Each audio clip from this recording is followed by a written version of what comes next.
forecast for the whole week looks insane. It's a mix of exciting, just a little bit nervous. It's kind of nerve-wracking seeing how big it's going to be. It's like a little stressful, a little scary, excited, you're happy. There's curiosity, there's overcoming something, there's just so much going on. That's why I keep going out there even if I'm scared, but I know that the feeling after. The champion of the Shiseido Tahiti Pro, Ine Fierro, has done it. Is worth all that fear.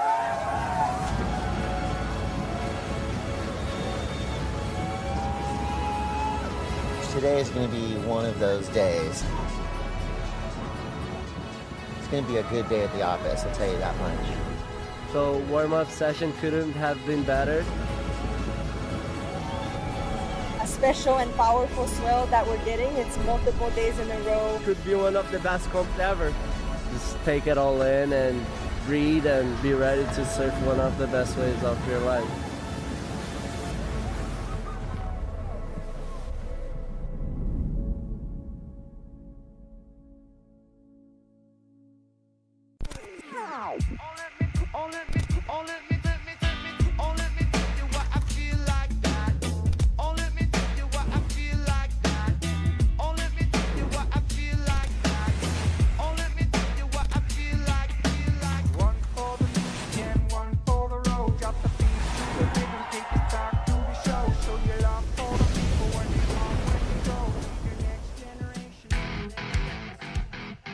Yorana and good morning. Tyler Wright, the best surfers in the world, here at the end of the road, throwing shakas, keeping themselves composed because it has been a wild last couple of days.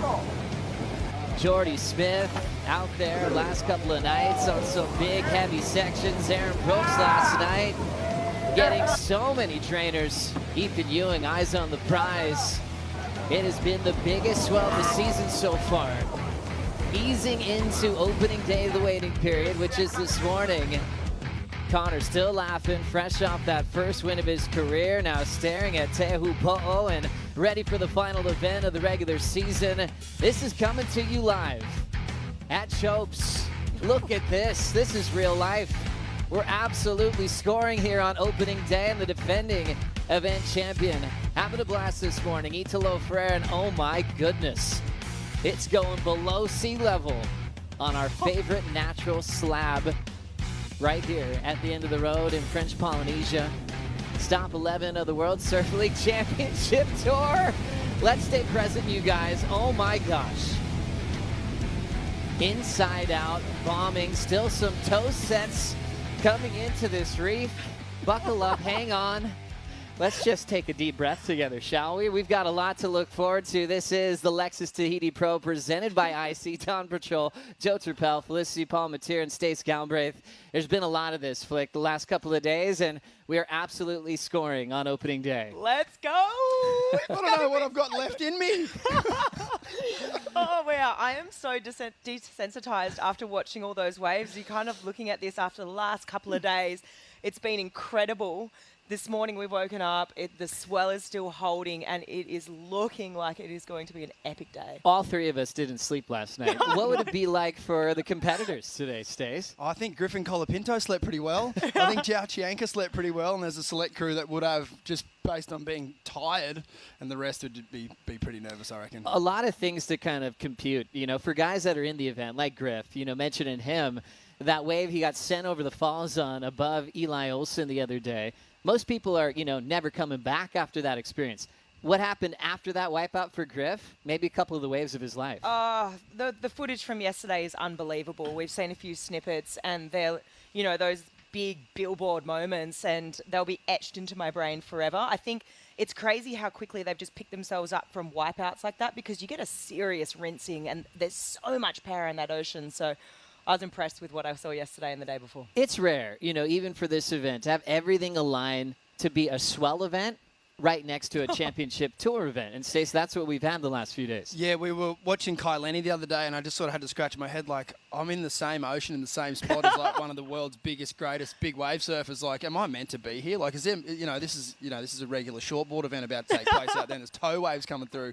And yeah, as we've seen on the warm-ups this morning, there's still a lot of energy out there. A lot of energy, getting word in that it's going to be a day for the men today, starting with the opening round. Women off for the day with plenty of swell coming the next 2 days of the waiting period. But today is supposed to have the biggest in size in our waiting period so far in these first few days. Oh, it is. It's just unbelievable. Waking up this morning, we're all kind of asking the question, is that swell holding, right? And then we saw that big set come through that almost was a toe set still. So I think we're going to see a few sets like that come throughout the day. And yeah, the swell has well and truly held, Joe. Well, let's catch up with the froth monster. I think he's ready to go. Strider Wazalewski in his happy place in the channel with Al Cleland Jr. Yeah, we're here, baby. Big Al. Hey, Al. Great surfing the last couple of days. You've been going on fire. The side slip boogie was mental. We saw that on social media. I feel like everybody thought we weren't going to get the bulk of the swell, but it's pumping right now. Look at this wave. Look at, who's this, Joel? Pumping through it. Oh my God, he's coming out. Oh, we're right in the West Bowl. I know, the waves are fiery. It's like 6 to 8 foot, maybe a couple 10-footers. Super fun. I think it's going to be a great day, dude. The last couple of days it's been amazing. This place is paradise, and yeah, this is going to be sick. Can't wait to watch and surf. Yeah, look at this thing. Ah! Hey, he said it looks fun out there. Does it look fun? Oh, it's so fun, you know, like you're kind of like your heart is like beating a little bit, but once you can make that drop, you know, this is what we live for. This is why we surf the tour, and this is why we just surf in general. So, yeah, this is the day that we always dreamed of, and it's gonna be sick. Well, there you go. Al Cleland's ready. We're ready. The waves are pumping. Oh my gosh, like every time you look over your shoulder, it just looks amazing. Oh, it's insane. Every time you paddle back out, there's a set. It's so consistent.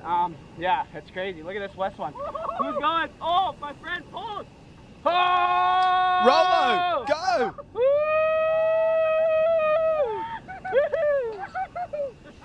That's my dog. That's my friend from Pasquale right there, Rolando Stanley. Guy charges, as you can tell. Get to it, brother. Thank you. Let's go. Thanks so much, Strider. Great to hear from Al Cleland Jr. and a really special moment for himself. Rolo travels with him to most of the events this season, both from Pascuales in Mexico, living the dream together as best friends and getting to see his buddy get drained on a big opening day of competition. Al Cleland Jr. is not surfing until later on in the round, where he has Connor O'Leary and also Griffin Colapinto. When we heard Al got the call up, basically days before the start of the season this year, we quickly said, wait till he gets to Chopes, because of what he did in the Olympics last year as well. It was incredible to watch him there, and I think he's sort of had that reputation that he is going to charge. If the waves are there, he is going to present to that opportunity or rise to the opportunity. And yesterday we saw it. I mean, he took a couple of epic drops, a couple of nice barrels. And yeah, I think the whole question was, is he going to make the cut so we can see him here? And now we are. Well, we've been talking about these next 3 days of the waiting period. Probably seeing a lot of action. Let's break it down with Surfline Schaller Perry giving us the reports that today would be a special day here at the end of the road.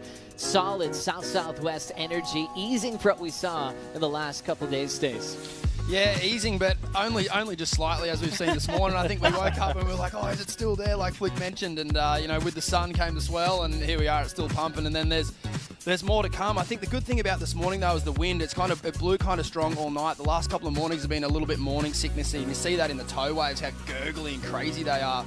And I think today is looking a lot more groomed and just absolutely perfect as you see the direction of the wind there. You know, like kind of that classic trade wind. And I mean, what more could you ask for? Like Al said, it's a dream forecast.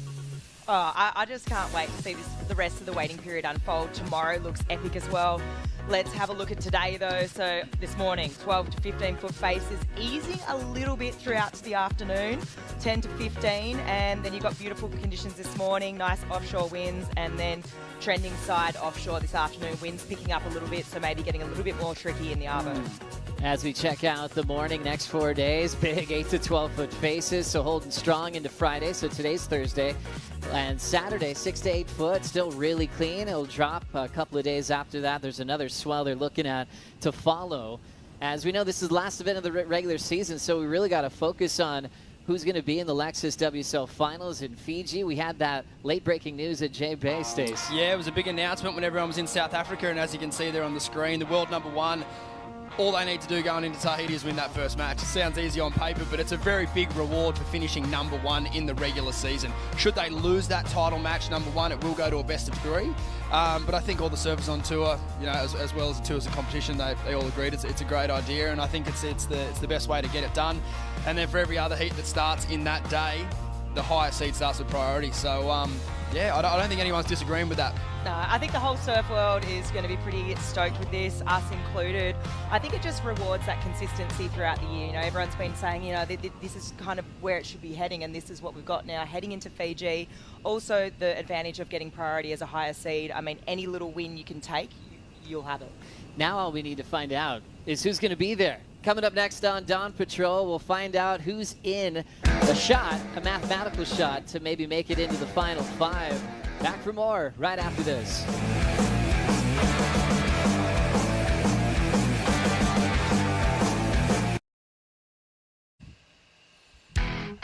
Welcome back. Contest on. Let's get you caught up with the year. Baron Mamiya kicking off with a big win at Pipeline, going back-to-back on his home break. Yeah, absolute wizardry out there. And then Italo Ferreira, Abu Dhabi champ.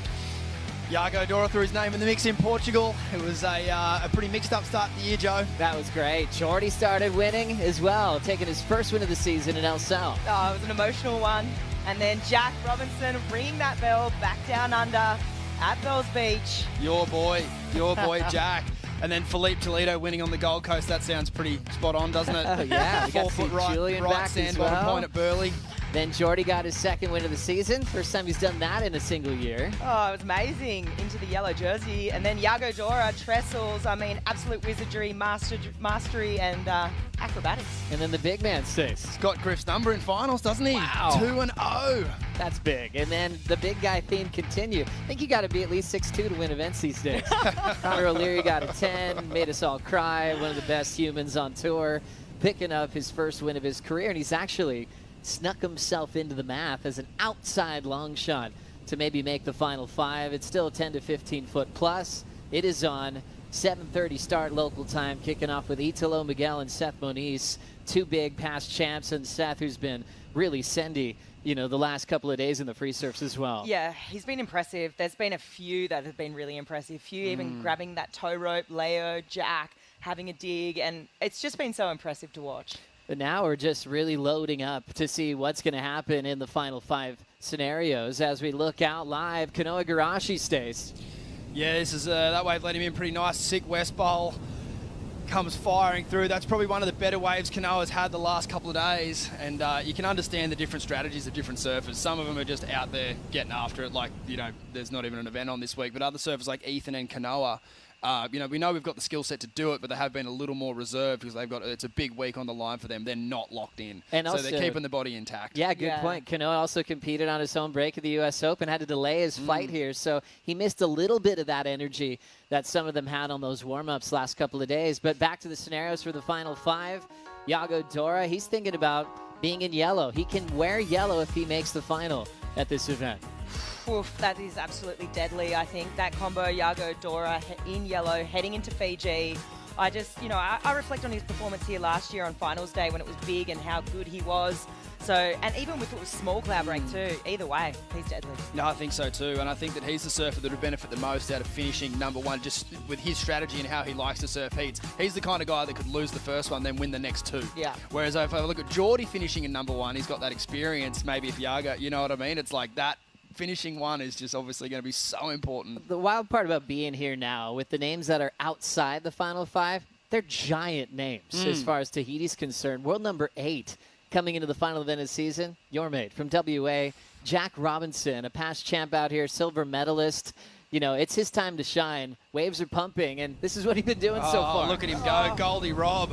It's just mind-melting, isn't it? I mean, look, the carrot is dangling there for Jack Robinson, let's be real. I mean, all the elements are coming together, this big swell forecast, you know, consequential ways where you've got to put your head down and there's no sort of hesitation, and this is where he comes into his own. And I think, you know, just think about your product of your environment, Western Australia, big heaving left-handers. Think about Nalu, those takeoffs under the lip that we've seen him do since he's been 12 years old. I mean, all of the sort of elements are there. It's just, is he going to rise to that occasion? Yeah, a lot on the line for Jack. What are your expectations on what he needs to prove, Stace? I think in Arashi there is a little bit there to prove. He's done some amazing stuff in free surfs, but if you look at his event wins, you know, G-Land, Tahiti and Pipeline, the conditions haven't really been what we'd expect him to win in. He's obviously done amazing, but you never would expect him to beat Philippe Toledo at 3-foot G-Land, and he did it. Whereas today, it's got Jack Robinson written all over it, and I know that he's got that in his head too. Yeah. Like, he wants to perform when the waves look like this, because this is, as you said, it's what he grew up on. And, yeah, he's custom built for it. And pretty wild, though, when you've got a chance to go from deep in the rankings. You got Jack, Baron, Mamiya, Marco Mignot in a matchup at the end of the round today as we focus on the numbers he's produced in his last 3 starts at shows. Yeah, I just look at the win there, right? That was a couple of years ago, and he was kind of in a similar situation. He was outside that top 5, was chasing down that last spot, had a couple of really hard-fought heats, came up against, you know, Iago. You know, they both were sharing the same coach at the time, Leandro. Beat him, and then had Gabriel Medina in the final, and it's pulling a rabbit out of a hat, that sort of ability. And I think today, I mean, it's a similar sort of situation, so we'll see what happens. Looking forward to seeing what's going to happen today on opening day. Remember, 7:30 start for the men. Up next on Dawn Patrol, we'll talk about the women's scenarios for the final 5. We'll be right back.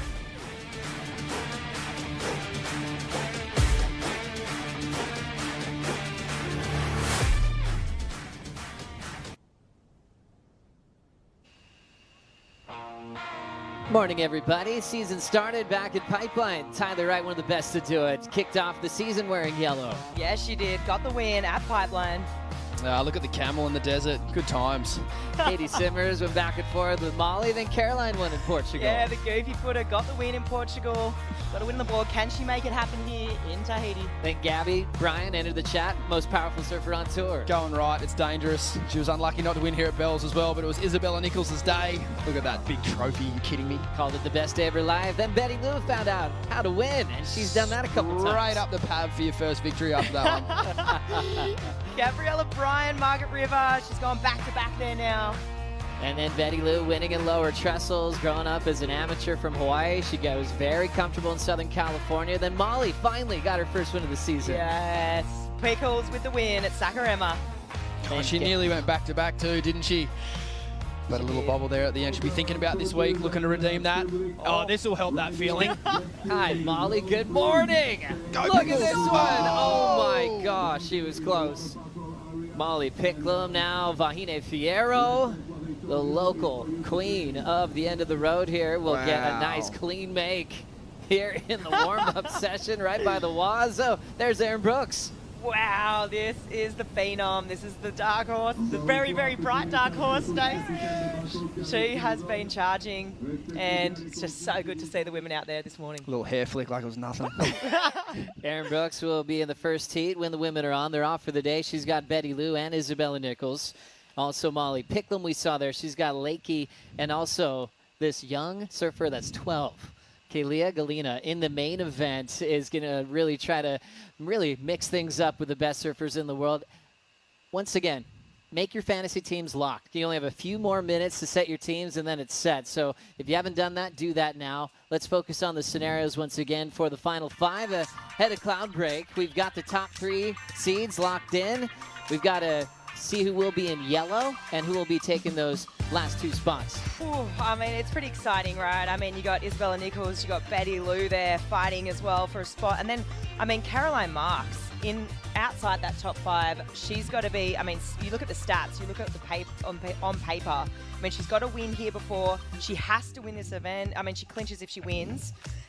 But with the Olympic gold medal, with a previous event win here, you've got to think with so much experience on the board that she's got to be feeling good and she's probably got to be feeling confident. However, those sort of wins were when it was a bit smaller. Right now, it's a different story with this Swell on the line as we look to Erin.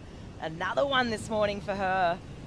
What a great And that's going to wave. be her X factor this week, like her ability to turn waves that aren't that great into scores. There's not many people that can do that out here, particularly in the women's division. She's going to be very, very hard to beat. And there's Caroline with her coach, Luke Egan, just enjoying this morning look at the waves, knowing that she will have the day off, but celebrating so much here, an Olympic gold medal and also a win at the CT level. She's never lost before the quarters out here. Incredibly consistent, right? And I think we were just touching on it. I think, I think about her win here a couple of years ago. Yes, it was a bit smaller, but tactically and strategically in heats, she surfs beyond her years. I think it's easy to forget how young she is and just how much maturity she surfs with. It's like a chess game. You go here, I go here, and how she puts together heat is really smart. I think the only thing is this forecast is very big, and I know for a fact that she wants to be a part of that conversation with, the girls that have, the women that have been pushing the limits. So the app, what is it? It's there for the taking, I agree. Caroline Marks will be the last seed of the round with Luana Silva, Katie Simmers. It's a day off for the women today. Men about to get started. Italo, Miguel, and Seth Moniz. We'll be right back.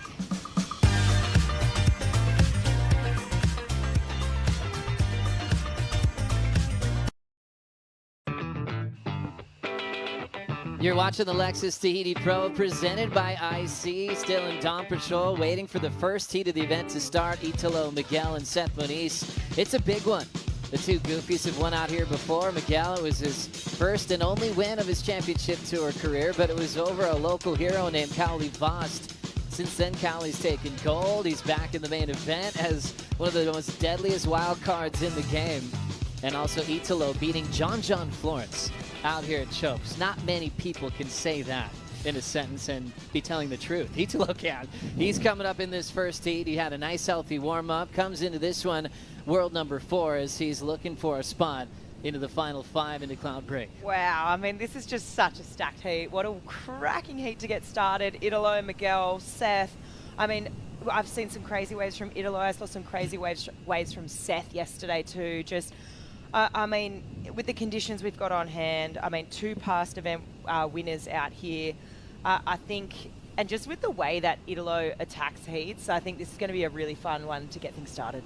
Yep, totally. And I think, Miguel's someone we haven't seen a lot of. I think they only got in, not yesterday, just the day before. And so I think one of his first waves could be in this heat, but he's just Mr. Cool, Mr. Cash. I don't think that's going to bother him at all. We know he's got the wherewithal to do it. And, yeah. It's a big heat for Italo, though. Very, very important heat. Remember, it's first place into the round of 16. Second and third will be reseeded in the elimination round.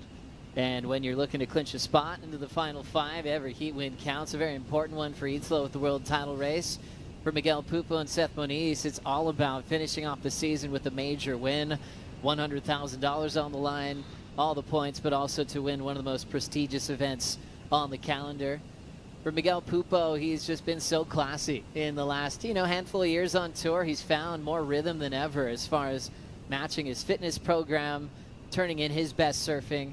But he told me the other day, he's always known he's felt comfortable at Tahiti. When he finally won, it really just made sense to him. And he was able to say, hey, I knew I could do this. Now I got to show the world. I think if you could, you qualify for the tour, you look at the, all the events available, and you could say, pick out what one you wanted to win. I feel like this is pretty high up there. You think Pipeline, You think Tahiti, and I just think, when I think of his career, he's been incredibly consistent, but I think some of my favourite moments actually have come from the last couple of years when we've got to see Sammy Pupo on tour, both of those brothers together, they're just sharing some incredibly emotional moments together, good and bad, and it's been incredible to watch. So I'm looking forward to seeing what he can do here. You mentioned, Stace, that maybe he only arrived a couple of days ago, so this very well could be his first couple of waves out here. Yeah, not a bad way to get your trip started.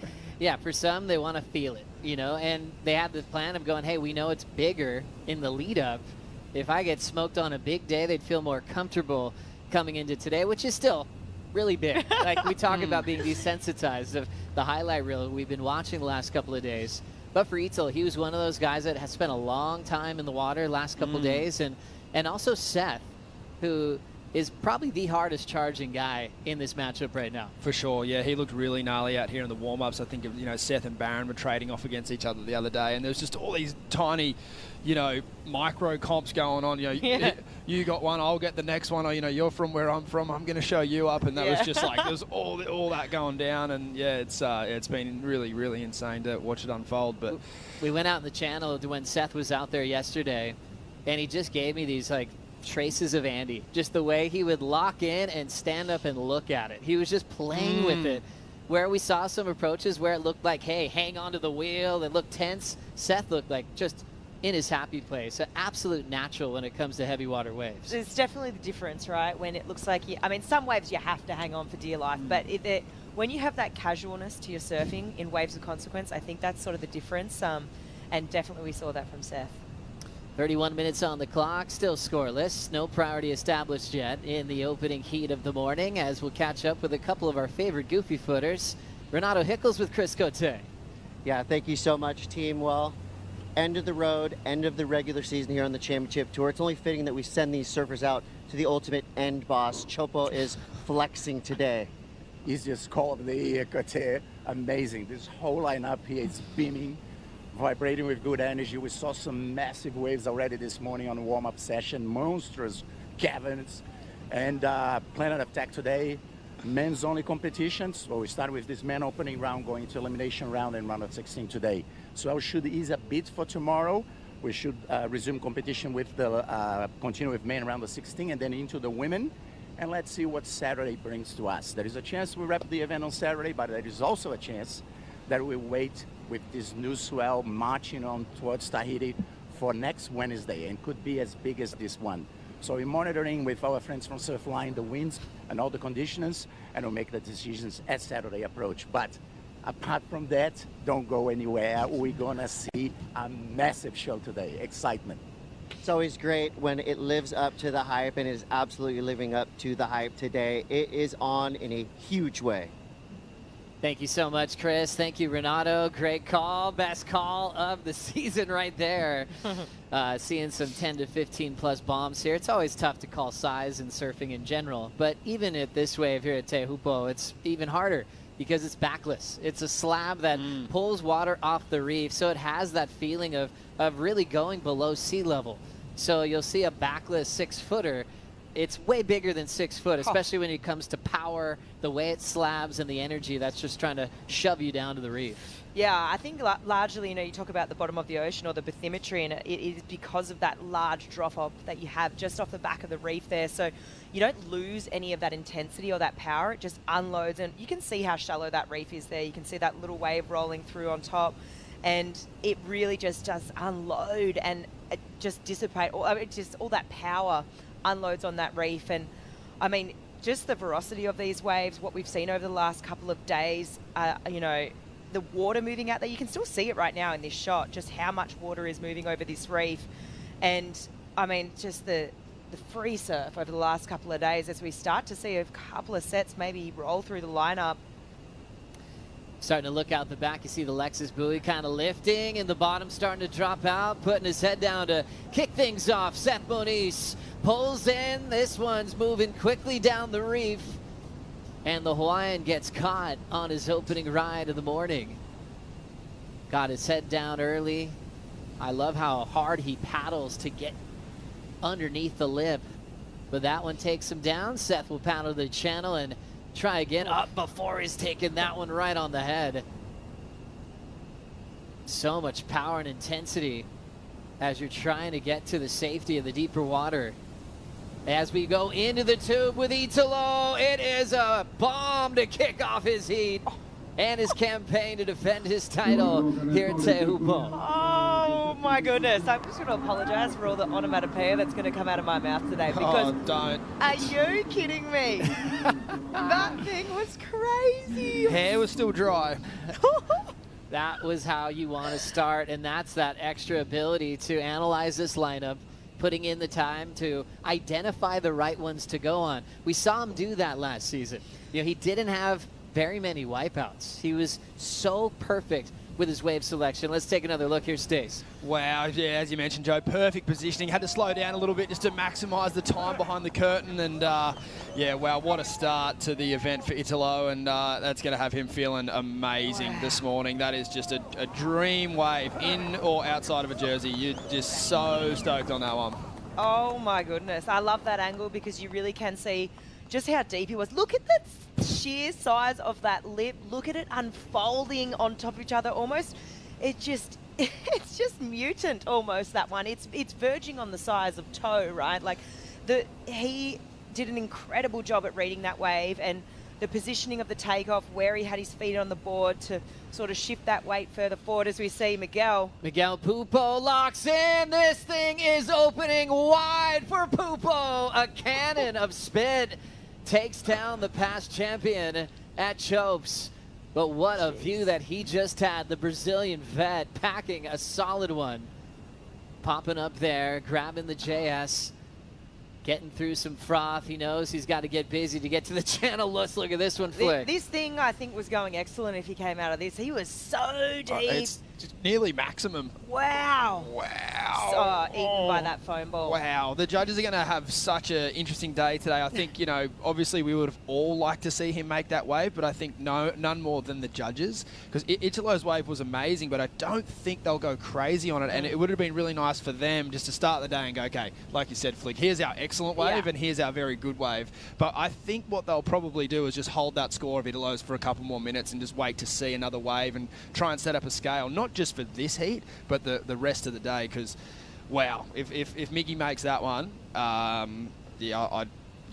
that's going to be a massive score, not just excellent, like high excellent. Yeah. Seth Moniz with Doug Silva, his coach, making an equipment change. His board he started off on, he lost, paddling back out, getting detonated on that inside shelf. So Doug, a couple of boards for Seth to choose from. And he'll get back to business and paddle back out. Doug's been busy last couple of days working with Seth. Sense a bit of frustration there. Yeah, I did. And I think it's just because he knows he really didn't need to be on that first wave. It must be so hard to pass that one up, but he got those next two on the head and just went, I should have been on one of them.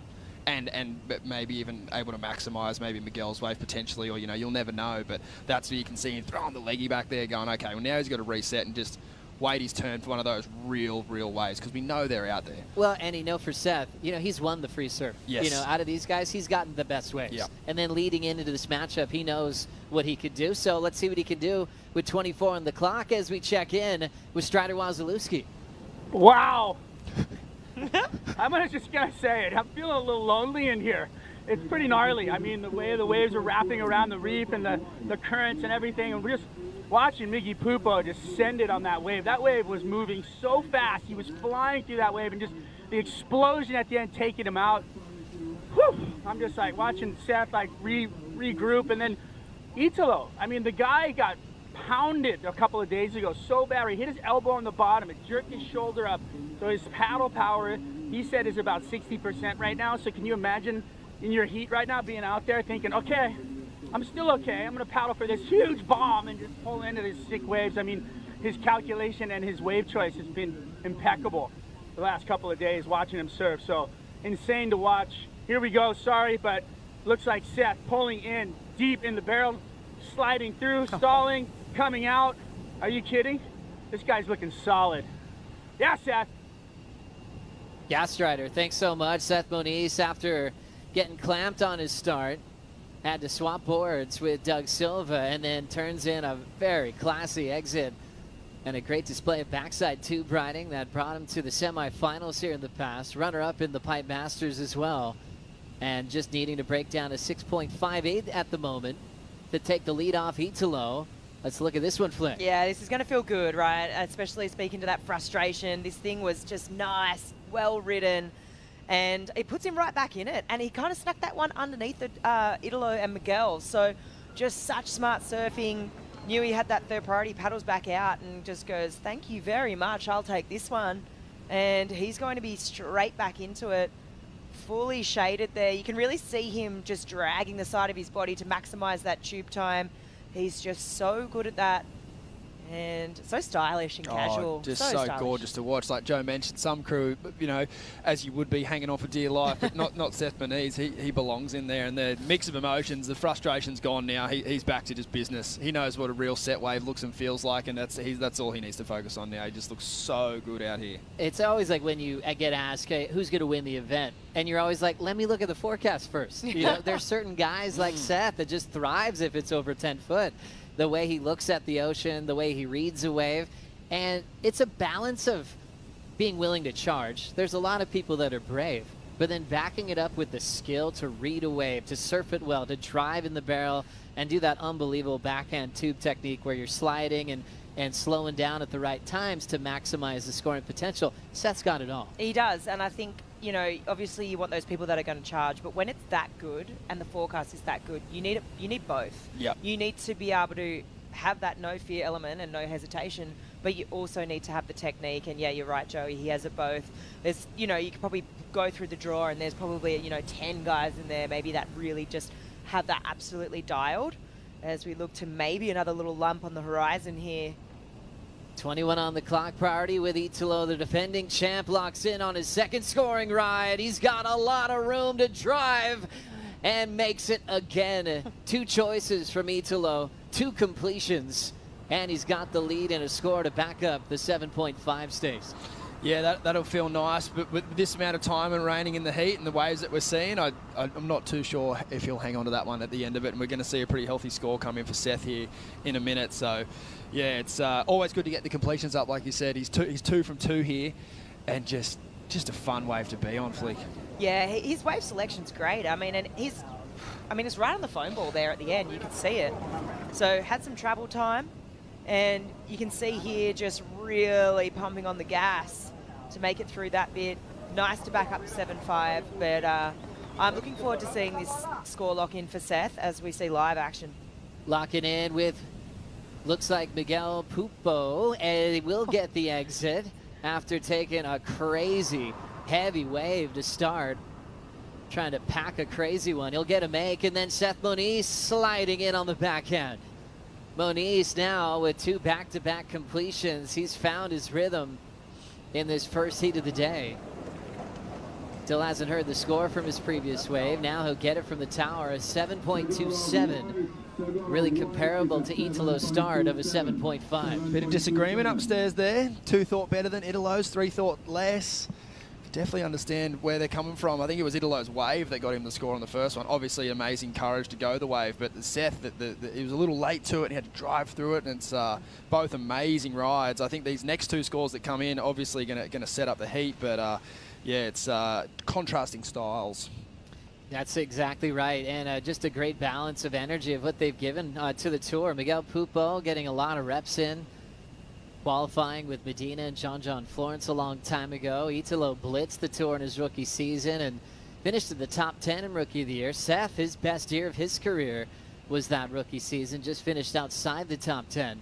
But this is definitely one of his favorite events as we go to the IC replay for Miguel Pupo. Yeah, so Miggy just getting in the mix here. Nice tube time, but you know, you're comparing this now to Italo and Seth, and then Seth here, this is going to be his second substantial score. Just smooth and controlled, just so at ease, looking very, very comfortable. And let's see it from this angle here. Beautiful pump there while having no hands on the rail in the barrel, so just that different technique. But nice way to back up that 7.27 for Seth. 25th edition of Championship Tour events here at the end of the road. The Lexus Tahiti Pro presented by IC, won first by Mark Occhilupo in 1999.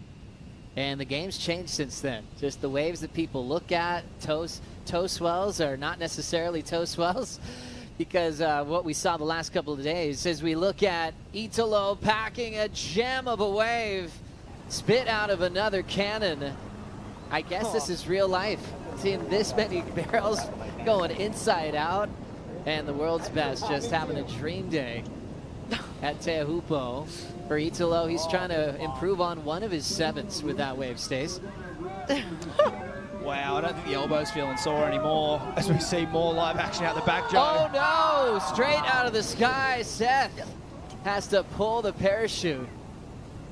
and goes straight down to the bottom. This is how sandy he is. He takes off as late as he wants that one, though, forcing him to jump. Seth Moniz popping up there, takes a deep breath. Remember, he's already made a board change, lost one into the lagoon already. I hope he bought 4 boards out here. Still 15, 16 minutes left. Wow, he only just came up before that second wave to get one breath in. I mean, he was actually under for quite some time there, but he looks to be all right. Nice work from the Tahitian Water Patrol. They've been doing laps the last couple of days as we look at this one flick. Jeez, this is just nuts. Look at the power of this wave. Look how fast this one's moving across the reef. I mean, commitment to the maximum as we see this one from Italo. Look, for me, it's wave selection from Italo. He has been on fire, just picking those really big ones that take maximum commitment, right? I mean, not necessarily the longest tube time, right? But it is really, when you talk about, you know, having that head down on the board, not backing down, I think, you know, this is going to revel that first wave. Let's check in with Chris Cote. Hey guys, yeah, radical moments right now for Seth Moniz. 2 broken boards in the last, 10 minutes. Luckily for him, his first broken board actually dragged him all the way through Lagoon. So better case scenario, this last one, the skis went right in and got him. He's already back on his board. He's already back out there. But man, he's taking a beating already in this first heat. Tense moments in the lineup right now. Hey Chris, man, we were out there yesterday with the free surf. It was pretty intense in the channel with the boats and energy. How different does it feel today with the heat finally starting? High energy for sure, but obviously a lot more serious energy. Yesterday was like a celebration of barrel riding. Today, I feel like the ramifications that we know are on the line are really starting to come to fruition. Seems like every surfer in the water behind me, every surfer in the channel knows full well what's on the line, especially if you're fighting to get into that final 5. Good man, Chris. We'll be checking in with Chris Cote throughout the day. He'll be in the boat from sunup to sundown. With now 15 minutes on the clock, scores in for Seth Moniz. His low score, 5.27. His best is 7.27. Italo has another number to drop to see if he can increase his lead even further. And we're kind of seeing a difference in strategy here. And it happens a lot, you know, at this size of chokes, where you have just someone who's just lights out, picking the right waves, a little shootout. It reminds me of Medina, you know, in Kelly 2014. Neither of them had wipeouts until the final. You know, there's a balance of how many wipeouts you can take in an event. Seth's going for 10s. It's clear to see it, and we'll see if he can kind of sustain that type of energy throughout the event. But he's also just looking at the wave that's coming in. He's not really thinking about his priority. Obviously, he knows the rules of the game. He's going to have to pull back, whereas like Italo, I don't see him going away with second priority. He's waiting for first priority. He's going to wait for the wave that comes in his turn. And Seth is, as you mentioned, Joe, he's on a completely different thing. If he likes the look of the wave, he's going to have 4 or 5 pretty committed strokes and just check at the last second to see if anyone's there. Like, it's just him and Chopes right now in his mind. One of our favorites to watch at this venue, Strider. Hey, Joe, thank you. Yeah, you know, just paddled over, catching up with Reynos and with Doug Silva. Doug Silva said that he's on his 3rd and final board, but he just went and grabbed another board off the boat that was not Seth's. So I'm not exactly sure which board he's on now. I'm going to go check it out. If you need it, I'll be back in a little bit. But 3 boards for him in the water. Broke 2. He's on the last one. Doug just went and fished one off a boat. Look at that. Thank you, Strider, for the report. I think all competitors seeing this first heat this morning might bring their entire quiver out to the channel with them today. One of those days. Seth Moniz running out of boards and still has 13:15 on the clock to try to get this win off Italo. Seth chasing a 7.63. Miguel needs a 9.9. We'll be right back.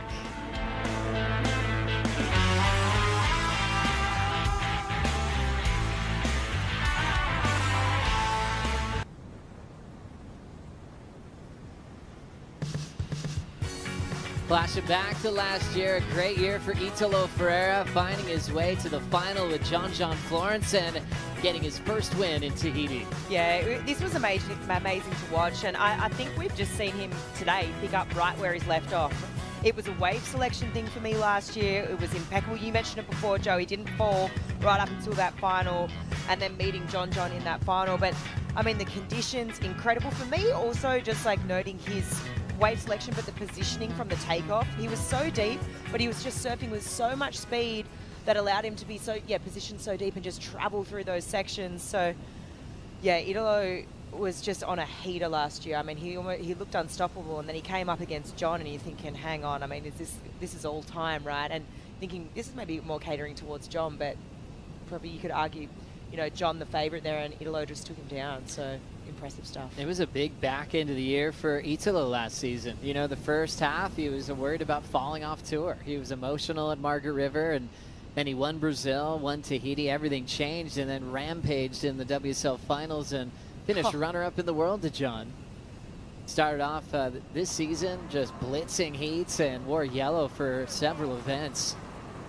As you see, a hard-working Seth got this wave during the break. Yeah, let's see what he got done. So takes off super deep, trying to travel through this section, but just gets eaten by that foam ball.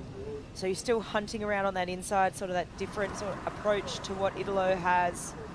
I mean, right now, for me, I just think about the toll this has taken on Seth's body. I mean, I know he's been out there the last couple of days warming up, and he would have been rinsed a couple of times as well, but when you're in a heat, you're working so much harder than when you are in a free surf, and I think everything is so much more intensified. He's obviously feels comfortable in these conditions, but there's no doubt about it. You put your body through that rinse cycle in such powerful surf, you're going to know about it. You feel it, right? And I think it does take a toll after a while. It's very exhausting. So to see him still keep showing up and taking off, it's pretty incredible, right? I mean, it's as extreme as it gets today. He's running out of surfboards, and Seth still paddling back out. Great moment for him, just to hear from his coach, Doug Silva, on the way back out. Let's check in with Strider. Oh, sorry, had to get out of the way of that stack. Wow, that was heavy. Okay, we're back in action. So Seth paddling back out, talking to Doug. Doug telling him he got that one underneath everybody. We got a great score, I think it was a 7.4. Just a little update on the surfboard situation. Doug Silva paddled over, found a board on a boat from Tyler Wright, 6'4" Paizel. The other 6'4" that he broke ended up in 3 different pieces. Carnage out here at the end of the road. Doug Silva said he handed Tyler a broken leash, and she handed him a brand new board. So, what a trade, great, what a legend. Great, you know, camaraderie out here, obviously, and just insane. These waves are so heavy. Oh my gosh, look at this wave. Oh, wow! Oh, out no! Of the sky, oh! Oh my gosh! Oh, that hurt me. Whoa! Wow. This is so heavy. That was intense. Airdropped on top of the foam ball, got twisted up and sent over for his second severe beating in this matchup. Looks like another broken board too, but that was very, very hectic. I could just feel and see the whiplash occurring right there. I mean, that thing was just hectic. I mean, he's got his head down at the moment, climbed on the back of that Red Bull ski okay, but let's have a look what happened. This was hectic, so late, all fins disengaged. He tries to grab that inside rail, but just gets sucked up and over with that lip. Look at the power of that wave. It broke his board. We've seen, 3 boards broken in this heat already. First heat of the day. Just, oh my goodness. Face plant too. See that sort of thing? Like, it hurts so much too. I mean, any sort of wave of power, of, you know, anything over, you know, that 10-foot range, and you hit that hard, I mean, the whiplash that occurs on your neck the next day is, wow, it's something else. I mean, you can hardly turn your head. As we see, Italo Ferreira has just been brilliant. He hasn't had to deal with what Seth or Miguel have been dealing with throughout this heat. Every decision has been a make. All of his 3 previous scores in the 7-point range, counting a 7.4 and a 7.5. Seth going through boards, borrowing a board from Tyler Wright since he went through his quiver this morning. And then Miguel Pupo too, just heavy water wipeouts. Then you look at Jake Marshall, who's coming up next. He's watching his peers have beatings like that before you paddle out. It'd be interesting to see what's going through his mind right now as Miguel's catching his breath. Yeah, wow, looks like that jersey's done. A couple of deep breaths right now. That was unbelievable. I mean, it was a serious effort on a really big wave, but I mean, he looks gassed, and rightfully so, because the intensity on that wave, the way that fall happened, I mean, it looked pretty awkward, but looks like he's going to paddle back out, slow paddle, sort of settle that nervous system and have another crack. Wow, tough morning for Miguel Pupo, a champion here at Tahiti, beating Cowley Vost in a tube shootout a couple of years back. Got here late, and next thing you know, he's had 2 severe wipeouts. The last one definitely took some gas out of the tank. Even took his jersey off his back. Now he's just trying to catch his breath over on that West Bowl. And we'll see if he'll have enough in him to have another go to try to make this heat. Let's check in with Strider. You know what? Wow. I paddled out just to see how he was doing when he got dropped off by the ski, and he was completely blasted. I mean, I can't even imagine the emotions and the feeling. He was trying to unravel his jersey, but he couldn't get it inside right, and he was just, trying to do it. And he looked over at me, and his head was down, but his eyes were open. He just chucked the jersey at me and just went back to work. So this board obviously broken right above the fins, ripped to shreds, and well, we got his jersey here if he wants it back, but he went back into the lineup. Pretty emotional, pretty heavy. Serious business out here. Thank you, Strider. You can see Italo paddling over to Miguel to check on him. Still with 4:30 on the clock. Just wants to make sure that he's all right, and Pupo's just still got that one-track mind of not giving up on this heat. But even Italo in the middle of business, he's like, hey, you all good? Checking in on Miguel, and looks like Miguel's saying, yep, I'm all right. Let's give it another chance. What a warrior.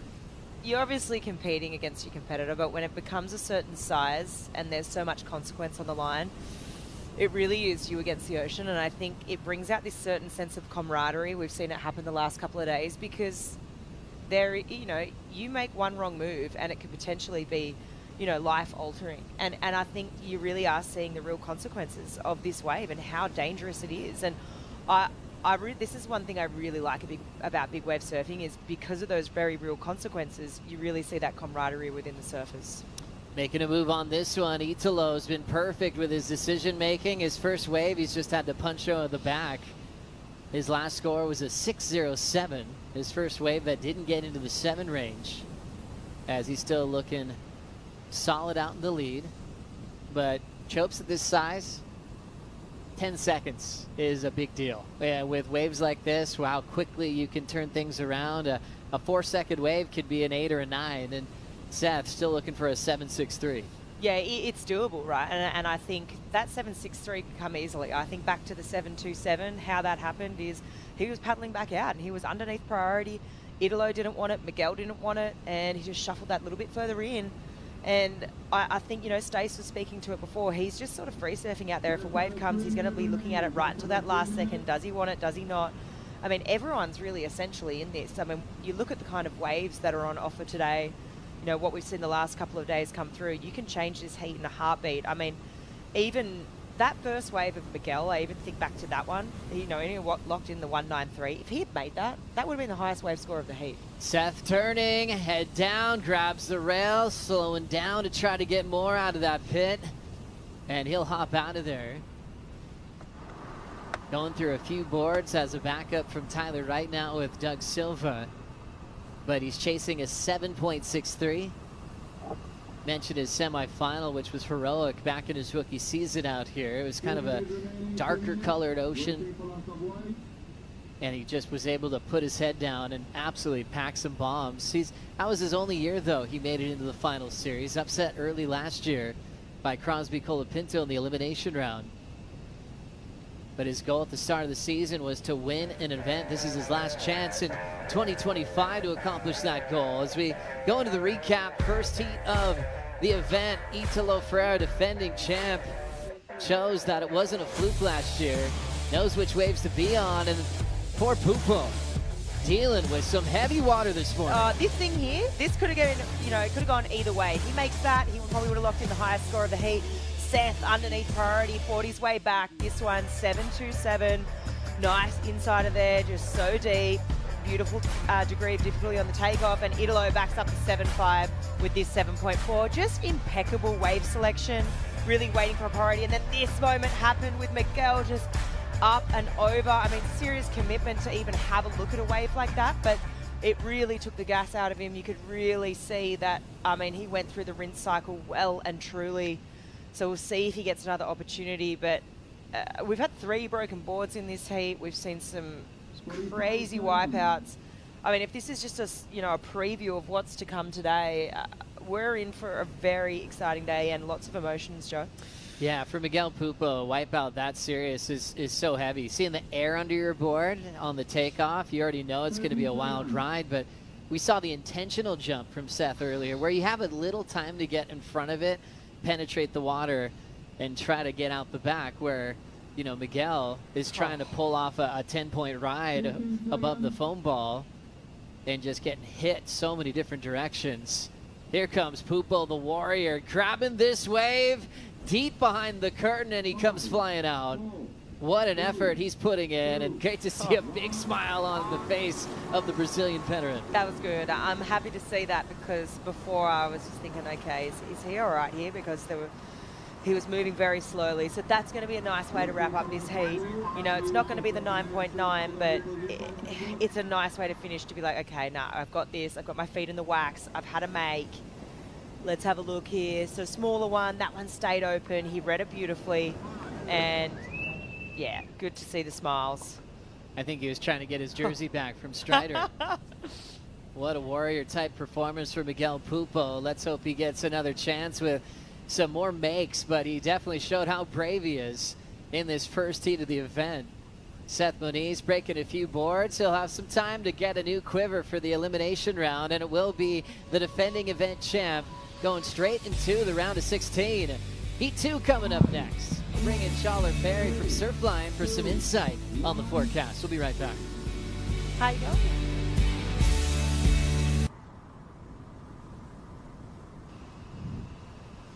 Heat number 2 getting started by the local hero. Kaoli Voss pulls in on his home break. Wave spits, comes out behind it, just like we expected. Kaoli Voss taking control of the start against Jake Marshall and Kanoa Igarashi here in heat number 2 of the event. This guy won gold last year in the Olympic Games, and he's going for more of it today, Flick. Whoa, this thing is absolutely thick. It's almost mutant, that one. Cal, I'm not surprised. I'm really not surprised from what I've seen the last couple of days in the warm-up. Obviously the local, the Olympic gold medalist, just slipping straight. It's just the form we expect from him, and really putting the pressure on Kanoa and Jake early on in this heat. Such a dangerous wild card. He's up again. Kaoli Voss doesn't worry about priority out here. He'll go super deep on this one. Gets the exit. There are parts of this reef that nobody else looks at except for Kaoli Voss. That's being a local on this lineup, as we have a very happy Italo coming off with the first heat win of the event, catching his breath. Well-deserved rest time there for Italo. Thanks for being with us. What a big day for professional surfing. So we had to bring in Charlotte Perry from Surfline to break down a great forecast, man. Thanks so much for all the hard work the last few weeks. Yeah, happy to be here. It's a good day to be a surf fan. Gosh, Tahiti looks good on you too, Charlotte. We've always had some great talks here, but this is a really special one. We're talking, the best swell of the season so far the last couple of days. Yeah, largest swell of the season so far. The day before yesterday into yesterday, those tow bombs that were going down. Just incredible stuff happening here at the end of the road. We've seen that swell ease, settle a little bit, but it's still pumping out there, and there's still even a couple of tow waves in the mix. That is wild. When you have those tow sets kind of looming in a CT event, that's something we've seen before, and that's what we actually hope for as surf fans. Yeah, just push the limit. Exactly. Obviously, your phone's been ringing constantly on what to expect throughout the day. You said it is easing into today, but let's hear from you. Yeah, no, absolutely. So Sai is going to just hold in that triple overhead range this morning. We're going to come down just a little bit through the afternoon. As we head into tomorrow, we're going to see size just continue to come down, really move in on that first ledge. Just a really nice size tomorrow. Beautiful conditions on tap this morning. We're going to see east-southeast trades come up as we move into the afternoon. As we look at tomorrow, just a really nice morning for conditions. And then easterly flows we move into the afternoon. Probably going to break down a little bit through the back half of the afternoon, but looking at 2 really nice days. Awesome, Schaller. Let's now catch up with the winner of the first heat, defending event champ, Italo Ferreras with Chris Cote. Yeah, thanks, guys. Yeah, Italo's just talking to some of the pit crew right now. Look at this. I mean, come on. Does it get any better than that? The perfect start. bunch of barrels ridden. Your hair's pretty much still dry. How special is competing here? It's a really special place to be, you know. I came here early, 10 days before the comp, and then start to like trying different boards and then feel the energy of this place. And then 2 days ago I hurt myself on a reef, and that was pretty hard. And it was pretty hard to understand how powerful this wave. And then, but it's right now it's super clean and perfect, and it's super special to compete with two more guys on the water. And obviously this wave is very dangerous. I saw you talking to Miguel after that horrific wipeout. What were you guys talking about? Yeah, I saw like him pedaling and he started going up, and I was like, no, he's too deep, but he's kind of started going slow on a pedal. I was like, no, and then I saw him like almost jumping from the top, and then I was like, that thing was huge because I can saw like the reef and it's so shallow how it is. And then, but it's pretty fun, you know, like anyway, you try to be in a position, you try to pedal hard and try to go deep, and sometimes the barrel is so wide and you never know if it's too deep or you need to like go fast or slow, and it's pretty hard, but it's a cool wave to surf. Well, you might be surfing it 2 or 3 times today. What's next for Italo? I hope can get more barrels and it can go a little bit more deep from the top. Yeah. More barrels, more deep. Good luck moving on. Thank you very much, Chris. Important one for Italo Ferreira, member world number 4 at the moment, as he's looking to clinch a spot in the Lexus WSL Finals, runner-up in the world last year, a 2019 world champion, and he's also trying to go back-to-back with his titles here at Teahupo'o. Putting on a clinic, but obviously really worried about his good friend Miguel, but he identified maybe the mistake of his good friend, just started slowing down his paddle on the takeoff, which ended up making him eject out of the sky there. Yeah, he was just that bit too late, and oh wow, I mean, I think today it's you're getting the wave of your life or potentially the wipeout of your life, if you know, and it's right on the verge of you just cannot hesitate, and maybe just, you know, a little bit reserve, or, you know, kind of taking it a bit easy, you can come undone. So yeah, good to see that Miguel's okay though, and he got that last one and he came out smiling. Well, I always love checking my Surfline account because I like to look at all the maps, but I don't break it down very well, Schaller. So do we mind if we bring up all those great maps that you guys have, and you can walk us through that forecast again and actually define what all those colors really mean, because they look great. Let's give it a rip. Let's give it a rip, yeah. So here's the forecast for the event. Today you called it with some great size, 10 to 15 foot. A little bit smaller tomorrow. But let's hear from Schaller breaking down this forecast for what's looking like one of the best events of the season. Yeah, so we have this purple blob set up there just to the southwest of Tahiti, really close, like just over 1,000 miles offshore with 40-foot seas. That set up the tow swell for the last couple of days. That's going to trend down as we move through. But if you see that low moving around the south of New Zealand right there, that's going to lift towards us as we move into the weekend. Then we get another one of those close-by storm systems. Very similar setup that delivered the swell for the last couple of days, just a smaller version. So a lot of opportunity. We look at the trades. We're going to trend more easterly tomorrow. Really nice trade setting up. And then as we move into Saturday, we're going to be in this light variable pattern. So nice offshore flow in the morning, really clean conditions, but likely to get a sea breeze in the afternoon. So today we have that triple overhead surf in the morning. We're going to ease a little bit just in that stock double to triple overhead range as we move through the afternoon. We're going to see that side offshore east-southeast trade wind puff up through the afternoon. As we move into the next couple of days, though, we're going to see that swell gradually trend down. So still pumping tomorrow, but coming down in size. As we move into Saturday, still really fun, very approachable. But then as we move into the weekend, we see surf bottom out, and then we get that next run of southwest swell as we move into the middle part of next week. And from your mind, are you thinking it's a 3-day run, or is it too hard to call? We kind of have to wait and see. Are you kind of checking things overnight and then kind of comparing to what that swell might look at next week? I think Saturday, from a full day run standpoint, is going to be tough because it's going to be really nice and clean in the morning, but we're going to see that onshore sea breeze develop.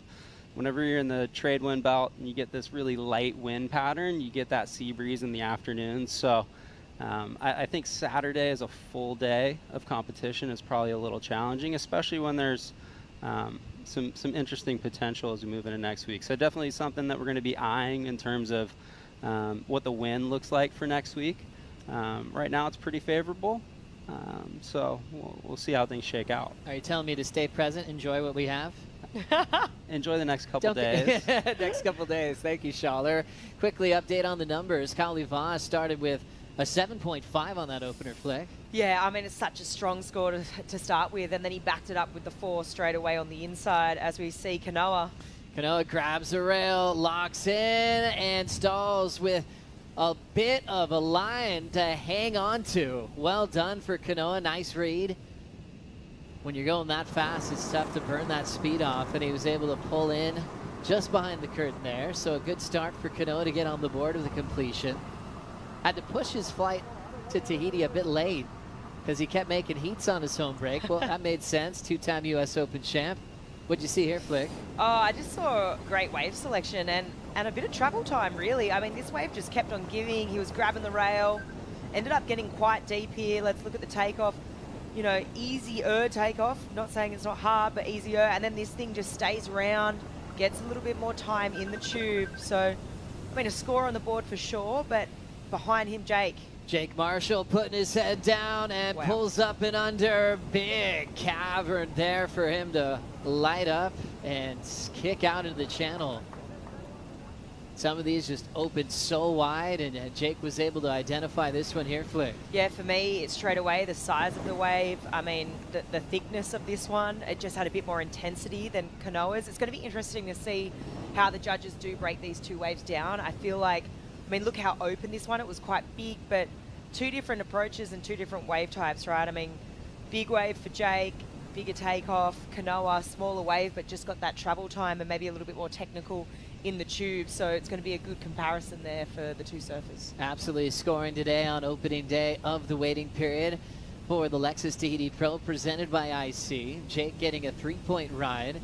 Kanoa still waiting for his number to come through, and Kali Voss still the headliner, being the Olympic gold medalist. And expectations on Kali to win the event. More on Kali with Strider.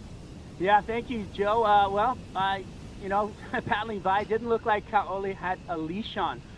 With this morning, no leash on his board. Paddling by, didn't look like he had a leash on. Went out and talked to Jeremy, no leash on either of those boards. And I think it's just to minimize the drag, make sure that he's free and be able to weave through those barrels. The whitewash actually grabs just that little bit of your leash and might tug you one way or the other. I feel like the freedom he feels without it is why he's got no leash on. So we'll double check that on the next wave. But hey, Strider, we're kind of going, what is going on when you give us that report? Is that something that you've seen before? Absolutely not. Kali Voss might be starting a trend here, but obviously with his ability in the tube on his home break and, you know, with solid backing with an incredible quiver, he's well prepared, and he's just going to go even faster if he needs to without the leash drag. There's definitely no leash there. I can see it. That is absolutely incredible. I think, you know, you kind of scratch your head and you're like, does it really make a difference? But at the same time, Kali is the best in the world out here. This is his home break. If Kali thinks it makes a difference, I'm going to be with Kali. I think he's right. You know, and with such a good read on this wave, you know, he can beat so many sections. With the water patrol, they can find his boards if they need to. He's already has a 7.5 and a 4, and he's leading. And that's just how confident this guy is. You know, when he lost in the U.S. Open, you could tell he was like, I can't wait to get home and show everybody that I'm the best at the end of the road. He has that kind of feeling. And I mean, it makes sense. He's got a gold medal. Absolutely. Yeah, pretty impressive. Schaller, when it comes down to events on the calendar, we always ask people what their favorite event is. You know, for your job, this has to be on the top of the list. I'm not putting it at the bottom. And as far as the tools you use on Surfline, if you want to give people tips on how to get good waves at this part of the world, what would you say? I'd say keep an eye on the wave height charts and then the winds. You know, I mean, anywhere you're going in the world, you're going to track storm systems as they're moving out from below New Zealand, especially if you're, say, at a place like Tahiti, and you want to see storms move up close to the region. So keep an eye on those charts, watch for those purple blobs to pop up, and then as those swells are moving in, you can look at kind of the near shore stuff that we do and look at the wave heights and dial in your window. And become a nice amateur forecaster. Absolutely. I feel like everybody that surfs is in some capacity an amateur surf forecaster. Yeah. Whether we're right or wrong, it's fun to play the game, right? And try to put yourself into good waves, Flick. Oh yeah, that app's one of my most used apps. You know, I'm on there every second day. Like, hang on, what's the surf forecast doing around the world? Where's there good waves? Is there going to be good waves in Australia? Western Australia? Anyway, where do I need to fly to? It never ends, No, does it doesn't. I mean, our life is dictated by a surf forecast. It's pretty crazy. 20 minutes and 23 seconds on the clock. Remember, it's all about all roads leading to Cloud Break, which is next for the world title race. As we focus in on the scenarios, Italo was in the first heat. He won it. He's in the round of 16. Now pressure on world number 3 in this one.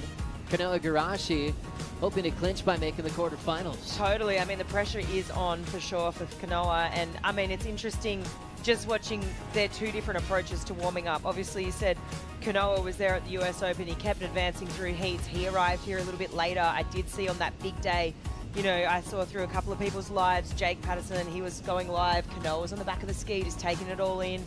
Italo, he jumped off. He was pretty hungry for it. So we've seen two very different approaches coming into this event. But yeah, I guess it's interesting. Italo's that first surfer, you know, who had something to really prove and is fighting for that spot. He's done that. He's ticked that box. Now everyone else is trying to play catch up. So yeah, today is going to be a really interesting day. And just with the waves we have on hand, it's going to be exciting. 19:15 on the clock. Kanoa Igarashi doing a great job this season and enjoying this lineup here at Teahupo'o, enjoying the Tahiti flight cam. You can see this view of paradise, these beautiful big green mountains. So much lush scenery when you look towards land, and then an unbelievable below sea level slab awaits here at the end of the road. This reef pass created by fresh water from the rain that would come through the valleys. And it was discovered a long time ago. You hear these really fun stories from the local people about a woman that surfed here way back in the day. There was a little surf exhibition at the river mouth, and she paddled way out here to see what Chopes was like. And then the great Mike Stewart adventure, the Laird Hamilton Oh My God wave, the contest at the QS level with Kobe Aberton and Conad Hayes, and then all of a sudden it was a CT event. At the time we were still scratching our head going, wait, is it really surfable at you know, over 10 foot? And it's just, the game has been changed year after year on what we expect out of these guys, especially Mihimana Brai, who's coming up next. Yeah, I think every year that level and that bar gets raised, right? I think for me, watching that free surf the last couple of days, tuning into people's lives, watching the clips go out live on socials, on WSL, was just, it was incredible. And I think, I mean, a special mention to the Vast family, all 3 siblings getting probably some of the waves of their life. Nike Vast, Island Vast on that absolute bomb, sending it for the girls, and Izzy Gomez as well. It was incredible. Cowley got one as well. Just that family was on an absolute heater. It was really cool to see, and cool to see them all doing it for each other. You know, Cowley whipping in Island, Nike. It was awesome. We always talk about swell window, wind direction being so important, but one thing you always remind us, Schaller, is the bathymetry, you know, on how this wave becomes so special. Well, what's it really like here at Chopes? It comes straight out of deep water into a shallow reef shelf, and it's such a uniform bend in the reef. It's how you get that just such perfect shape when you see those waves come through. And the interesting thing, you were talking about the slightly easier, we'll call it easier, take off on a couple of these waves. If you compare it to, say, like finals day last year, this swell's a little bit more south than that swell was. So that more southerly direction, it's out of the basically south-southwest, just right around 200 degrees today. That helps it run down the reef a little bit more, so you get a little bit of an early entry behind that west bowl. 2 days ago, I caught up with Seth Moniz, and he said there was a session where he was floating out there. No one else was out there, and he was like, hey, I didn't catch a wave. It was so severe west that it was just completely haunted. And he was out there just going, yeah, there's no entry point into this thing. It was giant, it was big, and if Seth's not catching a wave, I don't know if anybody is, you know? So direction obviously being a big factor out here today. Yeah, absolutely, especially with the shape, how deep people are going to be able to get on some of these waves as we move through the course of the day. Really broad swell direction. You saw on those charts that we were showing earlier, that storm system was so close to Tahiti, it really spreads the directional spread of energy. So you have everything from southwest to south out there, with it gradually trending more south. But really a couple of beautiful waves, just enough west to really kind of cup around that end bowl. Can you teach people how to be a little bit more core in their local lineups? I mean, intervals. If you know your intervals and like your swell periods, you're probably getting a few sets that day. You know, as far as a swell interval goes here at Tahiti, what are we looking at, and what does it all mean? Yeah, so the swell interval is the distance between successive wave peaks. Longer period, more energy. It's usually on the front end of swells. So this swell, as it moved in earlier this week, 18, 20-second interval, peaked in the 15 to 16-second range today. That interval's come down. It's going to be in the 15-second range this morning, ease a little bit through the day. For a place like Tahiti, for Teahupo'o, that longer period, it gets more square than tall. You know, as that period starts to come down, we're seeing a couple of those waves stand up a little taller this morning. And it really enhances, what we'll call it, surfability. Places a bit wild, especially some of those sets coming through this morning. But yeah, as the period is super important for any wave in the world, because that kind of dictates how that wave energy is going to interact with the bathymetry. That's cool. I love the insight, Schaller. At these events, does this come with a ton of pressure in your job to call, and who are the people that you're working with daily? Yeah, got to get it right. I can imagine. So yeah, working with the contest director, working with Renato, Luis, out on the skis this morning, helping them make the call and just talk through kind of what's ahead. Awesome. Doing a great job, Schaller. Always enjoy your company. We see this heat still with Cowley Vost in the lead, 7.5 and a 4.0. Jake got a 5.73. The one ride for Kanoa, a 5.5. I think all three of them were learning a lot from the opening heat of the morning. We haven't seen as much damage to surfboards in this one just yet. No, just yet. I think, you know what, I think the ocean, you know, it comes in rhythms and pulses, and I think we're going to see that throughout the day. That first heat, you know, there was quite a few sets that rolled through. This one maybe been a little bit sleepier, but it's I think maybe with this sleepiness right now through this middle part of the heat, we're going to see it get pretty exciting towards the back end. I mean, right now, Cowley's positioned himself perfectly. You know, he's locked in that 7.5 and he's managed to get priority. As soon as that next set rolls through, he's going to have, obviously, first option at that wave. And, I mean, right now, I mean, Kanoa, Jake kind of playing catch-up. Kind of got a couple of 5s on the board, but it's still wide open because it can be changed in one moment. So quick, these waves come through. But with Cowley out there, with the experience and the credentials to his name, I think he's going to be, this is like one of the toughest draws you could get, right? Oh, insane. Just baffled that he's not wearing a leash. That is just so radical. Out in front, local wild card, gold medalist, setting the pace here in heat number 2. Jake and Kanoa chasing. We'll give Schaller a break. We'll be catching up with him later on in the event.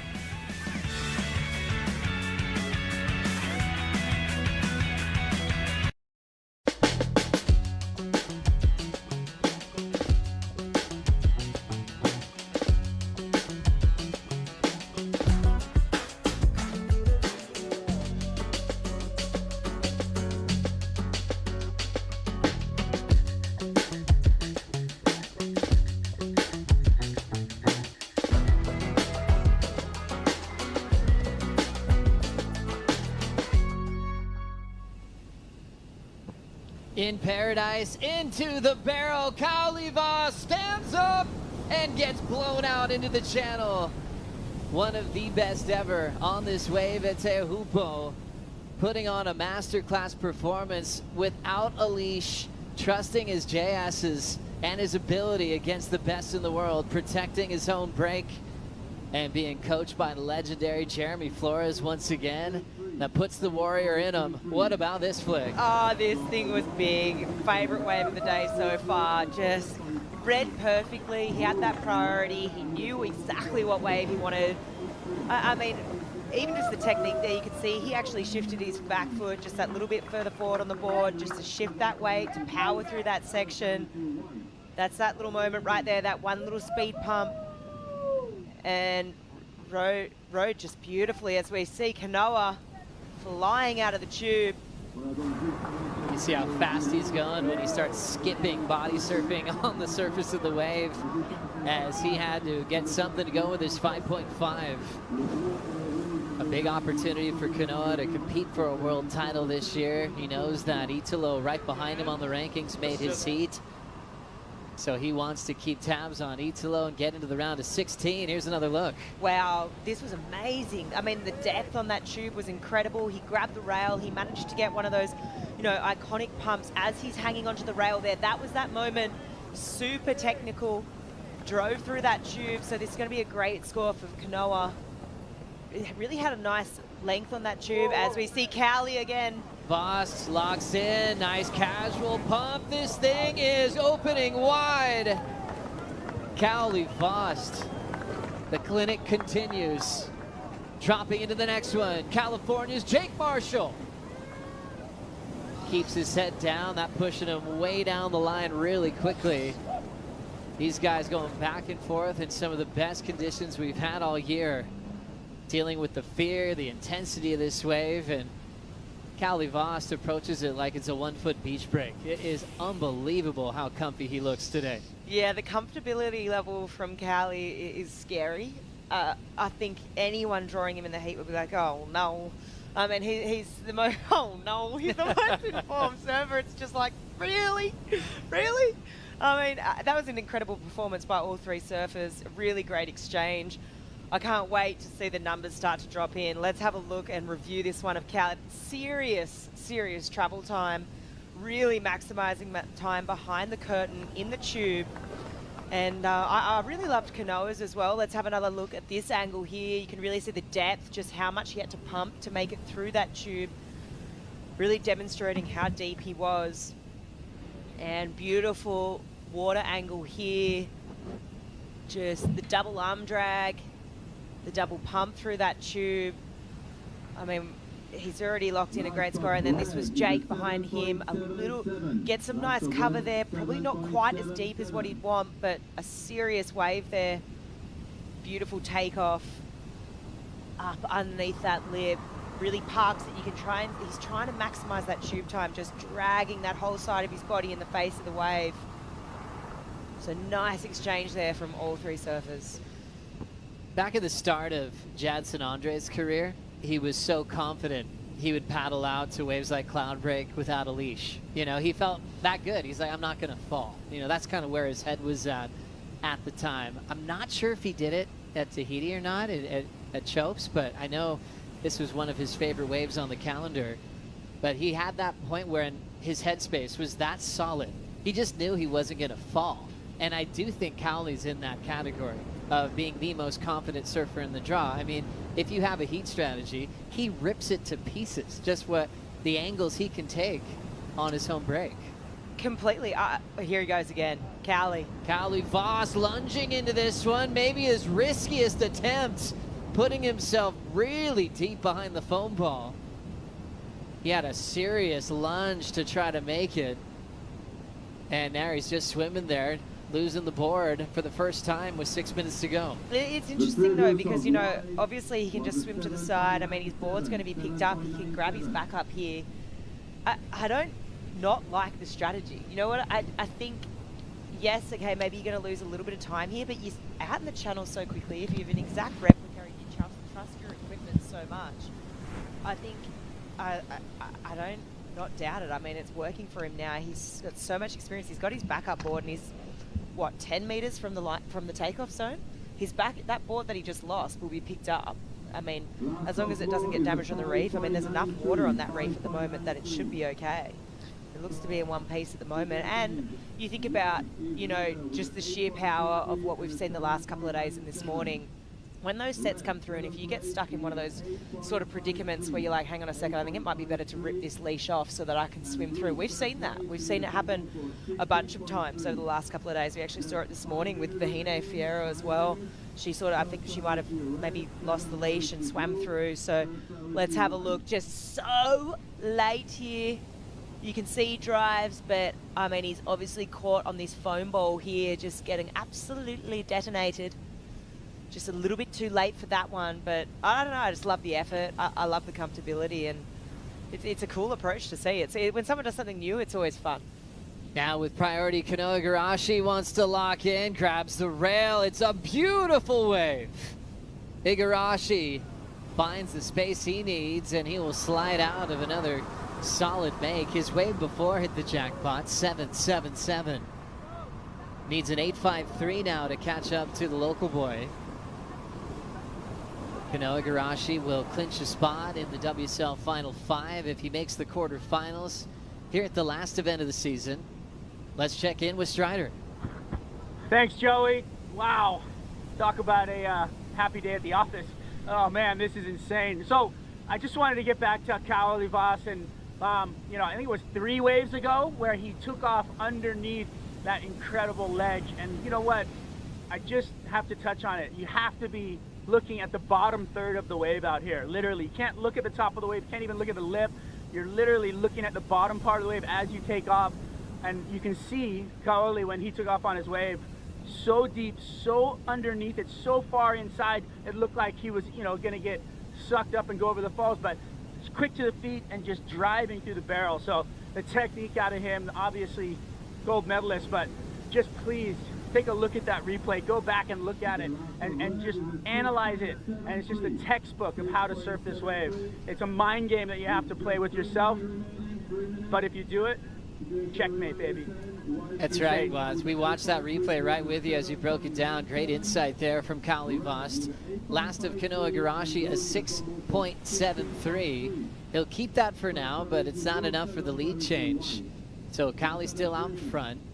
Kanoa in second. Jake Marshall with priority, but he needs 2 new waves to break the combo to go straight into the round of 16. So this will be big for Kanoa. You know, it was always going to be tough when you're dealing with Kaoli Voss. But for him, he's world number 3. He wants to get his spot into a great position. Yago Dora, Jordy Smith already set up for the finals. Italo Ferreira, world number 4, got a heat win when we started. So pressure's on in the world title race. Yeah, the pressure's on, right? He's chasing an 8.53. It would be the highest wave of the heat, the highest wave of the day so far. So it's going to be something really special. I think things can happen. There's still 2 minutes on the clock. We know how quickly things can change here at Chopes, but I look at Kaoli having priority over Kanoa right now, and I mean, you know, when you have that much experience, you can kind of lure competitors into different parts of the lineup, make them look at waves that maybe necessarily they wouldn't. Let's see what happens here. Priority with Jake Marshall. It's Kaoli Voss locking in. How was that stylish? Draw into the pit. Slowing down time. And this way, bending to his will, Kaoli Voss grabs another gem at Chopes. Minute 40 to go. He's the man to beat. Won the Olympic gold over Jack Robinson last summer. And there was so much building into that. They knew that was coming years away, and he put his head down and accomplished that goal. The next step for him is to be full-time on the championship tour. Well, he's really on his way to doing that. He's had not a bad start to the Challenger Series. So, I mean, and this is probably his best start to the year, I'd say. And, I mean, he's well on his way to doing it. Right now, this is going to be super interesting. He used his priority here, so kept Kanoa off this one, obviously seeing that there was definitely scoring potential. Knowing Kanoa is chasing down an 8.53, it'll be interesting to see if this goes into top 2. It was incredibly late. Once again, he's just got that on lock. Beautiful stall time, just maximizing it in the tube.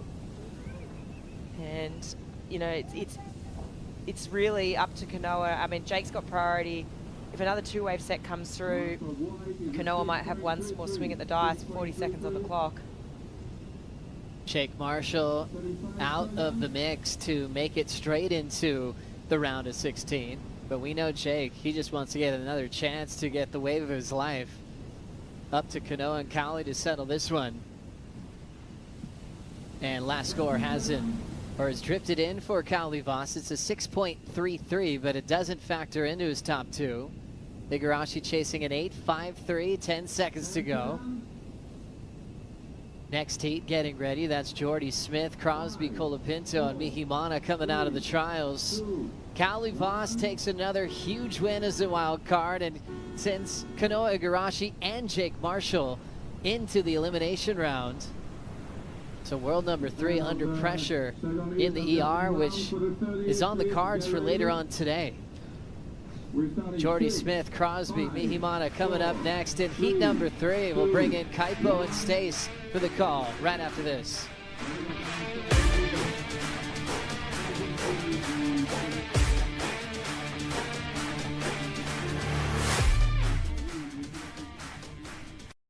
The thing about history is that whatever happens, happens. There's no denying it. It's the beautiful chaos. Hell and heaven canceling each other out. Triumph and defeat. This year, history will be told in 12 chapters. 54 men and women will write it. History will be written live at worldsurfleague.com. Back in an epic day of professional surfing. Stop number 11 on the World Surf League Championship Tour. The Lexus Tahiti Pro presented by IC, and IC, another epic heat coming your way. Jordy Smith, currently number 2 in the rankings. Crosby Colapinto, who's been charging out here at the end of the road, as well as the local wildcard winner of the trials, Mihimana Brai. And thank you for joining us on set, Kai Paguro, that's Stace Galbraith, and our special guest, Kai Lenny. Thank you for joining us, Kai. Stoked to be on with you guys. It's been a pretty epic swell here, and you've been feasting on everything over here at the end of the road in Tahiti. Your take on what we've seen in the last couple of days. Well, I think the swell over-delivered. I mean, I was in Hawaii, and I was like, oh, the event's happening, you know, it's probably going to be that, like, big paddle size, and last minute, you know, got a call from Raymond, and he's like, you better come down here. And it ended up being like 2 solid days of towing, and then yesterday evening was some sick paddling as well. And definitely, I think the swell over-delivered, and it's why we love it down here. Yeah, just head on a swivel for you globally just to make it out here. But memorable moments so far for you from this swell. I mean, there's a lot. I got a lot of really good waves. I was really stoked to be able to surf Chopu switch, get towed in on a couple. I've been debating on what would be better if you could be frontside or backside out there, and so far I think it's more comfortable to be frontside for sure. But that board did you use? Mine. I can switch the straps around if you're towing. But I mean, gosh, there's been a lot of memorable moments, let's put it that way. Yeah, it's been incredible, and thank you for joining us for day 1 of the competition window. We're kicking it off in a big way on the water. Jordy Smith, Crosby Colapinto, Mihimana Brai. No real scores as of yet, but I want to get your take on this heat. Stace, oh, here we go. This happened, it's going to be an incomplete. This happened during the break for Jordy Smith. Yeah, it's obviously a massive heat for Jordy. And you know, everyone's got something on the line here. Mihi on a crazy one. He wants to, you know, follow in the footsteps of his mate and fellow local. Wow, he was so close to making that wave. Kai, as a newborn goofy footer, what could he have done differently? You know what? I think he was just maybe a little bit too deep on this one, but those are the ones that are the 10s, and that shockwave is what got him. It kind of slowed him down a little bit. I always see the best guys try to get the shockwave under their board, and if it ever gets onto the deck of your board, that's what slows you down a lot, and they end up falling out of the barrel nearly. But hey, easier said than, you know, done. Well, front row seat to all of that action is Strider Wazalewski out in the channel. Thank you, Kaipo. Yeah, well, just a little catch up on Mihimana Brai, that heavy wave that he caught, almost making it out the end there. Just like bucked off. We saw the board pop up immediately, broken just so quickly. I think we're gonna have to build a graphic on boards broken today. That's number 4. But beyond that, you know, Sam actually, our cameraman swam over to him because as he came up, his eyes were like going different ways, and he was spitting out water and got on the back of the ski and looked pretty shaken, and then you know, jumped in the water to paddle back out, but paddled out really slow. So definitely rattled by that heavy wipeout. So still really heavy out here. You know, it's, you know, Kai, you can attest to it. You know, these waves are just thrash you underwater. Oh yeah, the beatdowns out here are just next level, and it's a double-edged sword. Sometimes you get lucky and you fall into an air pocket and it shoots you out the back, and it's almost worse mentally because you're like, oh, the next one's probably gonna be bad, because on the flip side, it's the worst thrashing that you can imagine, and hence why guys are wearing helmets. Yeah, talk us through this, Kai. Well, right here, I mean, as we saw earlier, he's just right on that fine line. If he's like a foot farther forward, that shockwave would have, you know, probably shot him out. But it's so hard when that whole, you know, cauldron of water just explodes into the barrel. You know, there's nothing you can really do. You can't really fight it, and you just hope you're on the better side. But it sounded like he was coming up spinning. Yeah, Mihimana Brai is going to have to get more Chile surfboards. That's his support. The trials winner here in Tahiti, and his 3rd appearance at the Lexus Tahiti Pro, quarterfinals in 2023, got a 9th last year. for his efforts. So definitely one to keep in your eye, and that's one of those local specialists that's so dangerous out here. So Stace. dangerous. You don't want to get him in any round, with the first round or the elimination round or wherever you meet him in the draw. He's going to be lethal. And speaking of local specialists and gold medalists and heat winners, Kaoli Voss is on the boat for the interview with Chris Cote. Yeah, thanks, team. Callie, I saw you walking off the beach in Huntington. You had fire in your eyes knowing you were coming back home. The swell was forecasted to be amazing. Did everything live up to the hype that you expected when you came home? When I saw you in Huntington, you saw the fire in my eyes. But the day before, I was crying because I missed the first swell, and then I was surfing 1 foot Huntington. And yeah, the day you saw me, actually, I lost. So I was just like, after this, I was just like, oh, I hope to get home. I hope the swells hold and the wind too. And then, yeah, I got here the day before. It was pretty bad. And then I scored the 2 next days. Absolutely scoring, because the first day I was working. My siblings made me work. So I was driving the ski, whipping my brother and my sister on the best way of their life. So it was a special moment. And also it was the same day a year ago that I won gold medal. So it was a special day the 2 days ago. And the next day of the swell, I was just like, okay, guys, now I'm surfing. So my brother worked for me, put me on 4 good ones. So I was really stoked. And then today made my heat with such a perfect waves. And wow, just amazing. Now, I know it's more than confidence. Tell me about surfing out there without a leash. Is that a strategy that you've done before? I feel like with no leash, it's easier. If you fail, you don't lose that much time instead of having the leash, because when it's that size, especially when it's big, I don't surf with leash, because if you fail, you're by yourself. So the lifeguard can pick you up easily. You just have to go on the lagoon, pick the board, and come back. Or either way, like if like I did, I fell here, but I stayed here. So it's easier for me to paddle straight to the backup and take another board. I don't lose time. But when it's smaller, it's better to have the leash. But when it's big, it's sketchy. Wow, that is incredible. Unbelievable. So tell me, Callie, what are your goals looking forward to the rest of this event? I don't know, to win. I really want to win here. For the CT, I have a second place to better, and yeah, I'm surrounded by great people. Jeremy is always on my corner there. I have my little brother here around, my family, my dad, and all the people here. They cheer for me, and I'm really proud they're here, and I want to do good for them again. So yeah, I'm gonna try my best. Love to hear it. Good luck moving through. Kaoli Voss is on. Yeah, local hero, and like he said, he was towing in his sister Island and his little brother Nike on those giant days. What a great surfing family, Stace. But Nike, Island, they got some bombs out here. Bombs, charging real hard, and yeah, it's good to see. I mean, they've got a pretty good guiding light there, and the older brother, he's definitely paving the way for not just his own family, but for everyone out here and what's possible. And then heaps of other local boys too put on such a crazy show the last couple of days. Yeah. Always good to drive the ski one day though, get a bit of good karma in the bank, and then hopefully it pays off for you the next day. Well, I wonder if other competitors are going to read into Kaoli and his no leash theory. Oh, I think for sure, and I think it's something that I'm curious to get Kai's perspective on this. Like we saw Carissa Moore, I think, take one of your little tricks with the little tails, or what do you call them, on the end of her board? The mink system. The mink system. So what else do you think that shortboarders aren't doing that they could be doing? Because the no leash thing is a big wave thing, and I mean, what Carissa was doing was as well. A lot of it comes down to personal preference. I think the no leash thing's genius. I mean, if you have a ski coming to get you, you're going to save your board as well. Most of the time, your board breaks because the leverage off of the leash. I think I would surf Jaws, for example, with no leash if there was a sandy beach. Yeah. Nazare, if I'm paddling out there, no leash for sure. I mean, that's what gets you more worked. And in this case, they're in the business of getting scores. They don't want to be using any more energy than they have to. Yeah. And I mean, if it's bigger, having a little flotation is good too, because you don't even have to swim. You just allow it to do all the work for you to come up. And I think Kaoli's really smart because he's learning a lot that he's done in the bigger days, and he's just bringing it into that competitive field. And for him, he's going to feel extremely comfortable on a day like this because all of a sudden the scale's a lot different.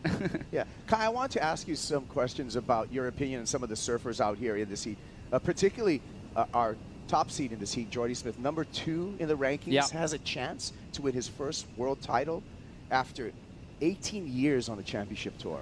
Well, I think everyone believes that Jordy is world championship material. Like he should be a world champ, and this could be his year. I think with the current changes to you know, the final 5 in Fiji, he's going to want to get to that top spot. And there's a lot of people that are chasing after him. I think whoever can end up there, you just get one win in that final, it's going to be really critical. And the craziest thing about having this event as the last event into the final 5 is the fact that you have to play that game of, like, don't get hurt. The biggest one might not win you the comp. It's going to be kind of the longer, medium ones. And this wave looks pretty good right here. Oh, my. High and going down. That was Crosby Colapinto right there. Got sucked up the face, Stace. Oh, he went to the Kelly zone. Only Kelly goes to that part of the wave and still survives. That was crazy. And then right here, who do we got? Jordy. Jordy with the stall. Doesn't quite get into the barrel, but complete ride. And by the way, you know, Jordy Smith, with his appearance in this heat, with grabbing his jersey, Jordy has clinched his spot in the WSL Final 5, you guys. As we see the expert operation there. Yeah, the Tahitian Water Patrol here, they're top notch. And they're not afraid to drive the ski over 1 inch of water right there. And you're happy when you see those guys. Yeah, big time.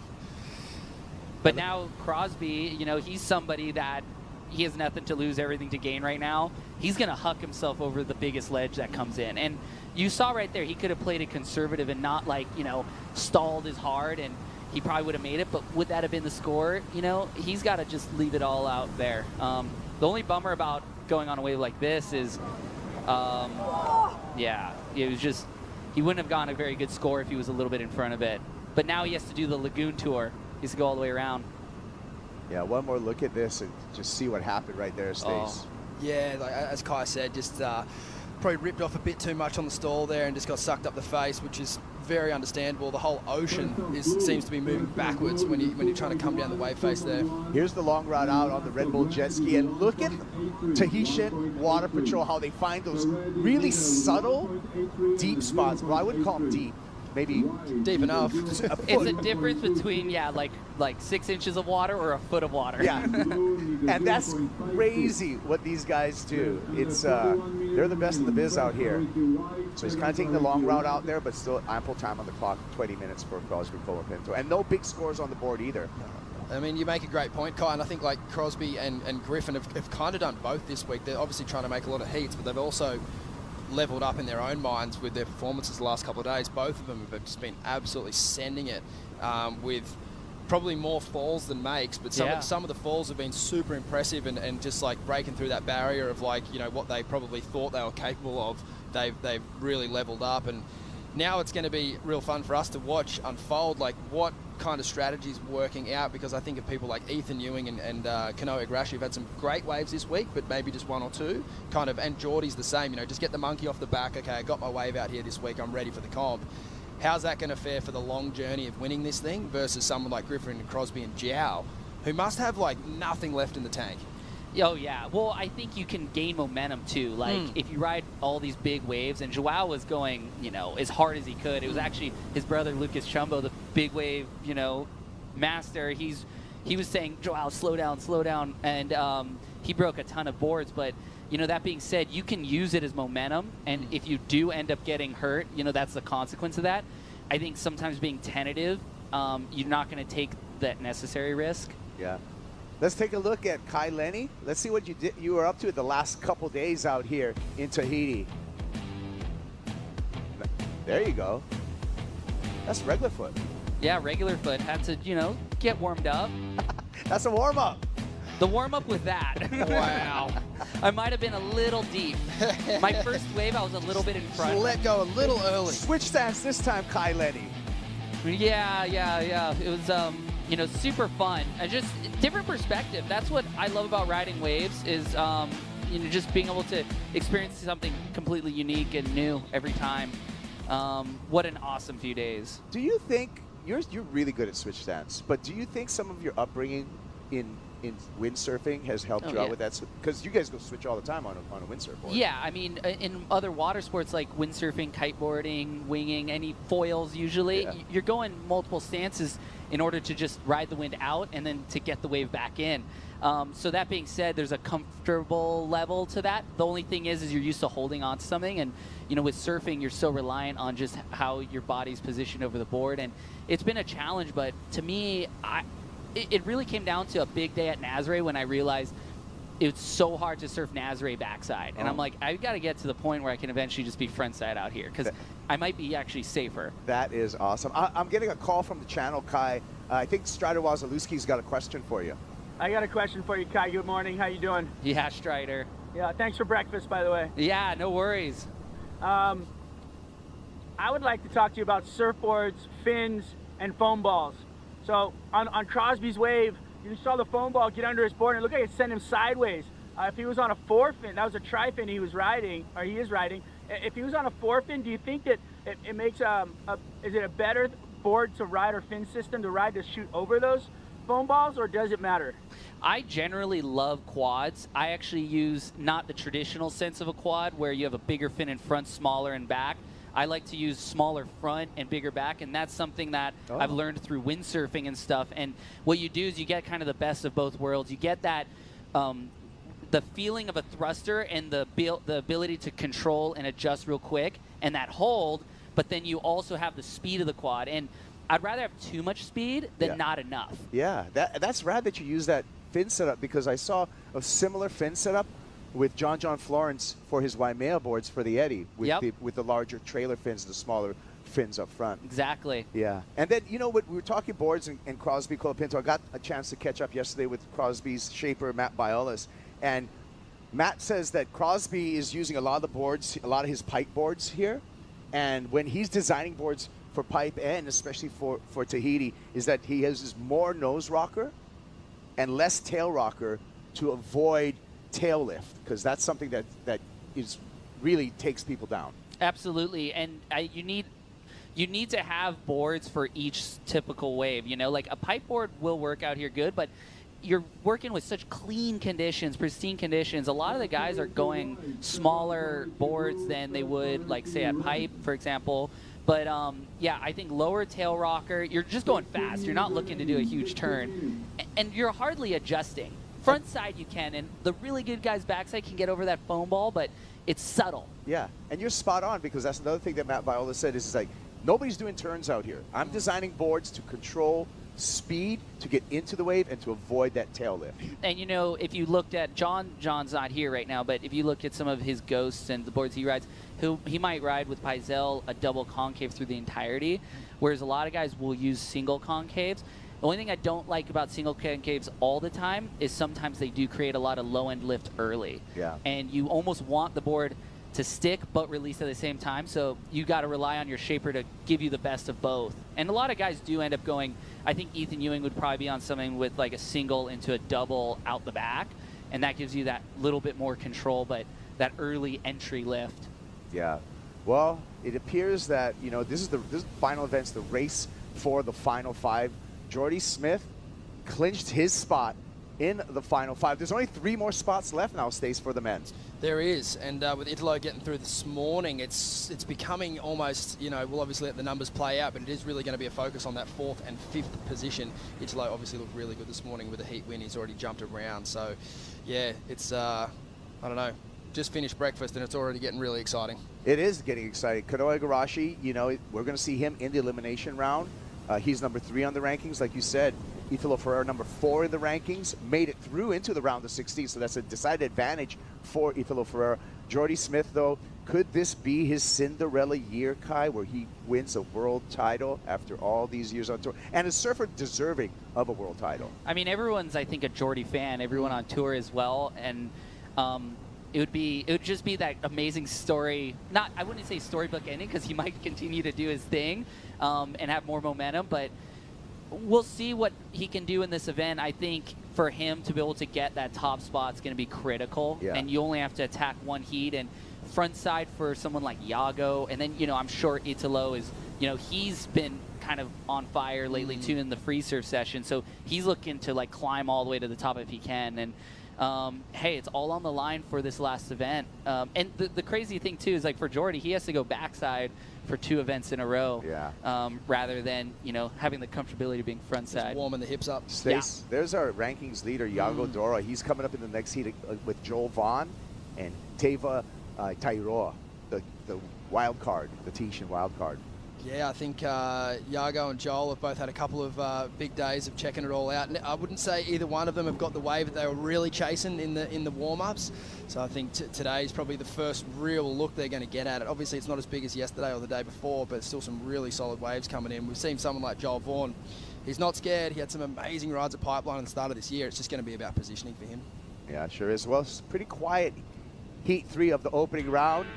More of the opening round continues. Stay tuned for more coverage of the Lexus Tahiti Pro presented by IC.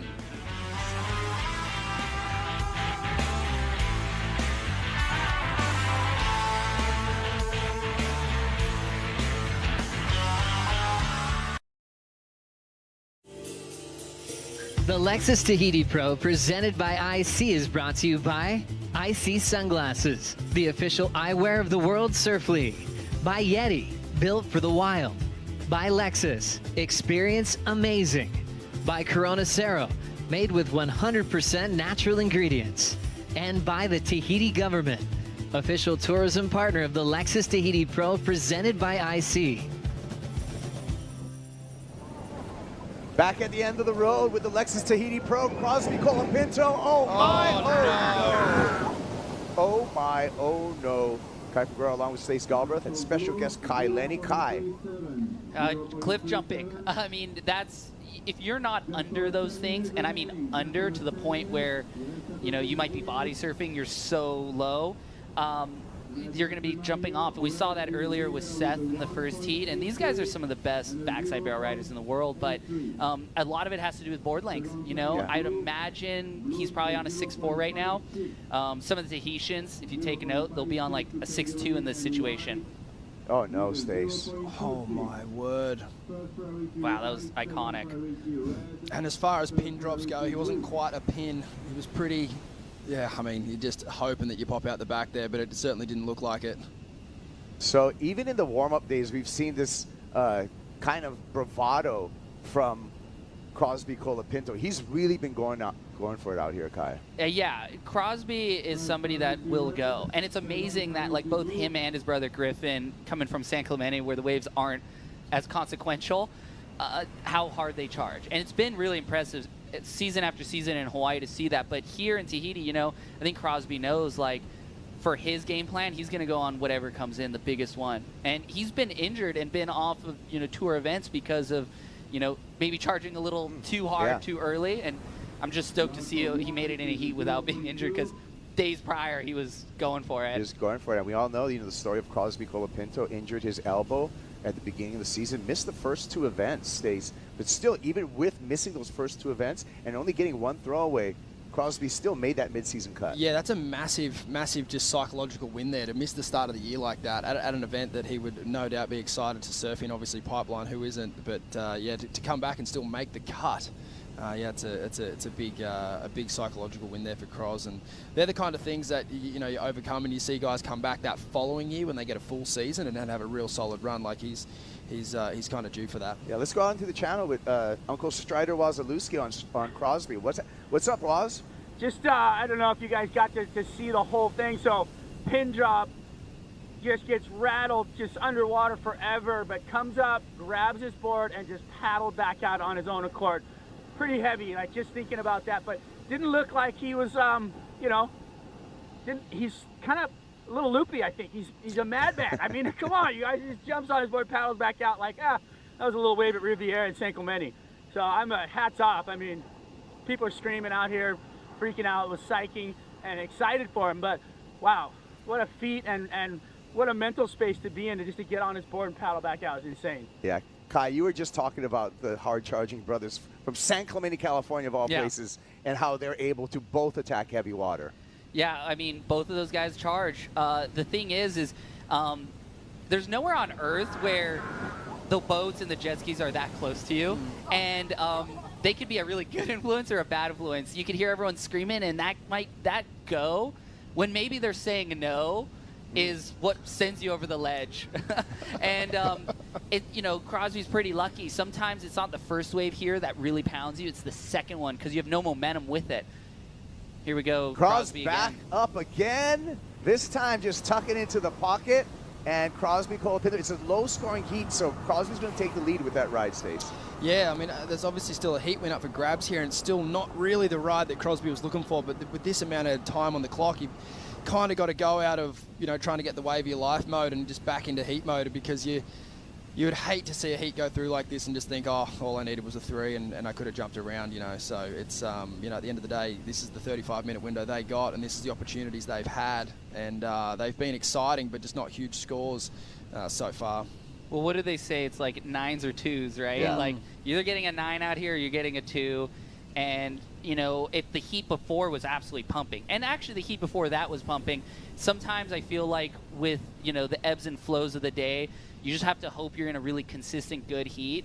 I mean, surfing out there, the conditions sometimes are hard to read, and then the very next second, it's just like turnkey. It's super easy. Here's a replay, Stace.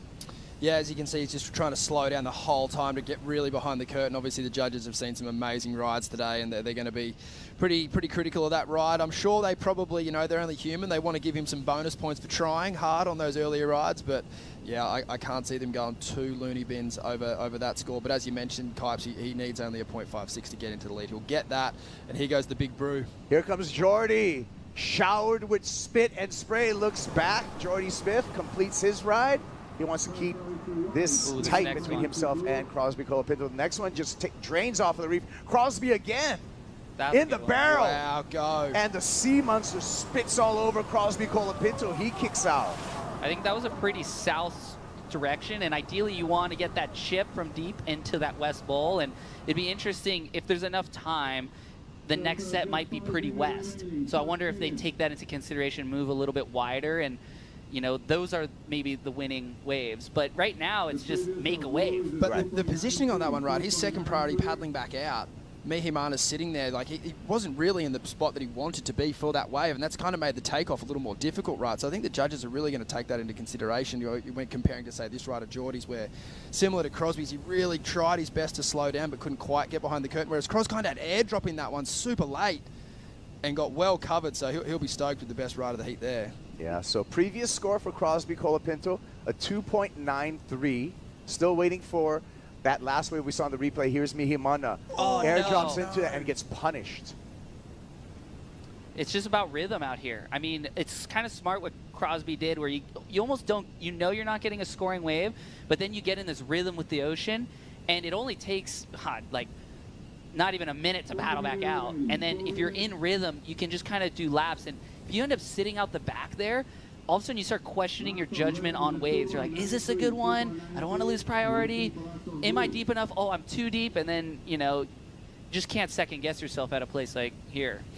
Guy, talk to us about any techniques you have while you're in a crazy wipeout or as it's about to happen. Because with a wave like this, you see the surfers, men and women, committed to the very end. Yeah. They're not thinking about falling and self-preservation. I guess if you look at your tow wave the other day where you were too deep, you got to eject somewhat early. But when it's this paddle situation, you're committed to the end, which makes the fall so much worse. Like, they're not penetrating there. Well, any big wave, but especially here, if you fall on the West Bowl, all the water from the channel is unloading onto that reef. So, when you're towing, you're able to go a lot deeper. If I'm too deep, I want to actually jump off into the shockwave, into that kind of hole before the West Bowl, and I might be able to save myself some punishment. It's not guaranteed, but with paddling, you're pretty much committed to that West Bowl area, and that's the thing, is like a lot of times you got to be able to read the room. Okay, I want to make it as far as I can, but can I get out early and get shot out the back and maybe able to just paddle straight away versus copping the punishment. The worst pounding here is always going to be at the end, ironically. I mean, anywhere sucks. Yeah. But at the end, that's where all that water from that channel's unloading. It's counterintuitive, right?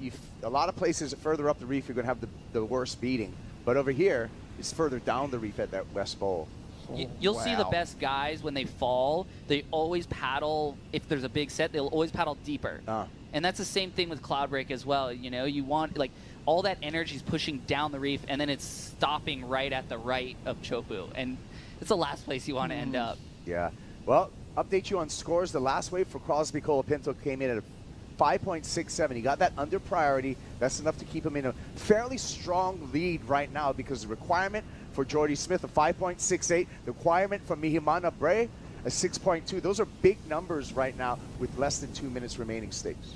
Yeah, they are in the context of this heat for sure, but it's like with, a minute 45 left on the clock, as Kai said, things can change so quickly out here, and I think I don't think that the surfers will be thinking about those scores so much as just focusing on making their best effort on the next wave. Look at this guy grabbing the yellow jersey for the first time in his career. He gets to put on that yellow jersey. He's worthy of it too. He is.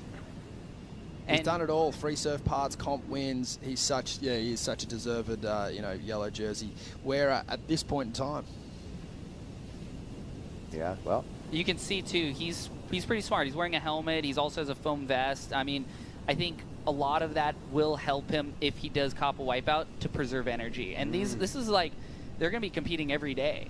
So you want to be able to like save yourself. That's such a good point, because you've seen surfers just exhausted. This is the opening round. We're planning on going through the elimination round and the round of 16. So you definitely don't want to get gassed on a big day of surfing out here. No, I mean, the last thing you want to be able to charge, have the confidence, but there's no reason why you need to swim to the surface. The only thing you need to do is just relax, preserve your energy, and any movement underwater is just going to be, exhausting. You actually had one of the best quotes in big wave surfing. You can either take the stairs or the escalator when you were talking about inflation. Yeah. So that was always my philosophy. It's like, I trained to be able to take the stairs to the top of the skyscraper, run up. Yeah. But I would rather just take the elevator. Yeah. And then I can go back out and just be that much more focused. And in big wave surfing, my goal is always, 6 to 6, 6 a.m. to 6 p.m. You just want to surf all day. Yeah. That really sat really well with me when you explained that technology, Kai. Well, heat's over, clock's up, and it is a gutsy performance stage by Crosby Colapinto, earns him a spot in the round of 16. Yeah, it was a scrappy win, but it would have felt good. He took a couple of poundings, got one really nice tube, and unfortunately there for Jordy, he finds himself in the elimination round, which is not where he wants to be. Yeah, so Jordy Smith, number 2 on the rankings, into the elimination round, along with the wild card, Mihimana Bray. We're on to a quick commercial break. Why would you go anywhere? We got action in Tahiti at the Lexus Tahiti Pro, presented by IC.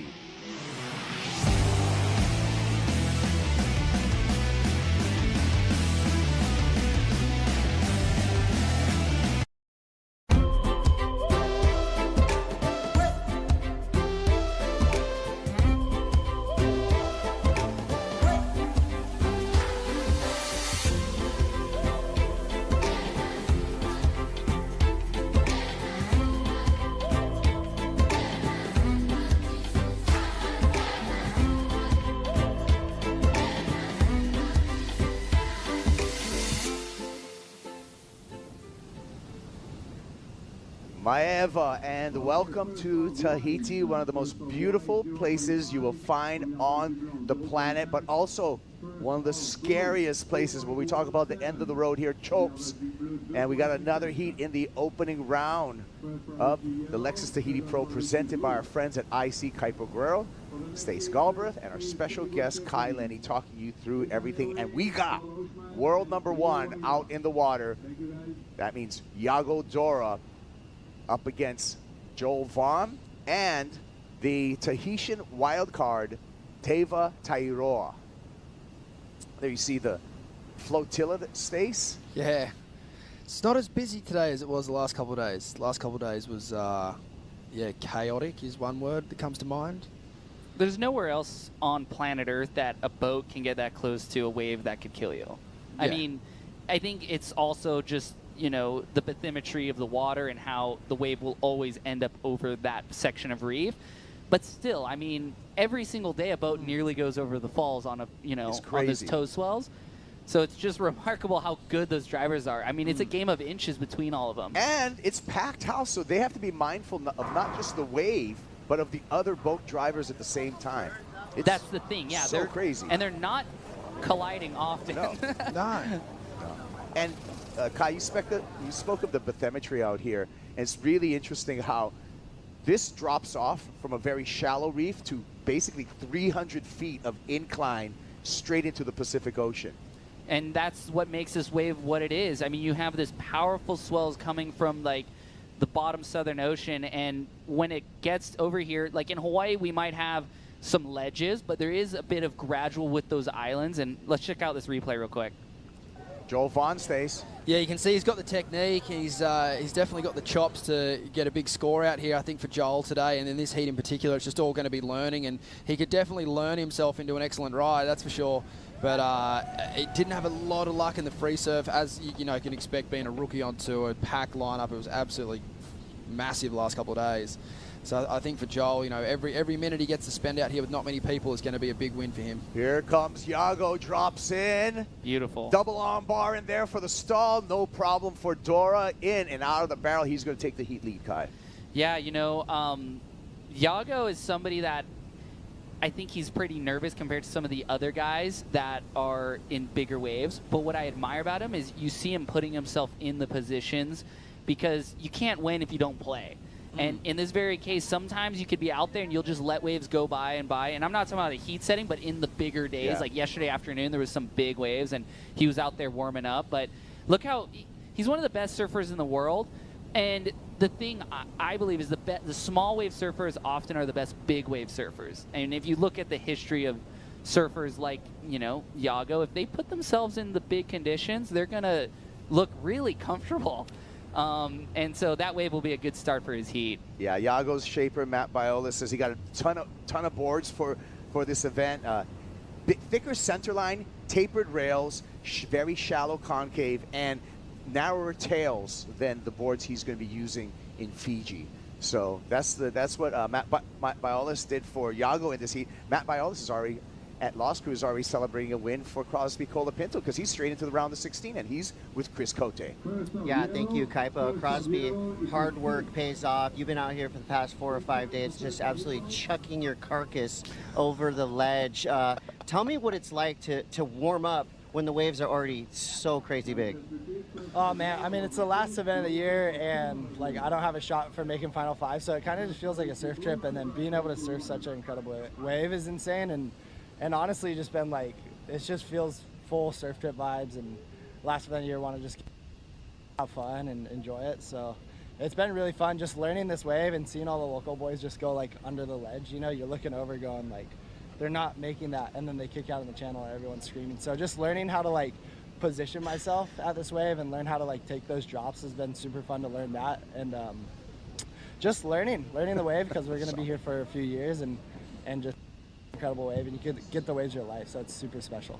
These waves look like they're about 4 or 5 seconds long. Maybe you could just break down real quick what it's like when you see the wall coming at you and then you're in the tube and then you pull out. What does that sound like? What does it feel like? Oh man, it's the most wild experience ever, because it goes from deep water to shallow water so quick. So it's like it happens so quick that your body almost goes into like fight or flight mode and like survival mode. So then you kind of just like instincts take over and you put yourself in the position, and then once you like make the drop, you kind of like focus on that, and then you pull up and you're in this huge barrel that's the size of like a school bus, and you're just like kind of taking it in, and the mountains are all right there, and then you kick out and there's like 100 people in the channel. It's just the most unique thing in surfing. So it's just yeah, if you could bottle it up and sell it, you could sell it for a lot of money.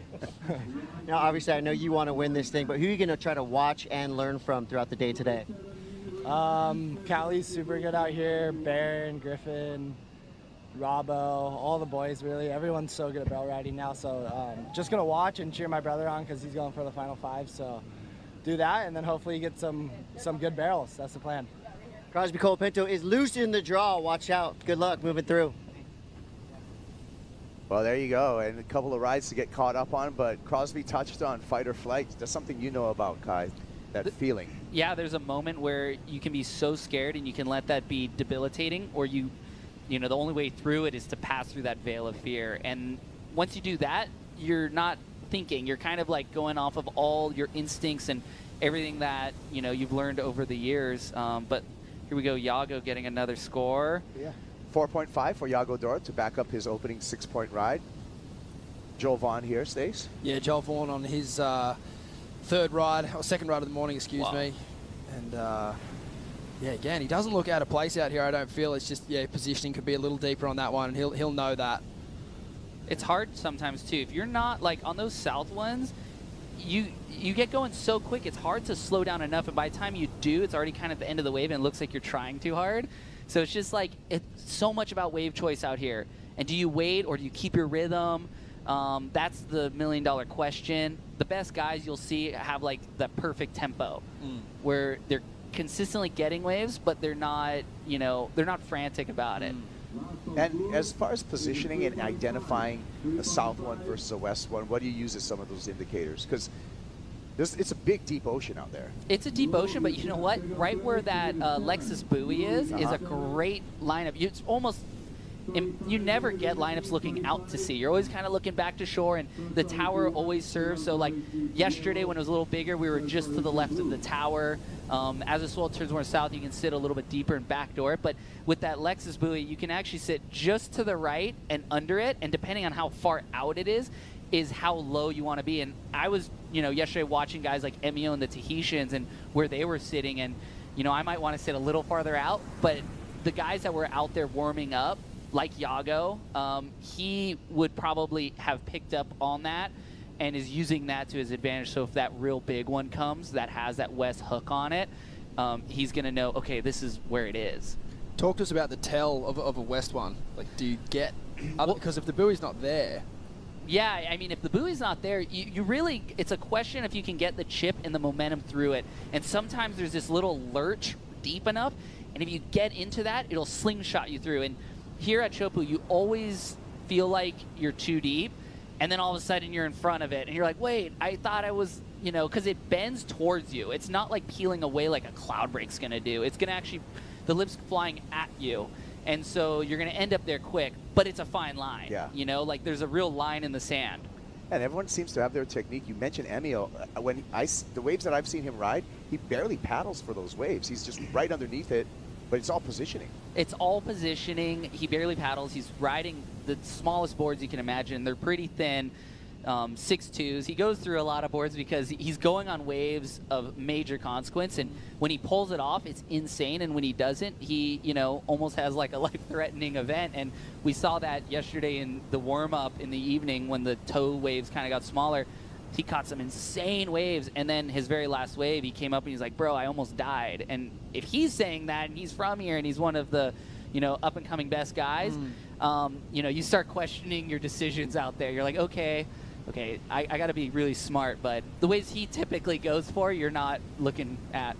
Yeah, and really the depth of talent here that has been developing in Tahiti, Kai, has been mind-blowing. We have a 12-year-old that's going to be in our women's draw, Kelia Galina. And she's just one of the many of this new wave of Tahitian surfers that we see evident out here on the reefs. Oh, it's incredible. And I think we're witnessing this generation. You know, you have Kauli Vaz as well, who's an Olympic gold medalist, and he won that here. They know this reef better than anybody on Earth, and that is a total advantage. If you want to get good in Tahiti, you need to spend time here. It's not the worst place to spend time, that's for sure, but you're going to arrive at moments where you question, why am I doing this? How did I get myself in this position? But then if you're willing to be persistent and go for it, you're going to get some of the best rides of your life. Might get the worst wipeouts in the process too, but that's about living. This is like what we do. This is what makes surfing so great. I feel for a non-Tahitian surfer and to get experience out here, it takes a lot more effort logistically than, say, getting to know the North Shore of Oahu. Oh, logistically, you know, it's a water world down here. You need to have a jet ski, you need to have a boat, you need to have connections. I mean, totally, you can stay somewhere and paddle out, but you break a board, it's a long swim in. And, you know, you also got to get to know the locals. I mean, they hold this place down pretty hard, just like in Hawaii, and the only way to, like, show up is to be really nice to everyone. And what I love about kind of the culture here is you paddle up to everybody and you give them, a high five and you say, hey, how's it going? And you never try to take their own waves. And usually if they like you, they'll be like, go, go. And you kind of question if they just want to see you go over the falls or not. But most of the time they want to see you get a good wave. So, I mean, the Tahitians here are incredible, and this place is fantasy land. It's just iconic. Yeah, it sure is a beautiful place, Stace. Oh, it is. Yeah, and I'd be questioning any kind of go calls. It's like, are you taking the mickey here? Like, well, you want me to go this one for sure? You got to have really good hearing, because sometimes it's no or go, and ironically, they're too close together. So it's like, is he saying no? No, go. And this guy's somebody that'll go on anything. He doesn't have no in his vocabulary. That's an exciting rookie. It's the first time we're going to see Al Cleland Jr. at the end of the road, and looking forward to that. I'd argue he's probably what most people are most excited to watch as a rookie coming here, because where he comes from, he hails from, Mexico. Big barreling beach breaks, heavy. And, he's somebody that's going to go, and his barrel riding technique is up there with the very best already. Yeah, he'll be in heat number 6 of the opening round, by the way, if you want to stick around. As you should. Why would you leave this show? It's an incredible show. That's what Al Cleland Jr. is going to take to the water. He's a pretty happy-go-lucky character. He doesn't mind having a good time, but he's just as competitive as the rest of them. And he had that heat here at the Olympics with Jean Deroux, where they both went absolutely crazy, got huge scores, but Al didn't end up winning that heat. So I know he'd still have that on his mind. Like, he wants to get big barrels, but he also loves a heat win, So I think he'd be looking to really put on a show today. And he's got a good heat. Griffin Colapinto's going to be out there with him, as well as Connor O'Leary, fresh off his first CT victory over there at J Bay. So that's a great heat to look forward to. They're actually all good, but every heat's good now, and I think everyone's stoked that made this year's mid-year cut, because then you have basically a year and a half on tour if everything goes perfect. Being able to essentially surf the whole season again next year. But what a contrast going from J-Bay to this. It's pretty much the opposite type of surfing. However, someone like Connor O'Leary, who just came off inside and being a really good barrel rider, he can do some damage. And just because, somebody is known for being really good out here doesn't always mean it goes your way. And so there's that luck factor involved. But finally, here we go. Tahitian. Deva Tairoa strings through there, and he will get a score on his second wave. That'll be his first meaningful score. He opened up with just a half-point ride for straightening out. Learning a little bit about this 35-year-old here from Tahiti. He's a volunteer fireman in addition to being a great surfer. He's taken the place. We actually took 2 Tahitian surfers on the trials, because unfortunately Alejo Muniz had to pull out of this event due to a shoulder injury and shoulder surgery. Yeah, so he was stoked on the opportunity. Sick drop there, beautiful technique. He was stoked to get that one on the board, and still plenty of time remaining in this heat. Yeah, I think, it's just the conditions are changing. It's obviously a declining swell.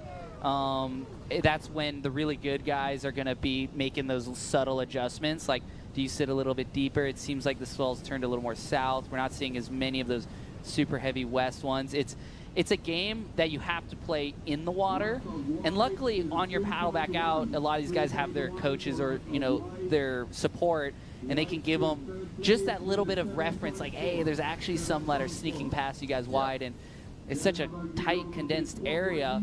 But these are the days that can kind of be the scariest too, because all of a sudden a 10, 12-footer can come in out of the blue. And I feel like Yago set himself up perfectly here to kind of take care of that if it happens. He's kind of got his heat total. Yeah, there you got Ethan Ewan with his dad, Bill. And it looks like a quad there. And the 2 quads set up, from ready to Darren go. Hanley. Yeah, so Ethan Ewing coming up next with Cole Hauschman and Rio Waida, heat number 5 of this opening round. But yeah, just getting back to Yago's total, he's set himself up beautifully. If it ends up being a quiet heat like we saw with the last heat with Jordy and Croz, he's kind of got enough points you'd think would take it out. But if it starts firing at the end, he's going to have his pick of the litter. I would like to be in his position, because at least now he can sit and wait. And as things slow up a little bit, he's going to be able to just have the priority and then just pick the one. Yeah, I always refer to this position as heat control for Yago Dora because he's actually controlling the heat. He's got the lead, he's got the priority, he's got all the cards in his favor. So really, he can control the tempo of what's going on in this back half of the heat. You only have the yellow jersey because of that, right? Yeah, exactly. Yeah, just learning to read the room, like you said, Kai, dying Swell. It's like he's watched that heat before and he's going, okay, I don't need to do anything crazy here. I just need to get some completions on the board. But again, it's that experience. Like he's, probably not his experience out here as Teva, but he's certainly surfed a lot more championship tour heats than him. And he's learned on the fly. This is his 5th appearance in Tahiti for CT competition. His best result was last year at quarterfinals finish, so he's improved every single time. I mean, the thing is, you have two sides of the coin. You maybe got the CT guys that don't spend as much time as they would like to be absolutely comfortable. I mean, for sure, you got some guys that growing up before they made the championship tour were here doing their thing. I mean, like, I think Robbo's been getting 12, 15 footers paddling since he was 12. 12 years old, But then on the flip side, you got a local Teva or any one of the wild cards like Mihimana, but they don't have the competitive experience being with the CT. And that's the hardest thing about being on a wild card is knowing the math, knowing like the strategic. Usually when you're free surfing, it's like biggest, gnarliest wave. If I can make it, I win. But that's not the same game out here. And if you look way back in the past, like guys that were always tacticians like Gabriel Medina, he wasn't necessarily going on the biggest West Bowl ones, but he was going on these South ones into the West Bowl. And maybe not the tallest of the heat over the contest, but he was getting the length of the ride and the depth of that barrel. Yeah, and speaking of picking the good ones and conditions, we'll go out to the channel right now with Strider Wazalewski. What's happening out there, Strider? Well, I just wanted to check in on the conditions. You know, the east-southeast trade winds have kicked in, so it's making the flotilla a little bit more organized, which is nice. With that wind coming across it, a little bit of texture on the face, not too bad. And then, well, we got the tide coming up. We got pretty big tides today. We have full moon, I think, tonight. So, you know, about 12:20, there's about high tide today. So that's gonna kind of flood the reef a little bit, kind of fill things up and slow things down maybe with that declining swell. But I like Kai's call there. You never know what's coming behind the closed door. I mean, there could just be a massive one out the back. So you got to be ready for it. But I think that's why things are slowing down a bit right now. We got a declining swell and the tide coming in and filling up the reef. Full moon, Strider. That's your time to shine, brother. We love it. It was beautiful moon set this morning. Yeah. Well, there you go. Thank you, Strider. 9:37 local time, 12:26 is the high tide mark here. Like Strider says, it's going to be a big tide. We're going to gain about 1.5 foot of water, 1.4 at 12:26. So tide filling in through the first half of the day. Swell sticking around. Yago Dora out in the lead right now. We're going to come back after this quick break to the conclusion of heat number 4, opening round. Can Yago Dora hold on to the lead?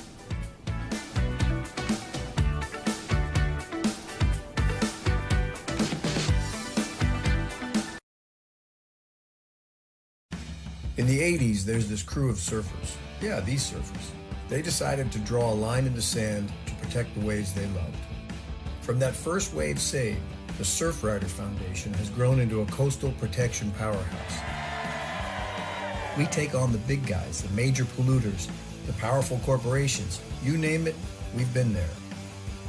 Become a Surfrider member today because the ocean needs more friends. Yeah, the ocean, our natural playground, plays a crucial role in our health and survival. Unfortunately, this precious resource is under threat from pollution, single-use plastic, and the impacts of climate change. Go to Surfrider Foundation, see how you can help. And Yago Dora is helping himself to another meaty score out here at the end of the road. Kuiper Girl, Stace Galbraith, and special guest Kai Lenny rolling back into that one with Yago. Kai, he's taking control of this heat. Yeah, that's the best wave of the heat so far, and it's been slow, but better than the last one. And you know, you can tell by the way he's paddling, he's pretty comfortable where he's sitting, and he might just be trying to manage the rest of this heat for the next one. Stace. Oh, this is just expert, like you said, Kipes. Heat control. He's really doing his job well here. He's obviously, everyone's so close, so on top of each other. He would have seen what happened to Geordie in that last heat. He knows Geordie's breathing down his neck for that #1 spot. and he's really doing a good job of just trying to keep that distance and keep his hands on that yellow jersey, which would just be a massive, massive win for him going into Fiji if he can hold that spot. That's right. Again, post-heat format. Winner in this opening round goes straight to the round of 16. Second and third in this opening round go to the elimination round. Those will be man-on-man heats in the elimination round. We're going to run those elimination round heats today, and we're also planning on running those round of 16 head-to-head heats to set up a quarterfinal. So as long as the Swell and the wind cooperate, we got a huge day of surfing here at the end of the road.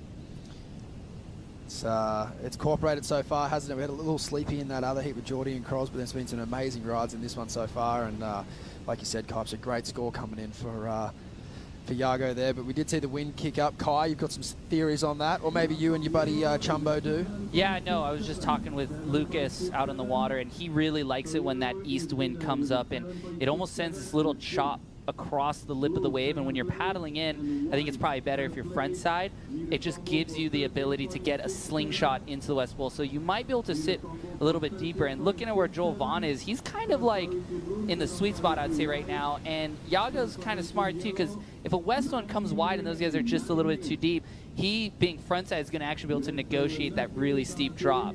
And then you got, you know, the local Teva. He is looking for that southern push into the bowl. Yeah, we got, this is the sprint for the Final 5, last regular season event on the calendar, and we got to take a look at some of our Final 5 scenarios right here. Jordy Smith, he's clinched his spot in the Final 5. Where he's going to be in the seeding, yet to be decided. Yago Dora clinches the #1 seed by making the final here in Tahiti. Kanoe Garashi stays, needs to reach the quarterfinals. He's already in the elimination round, and Italo Ferreira, Ethan Ewing, and Griffin Colapinto are battling to be above that cut line. Yeah, it's already been a crazy start to the day on the live ratings. Italo's jumped up into 4th. Kanoa's, jumped up into 3rd. Kanoa's been bumped down to 4th. And Ethan and Griffin yet to surf, but they'll be coming up very soon. Ethan's coming up in the next heat, as a matter of fact. By the way, look out for mathematically in the hunt, Toledo, Robinson, who's incredible out here, and Baron Mamiya, who's been putting on a show on chasing pack. The warm-ups. Whoa. Yeah, he's gnarly. I mean, where he hails from, Pipeline, 2 event wins in a row there. Come here, this is the dream for him. And he spent, you know, Barron spent a lot of time down here in Tahiti as well. Pressure with Ethan Ewing coming up. He's right on that cut line #5 coming into this final event of the regular season. Yago Dora somehow finds more shade. He's in the rhythm. And yeah. He's just gone surf trip vibes now. That's how you want to surf this place. It's so hard when you sit for a long time and, you know, you start questioning your decisions, and even if that doesn't end up in his score line, he might paddle out and one might just magically kind of come around him, and he just has that, like, ability to stand in his wax. And the guys have been sitting for a while out the back, so, you know, I don't like sitting too long personally. Water angle here, Stace. Yeah, an amazing vision here from Sammy Smith. And yeah, like you said, Kai, it's a good way to just keep your rhythm up. But I'd like to know, Kai, is it similar for you when you're towing versus paddling, that same kind of FOMO that you have looking at the back of a wave you don't go? Because I feel like on a ski you see a lot more, you're just a little higher, and so every wave looks like, oh, should I be on that one? I mean, with towing, it's just, you want the biggest possible one to come in, and you're coming with all this momentum and speed. And the technical part on those big ones is not getting too high on the face. You know, traditionally barrel riding, you're along the face and you're kind of cutting across. And out here, you need to be at the flats. You need to be uncomfortably low. And the lip throw's so far out, you're never going to get lipped in the head. You have to almost feel like you're riding on flat water, like you had just let go of the rope on, you know, the lagoon here. And you're going to get sucked up to the top. The tendency on those tow waves is to pump into them. And it's like, oh, don't do that. And the front side's nice because you have options. You can get on your heels kind of quicker and slide your way back down. Backside, you get up high. You see the guy's butt hits the side of the wall. And this has nothing to do with what these guys are surfing now. But when those really big, meaty ones come in, you can see the best guys, especially backside, they're sitting down as low as they can get. And that's where they get all their control. And nose is almost pointing to where we're sitting right here. Here's a technical question for you out here. You're really good with your equipment. You're shaping some of your own boards now, Kai. Yep. What would be the difference between a design for a regular footer on their backside here versus a goofy footer on their front side? Or would there be a difference for the board design? I think it depends on the person. It depends on the style. I wouldn't mind having a board that would be good either way, in a sense. You know, for me, what I would be using out here is more of like a quad with the bigger back fins, smaller fronts. Definitely want a narrow tail. Even at this size? Yeah, oh, for sure. And I think the philosophy there is like, well, with the bigger fins and back, you're able to get that tail higher up, so you can actually point your nose farther down. So if I was shaping a board, I would add a little more nose kick, and you know, kind of like what Matt Biolis was doing with the guys' boards where they're dropping the tail rocker. You're not going to need a board where you're going to need to do a big swooping turn. It's really just for the kick out, and you don't want that tail, if you're taking off really late, especially backside, to slip out. And it's going to be more challenging backside if the wind continues to come up, because you take off a little later and you're kind of leaning forward, that tail washes out. You're going to have to want to be a lot more over the tail, and that's when you're going to want that nose to be up, tail to be engaged. And what I like about two fins always engaged is you can make that real quick high up in the barrel and then point the nose back down towards the lip. Yeah, and we've seen, you know, just disastrous results with backsiders out here with that tail, you know, slipping out and sliding out. Like, it's just horrible because it stops all their forward momentum and they're just in the worst place. I mean, the tendency is you want to lean really forward, but out here you kind of got to be like back and then forward right as you engage. And if you're just in the lip a little bit too much, you're going to be either pin dropping or you're going to be trying to commit to that landing. Talk to us how hard that is when you're paddling as hard as you are, because your forward momentum and the need to be going fast into the wave is obviously paramount. But then at that moment you said you want to be like up and back. Well, I think the biggest red flag is if you're paddling really hard and you don't feel like you're in it, you're already too high on the wave.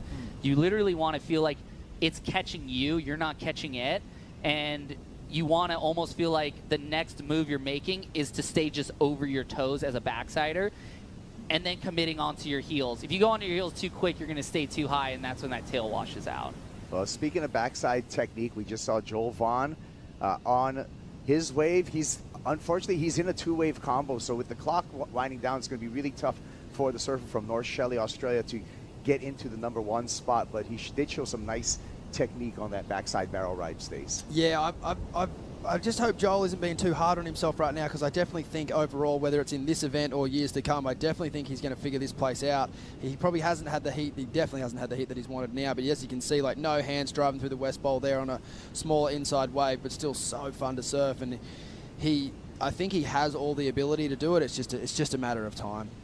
It's going to happen. I mean, both him and his brother have been on a heater lately, and I'm sure this is going to, now that there's going to maybe be quite a big break before the start of next season, it would be smart for any rookie or anyone that's not totally locked in down here just to do strike mission. And from Australia, it's pretty quick. It's not too bad. It is really quick, and like you said, it's worth it. I would do any amount of travel to get to this place. It's absolutely paradise. And if you're a pro surfer, it's similar to Hawaii. You need to be good here.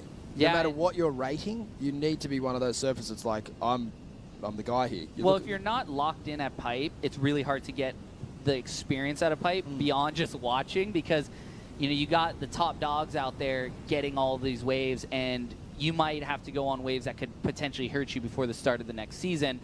Here, at least, you can pick a swell, pick an opportunity, get the practice of backside riding, and then show up to the North Shore and be like, okay, when the opportunity presents itself, you have confidence in yourself, maybe not totally in the wave, but you already did most of the homework. Yeah. I guess familiarity brings comfort. The more times you put yourself in that situation, you would know, Kai, probably the more comfortable you are. I always say, you can't win if you don't play. And in this situation, if you're going to watch the wave, you might as well watch from the lineup. And if you get a wild hair, like, I'm not going to catch one, that's usually when one comes to you and it just speaks to you. And you're like, I'll go for it.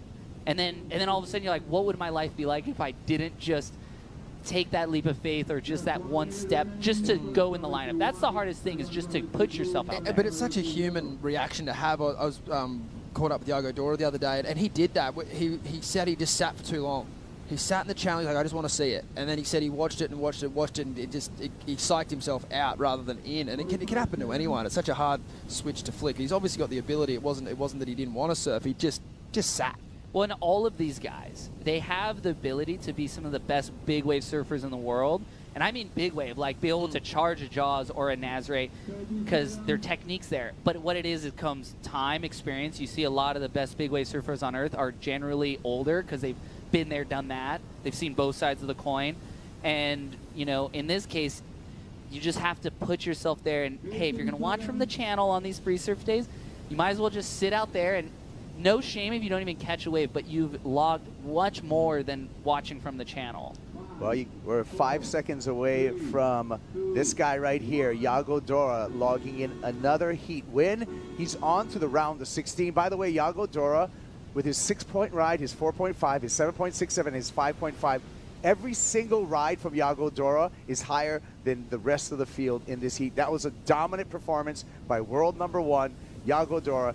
He's on to the round of 16. We're going to see Joel Vaughn and Teva Tairoa. They're going to be in the elimination round later on today. Thank you, Stace. Thank you so much, Kai. This was so entertaining, so great. And congratulations on just some incredible waves that you've surfed out here. Check out Kai's Instagram, by the way, yeah, and see some heavy rides. We're back with more action from Tahiti. Lexus Tahiti Pro, presented by IC, returns after this quick message. Iago Dora on to the round of 16.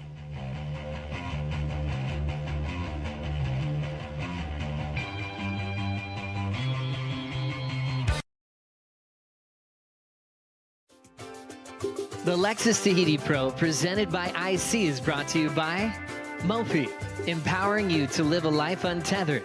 Power On. By Vini, official telecommunications partner of the Lexus Tahiti Pro.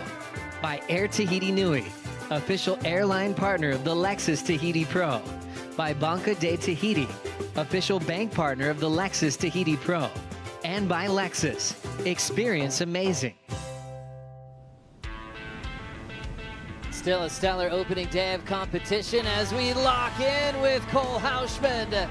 This one draining across the reef, and he's into daylight. What a read from the big man from San Clemente, California, who's taken a lot of wipeouts, has had a lot of success over the last 3 days, said he's learning so much and inspired by some of the best chargers in the world. This one continues with Rio Waida, the Indonesian, getting lost in the traction, but putting his head down to get this heat started.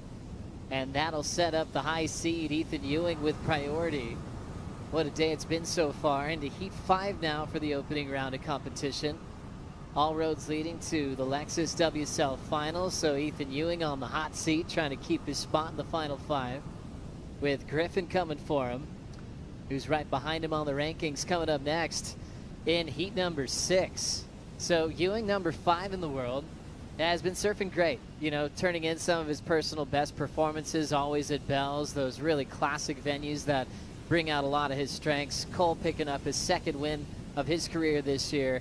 And Rio finaled at the pool event and is trying to find his groove again at the end of the season. Look at the company I have here on set. Flick Palmatier and one of her great friends that love to surf big waves together, Izzy Gomez, coming off a magical few days. Izzy, thanks so much for joining us today. Of course. Thanks for having me. Really hard to get a hold of you when your phone's at the bottom of the ocean. What happened there?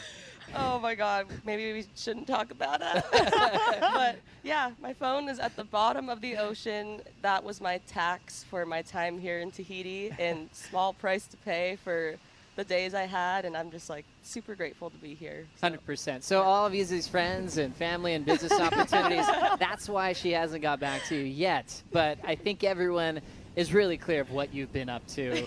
How do you describe the last few sessions you've had out here and what it means to you? Yeah, oh my gosh. Well, you know, I've had a really tough last 3 years, and just battling some mental stuff, and this was just like such a breakthrough trip for me. It was very last minute, and everything just seemed to come together, and I had a great support system, and I'm just like so stoked and so thankful. And the locals just like sharing the lineup with us. It's so special, and there's so much like good energy here, and it's such a beautiful place. And I'm just really happy to be here. And when you're here, good things are happening. Look Yeah. at this, a 9-point Oh, my. ride from Cole Hausman on his opener.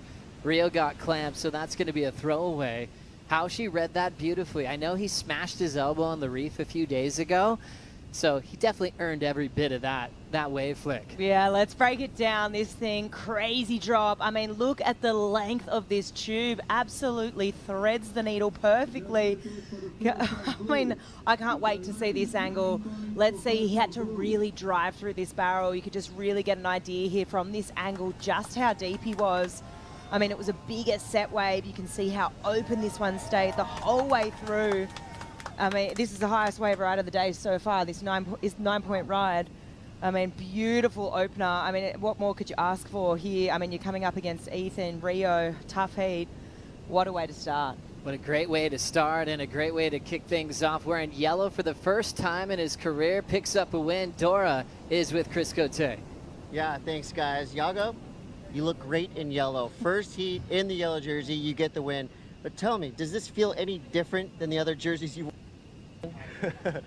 I don't know. Doesn't feel different. We don't really see our own color when we're surfing. So yeah, I'll see in the photos later maybe. But yeah, it's really nice. I'm really grateful to be wearing this gold jersey. And yeah, it doesn't change anything. It's like result of my hard work, but I'm gonna keep being the same and doing the same work that I've been doing the whole year, and hopefully go all the way. And I could tell you were surfing out there with a lot of joy. You turned around and look at one wave, you look straight into the barrel. What is that feeling like to really see what's happening out there? Yeah, it's so good to surf waves like this, you know. It's like the rare occasion where you can actually like stop and enjoy a hit. You're not like stressed the whole time trying to get scores. You're just enjoying the beautiful waves and the conditions we have. And yeah, that was just one of those moments. Like I saw us coming out of the barrel and just looked back to enjoy the view, and it's such a beautiful wave. The sun's out, water's blue, and it's pumping. Well, Yago in yellow, moving through with a nice heat victory. Congratulations. We'll see you soon. Thank you. See you guys. Yago feeling calm, and you always wonder, what does it feel like for Yago? He says it feels normal, knifing the takeoff, locked in, loaded up. Is Ethan Ewing, hangs on to a gem of a wave, and a great read on the backhand. Ewing enters the chat here. His first wave ridden in the matchup, the high C2, world number 5, looking to keep his spot for the final 5 flick. Wow, I mean, Ethan's heard the 9 drop for a Cole, and he's just answered back beautifully. That was just real wizardry on the backhand, just the grab rail and the control. Let's have a look. Just grabs that rail. You can see that technique. He's really using the side of his body to slow himself down. And on the exit, almost gets too high, but just recovers casually. And I just love that technique. Look how sort of much this wave is throwing over the power, the intensity from it. And out behind him, Rio. Rio White out in the open face. It always comes down to a barrel riding event at this size, so he will get out of there. 1, 2, 3 start for Rio. Second scoring ride coming in. But the wave of consequence was Ethan Ewing on the back end compared to Cole on his front side of the 9. Watching the bottom drop out of this one. Rolling in, Cole Hausman drives under the hood. Nice armbar there to manage the speed and hops out, providing a quick backup to the 9-point ride. Izzy, so many different sections of reef and even different wave profiles, you know, this south-southwest angle. You see Cole's first, a total shootout that he had a gun for the exit, and that one, he tried to wipe off more speed to get the score. Yeah, that first one was incredible. Such a good read on that one. And Cole's been putting in the time out here. And yeah, like you said earlier, he kind of hit his arm on the reef. And here's a replay of, is that Rio? Yeah, Rio White just a little bit out in front, Flick. Yeah, I think, you know, it's a nice little warm-up wave, but when you can probably hear the cheers from the channel for what Cole's put down, what Ethan's put down, I think he knows he's obviously going to need a big score. I mean, we're about to see another great wave lock in for Ethan, so Rio's got a bit of chasing to do. And now catching up to Rio White again, up and out, as he's just trying to feel the rhythm and pace of the day. And we've already got 2 excellent scores from his competition. Cole with the 9, Ethan with an 8. Well, that's daunting if you're Rio right now, hearing those 2 scores log in. I think, then you're thinking, okay, well, I need an excellent wave if I'm going to be at pace here. But the good thing for him, he's got time on his side, and we know just how quickly you can turn a heat here at Chopes, just with, how short the ride is and how quick that pedal back out can be. Pretty cool to be here with Izzy Gomez, especially after Kai Lenny, was just in the booth continuing that conversation of, the true water women of the world and the impact that you've made, being a world champion 5 times in the stand-up paddle divisions, then ripping on a shortboard, winning QSs, and then just turning into a big wave hero, and first getting an alternate call to the Eddy, getting the call up, into the main event. What a journey you've been on. Yeah, it's pretty crazy just to think about it and look back on it. And I have to say, like, Kai really paved the way and was kind of the blueprint for me to look at that and be like, hey, like, there's not just a singular path for me, and I can kind of just follow my passions and make a career out of it. And it's been so special, and I really truly can't believe it. Like, I'm still just like, I'm in Tahiti, I get to do this for a living, it's so cool. That's insane. Well, we already touched on the phone being gone. Yeah. I bring it up because you haven't been able to watch your clips as much as we have. You ready? Yeah. Let's watch what Izzy's been up to. She's probably been waiting to see why we're so excited. Toe session. Take us through the feelings that you have watching this one, Izzy. Oh my God. Yeah, wow. So sick. Oh my gosh, I almost died. Wow. Honestly, I think I kind of blacked out in that moment, but I just remember having this like laser focus of like, I could not see anything when it spit, and I'm just like, just hold your line, don't get lipped in the head, and like you'll make it. And I'm just like still in shock. I don't think I've processed it yet, but I'm so happy. We were talking earlier just before, and what I didn't realize is that you'd had a crack at a few waves beforehand. Can you talk me through what happened, and then sort of how did you get your mind back together after that to take on that beast of a wave? Yeah, well, that day was, it was very kind of just like sporadic, because I came here with like, people are doing me favors by bringing me out there and towing me in. And Lucas was just like, all right, let's go. And quick, put my suit on. So I didn't really have time to think. I just had to like breathe, be confident, get ready. And he put me on a few, like I think 3 waves before that one. And I took some beatings and was too deep, or it was like a smaller one that didn't do it, had to straighten out. And I think that kind of like broke the ice for me as far as like taking a few beatings and just trusting myself, like, okay, like I got this when the wave comes. And yeah, it was so special. The energy here is surreal, and we felt that, over the years of this event. You go to Code Red 2011, where it turns into a Swell event, where there's a CT in the middle of it, and there's big wave legends like yourself just showing up ready to maybe get the wave of your life, accomplish that, which is great. But like you said, it does take a village sometimes. There's people looking out for you. Yeah. So who are the people that actually were giving you lifts to the lineup, and who towed you into that wave? So one of my longtime friends, Tereva David, he picked me up from the house and brought me out there. I hung out on his brother's boat for a little bit, and then just the whole crew at Red Bull. I mean, like throughout my whole career, I've been with Red Bull for 10 years now, and they've been just so supportive throughout every season of my life. And when I told them like, hey, I'm thinking about last minute striking to Tahiti, they're like, let's do it, like we'll figure it out. And Lucas, I messaged him, I'm like, if I show up, will you tow me in? He's like, I got you. And so yeah, it really does take a village, and it's also just like such a cool thing. The big wave community, like we all do it because we love it, and there's just such a cool camaraderie between everybody. There's no room for like ego or trying to like one up each other. It's kind of like, hey, like I got your back. Like it's super consequential out there, and there's no room for that, so it's cool. Wow.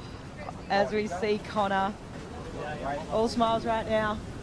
That's Last right. event champ. Yeah, coming up next against South Cleveland Jr. and Griffin Colapinto. Griffin has just been on a different planet the last few days. Izzy, I think we all saw it. Were you out there for that moment? Eli Olsen getting the tow wave. Griffin got sucked up and over the falls on what looked like a 30-footer. Yes, I was there and my jaw was on the floor. I was just like, oh my God, I hope he's okay. But that was crazy. And I mean, like, right there, that kind of shows me, like, all right, well, put Griff behind the rope. He's got it. Let's whip him into a couple. Right. You're like, you're part of the club, bud. Yeah, Let's do this. So, yeah, Griffin with a lot on the line. World number 6 as he wants to compete for a world title at Cloud Break. Remember, he won the regular season event at Cloud Break last year. Yeah, he did. And I think he would be amazing out there. Obviously, that experience, he made it all the way through to the final. I think what we saw from him, you know what? Yesterday and the day before showed me is that he's so hungry, right? I think it was so evident that there were guys out there, you know, I think, you know, Leo, Jack, Barron, Griff were all showing me that, you know, that they really wanted to give this thing a serious crack. And it just says you're hungry and you want this. And I think, you know, almost sending a message to other people that might be a little bit ahead of you. You know, you've got Ethan sitting there in, you know, 5th on the rankings. We're looking at him in this heat. And there's different approaches to this, you know. You've also got to take into fact, you know, Kanoa above him, that this is the last event. It is really consequential. How much do you want to push it? Because you could get injured before potentially fighting for a world title. So there's two completely different approaches. Griff, who's fighting for it, who's absolutely going nuts. And then you've got people who are being a bit more reserved, and rightfully so. You're bringing up that point, straight what happened to Ethan Ewing that year. Warming up here in Tahiti, breaking his back, and then he had to bail. Did a quiet recovery, couldn't get a hold of him, then came back swinging for the fences and almost won a world title. Griff in the channel, he's got Al Cleland Jr., Conor O'Leary off the event of his life, winning at J-Bay, and now up to 11th in the world with an outside shot mathematically to put himself in the final 5. And just a quick update on that top 5 situation. Jordy Smith in the elimination round is world number 2. World number 3, Kanoa Igarashi, also will be in the elimination round today. That's huge for the world title race. And as far as seeding's concerned, we know Jordy's in, but we don't know what seed he'll be when it comes to Cloud Break. Yago getting a win is world number 1. Italo, world number 4, with a win into the round of 16, and now focusing in on Ethan Ewing for the title race at the moment. Izzy, it's interesting with those warm-up days where you have tow sets, but you also have the paddle crew. Yeah. How does that work with protocol and who's up, you know, when a set comes in? Yeah, I mean, here in Tahiti, I think it's maybe a little bit different because this wave is just a straight-up slab. So I think everyone's pretty respectful of knowing, like, hey, like, the paddle guys are going on this set, and the paddle guys aren't even looking at the waves coming in that we're going to tow. So I think there's a really good separation and like mutual respect there versus places like Jaws where if there's still 3 people paddling, like, you're not towing. And so it just kind of varies. But like, I mean, I have so much respect for those guys that are out paddling on those days where it's borderline too big to paddle. It is so inspiring, and I'd love to be able to like flip that switch and send myself over the ledge maybe one day. But yeah, like you were saying, Griff and even Crosby, like, they're just, it's so cool to see them and like just how hungry they are, how much they want it. It's really cool. Yeah, they're tapped in. It's Yeah. a kind of an energy thing, and we talk about it in performance waves. You know, when Griff does a full rote, or he gets that wave on the box, or he gets lifted. But when he creates that magic, kind of that inspiring, like, doesn't look like it's tactical or there's too much heat strategy. There is this relationship with the ocean, and you see that happen in a heat. I mean, that's as good as it gets. Yeah, 100% in a heat. You know, you brought up that moment, the box moment earlier this year in Margaret River. That was incredible. I think his whole performance, and then that giant air. He got the 10, right, for the air, the big rotation on the right as well. And for me, he was so in form in Margaret River, and watching what he did yesterday was incredible. There's this shot, we watched it a couple of times, you know, yesterday afternoon when we were doing through a bit of a run through and testing everything. And there's this one moment that is etched into my brain where he just looks so cool, calm and collected, just getting shot out of this barrel and just taking it all in, and it just sort of won with the wave, I guess. It was a pretty incredible moment.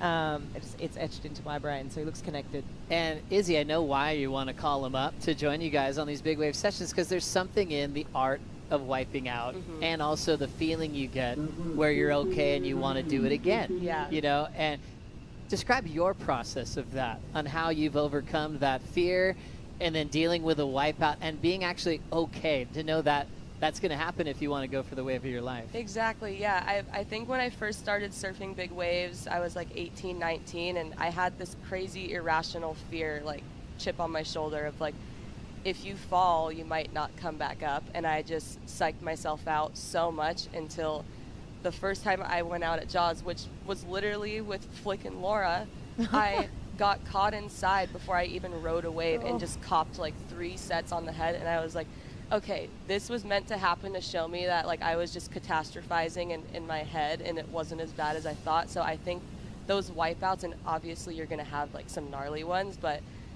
oftentimes like fear is so like, you just make up scenarios that aren't gonna happen, and it's really hard to overcome. But then once you like take those beatings and you come up and you're like, that wasn't nearly as bad as I made it out to be, then you're like, all right, like I got this. And it kind of like builds your confidence. Wow. Yeah. What a mental exercise Yeah. and definitely earning it. And most of the situations people will not sign up for. And look at the surfer that you are today. Still enjoying our conversation with Izzy Gomez as we will take a quick break. Cole Hauschman still leads with this big 9-point ride.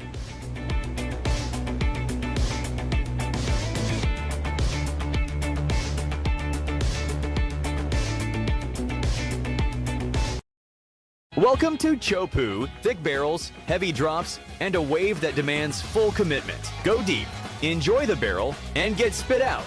Real waves, true physics, the closest feeling to real-world surfing. Download for free now. Great opportunity to download True Surf. It's for free. It's in the App Store or Google Play. And the update now has new graphics, upgraded waves, really incredible replay cams, and also that POV view. That is great. Download it today. Surf real live conditions that we have right now here at Teahupo'o. It is pumping 10 to 15 foot plus, easing throughout the day, but barely. It's going to be a solid day for the men, opening round into the elimination round. We just got a text from Renato Hickel. There won't be the round of 16 today, and they'll save that for potentially first thing in the morning. Joe Turpel, Flick Palmatier, Izzy Gomez still on the call here in heat number 5, as Cole's still leading with a 9 and a 5.0. Ewing with his 8. Kind of doing what he does best, being selective, picking the right waves. That's been a theme for Ewing, well, his entire career, and he's accomplished a lot, especially in the last 3 seasons on the championship tour. I think we've got a caller coming in. Chris Cote, how you doing out there?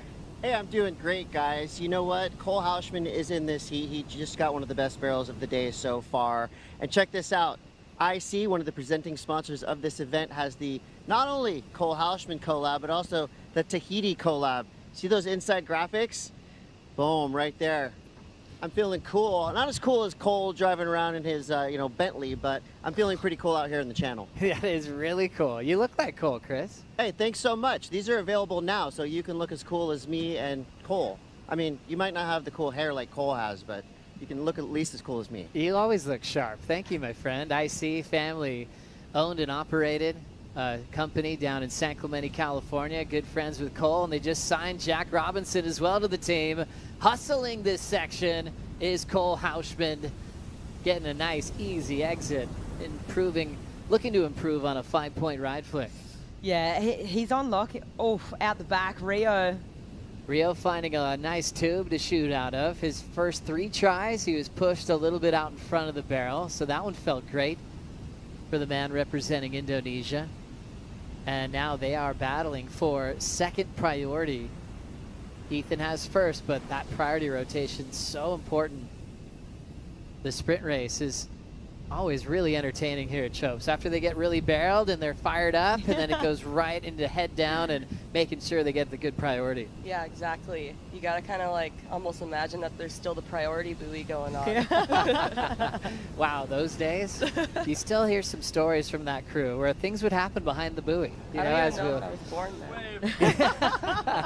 This angle here, Cole's last wave flick. You can tell by his body language that he's so fired up. You can see he's connected, and then we see Rio. We didn't get to see what he got done out the back, but Rio also fired up. You can see that little adjustment on the rail with that hand grab and just weaving his way through. So both guys fired up. Cole, to me, just looks very connected. He looks sure-footed. His equipment looks great, and wave selection as well. So that's 3 makes for Cole now, and it leaves Ethan out the back. I think it's still dangerous time. So, I mean, there's 8 minutes on the clock, and at this stage, Ethan's still only chasing a 6. We'll wait to see what Cole locks in for that last one. But just with the caliber of waves on offer and what we've already seen from these guys in the heat, I wouldn't be feeling it. It's so good today that you can't be feeling too confident right up until the end. And it's interesting when you think about what fires up a competitor at this level, you know, and for Cole, he's had 2 finals with his best friend Griff. They're so close. He's won both of them. You know, he's got bragging rights.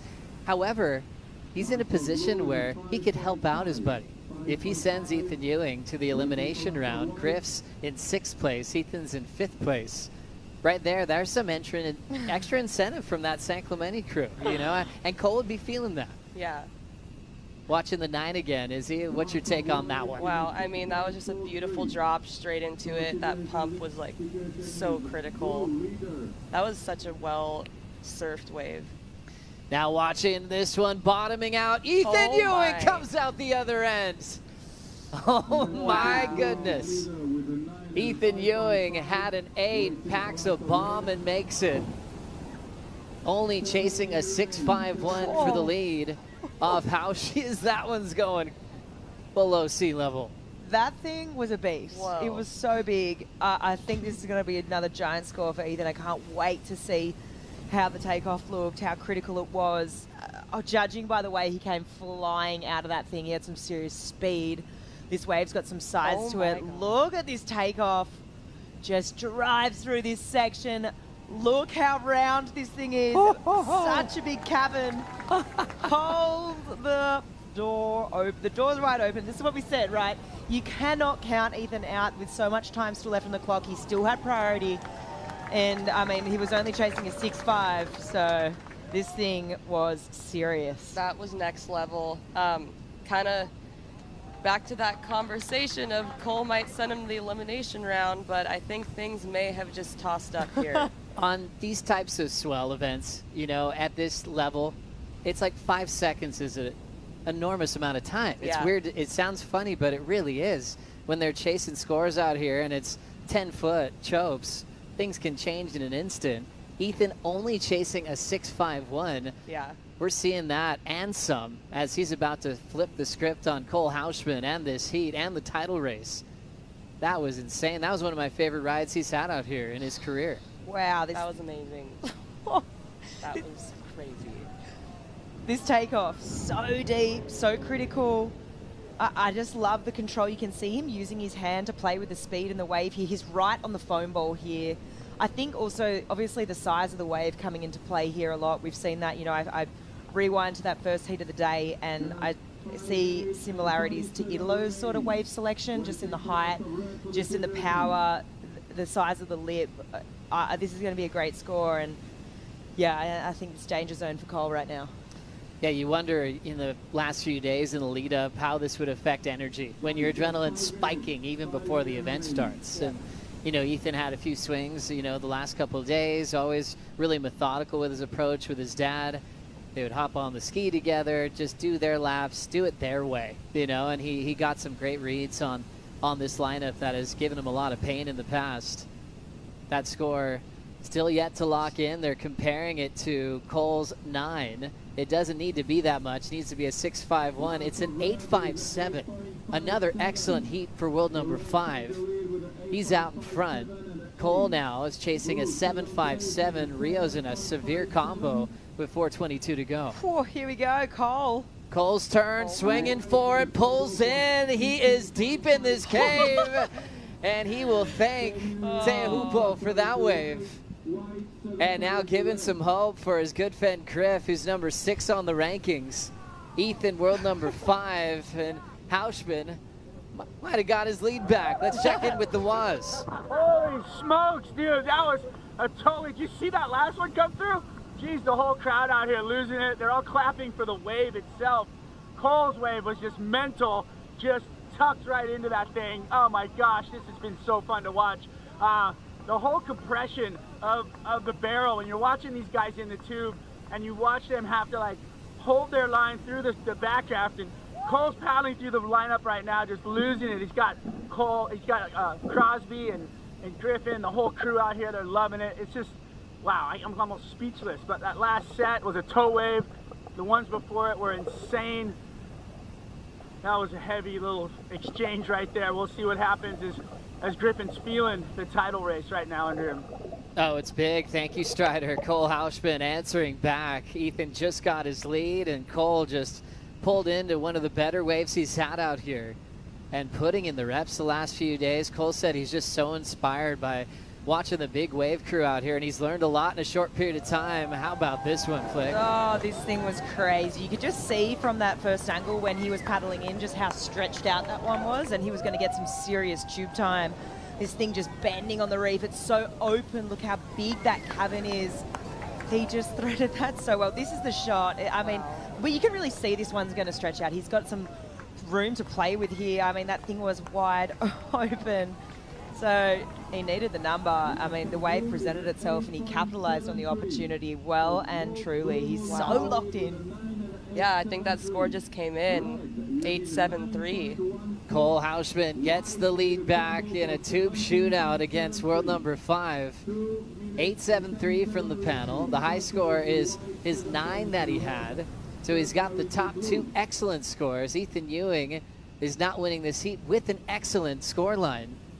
Rio Waida will be resetting for the elimination round as the battle continues.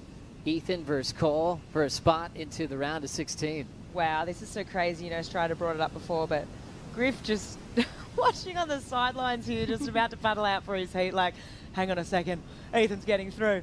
Hang on a second, Cole just got the score. I mean, it's so crazy, you know, surfing just wins today. It's so entertaining when the waves are so good. We have a forecast like this, and just everyone wins, you know. It's just like amazing when you're seeing what people trade off wave for wave and just really push themselves to probably what, you know, they're pushing the limits and maybe what they thought is possible for themselves. And no matter what the tours look like, no matter if they're final fives or cuts or whatever you want to call it, Tahiti's always played spoiler in the title race. You know, it's always had that vibe to it, from the Manolo Droles, the Bruno Santos, Ricardo dos Santos, you know, all these players that would affect it more recent times, Kaoli Vost, you know. If a top seed loses, more often than not, they're getting the dangerous local wild card in the next round. Yeah, this is so true. I mean, wow, okay, here we go. It looks like maybe Cole having another look. 45 seconds on the clock. Hauschman, second year on tour, winning in Saquarema, Brazil, to pick up his second CT victory. Coming here inspired to perform. The presenting sponsor, IC, backing Cole. He's got his signature shades with the brand. He spent some time with that whole family the last couple of days in between sessions.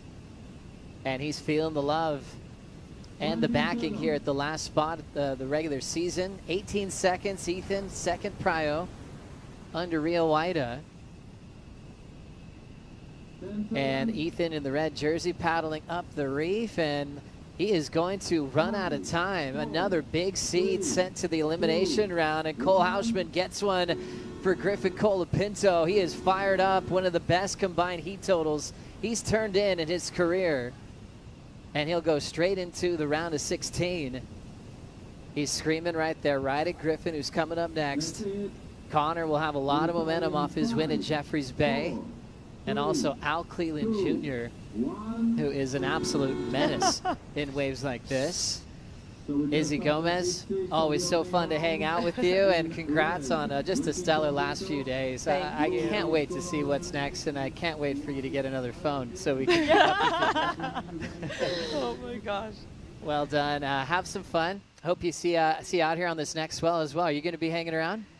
I might be chasing this swell somewhere else, so we'll see. But I appreciate you guys bringing me in here. It's been fun. It's been fun. Awesome. Well, keep us posted. I will. Well, I don't have a phone. This is my phone right here. Awesome. Thanks for everything that you do and your good vibes, of course. Follow Izzy Gomez on her journey. Go on her social media and see the wave that she's caught the last few days. And also, it's posted at WSL. Meanwhile, it's Cole Hausman making things interesting in the world title race. Sent world number 5 to the elimination round. His good friend Griff, world number 6, has Connor and Al as there are monsters still out in this ocean. Oh my goodness. Don't go anywhere. More action coming up next.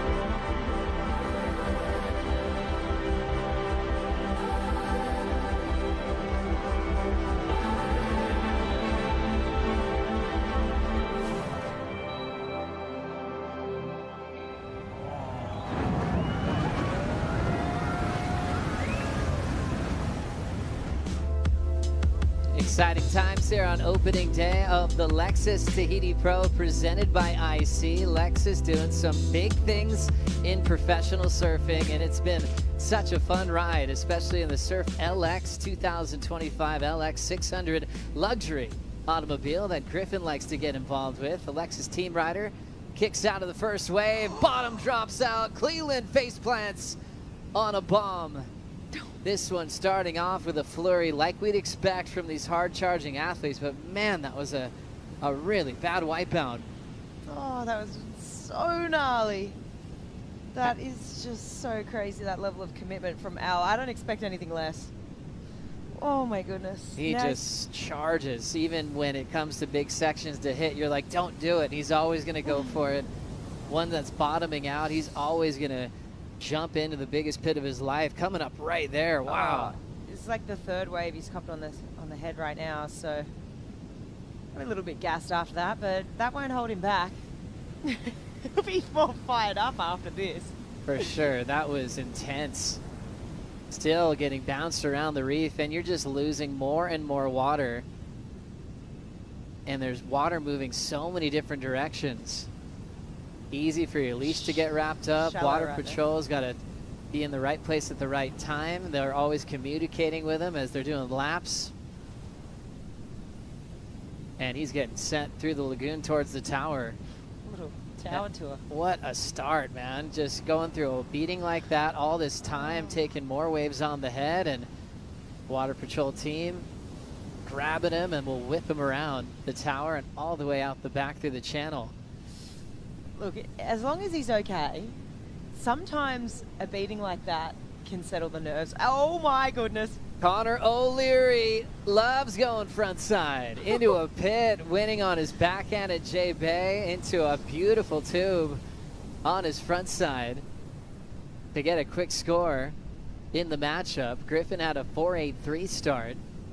So Connor right in the mix. Now world number 11 after that win. And watch the route these guys will take. Passing the tower. They'll pass our booth. Go around the buoys into the channel. Thinking once he starts stepping on the gas when he gets into deep water, probably see him in about 90 seconds. As we lock in, Griffin start. Yeah, so this is Griffin's 4.83. Well-read tube there. A little bit more of an easier one, that one today. I mean, there's no easy waves, and then right behind, this is what we just witnessed. Oh my goodness. He just absolutely ate it on this one. Just tries to grab that rail, but so late, and just went head first into that wall of water. I mean, that's not going to tickle. And then Connor locking in this wave, just a quick in and out there, but on a really nice open tube. So Connor with the best of that exchange. 6-point ride for Connor, 4.83 for Griff, and a serious wipeout for Cleveland Jr. What a way to start. Let's catch up with Cole Hausman on the boat with Chris Cote. Yeah, thanks, team. Well, from rolling down the 101 in a Bentley to driving through barrels here in Tahiti, it's a good day to be Cole Hausman. What a start. Yeah, that was, I mean, that's technically like why you do it in the Dream Tour. It's just firing. But, yeah, I had all the feelings in that heat. First wave of the trip, pretty much. I busted up my elbow day one, the toe swell, just tried to paddle a few, and then so I just took a few days off, and that was pretty much like my first like legit wave. So, yeah, I'm loving it. It's so fun. It's this is the dream. You know, that was a fun heat. I don't think I could have like pictured anything better. Talked to you a minute ago about some of the decisions you have to make out there. Not all of these waves look perfect or makeable. What are you seeing when you're paddling into a monster like you got on your first wave?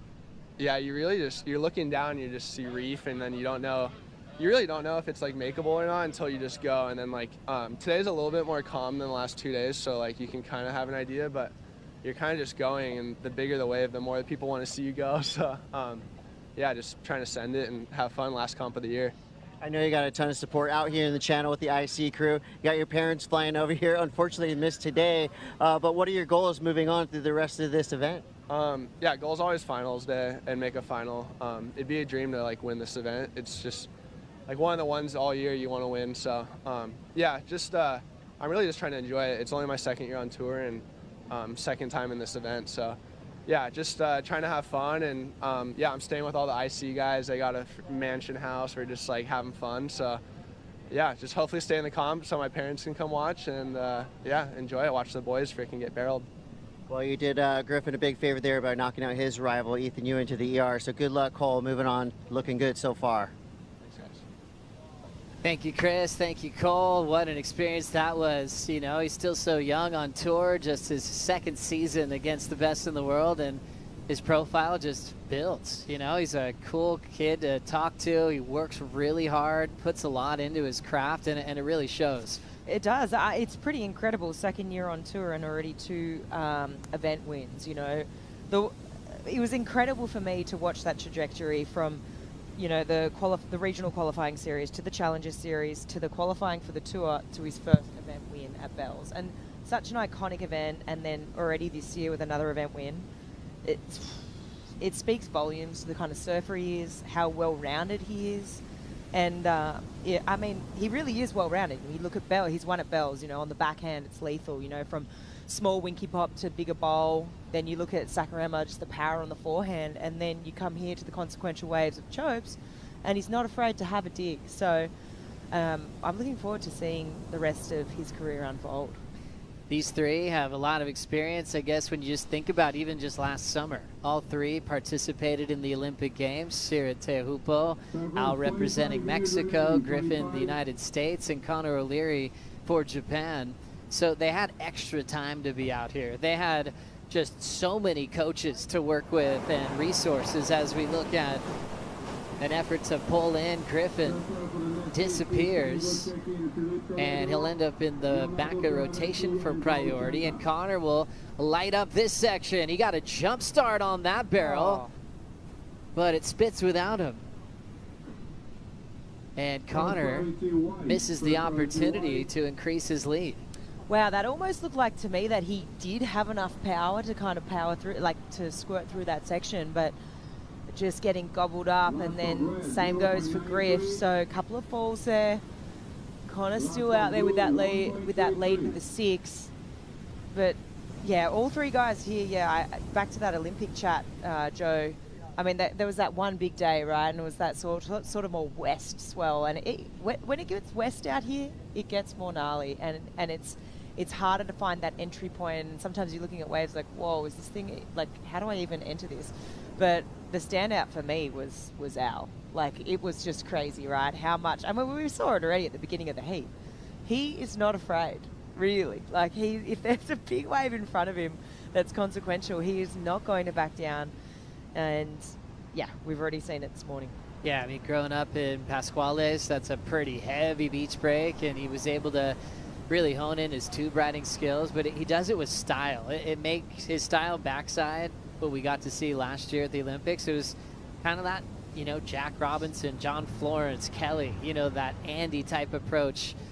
He's in that type of mold. As we watch Griff, he saw something in that wave just a bit too deep. Yeah, a bit too deep, and that one kind of clamped on the end there. Didn't really stay too open. And, you know, I mean, he's having a crack here, just having a swing, trying to get a couple of scores on the board. And he barely had enough time to go down again after that last set, holding the rail. Nice clean entry for Al Cleland Jr. That felt great for all of us, knowing what he dealt with on his opening ride and getting a nice clean make.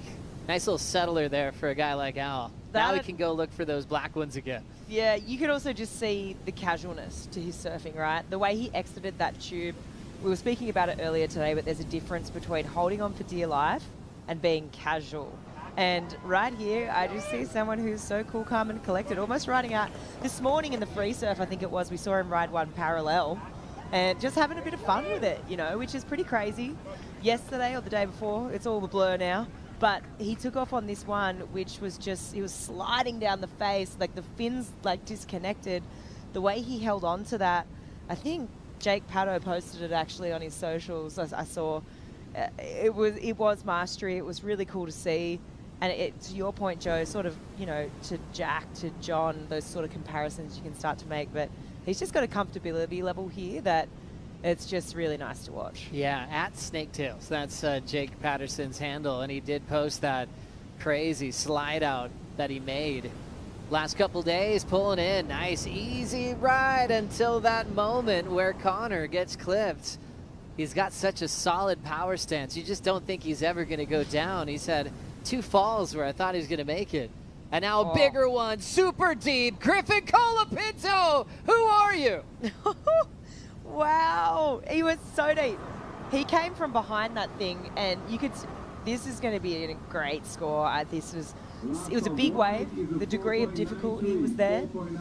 Came from behind the section. You could even see him, like the lip broke and then he went through. So I think it's just a great demonstration of how deep he was on this wave. This thing was tapped.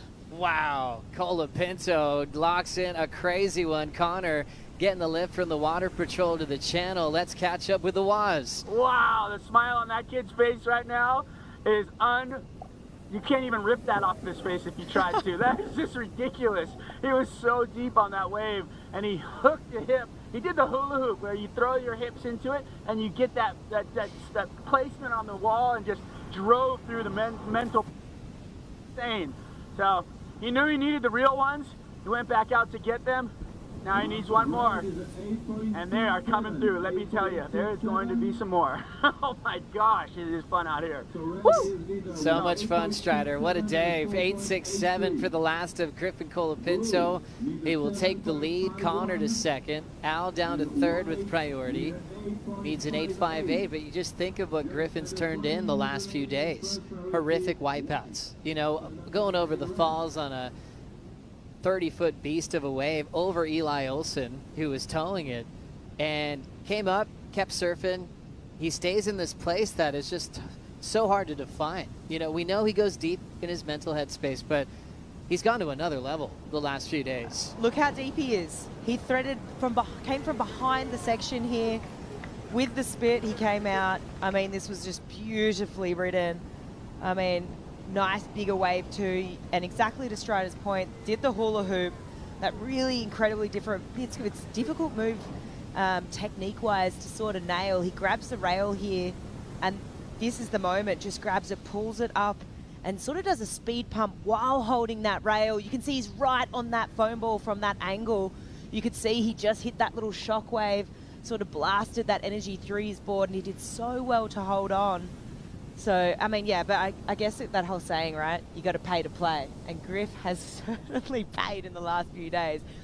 Watching that, I was actually tuned into Snaketails, Jake Pato's live, when that was going down, just to reference that point where, yeah, Eli Olsen got towed into this, it was a tow bomb, it was giant, and Griff had gone the wave previous before, was in the wrong position, just started paddling, trying to gun it over this section, and just got absolutely caught up in the lip and thrown over. It was, I almost was like, well, like, is he all right? I was very worried after that. I was worried for his life, actually. It was serious, serious stuff.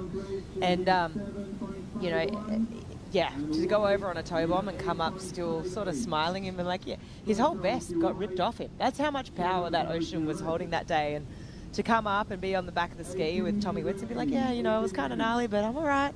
My board got smashed, my fin got ripped out, and my wetsuit top got ripped off me, but I'm okay. Yeah, it's interesting, like, how much adrenaline can you take, you know, as well? I mean, for you, Flick, in big wave sessions, it's like, do you know when you need to turn it off and kind of refill your body and your mind and prepare for another one? Or is there a place when you could just go, yep, it's all there, let's keep going? I think it's both, right? I think also, I think you're either in or you're not, and I think some days you rock up and you feel like everything's connected and you feel like you can just really push the limit, and then other days you rock up and you're really not feeling it, and I think that's when you sort of got to honor that intuition a bit, because when you start to push things when you don't feel connected, I think that's when things can go wrong. But another thing that I feel that can happen a lot in big wave surfing or anytime you're pushing the limits is you sort of get this thing called adrenal fatigue if you're pushing the limits so much. Like if you spend a whole winter in Hawaii and you're constantly pushing the limits, you know, sometimes you might have a big wave session at like a Jaws or an outer reef, and then only, like a few days later you might get a random anxiety burst of like dug dug dug, and you're walking on the bike path, you know, along the North Shore, and you're like, whoa, whoa, whoa, like everything's fine. I'm fine. I'm walking on the bike path. Like, why am I getting this sudden burst of anxiety? But I think it's just this. Your adrenals have been so blasted that it's still looking for this, like, you know, sort of place to disperse, and it's still in your body. So it's an interesting thing to note that that's the kind of warm-up they've come into this contest with, because all that adrenaline's still in their body. You know? And it's like once you get a crazy one, everyone wants you to do it again. Strider can speak to that. Sometimes the reputation of like, hey, you've done this before, and you're like, hey, I got to do this again now? I still got the fear inside me. Yeah, you know, I would say that you definitely kind of have to, you have a self-expectation, but like I think what, you know, Flick was talking about, you listen to your inner voice, right? You got to say some days are good, some days are bad. I mean, I've sat on the beach many a days when the waves were pumping and just said, no, I'm not doing it. But the other day when Griffin was in the water, I was just talking to him before the heat about it. He said, you know, I came down here to surf this contest and the world put these waves in front of me.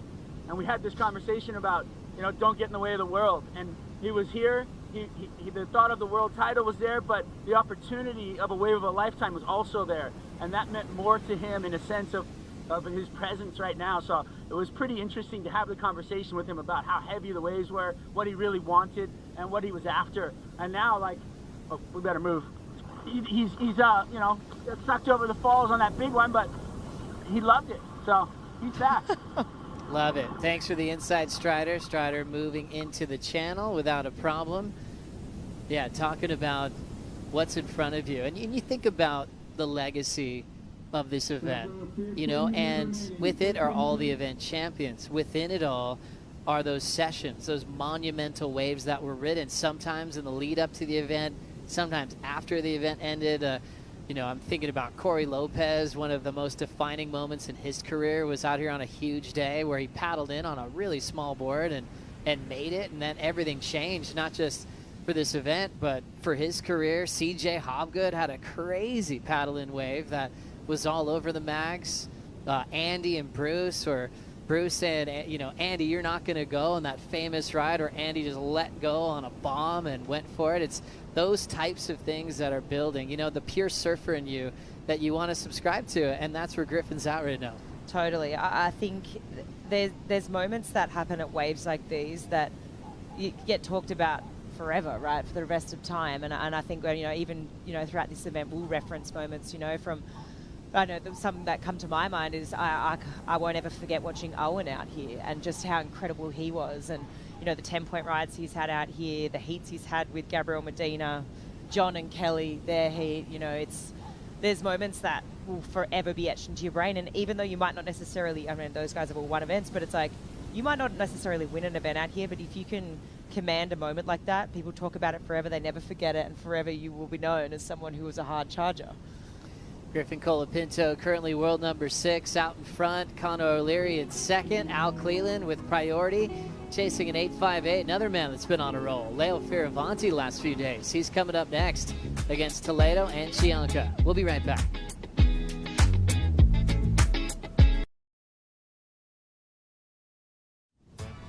Let's relive some of the 10s we've had this year. Griffin Colapinto back at Main Break Margaret River did this crazy full road, stomps it under priority that Leo had and ended up getting the win, made it to the final, and everything changed in his season. He had an incredible event there. I mean, from that 9.98 or whatever it was at the box to that 10.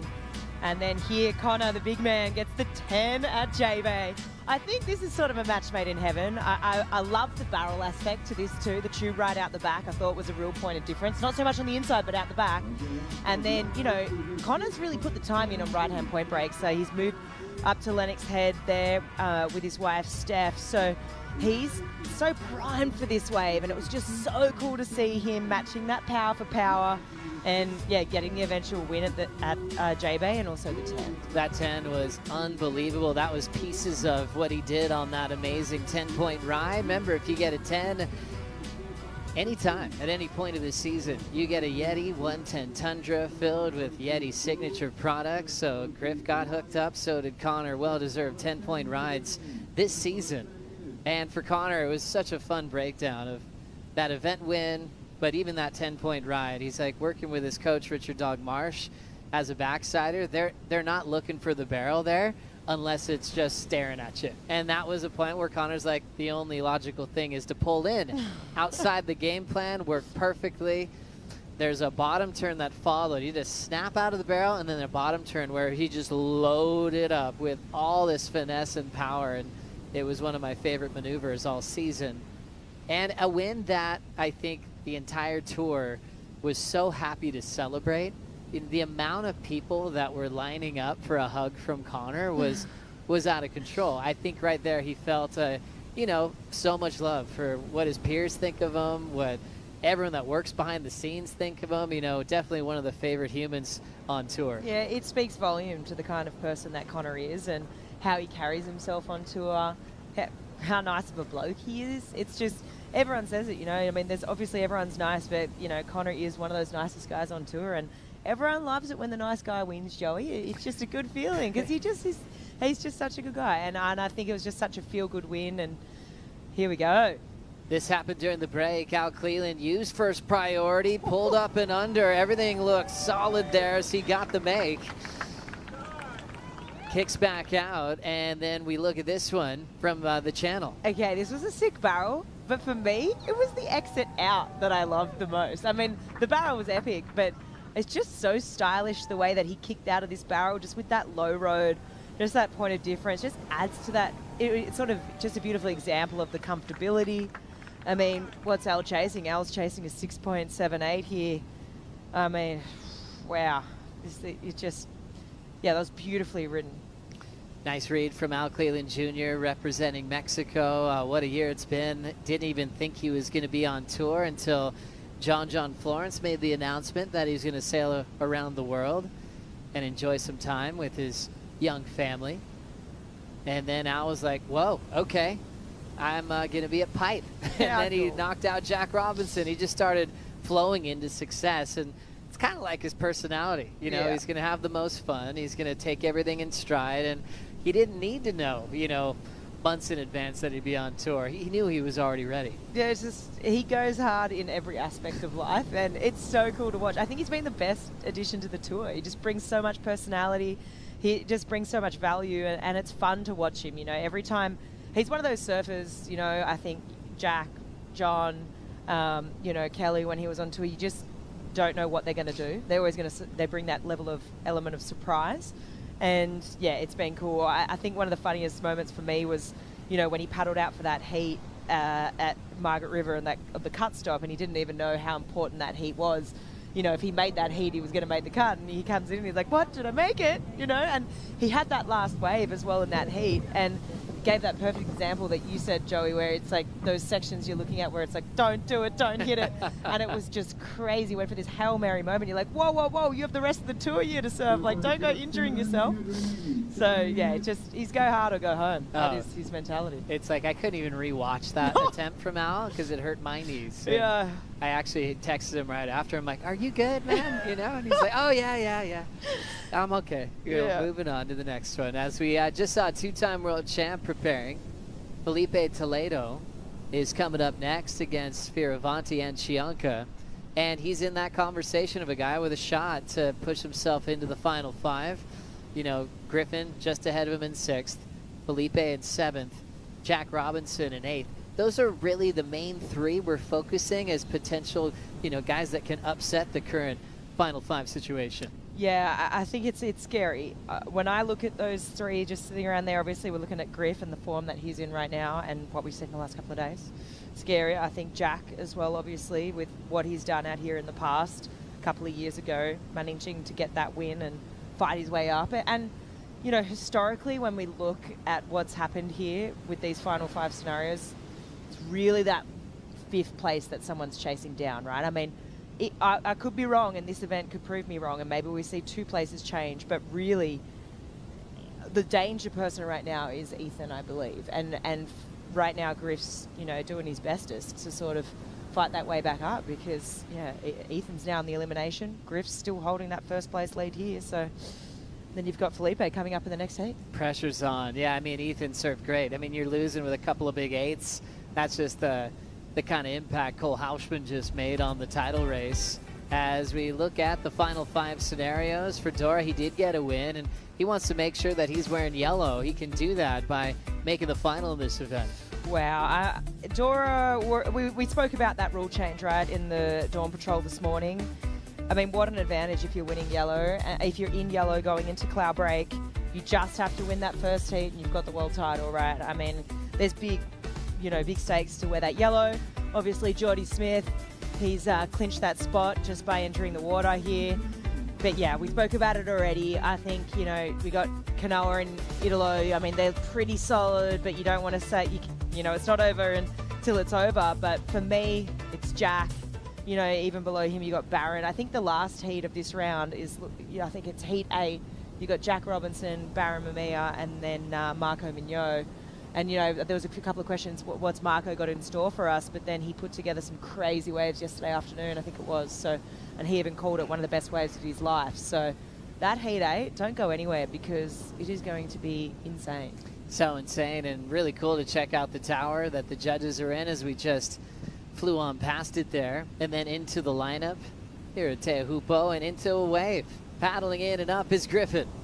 Colapinto grabs the rail, super deep and easy make for Griff. World number 6 with the down carve celebration. And he's just gotten rid of his 4.83. Al and Connor are going to need bigger scores to catch up to the Californian. He's looking so connected. He looks so at ease. The read on the wave. He's been so deep, even on that one. It wasn't maybe as big as that 8.67, but the positioning on the takeoff for him has been everything, right? Because that's just set him up to be so deep, to be able to drive through these sections. I mean, he was able to get one pump in there standing up before he grabbed that rail. Just even that down carve to me and the body language associated with that just says, I'm connected, I'm feeling it. And I think to see how hard he went the last couple of days, and it was bigger, there was toe sets coming through all the time. Knowing how hard and how successful you were, even though you did have a couple of crazy wipeouts, it sort of takes a level of, it sort of takes the edge off when, yes, it's still big today, it's still consequential, but it does take that edge off knowing that, well, I got it done when there was a lot of toe sets coming through and I had success, and now it's a couple of feet less and I feel a little bit more in control, and so it just does stuff to your nervous system. Here we go. O'Leary making a nice pit there, coming off the replay sequence. So Connor checking his watch, knowing he's got 2:30 left and it's far from over. That last wave for Colapinto had put Connor in a combination spot. Griff getting a 7.67. So that was an important ride to keep Connor in the mix. entered this event with an outside shot mathematically to maybe sneak into the final 5. A lot of things have to go his way, but he still wants to stay on a roll. After winning your first event, you want to back it up and do it again. Let's see what happened here. Yeah, so Connor just nice and late, drives through that section. That one stayed so open too. Nice and round. Let's see. Just beautiful. It's just so picturesque, this wave. Not a drop of water out of place. So blue, so crystal clear. It's just such a perfect barrel. So Connor is going to be back in the mix here with this last score. Now down to 1:30 on the clock. Connor was comboed, not anymore. A 7.03, now requires a 9.31. Al's with priority, needs a 9.61. And now with Ethan Ewing moving to the elimination round, Connor is now outside the math for a final 5 spot, so won't be in the title race this year. But with the momentum from a J-Bay win, first of his career, he's only getting better. And he's looking to finish off his final event of the season really strong. So a minute to go. Griffin watching Connor as he has a higher priority. And he's got to stay out of the way of Al Cleveland Jr. And what we've learned, Al can do anything at any time. He's here with his good friend Rolo, who got an amazing barrel this morning before the contest started. Al's put himself in position, controls the takeoff, beautiful technique, trying to burn off some speed. And just kicking out there. Great barrel ride, but man, he was chasing such a big score. I think Al knew that. He needed a bit more out of that barrel to get a 9.61. Here comes Griff on the next one. Beautiful bottom turn. That thing moved on him and extended the barrel ride. An absolute magician in this heat today. Connor's turn. Oh no. That one bottoms out. And Connor takes a vicious wipeout at the very end of the matchup. Oh no. Tough one there for Connor, going all in. He was surfing for a 10-point ride. Water Patrol right next to him to grab him. And they'll put him on the sled. Warrior type approach from O'Leary. Wow, that was a big wave. And he's laughing. Look at that, happy smile. Are you supposed to laugh after that? That's probably healthy for you, right? I think it's probably Probably like the best thing to do. some nervous laughter. Let's just change the situation. Let's reframe it to be something positive. Let's laugh even though it was a bit scary. What a pin drop. Oh my goodness. Wow. I mean, you talk about the different techniques to sort of abort mission, and sometimes that pin drop can be the best option. So that thing just going so top to bottom. Wow, good effort though for Connor. At least he had a look. Hope he gets another chance to lock in and get the wave of his life. Already chatting over there with Dog and Tyler, as he will be in the elimination round along with Al Cleveland Jr.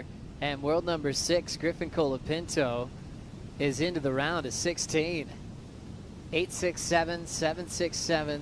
It's been a big week for Griff, and he's feeling it. And he's trying to hunt down at least Ethan Ewing's spot in the final 5. We'll keep you informed on the rankings. And you can also check out the live rankings on worldsurfleague.com to see who's above the cut in the final 5. There's Cross with a big congrats to his brother Griff. Great day for the Colapinto brothers. Heat 7's coming up next. Felipe takes on Leo, and Joao Chianco bring in Kaipo and stays for the call.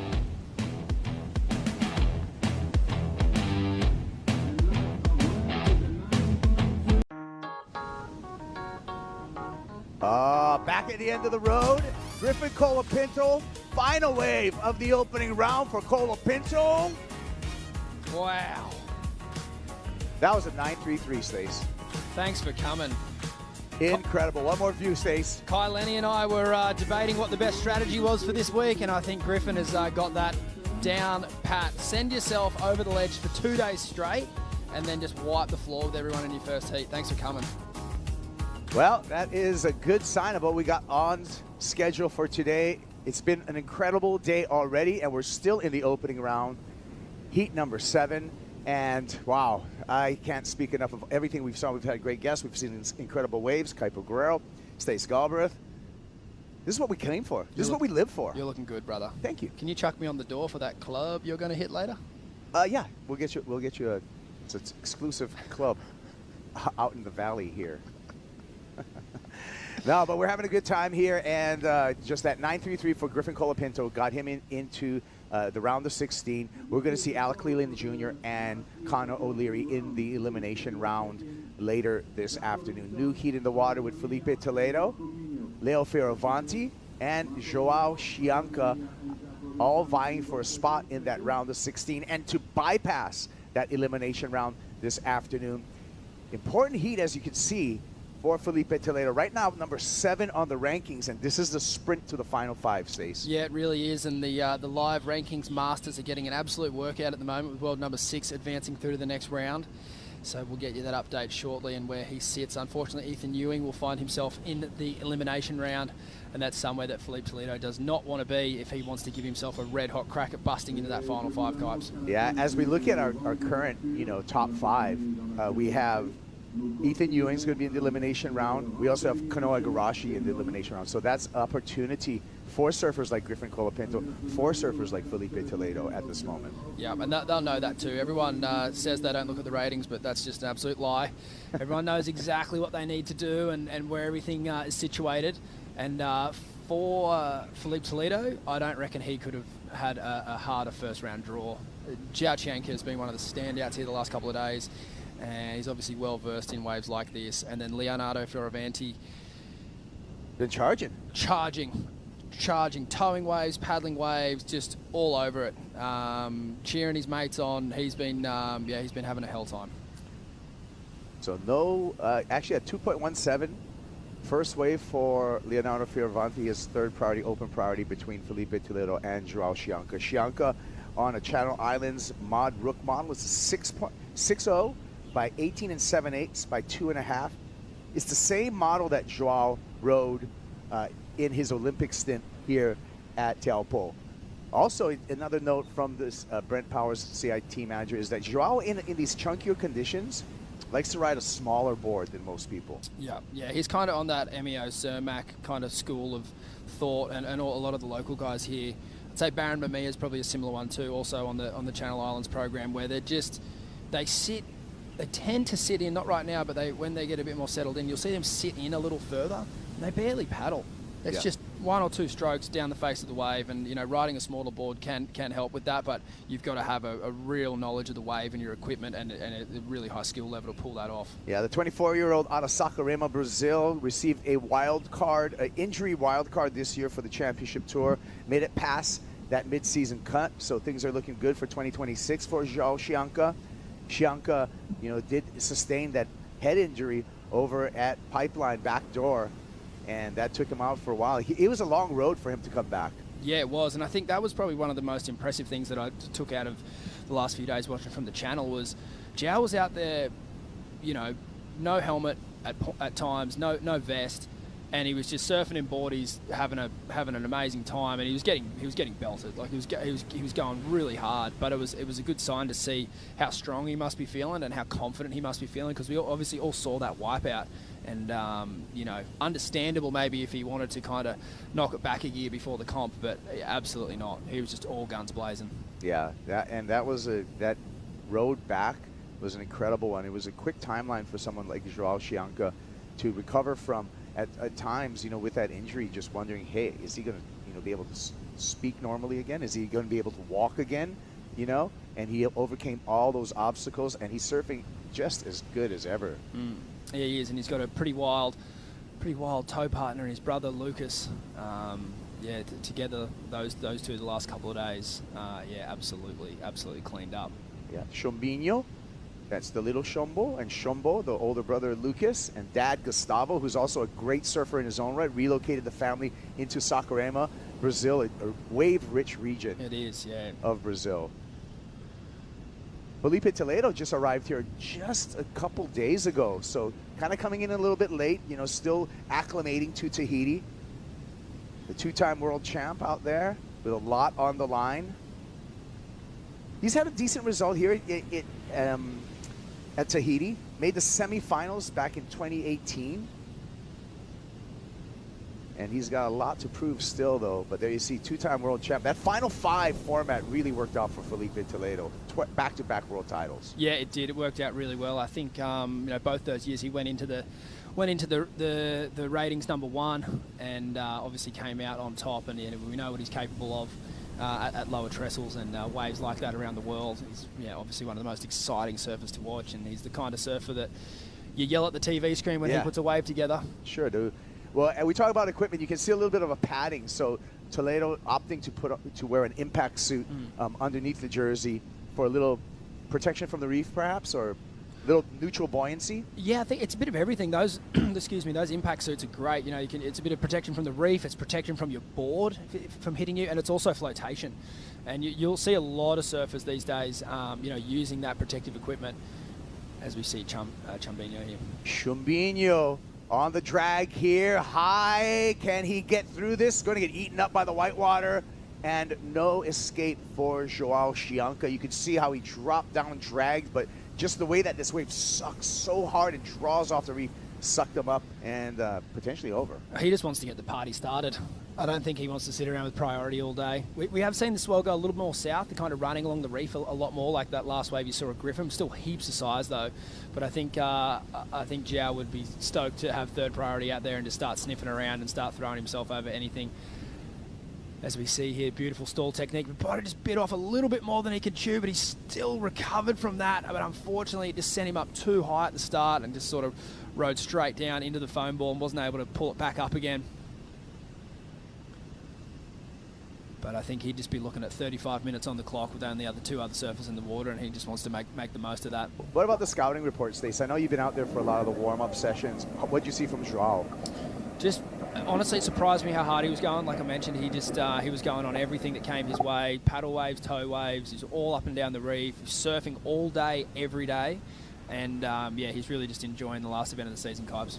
Fioravanti, under the priority of Felipe Toledo, finds a little shack there, and that's much better for the Italian surfer. So he's going to complete his score line.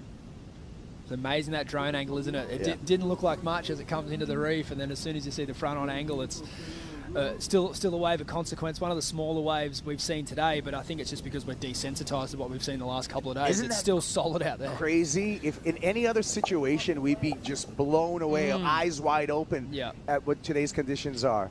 Here's a replay. Yeah, this is a beautiful wave, and beautiful positioning. You mentioned he did get the wave under priority, but it's just a game of inches out here with the takeoff. Like you see Philippe probably 5-10 meters too deep for that wave, and Leo was able to scrape across to the west bowl and put himself in that wave. And similar to Joao, I think he'd just be stoked to get a wave on the board, and better yet, that one's a completion. So Leo's got equal parts absolute mad as a cut snake, but he's more of a tactician than Joao. He knows how to put a heat together. So I think he'd be pretty stoked to get a completion on the board there. Well, barreling lefts, Leo Fioravanti, and barreling rights, pretty dangerous. And two-time pipe winner, not back-to-back, but 25 and 23. He did make the semifinals out here in Tahiti back in 2023. So he's got a pretty good track record when we look at heavy left-hand barrels. Yeah, no, he's as you mentioned, left and right. He's crazy, and you look at where he spent a lot of the time of his life growing up. He's definitely a citizen of the world, but he's based as a youngster out of the southwest of France, and still now. And we know what that part of the coastline is capable of creating. It is obviously sand bottom over there, but still really heavily barreling waves over there. And he's no stranger. And I think more than anything, he just loves it. Yeah. He wants to be out there. He wants to be the biggest waves coming through. Yeah, like I said, he wants to be towing. He was paddling as well. He's again, he just looks like one of those guys that's enjoying being here. It doesn't look like he's here for a comp. Yeah. And he's extremely confident because he's also extremely fit. Yeah. He trains the house down. He might be the guy that takes it the most serious on tour. I think so. One of the guys for sure. I mean, he's got that eye of the tiger. He does constantly. Yeah. He's full athlete mode, and it shows off. Like his results speak to that. You mentioned he's had some finals at pipe, and he's he's one of those guys you do not want to draw in a heat anywhere. Yeah, well, he's got the lead right now with a 2.17 and a 4.17. Low scoring affair, but what we've seen throughout the day is there's these calm, almost relaxing moments in the beautiful South Pacific. But then all of a sudden, the hidden sea monsters start hitting the reef and showing their teeth. So that's what we've been seeing all day long. Leo Fioravanti on the paddle right here. We'll see if he stays busy underneath priority. Fioravanti, 7 years on the championship tour. Let's hear from Leo Fioravanti and some of his goals coming into this year on the championship tour. My biggest goal for 2025 is winning an event. I'd love to get on that podium and hold the trophy up. Wherever that is, we'll find out, but I will give it my all to make that happen. To accomplish that goal, both the goals that I have, it's just putting in the work, putting in the time in the gym, in the water, but also not overthinking it. Trying to really realize, think about last year, study what happened last year, and start to see where I can improve on the mental side, on the physical side, on the, in the water. And hopefully, with all that work I've been doing with my team, I can bring it into this year. And all those little changes, those better changes, will help me achieve that goal. Wow, that's what we were kind of saying right there, and he confirmed that himself. I mean, he's really well spoken. I'm actually kind of surprised he didn't just sit down on that chair and say world title.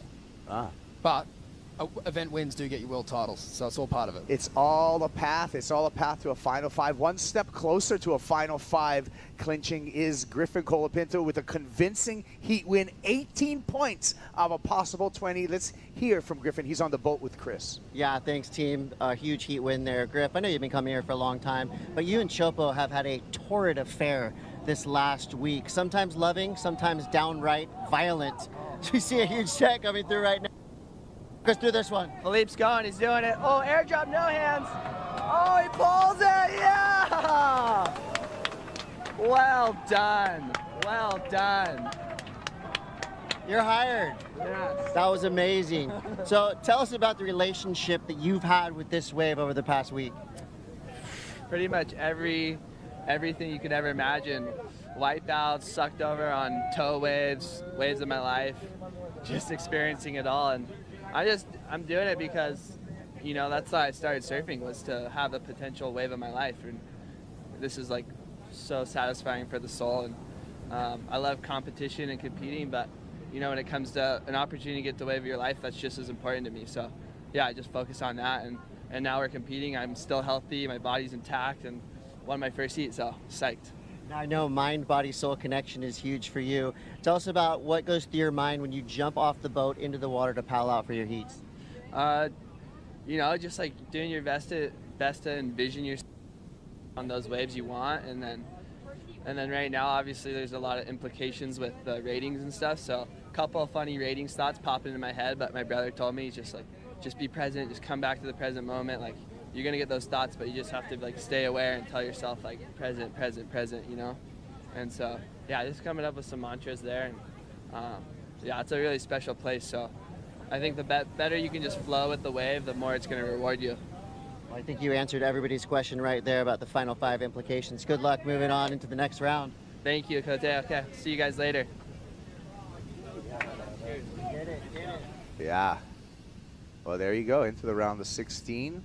And during that interview, Griffin called a 6.83 for Felipe Toledo. Single wave enough to put Felipe out into the lead, Stace. Kai Lenny mentioned it earlier, and the statistics kind of speak to it more than just Kai's point. The best small wave surfers do have a certain edge in big waves, and I think that airdrop there really spoke to Philippe's ability to control his board when it's not connected to the wave. And that drop was insane, and you saw how much that meant to Philippe. Like, again, inside a jersey or out, like Griffin spoke to, these guys have the opportunity to get some of the best waves of their life today, and you can see how much that one meant for Philippe and everyone watching. That was a sick wave. He'll be stoked with that.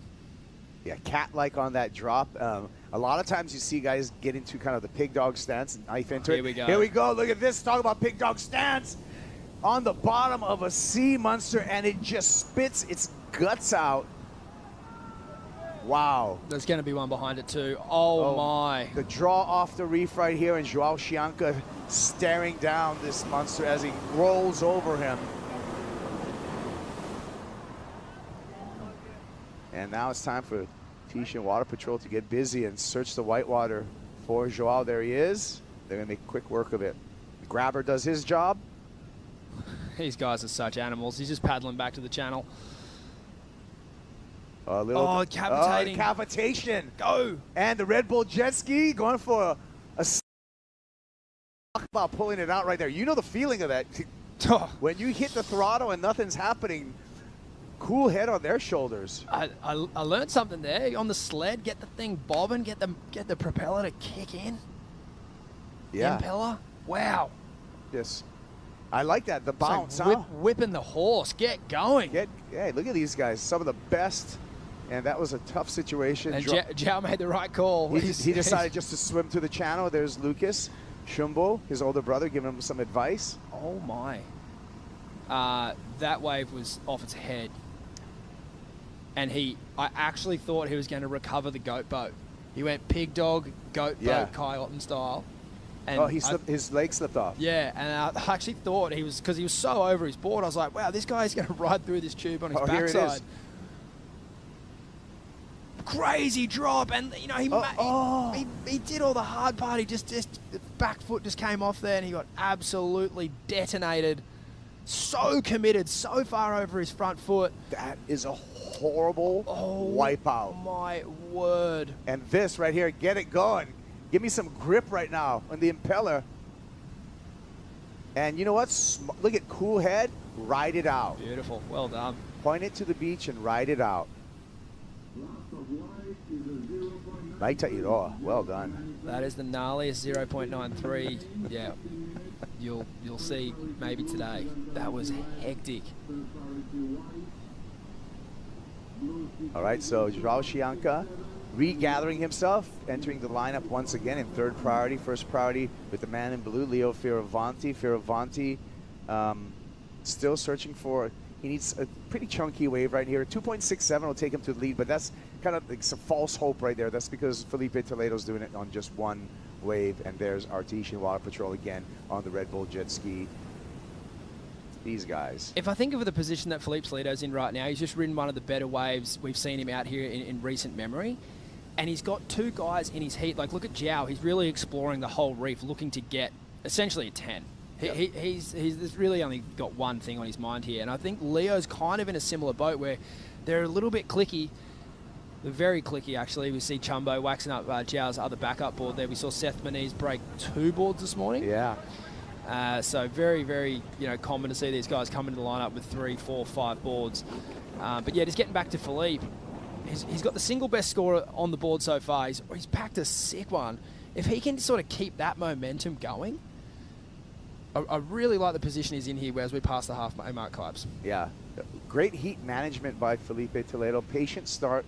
Let everyone kind of unfold in front of him, and then to set the situation. And you know that he probably read the room in that Leo Fioravanti and Joao Chianca, since they've been charging so hard in the warm-up days, maybe came in a little bit over froth. He let them go and stayed patient, and there you go. That 6.83 is what he got. Yeah, and it was a funny one with that wave come in, the 6.83 that he did get. He kind of was paddling out to it. Leo was paddling in and under, and I thought Felipe was actually going to let it go, but it was a really good decision to go. But that's why he ended up with that kind of sketchy drop, because he did kind of take himself out a few strokes too far for probably what that wave was looking for. But he pulled it off so well, and I think fortunately for him and most mere mortals, he didn't have priority when that Joao wave came through. As we see Joao top of the reef here over the falls. Oh no, way to the south, paddles for that one, decides not to go. Meanwhile, Felipe's chipped in off the end there beautifully. And that's smart surfing. You know, that's what world champs do. Surf smart heats. Get the backup for that 6.83. Absolutely. Yeah, it'd be good. We'll catch the replay of that full ride there, but we saw Joao go over the falls there, and he's had 2 huge wipeouts, and his skill set is so high out here. He's obviously frothing at the bit to just get into anything. We've seen that. That's quite clear. But he's still got a heat on his hands here. He's still got to perform and make some waves, and he's just so talented. but he's also just he's been the keenest guy in the lineup the last 2 days. He's kind of got to transfer that free surf hunger into a heat win here, because he's definitely the favourite for this heat, I feel. Let's see. This is what happened here to Joao Shanko. Tries to pull back. This is super deep. The swell has gone a little more south as the day's gone on, but still most of the crew sitting a bit close to that west bowl. We've seen no one this deep so far today. And then you can see Felipe Toledo picking off the end over here, getting a nice backup score. He just tried to slow down there, not quite getting super deep on that one, but yeah, it will be a backup score that he'll put into his tally. But even for Joao, as good as he is, a very ambitious positioning on that wave. Wow. Well, the action's going on over here at the end of the road. We got more scores coming to you.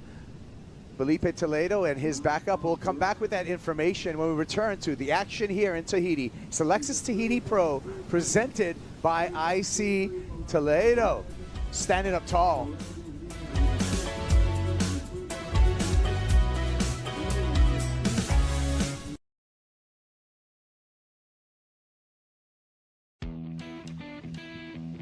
Yeah, Lexus Tahiti Pro presented by IC. Oh, and the warm-ups yesterday. Glory, as well as brutal wipeouts. Look at these waves. Oh, Jacob Turner, the goofy foot on that last wave. He's been on fire. Young Hawaiian Grom. We saw Griffin and Crosby just going absolutely skids. Colapinto brothers on point. Ethan Ewing got some room to move on that one. Oh, wow. I mean, as you can see, the drop crazy. Hey. Young Ari out of Kauai there. He's been traveling with Jacob. He got a sick one. And then Griffin went mad. That's a toe wave every day of the week. Al Cleland straight down the mine shaft. I think this is Mateo Hiquili here on this wave. And we saw plenty of toe waves in the mix of all the paddle waves all day. And this is Jack Robinson going for the double ride. Sorry, Jack. Oops. Oh, no. How's this whiplash? Ready? Zoom. He's okay. He's all good. He's got plenty of boards, too. Smiling, laughing that one off. Jack Robinson. We're going to see Jack Robinson in the next heat. Coming up, Robinson up against Baron Mamiya and Marco Mignot. Are you kidding me? Wow, what a treat. Are we going to wake up? Is this a dream? These matchups are insane, and the waves are absolutely pumping. Look at the board. Is he going to be on a Sharp Eye? Is he going to be on Arakawa? We'll find out. Jachenko. Chumbinho stalls through this one, rides the foam ball, and now he's on the board. 9-2-3 if he wants to turn the heat in one wave, but he's well on his way to making it a much, much less of a requirement. Yeah, I mean, he's obviously capable of getting a 9-2-3. We've seen him probably fall on a wave of that score size. But I think for him, he'd just be stoked just to get one on the board and a completion. It won't be the best wave of the heat, but it'll be something just to get him in the rhythm. So score comes through for Joao in that last wave at a 3.9. Now needing a 6.27 to take the lead. Leo Fioravanti with priority needs less than that. He needs a 6-point ride to take the lead at this moment with 8 minutes running down. Yeah, Leo's been pretty patient through this sort of middle third of this heat, and like we mentioned at the start, he's definitely the smartest competitor in this heat, but he's also got that big wave energy about him as well, as we see a big lump coming to the reef here. Yeah, speaking of big waves, here they come. Stacked up, hitting the reef, sucking out, pulling in. Fioravanti battling the storm and the whitewater foam ball, and Leo Fioravanti emerges. 6-point ride, think he got it? Oh, might look to see a replay there. Like that one, just judging off the buoy that we've got out the back there, the Lexus buoy, that one looked like it was always going to be like really, really west, and those ones you see the guys try to...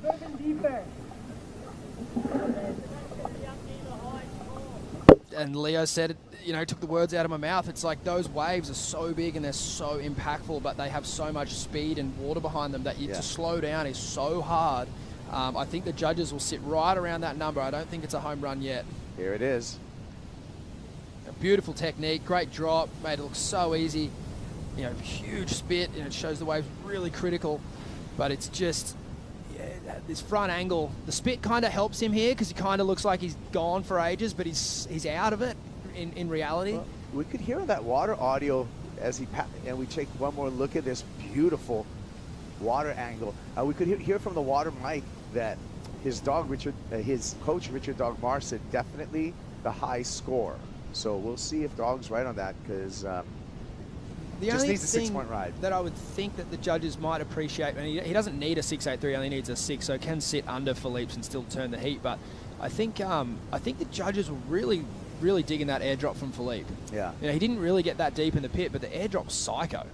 And for him to kind of pull that off, no hands into the pit, was pretty technical. So it's going to be interesting to see how the judges break this one down. This is a huge score on the implications for the final 5 right here. If he turns the heat here, I think that'll be you know, pretty hard for Philippe to come back from that. Yeah, and it will force Philippe to respond. He does have priority, Toledo, so when the number does come in, he'll know whether he's going to have to attack or defend, basically, with this 5 minutes and 40 seconds. And judges taking numerous looks at their replay before assigning a number. And as you know, as they have access to all the different cameras around the point, they definitely utilize them when they're judging this ride. Typically at a wave, you would really only look at the front-on angle, which is pretty just Johnny on the spot, pretty boring. But with all the different tech and that we have here, you really want to see how deep and how much the guys are using their board and the rail to slow down. Shumbo takes off deep on the reef, and it's going to be an extended barrel for Joao Chianca, so his name is right in the hat as well, as we look at who's going to take the lead in this final 5 minutes. It's looking pretty good, Kipes. Yeah, Felipe Toledo waiting patiently, holding priority until he gets the information on that last exchange. 6.83 for Leonardo Fervanti gives Leonardo the lead. Felipe Toledo needs to respond with a 4.17 or better. We're still on standby. We're still holding for score of Joao Chianca as well. Lots to digest. Lots to digest. Now Felipe needs to attack regardless. He needs that like under a mid-range score. So and Kai was talking about it earlier, like the rhythm that you need to create out here to kind of blend in with the ocean's rhythms and then the wave and figuring out kind of how you're feeling in the heat. And I think Zhao's tried to do that the best. He's ridden the most waves, but he's also had 2 of the heaviest wipeouts you could get, and so he's sort of still kind of fighting it, whereas Leo's sort of been the opposite, been really patient. And I think that's the hallmark of a great competitor, how you can wait that long and still be able to execute on a wave that big. Toledo, again, number 7th on the rankings. This final 3 minutes and 50 seconds are going to be pivotal in his effort to make it to that final 5. Really wants to avoid that elimination round at this point. Needs under a mid-range score. He's got the time. He's got the priority. It's all on his shoulders. I think he's got the skills too. We just know that it's not his, you know, a place where you think he's going to come out and just blitz everyone, but we've seen it on that opening ride, the 6.83. I truly believe he's got it in him, and I would love to see a huge wave stack up on the horizon here and see Felipe Toledo's chin hit the deck of his board and absolutely drop a huge score. A little bit of ruffle on the water developing as well, Stace. Yeah, we've seen that wind pick up a little bit throughout the day, but Teahupo'o has this funny thing that just disagrees with the wind and still just barrels off its head. Yeah, just going from 300 feet deep to about 4 feet deep will really take away a lot of that chatter just off of the pure draw. You know, it's the bathymetry out here is just crazy, right? You look at, and you're always amazed. I mean, I've been coming here for over a decade now, and you're always amazed at the water bending that happens on this reef. Not just the draw, but also the way it sweeps around and the angle of this wave, how it actually hooks and turns, and there's that end bowl and that corner. It's crazy stuff. Here it goes, Felipe. Airdrops into this one, goes for a layback, survives that, and okay, that was a big drop. Lack of time, you know, really behind the curtain, but he has a modest ask of 4.17. Yeah, like you said, modest score, but he didn't really get behind. Oh, well, wow. That's going to make it hard for Felipe. Joao Chianca emerges after completely disappearing in a Teahupo'o barrel. Joao needing a 5.78. He could go from 3rd to 1st with that number or anywhere north. He liked it. He's fired up. Like you said, he's ridden the most waves. He's given himself the most opportunity. I would say one of those opportunities was an absolute death wish, but the others have been really good. He was just got a bit unlucky on the bomb. But here's the Philippe wave. Crazy airdrop. He just managed to get his toes into the board and pull up under that wave. As we see Jiaqianka at the top of the point here. Did so well to poke his nose there and slow himself down, and then just such a hard barrel to ride with the amount of foam across the face of that wave. I think he's going to take this heat. I'm just watching the replay, and it's early. It's my opinion. Again, I just always going to say my opinion. These are 5.78. I think he should get that number. I think it's like the hardest wave to ride in the heat, and I think he did an amazing job of riding it. Probably not. You're not going to get a photo out of a wave like that, but technically to slow down and keep your board moving towards the channel with that much foam in the water and how heavy that wave was. Yep. Felipe's number comes under for that airdrop, just a 2.53. I'm sorry, 2.53 for Toledo. So he does not take the lead on his last wave. It's all about Joao's last score for the result in this heat. But wait, Fioravanti drags into this one. It's a roomy barrel, and he comes straight over that foam ball. Nice response from the Italian surfer. Beautifully surfed there. 30 seconds left on the clock. He only needs a 4.17 Kipes. At the moment. At the moment. Yeah, so this is going to be coming down right to the wire. The score for Chianca, the score for Fioravanti. And maybe an opportunity here for Felipe as well. Felipe scratches into this one and just skits out on the bottom, and pays for a trip over the falls there. So the horn's going to sound. We're going to wait and put it on hold right now to start the next heat, because we need some important scores, one for Joao Chianca, one for Leonardo Fioravanti.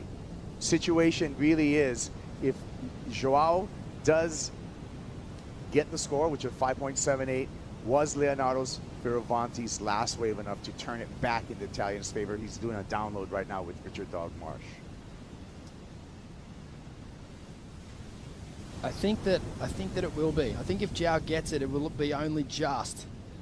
I think just the size and roundness of this tube. Does spend some time behind the curtain there. Then again, Kipes, judges love this wave, and I understand why. Crazy drop, crazy tube, 7.6. That was my thought on this one that we're seeing on the replay right here. That was a 7.6, just needed a high 5 to tell you the truth. So now Leonardo Fioravanti needs a 6.01. Now Fioravanti did respond. So now I'm thinking that Leo's going to get the number. Leo's going to get a 6. We're just waiting for that score. But we can take a look and analyze the score for Joao Chianca to get that 7.6. So he started off this heat really tough. Really wipeouts, incomplete waves. But now it's all about the score for Leonardo Fioravanti, just needing a 6. Tense moments in the channel here for the boys. My gut is that Leo's going to get that 6.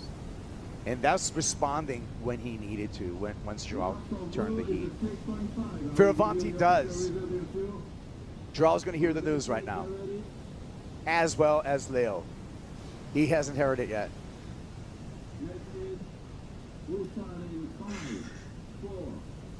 Still, these guys are still waiting.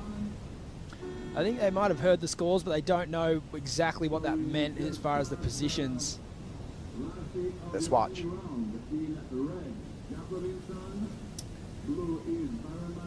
I think Cedric's moved on to the next heat. These boys are old news. Well, I wish I could send Leo a telepathic message, Capo. I know.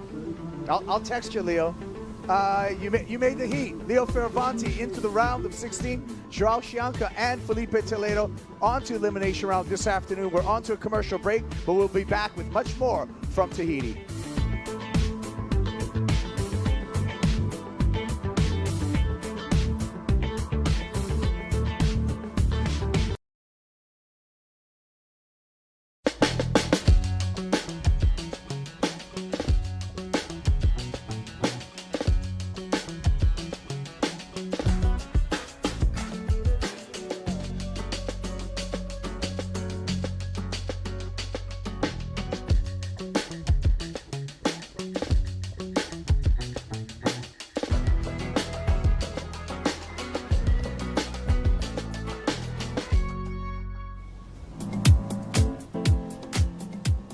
island of Tahiti in French Polynesia is absolutely beautiful. We're here at Teahupo'o, Pere'ure, Chopes, whatever you want to call it. It's a miracle of the surf world. Final heat in the opening round. Jack Robinson, Baron Mamiya, and Marco Mignot. We saved a really good one for you for the last. Kaipo Girl and Stace Galbraith talking you through the action. Look at this heat. My word, what a lineup on paper. Jack Robinson, Baron, and Marco all getting some of the best waves of the warm-up sessions yesterday and the day before. And I just can't even believe they're in the same heat right now. It's going to be a great heat. Jack Robinson, now his retinas are completely protected. New team rider for IC. Always important to keep the retinas intact. Get your polarized lenses there, and can't wait to see what the Jack Robinson's signature shade's going to look like. So congratulations, Jack, on that. 27 years old, 5 years on the CT, Jack Robinson. He's won this event before in 2023 in a spectacular fashion over Gabe Medina. Indeed. He's got to be one of the guys to watch in this entire draw. Big time. It's interesting to see positioning there. Baron holding down the inside by the look of it. Marco's already had a short ride. So we'll wait to see how Baron and Jack get their heat underway. Marco Mignot stays still unproven in competition here as a rookie on the championship tour, but is very impressive on the warm-up session. Super impressive, and I will say probably similar to someone like a Joel Vaughan, like one of those guys that you might not see a lot of in big waves, and then they really surprise you. And really charging hard the last couple of days. He's been cruising around with Jeremy Flores, and that's a pretty good person to have in your corner, particularly when you come into a place like this. Yeah, Marco Mignot, rookie, like I said, on the championship tour, 24 years old, representing France by way of Sayulita, Mexico. Has had a pretty good rookie season, and he's it's going to be great to see how he evolves, guaranteed to be on tour in 2026. Yeah, absolutely. Yeah, this is a great way to round out your year, firing waves at a spot like this, and then the knowledge that you're going to be on the tour for the whole of next year. He'd be feeling pretty good about himself. Yeah, and if you haven't checked out at worldsurfleague.com, check out what the 2026 season looks like. It's going to be an incredible run of events. Here we go. Talked about Mignot, really deep on that one. Not going to find an exit. Oh, you're brave. Thought he was coming there. Sometimes I do the jinx and they pop out. You do that on purpose, right? Yeah. Yeah, every you do time. it to help him. Oh, yeah, I was trying to help him. There we go. Marco furiously paddle back into the channel as we're waiting for some more sets to come through. Let's hear from the last heat winner, Leo Fioravanti, with Chris. Yeah, right on, guys. Thank you, Leo. Always finishing strong there. What's it mean for you to get that last-minute heat win to put yourself in the next round, not in the elimination round? Yeah, I mean, I guess if you went to the elimination round, you get to surf again and pumping waves. It's not that bad. But I always, we're out here to compete, and it was a slow heat. So honestly, it was pretty cool to see Felipe launch himself on that first one, which looked pretty solid. And then we were just battling, and I came from behind a little bit, made some good decisions, waited for a while until I got a decent wave. I felt like I could have been deeper on my waves, but because it was slow, it was hard to really gauge the distance of, the lineup and how deep you were and stuff. But very happy to make that heat. Now, you've had an amazing year to watch. How important is it for you to finish the entire season on a high note? Oh, it's super important, but either way, I think we are finishing on a high note. I mean, the last couple of days have been some of the best memories I'll have for the rest of my life. The waves were so incredible, and we're competing in perfect barrels, so hopefully we get some good swell tomorrow. I think round of 16 is off for the day, so hopefully we get some good waves tomorrow, and then looks like there's another swell in the way. For sure you got a lot of friends and family cheering you on. You want to give them a message? Ciao a tutti in Italia, grazie per il tifo, si va avanti. Dai. Whoa, that was quite a handshake. Fireworks on the way out there. I heard that pop, not even through the headphones. Oh, look at the draw on this wave. Here we go. Jack Robinson has to pump for speed, finds the barrel, and Robbo, like we know he does, finds the exit, makes it look way too easy coming from that deep on the Coming from deep, he rode that wave like a goofy footer, just flying from behind the section. Not one of the bigger waves, but just technically going that fast and coming from behind it like that. That's he's obviously the master out here, and it's exciting to see his heat get underway.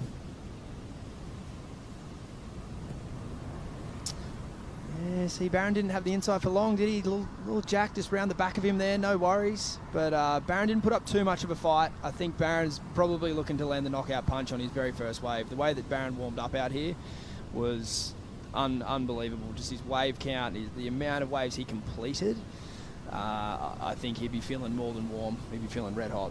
Yeah, and Barron's confidence and courage in just absolutely terrifying surf yesterday. Knifing drops, standing straight up in huge barrels was really, really impressive to see. So we'll see how the Hawaiian responds right now. Still waiting for a score for Jack Robinson. Marco Mignot just with a couple of throwaway scores at the moment. Still hasn't really got things going as of yet. Robinson starts with a 5.67. Speaking of Marco Mignot, let's hear some of his thoughts on Tahiti. There's two ways of surfing this way. You like the guys who are really good at it. There's a few guys, you know, I feel like they always come to this event, dominate, or you're kind of like hesitation and you're scared. So, you know, I feel like that's where you want to be. Those guys who are dominating all the time, and it takes a while. It takes courage, you know, to go into some big waves, and it takes a lot of things. Knowledge, of course, but yeah, you've seen over the years, you know, like Italo, who won it last year. You see, I mean, a bunch of guys who made it happen over the years. So yeah, that's where I want to be one day. Well, he's chipping away at it, you know, like what we saw on the free surfs from Marco Mignot, definitely putting in his time, and you know, even though it's terrifying, putting his head down and paddling into the waves like this, Stace. Yeah, this was a really, really impressive wave, and as you can see, the start of the takeoff there, it was just early in the mornings, that the wind wasn't perfect, and so it just had like a little extra ruffle, and it was even more ugly and scarier than it even, you know, you'd even imagine in your wildest dreams.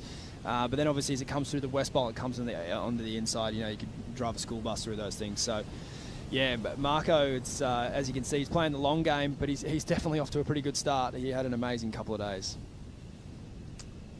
So great warm-ups from Marco Mignot. Jack Robinson with the lead with a 5.67. Barron Mamiya being patient and sitting out the back, up the reef with priority at the moment, Stace. Yeah, this is a sort of a really interesting position for him to be in. As we see, Robbo's going to start to try and just get his wave count up here. Drags the body, gets tubed, and Jack Robinson comes out, no problem, just smart surfing, just wants to stack some scores up, put more pressure on both Marco and Barron Mamiya, and that's exactly what he's doing. Yeah, and it all comes down to that first exchange. Like, Barron didn't really put up too much of a fight for that first wave, and I understand why, but then you give someone like Jack Robinson kind of free reign of the lineup, and when I say free reign, I mean second priority can kind of be a bit of a blessing out here, because you can put yourself on opportunities like this, where, again, this score's not going to go excellent, but it's just going to keep adding to Jack's total, and I don't think that'll bother Barron too much right now from a scoreboard perspective, but the only time where this starts to become an issue is just a time perspective. So I think Barron will be getting pretty ready to ride one, and he'd be hoping it's a bomb. So we're waiting for that score for Jack, and there you see Barron Mamiya. News from Channel Islands that Barron's on a 6.5 by 19, 2.5. It's called the Goldie. It's the same board that Barron rode at Pipeline for that 10-point ride that he got. That's, yeah, wave of the century. Yeah. Takeoff was unbelievable. Master craftsmanship to all involved with that ride. That was insane. And again, not surprised to see Jack going on anything that moves. Jack again, hidden behind the lip, travel for a second section, even better for Robinson, and really putting together a heat underneath everyone's priority. Just that one didn't look like it had a ton on it. He did such great job of like stalling, getting extra tube time. Previous waves was a 6.17. I'm expecting that last wave to go higher than that. There's not many people that can just manufacture scores out here. You know, Cali Vast is a guy that can, and Jack Robinson in as well. Those boys didn't even look at that wave, and here's Jack just really maximising his time behind the curtain there, deep in the barrel. Got a little bonus section at the end there. Didn't have that like traditional crazy West Bowl throw over it, but the technicality and the difficulty to ride that wave the way that he did. I think you're right, Copa. I think he's going to keep adding to his score here. It's just so impressive because You know, most surfers would just be gunning for an exit, but Jack actually doing a real stall in there, altering his line and extending his time behind the curtain in that barrel. That's a special gift as a surfer. Yeah, big time. And he just makes it look so easy. Such Who- a beautiful yeah. style in the barrel. Who does that here? John, Kelly. Kelly. Yeah. But then there's like, there's other guys they're not really worried about getting the deepest barrels. They're more worried about getting the biggest barrels. And I feel like that's what that young pack are doing here at the moment. Like Emio and Gilbert and Matei, they're obviously getting deep in the tube, but they're taking off they're paddling the biggest waves. So I guess it's just your personal preference, like what you really want to try to be doing and being the best at. And yeah, it's a hard thing to do either way you look at it. 6.7, and Jack Robinson does improve upon his scoreline. Let's take a look at the CT by the numbers for Jack Robinson and his performance at Tahiti. Stace, look at that winning percentage. Yeah, that's Kelly levels right there. He's just got a couple more decades to keep that number that high to be on the true Kelly level, but high scores, massive heat winning percentage, and you know, it's cool to see that he has an event win here because it's not a given. As good as he is, and you know, you think of a lot of guys that should have won this event that haven't, and yeah, stoked to see him have one on the board, and he's looking for another one this week. Highest on tour when we talk about Tahiti specifically, just 3 previous goes at it and already putting up some really impressive numbers. He's got control of this heat. He's got both of his competitors, both Marco Mignot and Baron Mamiya, in 2 wave combinations. Yeah, and again, I don't think that from Baron's perspective, the heart rate wouldn't be up. I mean, Baron's as cool as a cucumber anyway, but the total's not massive, and I still think we've seen 9 and 10 point rides, you know, even in the last couple of heats. I think in Mihimana Bray, I think Jiao Chianka got an opportunity in that last heat to get a huge score, but unfortunately the boys fell. If Baron finds himself near one of those waves, he's certainly the surfer that can execute on that, but yeah, not to take anything away from Jack, he's so far to this point surfed a perfect heat. Yeah, just putting the pressure on him, but you're right. With 20 minutes on the clock, there's plenty of time for Baron Mamiya to execute on that priority. He's got time to wait for another large set wave to come through as we look back at the flotilla, and now we look at Baron Mamiya right in the sandwiched in the middle of those two. And that's where Jack's old school. Like, he could just be sitting like further in on the West Bowl, like, but he doesn't need another 6. Yeah. You know, and that's probably all he's going to get in there. So he's just gone and put himself underneath Baron, like, yeah, I'm here too, man. Like, he's not just going to let Baron get a free ride into the next wave. Obviously, he's going to get out of the way, but he's certainly letting him know of his presence. Calm, shaman-like demeanor of Jack Robinson, but also very, very fiery competitor in the water. You watch him on the paddle battles, what he does. You watch him with, you know, positioning, and even, like you said, getting kind of in the energy vortex or the energy ball of Baron Mamiya right now, just to try to, you know, try to take away some of that. You see a lot of surfers treat first priority like this bubble that you can't go near that person, or, you know, it's just like, oh well, he's on the next one. It's not always the case, you know. And so I think, you know, we saw, not that Jack's doing it to the same level of like a Zeke and John at Bells, but it's a similar type of mindset, like just letting Baron know that he's not the only one in the ocean right now. Yeah, and that's playing the game, right? You got to win the game, you got to play the game. And then there's the other part of it too, where, yeah, maybe Jack will look to ride another wave that might only score him a 6. At the end of the day, it takes 20 seconds to get back out, you know, if you don't fall. And he hasn't fallen yet. He's 3 from 3. I'd say the most, you know, interesting and probably the trickiest position for the surfer in this heat would be Marco. Like, does he try and 6 himself out of trouble and win the heat, or does he just wait for his next turn? You know, for instance, I can't see Baron trying to scrap his way out of this situation. I think he'll just stick to the plan and wait for, you know, an excellent scoring ride to present itself, at least for the next sort of 12 minutes or so. Maybe if the clock counts down and he hasn't really got himself there yet, he might look to try to just get something on the board and get in the heat. But for Marco, like being the second priority and no executions yet, he's got a kind of a tougher decision to make. Does he start just turning and going on anything to try and start building some momentum, or does he just wait to go on the wave after Baron, which is, yeah, again, just going to suck up a bit more time. And when do you think Baron needs to kind of get start getting busy? Not for a while, honestly. I don't. Yeah, I don't think so. I think he's still got plenty of time. Plenty of time. So I ask you, you know what? Because you know why, Stace? Because I asked you because you have so many different hats. Although you're not wearing a hat right now.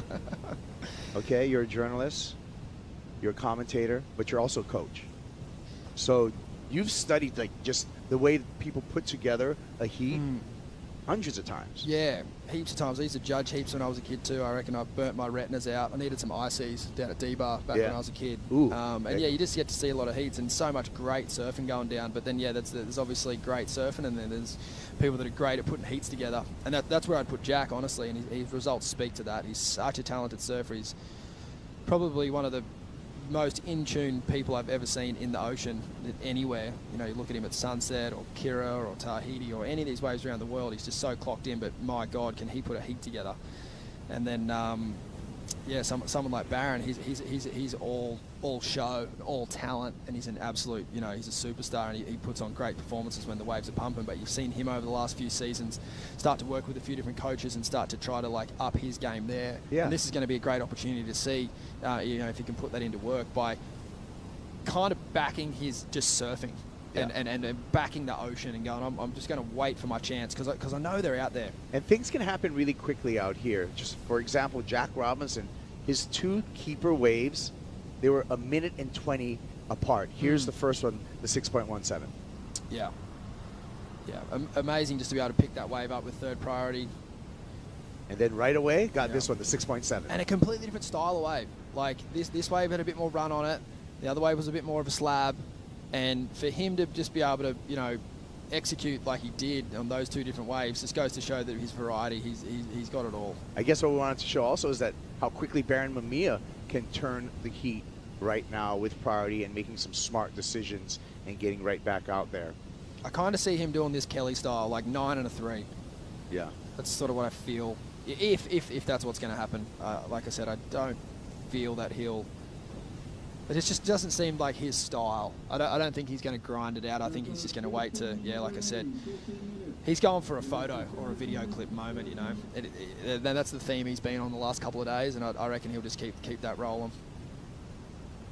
Well, Barron, talent-wise, really is not, you know, he's had 3 CT wins, right? But all of them heavy waves in Hawaii. Yep. So talent-wise, he's got that talent. I think outside of Hawaii is where he needs to make some improvements. But this year, he was well on his way. Semifinals in Portugal, semifinals at Western Australia. So he's well on his way of gaining some of those great results outside of the Hawaiian Islands. And I think if someone like Barron just, you know, which I'm sure he's doing and I know he's keen to, like, he's only so young. I think we expect a lot of these guys. And Jack was the same. Like, we expected Jack to just to come on and blitz everyone, but he took ages to qualify in our minds. I'm sure it felt like a long time for him as well. But once he got there, he was, you know, certainly had it figured out. But if you're right, if you look at someone like Barron, if, you know, if he's looking at waves like Bells Beach and, you know, other waves where he might not be as strong, it's only a matter of time. If he put in a little bit of a few extra weeks there either side of the comp, he's so talented enough and so skilled, he would pick up those locations pretty quickly. And that's what you hear Marco talk about it in his interview that we heard before. It's the long game. Like he plans to be on tour for, you know, as long as he can be, and he knows that this year at Tahiti is his first event. And you know, he referenced someone like Italo who came on tour surfing waves nothing like this growing up, and the champion that he's developed into. When you're a VIP, you get to go on the Lexus boat in the channel. The best seats in the house right there. Of course, Lexus really supporting us over here in Tahiti, and Lexus supporting us at the Lexus WSL Finals in Fiji. Once we have those final 5 for the men and women established, and I like the new Lexus GX too, new body configuration, full-time all-wheel drive, leather seats. It's a dream ride. Got the LS Surf too, with all your storage and surfing accessories already installed on that Lexus. Classic surf car. Nice surf car. Couple getting around on the Goldie. Snapper parking lot. All right. It's been a little sleepy, Kibes. That makes me think that there might be something. Exactly. So anytime there's big lows, I also feel like that's an indication of big sets on the way. And we're hoping that that's the case. mean, you would have seen it a lot, obviously, in Hawaii. Or Barron's not the first sort of type of surfer of his generation to come out and be so strong at the waves that he's strong at. What's the easiest path do you think those kids can take to then become well-rounded? Is it like spending time in Australia, California? Like, where do you see the way to go? Once you have the islands wired, get off the islands. Once you feel comfortable and you have a winning track record in the islands, get off the island and work on all your other stuff, because point breaks, beach breaks, all these other varieties of things that you're going to find on the Challenger Series, because you got to get through that first. True. Yeah. Before you get on the championship tour, get into your wetsuit, get off the island, don't stay in the comfortable zone. Well, we're going to take a break right now as we wait for Barron Mamiya to utilize priority and get on the board. Right now, it's Jack Robinson in the lead here, final heat of the opening round in Tahiti.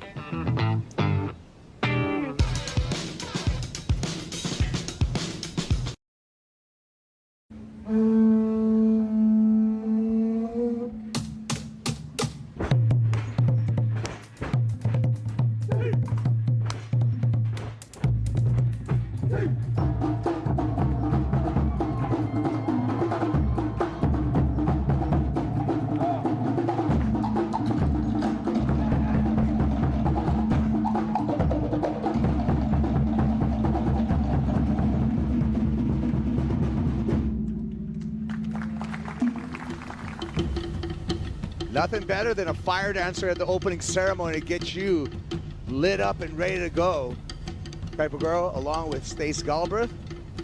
Final heat of the opening round. Jack Robinson on the water with the lead over Marco Mignot and an extremely patient Barron Mamiya, who has now sat for, I'm going to do the math, over 25 minutes, 27 minutes. It's a long time, but and this is the thing, like, he would have sat that long in the free surfs in the last couple of days. So like in that perspective, he should be fine. But the jersey can do strange things to the mind, and yeah, hopefully it's not feeling too tight on his body right now. I think that he would have waited that amount of time for big waves plenty of times in his life, and with any luck, we get a treat towards the end of this heat. Yeah. As we alluded to, though, it's just the time obviously becomes an issue. It's not the waves. It's not the opportunity of waves. It's you got to surf within the clock. When I first posed that question to you, it was the 20-minute mark with Barron holding priority. But now he's got an eyes on this one, paddling up the reef. And here we go. First wave for Mamiya. Pulls up under the curtain, travels through that first section, second section, and even more time. He's going to come right out of that combination that he's in and put a challenge to Jack Robinson. Yeah, heat on now, and Marco's going to throw his hat in the mix too. Marco easily makes that one and kicks out, wants to get ahead of Barron, but I think Barron's going to win the priority race right there. There's the paddle battle, though. Yeah, now you'll probably just watch Jack Robinson here just cover that west bowl. He won't chase anything up the reef. He'll look to come this way, and as you see, straight into a wave here. Jack Robinson pulls up on the rail, pulls into a girthy barrel, and Robinson. What an exchange. So Robinson's going to make it that much more difficult for Marco Mignot and Barron Mamiya. Likely to bet, well, he will better his 6.17 that he is in scoreline. For sure. When he was paddling for that wave, I wondered if it might have been a necessary wave to add to his total, but it for sure was. It was absolutely the right decision. That some of those waves today you'd seen on the West Bowl, like not keep the surfer deep for so long, but I think we'll see from the slow-mo replay in the channel, like Jack's skill set. He obviously knows exactly what he's doing. This is Barron's wave. This is going to be a great score, Kaipo. Definitely going to get Barron right in this heat. And he did. He waited a long time for that wave, but it certainly didn't matter. And this is Marco Mignot's best wave. He also had to wait a really, really long time for this opportunity. Just trying to slow down and get right deep in that barrel. But then this is the best wave of the exchange. And unfortunately for those boys, it comes from the heat leader. He's already got some scores stacked, and he's going to better his position and make it that much more hard for both Marco and Barron. Look at this. Just toying with it. Are you kidding me? Wow, this makes it look so easy.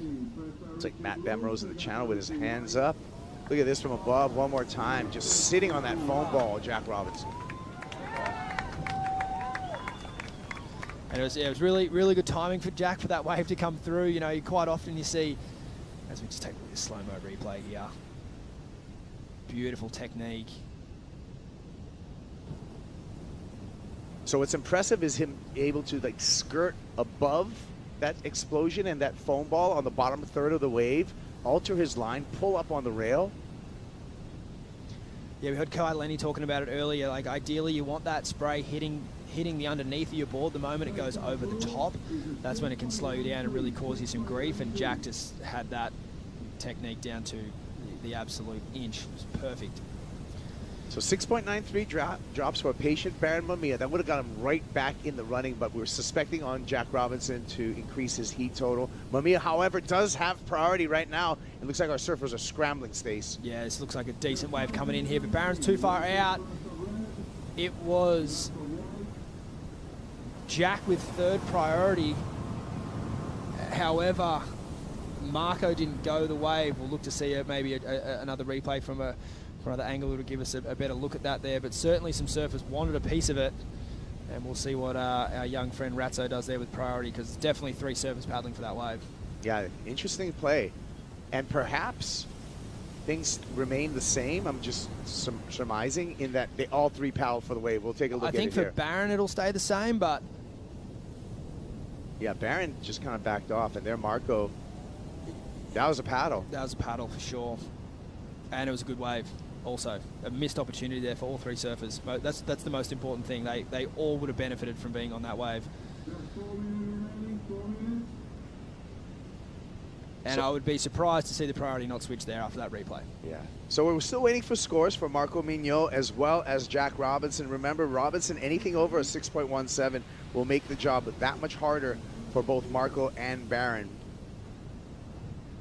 And it appears, okay, 4.83 for Marco Mignot, 8.53. 8.53 for Jack Robinson, and now he's looking to shut the door on Baron Mamiya and Marco Mignot. And he's just had another little psychological win there. He has been put up into second priority, which is, yeah, it's the right call. And to be honest, it's also unfortunate for Marco. He did really want that wave, but he was just a little bit too far out. It would have been a great score for him to have in his tally. Barron needs an 8.31. Mamiya looking interested in this one. This one draws off the reef. Look at this wave. Mamiya drops to the bottom. It's a big barrel. White water throughout, fills up in there, and it eats up Baron Mamiya. I thought he was on his way out, but that could be the heat for Mamiya. That was a super gnarly, thick west bowl. And, you know, you could see he had to do what he needed there to get that big score. For him just to ride through that section and come out, he wouldn't have got the 8.53, and he knows that. But it's very, very rare to see him fall in that situation. Tahitian Water Patrol grabs him. Look at this. Wow, perfect technique off the start there. And he's just, yeah, I mean, again, to take the words out of Kai Lenny's mouth, the foam ball going over the top of the surfboard there rather than staying on top of it for Baron, I mean, and it's just, yeah, it's an incredibly violent dismount there, but he's safe and well, and he'll be straight back out. And, you know, normally I wouldn't think that would be your heat over if you can get back out straight away, but because he's been lagooned, this is going to take another 60 seconds off the clock, and at 2 minutes remaining, yeah, it's valuable seconds there to go the long way around. Yeah, and as Stace refers to lagoon, he means the surfers coming all the way through, getting pushed all the way to the inside there by the judges' tower before the Tahitian Water Patrol can pick you up. They have to go inside now and go out back through the channel, so there's not really a shortcut for them to take. That's where the old there they go. Cowley no leggy trick could have, yeah, been, you know, you can understand why he doesn't use a leg rope. Well, they got that throttled right there, that Red Bull jet ski. That throttle's pinned. The grabber in the back hanging on, not to get tossed off. These guys are so good. So good. I love watching it. It's amazing. Time trials. Yeah. Tahitian Water Patrol knows one speed. Yeah. Go. Fast. Fast. Yeah. Irrespective of the tide and the reef. it's just amazing. So great to see that. But, you know, now with just under a minute remaining, Marco Mignot with second priority, Jack Robinson with heat control. It looks like this is going to be a valiant effort, but I think the clock is just going to burn out before any other exchange can happen. I reckon Kelly did this to Ethan that year. Was it last year or the year before? Jumped off straight into a wave. And so we'll keep an eye on it. But Jack's too clever to let that happen, but yeah, I think we'll probably see Jack, just like I said, you go, the takeoff field's very, very tight, but it's also for the different directions of swells that are in the water at the moment, it's also pretty wide. But yeah, on this occasion, unfortunately for Barron, that wave that we saw earlier is looking like his last opportunity, Kaipo. Yep, 10 seconds left, and Barron not giving up the fight, but the countdown coming from the tower and the horn coming up. Splash water by Barron Mamiya. He'll go into elimination round. Marco Mignot, he's going to go into elimination round. Jack Robinson, however, just grew the scores throughout this heat. Robinson moving on into the round of 16.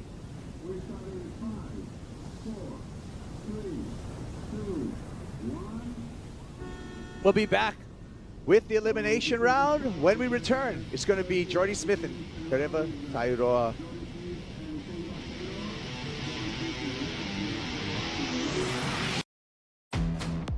I'm just a surf dog, absolute surf turkey, and I love competing. Jordy is on fire this year. The South African Zappa Smasher coming out of a barrel, laying one down. He gives it a double cobras. He gets it a little undercut. Smith is up again. Oh! He's slamming on the brake. Come on! You've got the longest serving, biggest guy on the tour, just ripping that big rail game to pieces. Straight off the buzzer, Jordy Smith. Oh my gosh. An 18-year veteran lets out a roar. Your champion of the Surf City El Salvador Pro. Wouldn't that be something special if we saw Jordy finally get that world title? He's more focused and seeing more clear than ever. He realizes, yeah, I could still beat everybody on tour. As a father, you want to show my son, keep believing in yourself, never say die. South Africa, let's go! The best in the West, Jordy Smith. You're going to the Lexus WSL Finals. Oh, come on!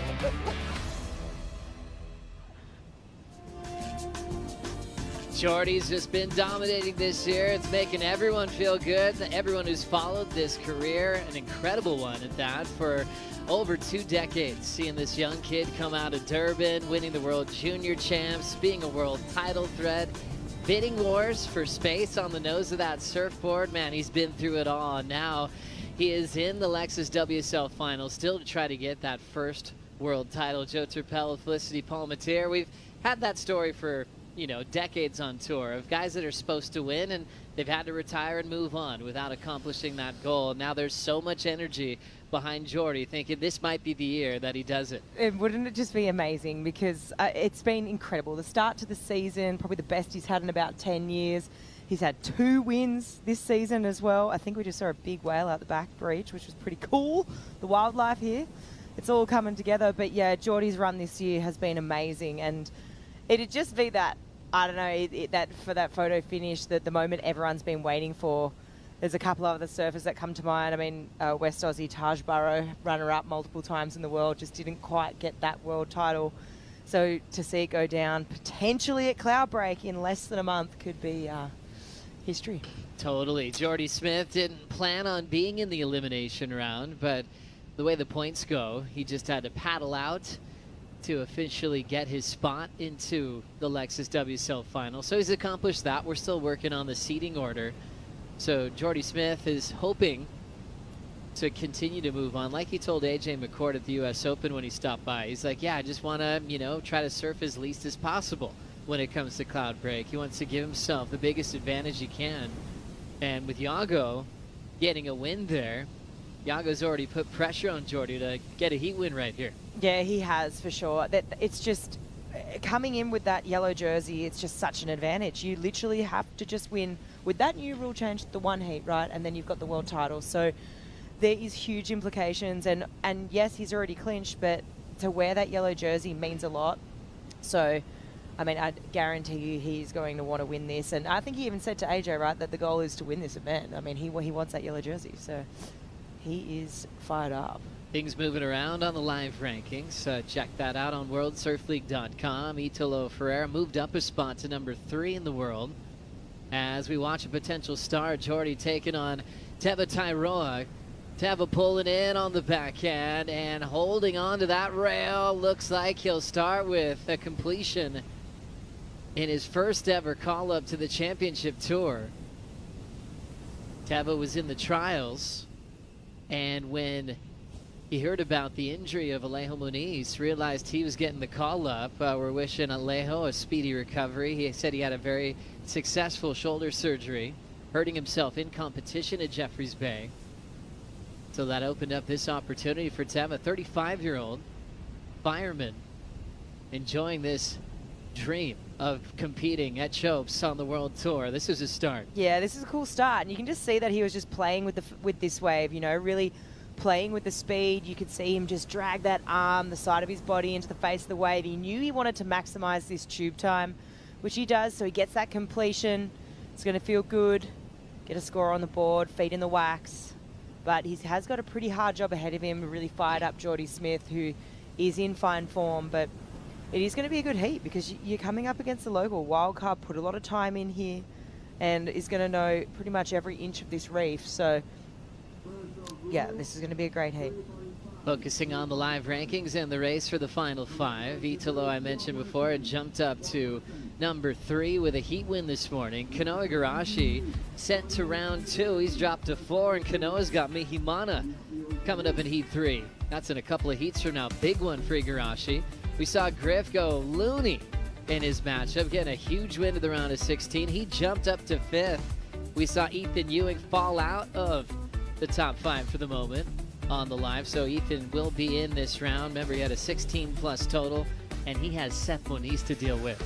Wow, I mean, that heat is going to be crazy. I mean, Ethan did put on a great performance this morning. I mean, it was just, he just came up against too good, right? I mean, it was Cole that was on an absolute heater, and it was just crazy the way that whole heat played out because Cole beating him, Griff was in the channel waiting for his next heat to go out, and this is going to continue to change today. It's going to be really exciting as we move through these elimination round heats because that 5th, 6th, 7th spot, I mean, it's so close. Even, you know, 4th, 5th, 6th, you can even say is super close.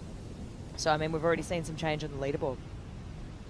Jack Robinson moving up to number 7 on the live rankings. He's on the boat with Chris Cote. Jack Robinson, this is your happy place, isn't it? Yeah, it is. I've been coming here a long time, and yeah, just happy to be here and yeah, get a few waves. Tell me about the excitement that you feel when you know that Tahiti's the next stop. You're coming here, you know you've had a lot of success in the past. How do you temper that excitement and get it a contest mode? Yeah, well, after the last 3 days, it's pretty easy, especially with the swell, and yeah, we had a lot of fun and just try and respect the wave and go out there and get some. So yeah, yeah, it's definitely one of those events that is like, it's another level, like just intensity, and the wave is so heavy. So yeah, just go out there, enjoy, and respect it. Yeah. And there's some business to take care of. I know you're hovering right there in the conversation. Are you watching all the scenarios leading up to the final 5 and the possibilities? No, not really. I just focus on myself, and those things are kind of all scenarios and things that are outside of what's in front of you, you know, so just focus on where I am right now. Just get barreled, and hey, I want to say congratulations. Got some new sunglasses, IC Team Rider. Yeah, so grateful for that. The crew is really cool, and yeah, love being around that energy. It's good people, so super stoked and to partner with them.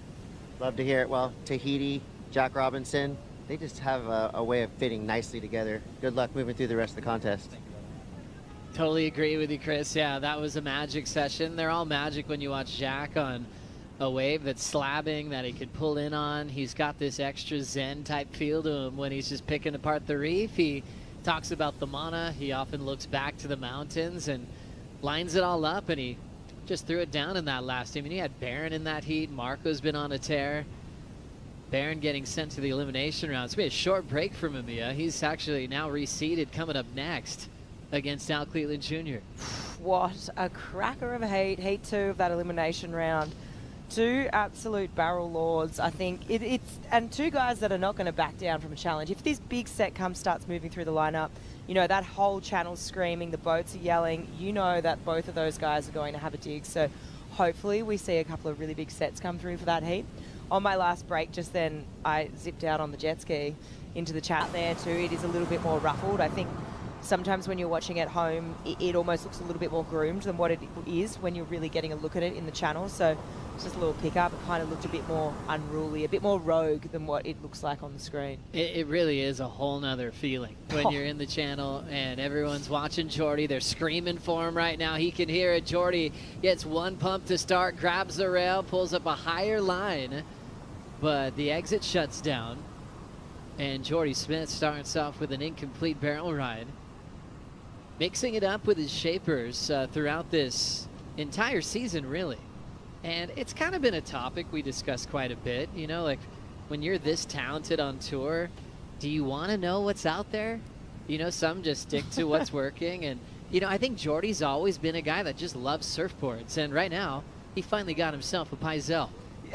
Isn't that cool? I mean, I think to all the different boards that he's rode throughout these events. And it probably just speaks to, you know, the family history and with his dad being a shaper and growing up around that. I mean, why wouldn't you, if you are one of the best and people are willing to give them to you and everyone's okay with it, why not? Yeah, it's a good point because as the story goes that, you know, our friends at Stab Magazine were documenting, there's a story where Jordy was like, okay, let me try one of these Paisel ghosts. And John Paisel was like, hey, I'm invested in John Florence. And imagine if they have a heat together and I help you beat John. You know, he's so invested in that. And you're like, hey, that's fair. Jordy's like, all right, I'll have my best friend Damien Farrenford order some.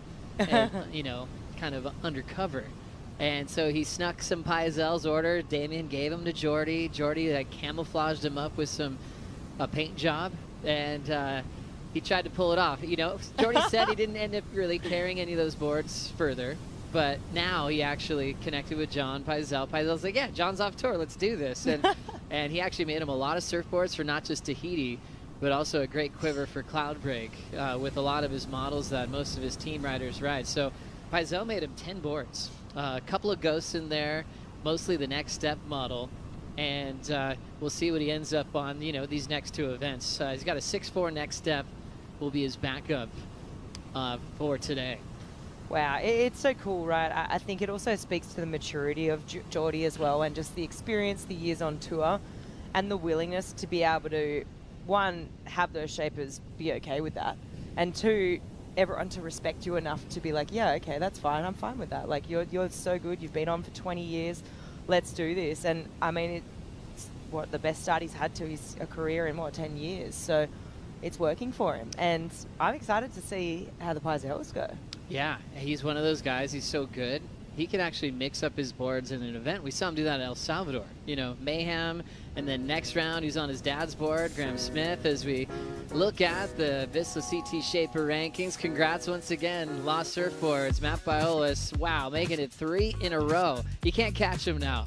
Now it's up for second. DHD at the moment holding it down. This is just incredible, right? Almost reaching 300,000 points. I mean, who is going to take him down next year? I mean, it's sort of close there for second, I'd say. Yeah, DHD, Sharp Eye. I mean, you got to be thinking DHD, who's left in the draw here? Who could potentially be there at finals as well? You know, my brain goes to Ethan. And then obviously you got Sharp Eye there in third. So second's open, but who is going to knock him off his perch? It all ends here at the last stop of the end of the season here. It doesn't factor in with points at the WSL Final, so we'll settle things here at the Lexus Tahiti Pro, presented by IC. Smith turning around, deciding not to go. Still under priority of Teva Tairoa, the local wild card. Teva opened up with a 3.5. And what made things interesting when Jordy, you know, lost early at J Bay and tough conditions, it was getting smaller, and he ended up hurting his hand on the bricks. Marco Mignot, great job taking down the biggest name in the draw.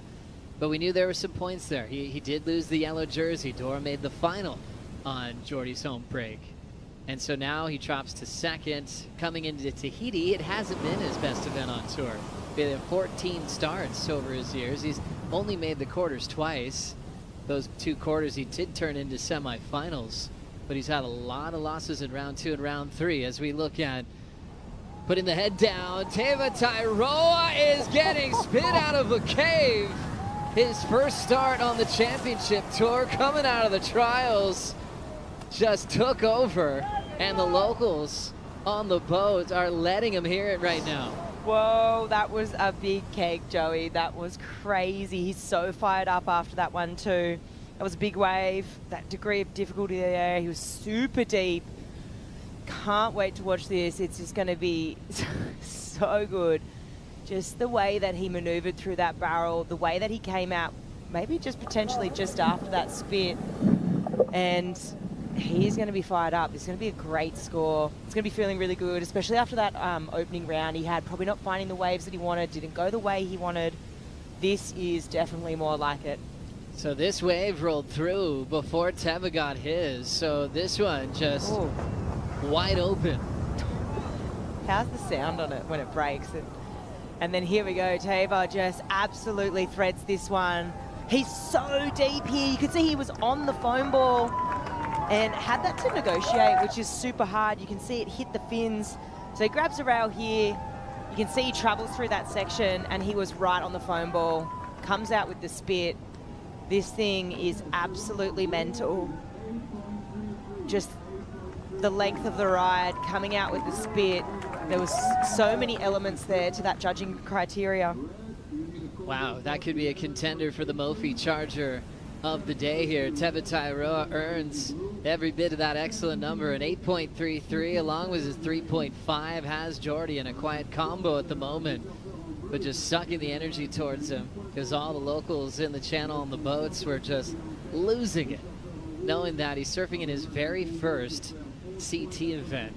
You know, and you've got the contrast of Jordy Smith into his 18th year on tour, 14 previous starts at this event, and this guy that's just going, all right, CT jersey, let's go. And not many can say they got an excellent number in their first try. That's so cool. I think it's epic for the community. It's epic for Teva. I think this can happen at these sort of events, though. You know, this is where we get those wildcard dream runs all the way through to the final. I mean, we've seen Vahine do it here last year on the women's side.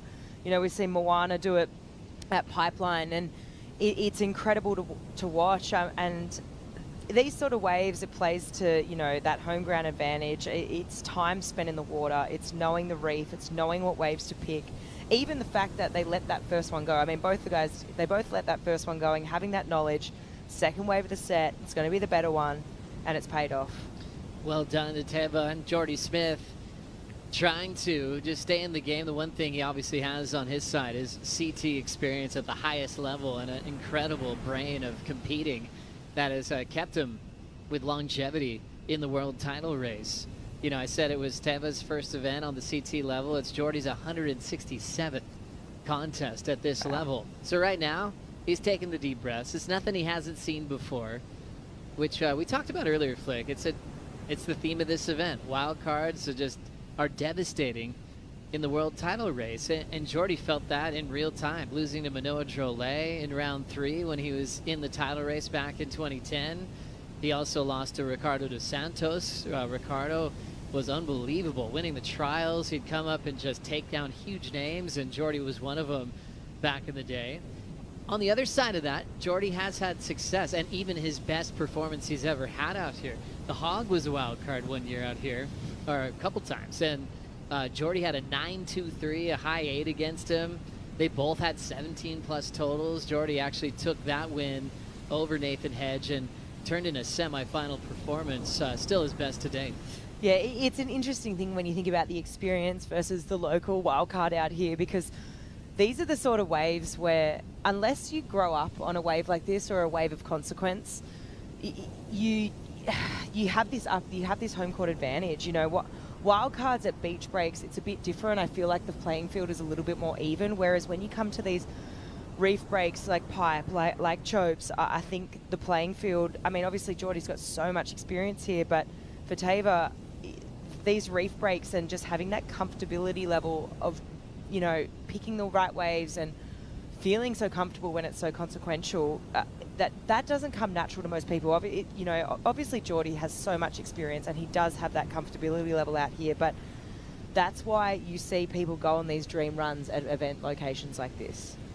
Huge one for the title race. Geordie's already guaranteed to be in the Lexus WSL Finals, but we still have to work out what seed he'll be as he tries to compete for his first world title. He still has the back end of this heat to try to come back against the local wild card, Teahupo'o, who just threw down an 8.33. Could this be the Mophie Charger of the event?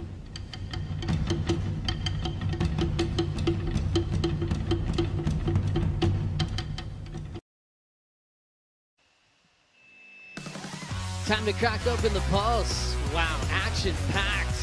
Not going to want to miss this. It was Italo Ferreira showing his intent for the opening heat of the event. Yeah, this was absolutely crazy. Started off with a bang, just perfect wave selection. What a bomb. Locks in the 7.5, and he was able to back it up with this one, another 7.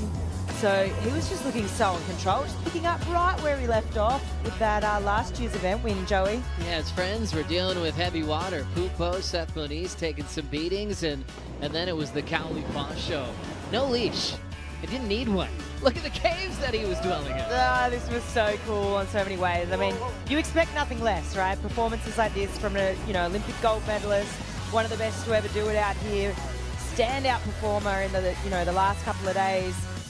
And yeah, the no leash thing, I mean, that's started a storm over the internet. He's got the swagger, he's got the confidence, and then it was heat 5, an important heat for the title race with world number 5 Ethan Ewing in it, but Cole Hausman turned in his best session at Chopes. A 9 to start. Ethan got the lead, but Cole had more to say. Oh, this was a great heat between Ethan and Cole, just kind of going blow for blow here. Ethan locked in a couple of nice scores, but yeah, Cole just too good, finishing off with this wave here and sort of sealing the deal. And yeah, not taking Ethan through to the elimination round. And watching by was Griff coming up in that next heat. So interesting dynamic there. There was the opportunity if Griffin wins this heat, which he did. He'd take that 5th spot from Ethan on the live rankings, and it was sensational. Griffin finishing on his last wave with a 9.33. Yeah, it was incredible. He came up against Al here. Al had a couple of nice moments too. O'Leary went, top to bottom on a couple as well. Came out of this one, had a gnarly wipeout too. But, it's all those last couple of days for me where Griff put in the work, and it really shows right now. That comfortability level for him is it's just coming with ease. He looks casual out there. What a day. And we still have time to have more highlights. Enter the Pulse. The Pulse covers all the major moments that have happened in the day's competition. Things moving around just slightly on the live rankings. Geordie still world number 2 in this one, and hoping to survive against Teahupo'o, needing to break down an 11.83 combined total. Up next, it will be Barron versus Al Cleland Jr. And there's a lot at stake. Obviously the title race, but for a lot of these guys, if they're losing this afternoon, that's the end of their season. So they have a little bit even more incentive. If they have the chance with priority and a crazy one comes their way, it's on. I think you don't want to go out leaving any stones unturned, and it's kind of, you also got 100K on the line. That's kind of nice. That'd be a nice way to finish off the season, wouldn't it? Yeah. Going into your off season. And you don't want to think about for the months of the off season. It's a giant one too. I mean, next time we'll see these guys, that are not making the finals, will be at Bells next year. That's in April as everything's transitioning next year. You don't want to think about the wave you didn't go on or that the close last call that you got clipped on for 7 months. Yeah, you don't want to be doing the shoulda, coulda, wouldas, Joey. I think we will see guys rise to the occasion this afternoon for sure. I'm really looking forward to this next heat. The Barron and Al Cleland show. I think this is going to be really cool. As we were saying before, both guys are not going to back down. And Barron's still, technically in that conversation as well to potentially fighting up into that number 5th spot if he got a win. So that next heat is going to be exciting. Yeah, all you want is a chance, and you hope everything goes your way. Barron with the skill set to win this event. No one would be surprised if he's on the podium. He's a slab specialist, and then Al Cleland has maybe a little bit more raw approach. He might just take a few more chances potentially. So yeah, that's an unbelievable matchup coming up next. For Jordy Smith though, he's watching his time. He needs to make a decision soon so he can turn it in one wave, because right now he can't win it in one wave. So he's got a great world title threat type mind. Let's see if he goes for a wave very soon. Jordy Smith starting to paddle. And he knows he's got to be great on this one. Grabs the rail, has to readjust, pulls up and under, comes out after the spin. Oh, there was a fair bit of turbulence in there as he was coming out with that spin. That was pretty cool. Great way to break down that combo now. So he's done that, and he's back in the game. Exactly what you said, Joey. And that wasn't just the easiest ride, was it? He had to adjust his rail a couple times, and then when you see that spit burst, and it takes a second before Jordy comes out, you know he was as deep as he could have been on that one. Well, you know, that is in the judging criteria. I was having a look this morning, and let's say that wasn't easy. Kind of almost got off balance there. This is that moment. Spit first, Jordy second. If I even rewind to last year, and I was thinking about those big scores coming through last year with Gabby Medina and a few other guys on that finals day, you know, it was definitely moments where they were coming out after that spit. Kind of just gives a real demonstration of just how deep these guys are getting on these waves. You can see that little redirect there from Jordy, pulls that rail up high just to get up underneath that lick, make sure the board is fine. But right here, he's on that foam ball. Look at this spit. Yeah, he is riding that thing like a bull. Yeah. It is crazy. How cool is that? Jordy hanging on, knowing that seating's on the line, coming back in a big way against Teva Tairoa, and that had to feel great. Al Cleland giving him a salute. This is one of those events where everyone's got their hands up in the channel, just appreciating pro surfing at its finest. Jordy Smith, so we saw a lot of angles of that last replay, and the judges on the tower do the same thing. So this event's unique. Obviously, it's all about barrel riding, and they don't want to just rely on their view from the tower. They really do rely on certain camera angles to see what's happening on that foam ball, to look inside the tube, see how thick that was, how late they're taking off, and how committed they are to really break down the degree of difficulty. I remember back in the day, Davey Shipley as well, if someone was on a break, he'd be like, all right, take a boat, you're going in the channel for your heat off, just to watch all these waves from that view as well. So a lot goes into putting in those numbers. Yeah, and that's a good point. You know, I mean, you look at the tower there, it gets that direct, straight on view, but yeah, from the channel it's totally different. But you've obviously got, you know, a lot of different things that go into getting a good score, and Jordy just demonstrating a fair few of those on that last wave. Pulling up and under, stalling and maxing out the tube ride. Jordy Smith has found himself on a roll, and he's also beating off the momentum of his wave before. It's a shootout now. The wild card, Teva Tairoa, makes it. He'll cut his short to kick back out with 4:30 on the clock. This heat completely flipped upside down.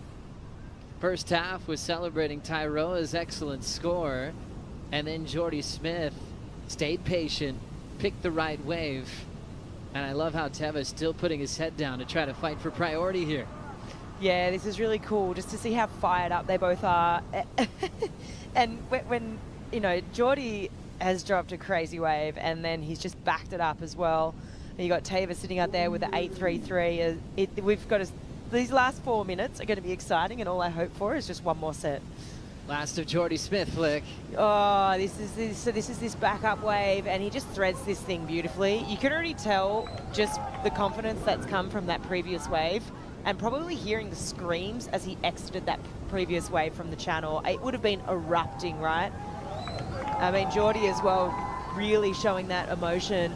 And then behind him, Teva, just trying to back up that, get rid of that 3.5, back up the 8.33. So nice stall there. You can hear the channel. I mean, they're screaming. They're getting really involved, but... What a heat flick. This thing completely changed pace. Teva Tairoa really pushing Jordy Smith. Jordy's second wave turns in a 9.5. His best number of his career at Chopes. Happening now in his 18th season on the championship tour. He equals his best number of 2025. He had a 9.5 at main break Margaret River. And then the backup was still important. He got a 6.5. He's out in front. Last of Teva, a 5-1-0. Wild card in second now, and eating a 7-6-8. Wow, that got so exciting there at that last, these last sort of 5 minutes, 6 minutes has been incredible to watch go down. I mean, something special about Geordie's 18th year on tour, really. I mean, even finding these moments, because obviously, you speak to the experience that he's got, but it's still hard when you come up against a wild card and you hear that they drop an 8-3-3 on their second wave. It really does put you on that back foot. And then, here we go. You can see these judging components right here for the barrel riding. Obviously, got commitment and degree of difficulty. You think about the takeoff. You think about, obviously, the size of the wave comes into play. And you think about Italo's waves at the start of the day. Those things were bigger, not necessarily the longest barrel, but definitely a lot of degree of difficulty there. And this one for Geordie, obviously, you can see the depth of that tube ride coming out after the spit. You've got that grab rail, and just technically here. So you've got the technical tube ride coming out after the spit. That's a couple of places of that criteria for the judges, that what they're looking at there to get that 9.5. All those technical aspects that they look into to put in a score, and Geordie earning that 9.5, 90 seconds to go as he holds down first priority. Those technical aspects include the speed generation inside the barrel, stalling techniques for controlled positioning, sometimes backhand when you let go of the rail in a real critical section. They're looking at that too, and composure and control in those critical sections, coming out behind the spit, the foam ball, like all those things Geordie did on his 9.5. He was so deep when the wave unloads that spit, and the surfer hasn't come out yet. That's always something to celebrate. 59 seconds to go here. You can see Barron paddling out without Cleland. We mentioned the tough blows he's had against local wild cards over the years. From Manoj Ole in the past, Ricardo dos Santos in the early parts of Geordie's career. This one just feels different. 37-year-old playing a smart game with priority. And the wild card, certainly well aware of Geordie since he's just 2 years younger at 35. Still trying to work out a strategy to maybe get one more wave here. Geordie's covering him. He'll watch him on this wave. His goal is to watch him and hang on to priority. Teva chasing a 7.68. He'll spin on a small one, and it's not going to be enough. Geordie Smith survives a wild one and gets reseeded into the round of 16. And the local firemen put on a show. Teva Tairoa will continue to protect his community and continue to surf in local events. And we can't wait to see him maybe in this event next year. Geordie pumped. 9.5, his best number he's had here in Tahiti. Up next, Barron taking on Al Cleland Jr.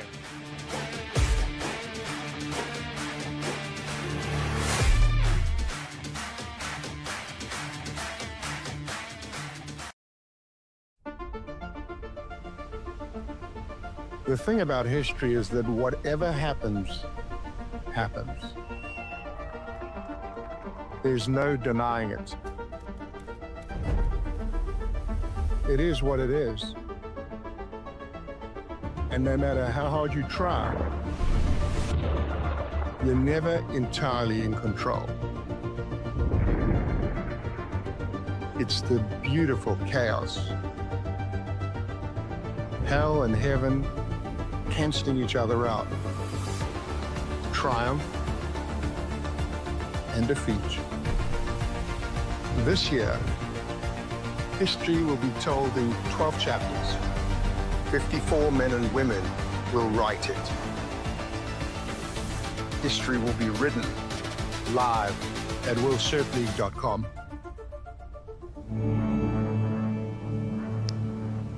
History written all day today here at Chopes at the Lexus Tahiti Pro, presented by IC. These two slab specialists already paddling each other up the reef. Al is in blue, Barron is in red, and going around Barron, Al Cleland Jr. out positions him for the start. Let's go the rail, and is hustling for the exit. He makes it. Cleland Jr. put his head down and got around Baron Mamiya. After accomplishing that, he had to make it count. That was crazy. I mean, he's asking some serious questions of Baron at the moment. I mean, just even to have the guts to do that and to bulldog him up the point and to be like, no way, I'm taking this, and then to convert on it because he was so deep.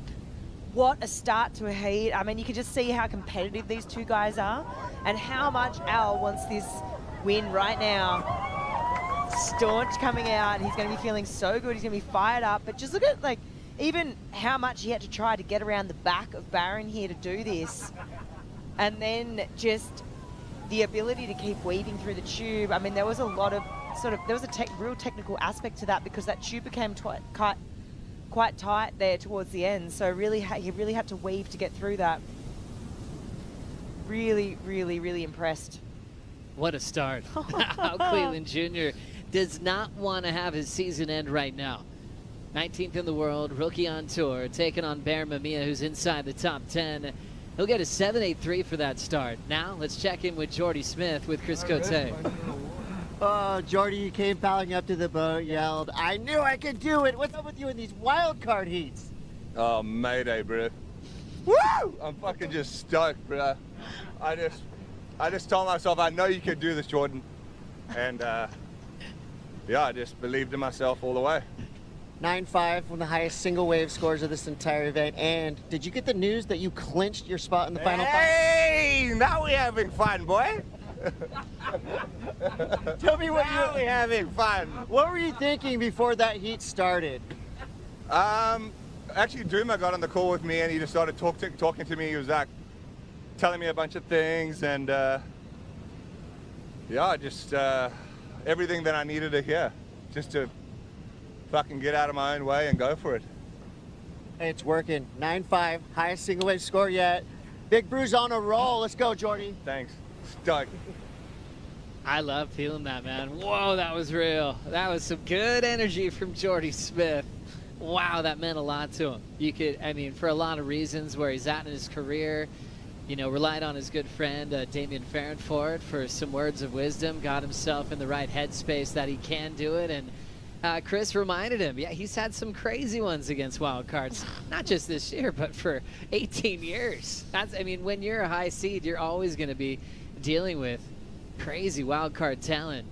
That one felt good. So good. That post interview was all time. Oh, wow. I just love that we're seeing so much personality from Jordy. I know, like, he's always had it, but for some reason this year it's really being highlighted and it's really cool. Well, he's a dad now, you know, and usually when your parents call you by your full name, you're in trouble. He didn't do himself. He's like, come on, Jordan. Get your head in gear, you know. It's so good. Proud father of 2 boys. Lyndall, his wife, looking on. She's probably laughing, cheering, celebrating. It's been a great year for the Smith family. That Paizel looked great. Man, he's gotten points for a lot of different shapers this year on the CT Shaper rankings from JS Industries. He helped out there. Matt Biolis put some points on the board. He didn't even need them. As we look at a late takeoff and controls it, Baron Mamiya's a ninja here at Chops. Wow, that was reminiscent of those drops we were seeing at Pipe earlier this year. You know, just that, it's trademark Baron, right? The underneath the lip, almost upside down, taking off, grabbing that rail.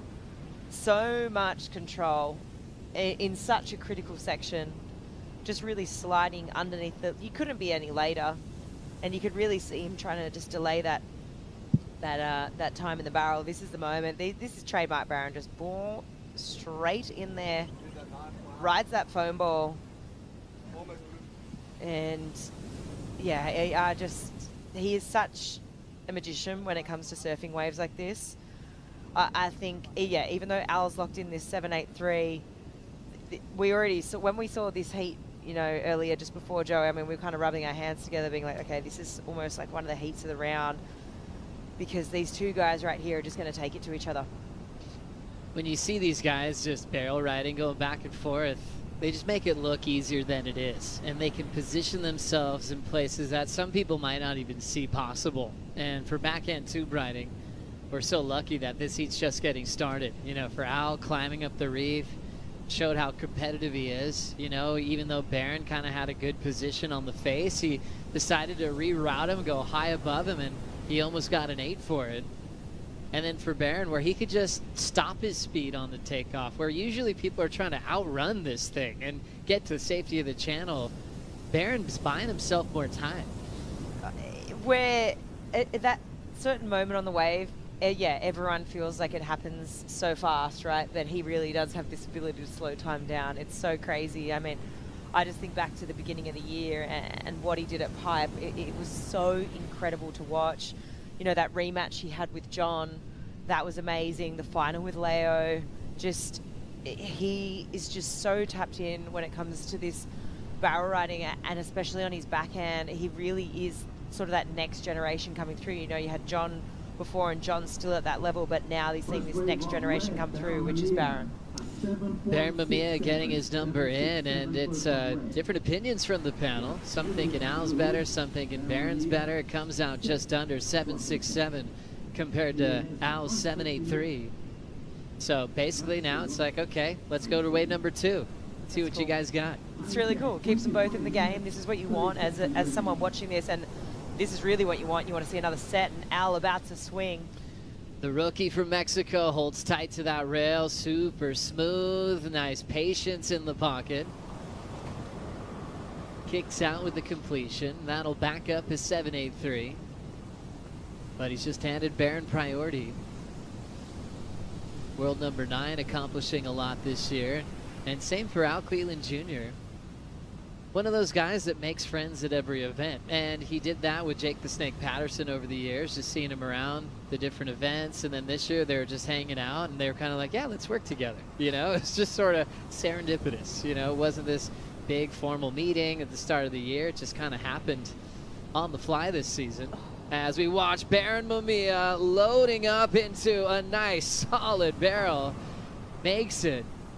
Just speed management. That is insane how he can slow down, speed up, maximize the critical part of the wave.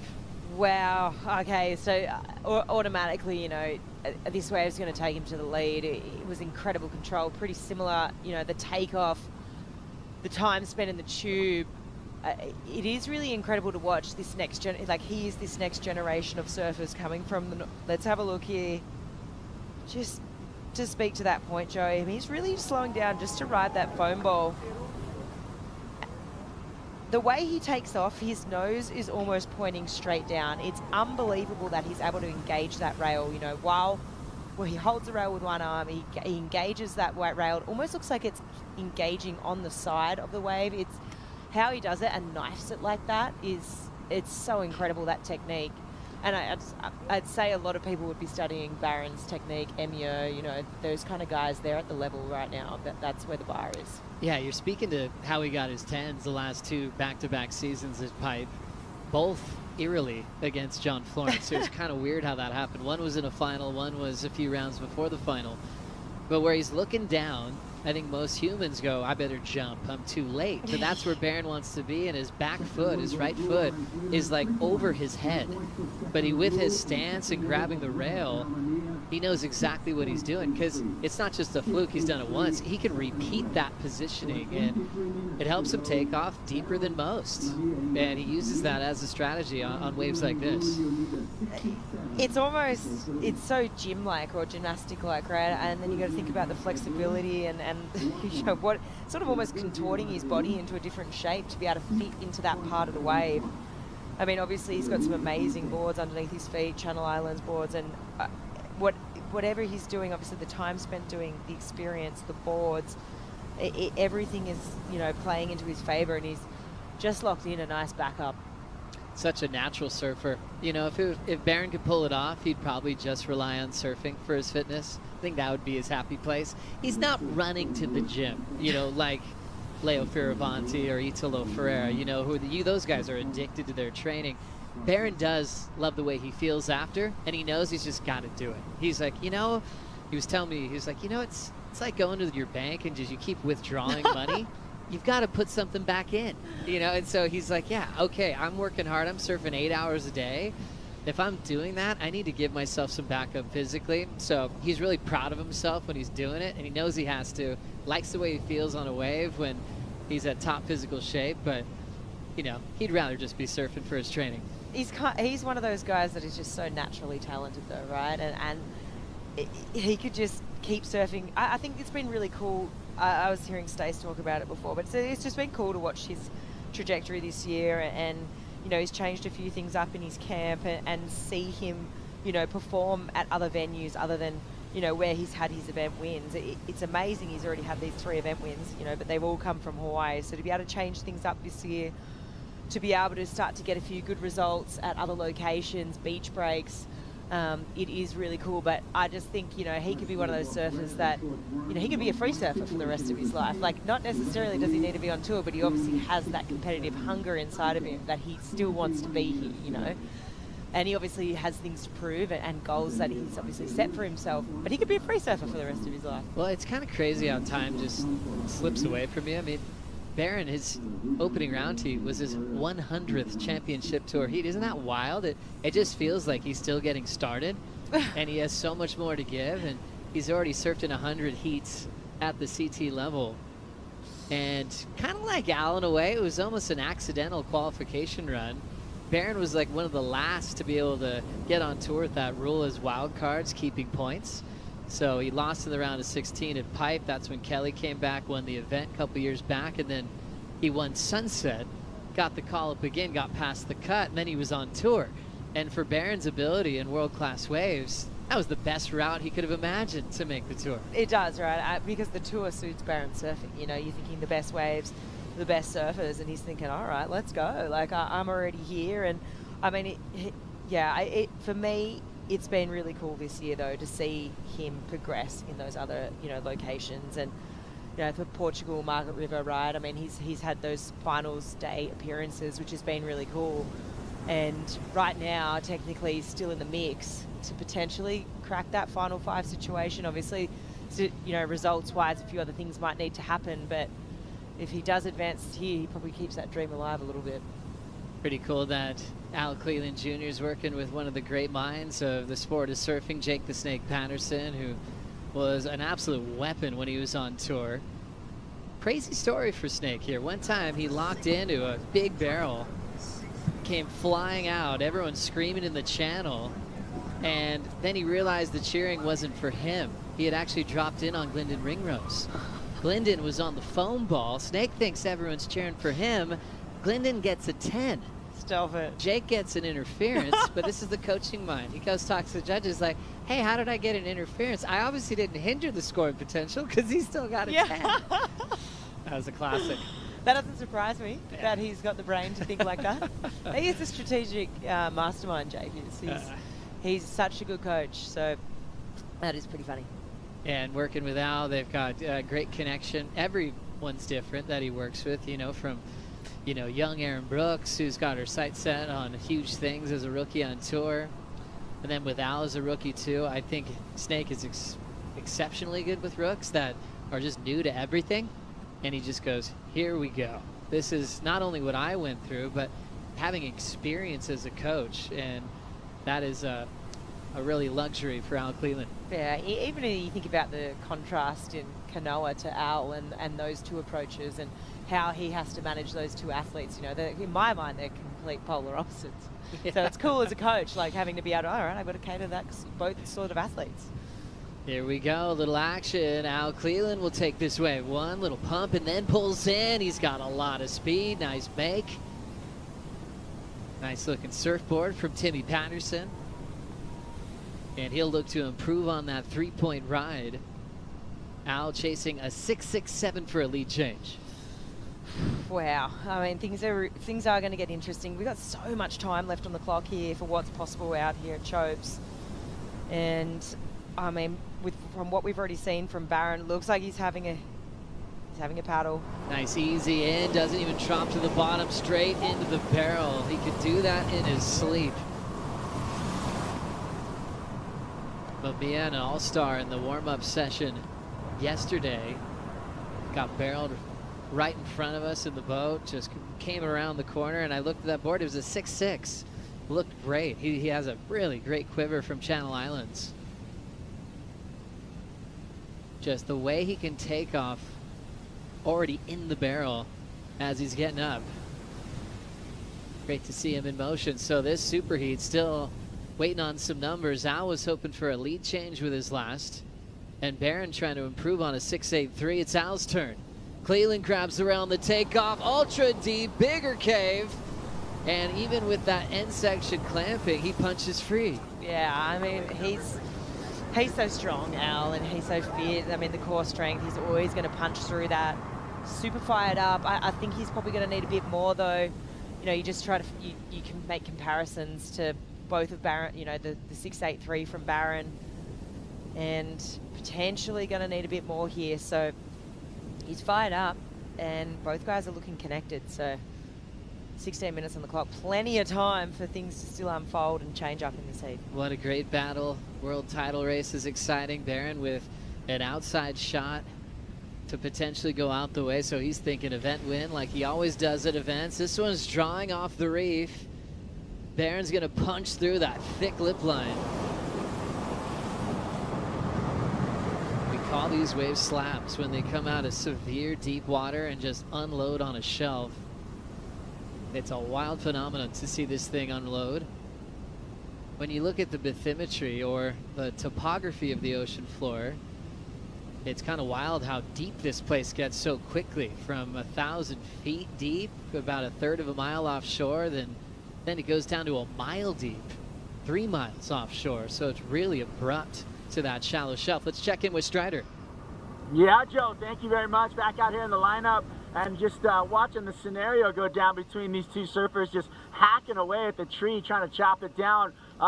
But, you know, I love the insight from the coaches. And Jake Patterson, you guys were just talking about him earlier.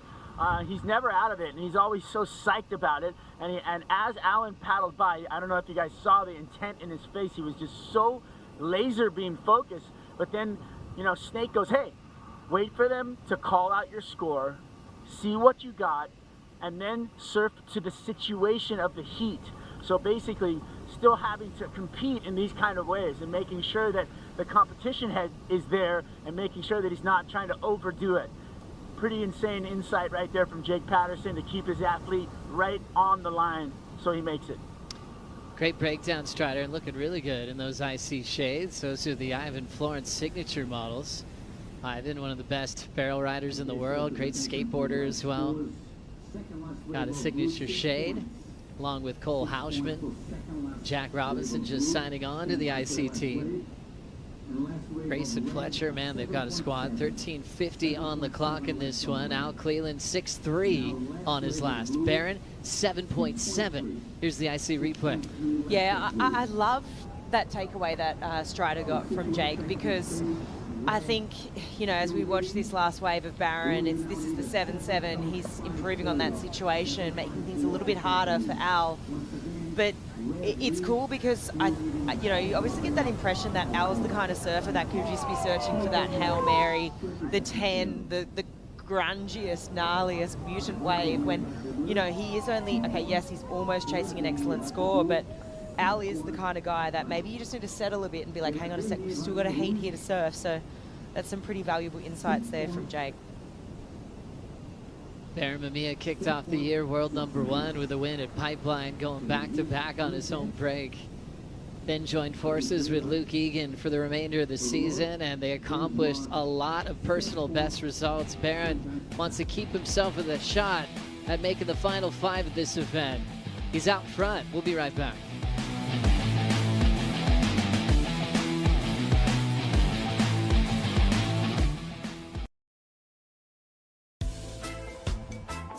'25, what a year it's been. Barron Mamiya winning at Pipe. It was a tie-break decision over Leo Fioravanti. Then we saw Italo take on Rio Waida, the first ever event we've had in the Middle East. And we had Iago Dora in Portugal, and this was his first event win of the season, followed by Jordy Smith with, you know, an event a win that had been coming for a long time, super emotional.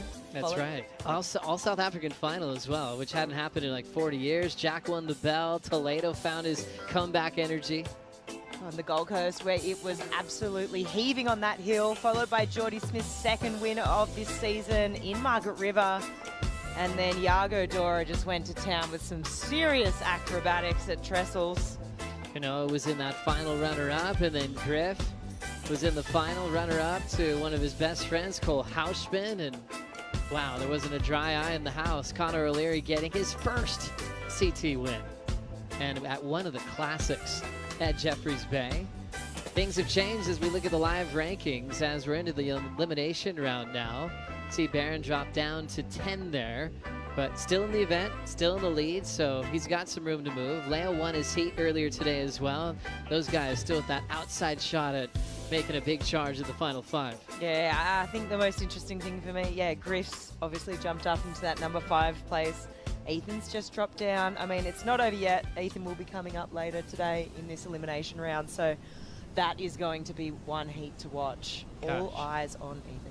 When you see it change heat to heat, round to round, that's when you know how close it is on the points. You always can just look up worldsurfleague.com, go to live rankings, and you can see all those adjustments happening at the end of every heat to see who will be competing at Cloud Break very soon. Lexus WSL Finals, first ever time it's going to be decided at Cloud Break. Cleveland wants a time call. I thought I heard Renato Hickle's voice on the tower. Man, he does a lot for pro surfing. He was up there just relaying scores moments ago. Sounds like Renato. Sounds like him. Could be Cedric, but yeah, it sounds like Renato might have been up in the tower, hanging out with the judges. Head judge Lily Pereira. Been watching closely to his crew on the panel that are all incredible surfers. Baron Mamiya has done a lot this year. We talk about that win, but he's also had the highest combined heat total of the season. 18.9 points that he earned in the semifinals at the start of the year. Ethan Ewing just under second best performance number-wise. That one was at Bell's, where he changed the way to look at the Bell's Bowl. One of the best modern-day rail acts we've seen out there, but got knocked out early, which all adds up now, which sees him right on that fence line for that final 5 position. I feel like he's had a couple of moments like that this year where he's come into the event, and I even just reflect on Bells and that performance, but he was the most informed surfer of that event. And you're thinking, oh my goodness, this guy's definitely making finals day, especially with that performance you just mentioned. And I mean, I even almost thought that one wave that he scored was almost a 10. I was blown away with what I saw, but I mean, here we go. Barron locked in. He's so deep already on the takeoff, but somehow lost it on his way out of the pit. He's had some great reads, but that would have been a huge number for how big that barrel was right on the get-go. He has to shake that one off. He's shown a little frustration today on these near makes he's had. I think if he makes that, I think it was the highest wave score of the heat. Just that takeoff, the degree of difficulty to it, how late he was. Just not possible for most humans. It was incredible. Let's watch how late he just slid up underneath that. Almost, oh wow, he just got flung out in front of that foam ball. But he would have probably potentially still been in that, maybe a little bit chandelier-y, clampy there at the end, but now the ball is in Al's court. Al has got, you know, I guess another opportunity here. He's got priority. The set comes his way. He's just looking for that 7.54. Kanoa Garashi taking on Mihimana coming up next. Connor O'Leary will have Joao Chianca. Ethan Ewing has Seth Muniz. That's a huge one for the title race. Seth is not trying to make it his last day of his season as we see Kanoa preparing. I thought that's what that was for. Tropical paradise. Ocean so clean and pure. Takes about maybe 15 minutes if you paddled off the land at the point to get out here to Teahupo'o. You can get out on a ski in less than 90 seconds. As he's next to his coach, same coach as Al, Jake the Steak Patterson. Yeah, this is cool. Even this next heat, you know, I mean, Kanoa is, you know, he's a fair way up there on that leaderboard at the moment. I think he's dropped down into number 4 right now. Italo went up into number 3. But it's still going to be nervous times for him right now. And I think, so there'll be all eyes on that heat number 3. But for me, it's heat number 5 in this elimination round. I think that's really going to be the one to watch. There's so many implications there. I mean, Ethan sort of isn't a must-win situation, so to really keep that dream alive, this is where it gets exciting as a viewer and a spectator. Now 5 minutes to go, jumping off the lip line. Cleland Jr.'s got some room to move, and he will make it out into the safety of the channel. Just a well-read wave on the backhand. An absolute 2-pound from Pascuales, Mexico. Chasing a 7.54 for the leadoff Baron. Wow, he still looks pretty fired up. He looks pretty focused, so. Couple of words from Snake and a look on that takeoff. Yeah, I almost thought, he goes, oh, you came out a bit too quick. And look, when you watch this right now, again, yeah, you can agree with that. I mean, maybe a little bit more tube time would have served him well. That thing stayed pretty open. You could see he was trying. He was trying to stall. But I definitely see what Jake's point is there. Probably needs a bit more hang time in that tube. I don't think that will be the score that he's chasing. But always a great opportunity to just see how lethal he is on backhand tube rides. Going so fast. I mean, the art of slowing down, especially backside as well. Remember, some surfers would take quads out here over the years, but a lot would end up saying, you know what, I don't want to go that fast. You know, guys like Owen Wright would be like, you know what, I'm trying to actually slow things down. The last thing I need is a board to have me outrun the barrel because they're trying to disappear for the judges. As Al Cleland chasing a 7.54, waiting for that number. We'll check in with Strider. Thank you, Joe. Yeah, we're just watching, you know, the way that the waves are riding on the reef right now. There are still some really solid waves outside, but the swell has been dropping through the afternoon. So there's that inside ledge that's starting to fire up right now, and they are going so square and running across that reef. So you kind of have to, could be like commitment to either outside, out the back, and wait for those bombs, because those middle ones are kind of clampy, or you get to the inside ledge and try to, you know, run that gauntlet as well. But then you know, risk the risk of getting caught inside, pounded, and all those little things that go through your head. We got big heat coming up right now for Kanoa. He's coming up against a local boy, winner of the trials, Mihi Manabrai, and it's going to be an interesting one because, you know, he's probably been looking at these inside wedges, those double ups, those grinders across the inside. He's sneaky. He's coming out right here behind me. He just couldn't even find him earlier, but that's what he's going to be doing in this heat. So it's going to be fun to watch. It's going to be a sick one coming up. And this one, still epic. Can't wait to see the end of it. Thank you, Strider. Yeah, it's a big point. Kanoa Garashi just being so consistent this year. And, you know, has a spot in the final 5, but he's hoping for a better seeding. He wants to clinch. He doesn't want to lose in the elimination round and just see what's going to happen around him with like guys like Jack Robinson, Griffin, Ethan Ewing, and, you know, Felipe Toledo. They're all just gunning for those positions. So Kanoa knows he's in a must-win situation. You want to be in control of your destiny, right? You don't want to be sitting there waiting, watching it all unfold, thinking, oh, shoulda, coulda, woulda, shoulda gone this one, shoulda blocked here, shoulda done that. You want to dot all those I's, you want to cross all those T's, and I think at the end of the day, you just don't want to be left wondering, or you don't want to die wondering, you know? So I think as we see Al having a look here. Grabs a rail really early, then locks into that first section and will hop out. His wave before that we were waiting for as we checked in with the Waz was a 6.93, so that kept him in second. And like Snake was hoping that he'd go a little bit, came out too early on that previous wave, which could have held him off from taking the lead. Now down to a minute 20 on the clock in the season for Al Cleland Jr. Will it end in this final minute, or will he get another chance? Maybe a potential little lump coming through, but, you know, this lump looks a bit too small. Might be something behind it. Al Cleland Jr. in the Rookie of the Year race with Joel Vaughn and Marco Mignot. Here at the final event of the season, 45 seconds. Al up the reef, but Barron has priority. He will take this wave. Late decision, late takeoff. Using his whole body to slow down, sucks himself so deep he'll go down. But playing defense, and Al now gave himself 30 seconds to look at the lineup.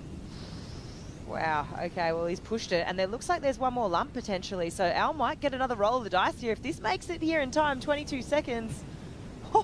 This is big. Al Cleland Jr., it's coming down to this.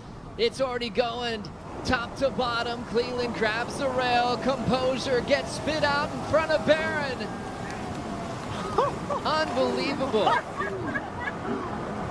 Kicks out, runs right over Strider.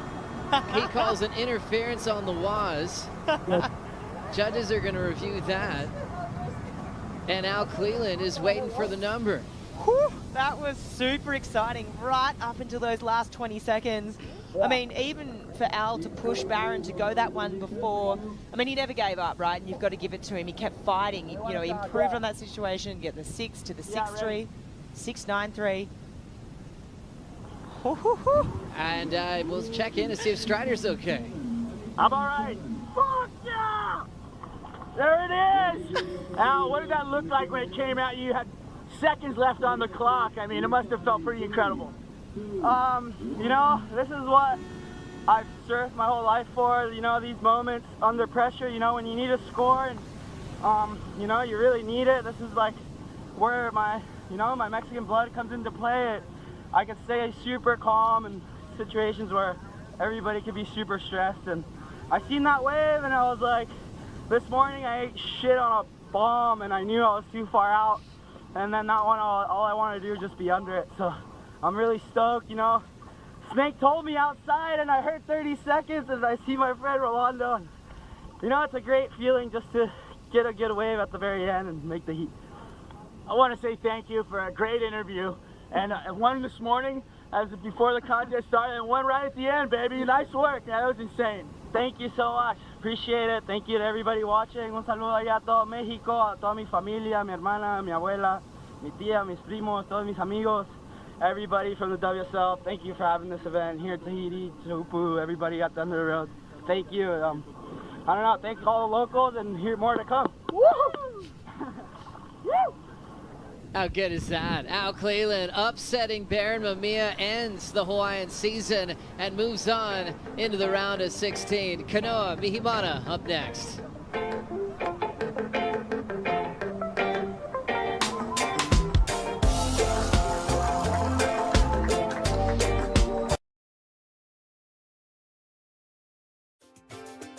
The Lexus Tahiti Pro presented by IC is brought to you by Mophie, empowering you to live a life untethered. Power On. By Vini, official telecommunications partner of the Lexus Tahiti Pro. By Air Tahiti Nui, official airline partner of the Lexus Tahiti Pro. By Banca de Tahiti, official bank partner of the Lexus Tahiti Pro. And by Lexus. Experience amazing. Lexus Tahiti Pro presented by IC, men's elimination round. We're in heat number 3. It's already been really exciting in the first 2 heats. We got another one coming up for you. Kanoa Igarashi coming in here, number 3 on the rankings, up against Mihimana Bray. The 3-time wildcard, Mihimana Bray, would be a local threat to Kanoa Igarashi, who right now is sprinting for a spot in that final 5. I'm Kuiper Girl. That's Stace Galbraith. How about Al Cleland Jr. just coming off of that last heat? 16.53, 2-wave total. Did it on the last wave. He's into the round of 16. My adrenals have been squeezed to within an inch of their life. It just keeps coming. The waves are firing, the wind's fluffed up a bit, but it's just added even more drama. And for Al to sell Barron on that last wave and then get the wave with seconds on the clock.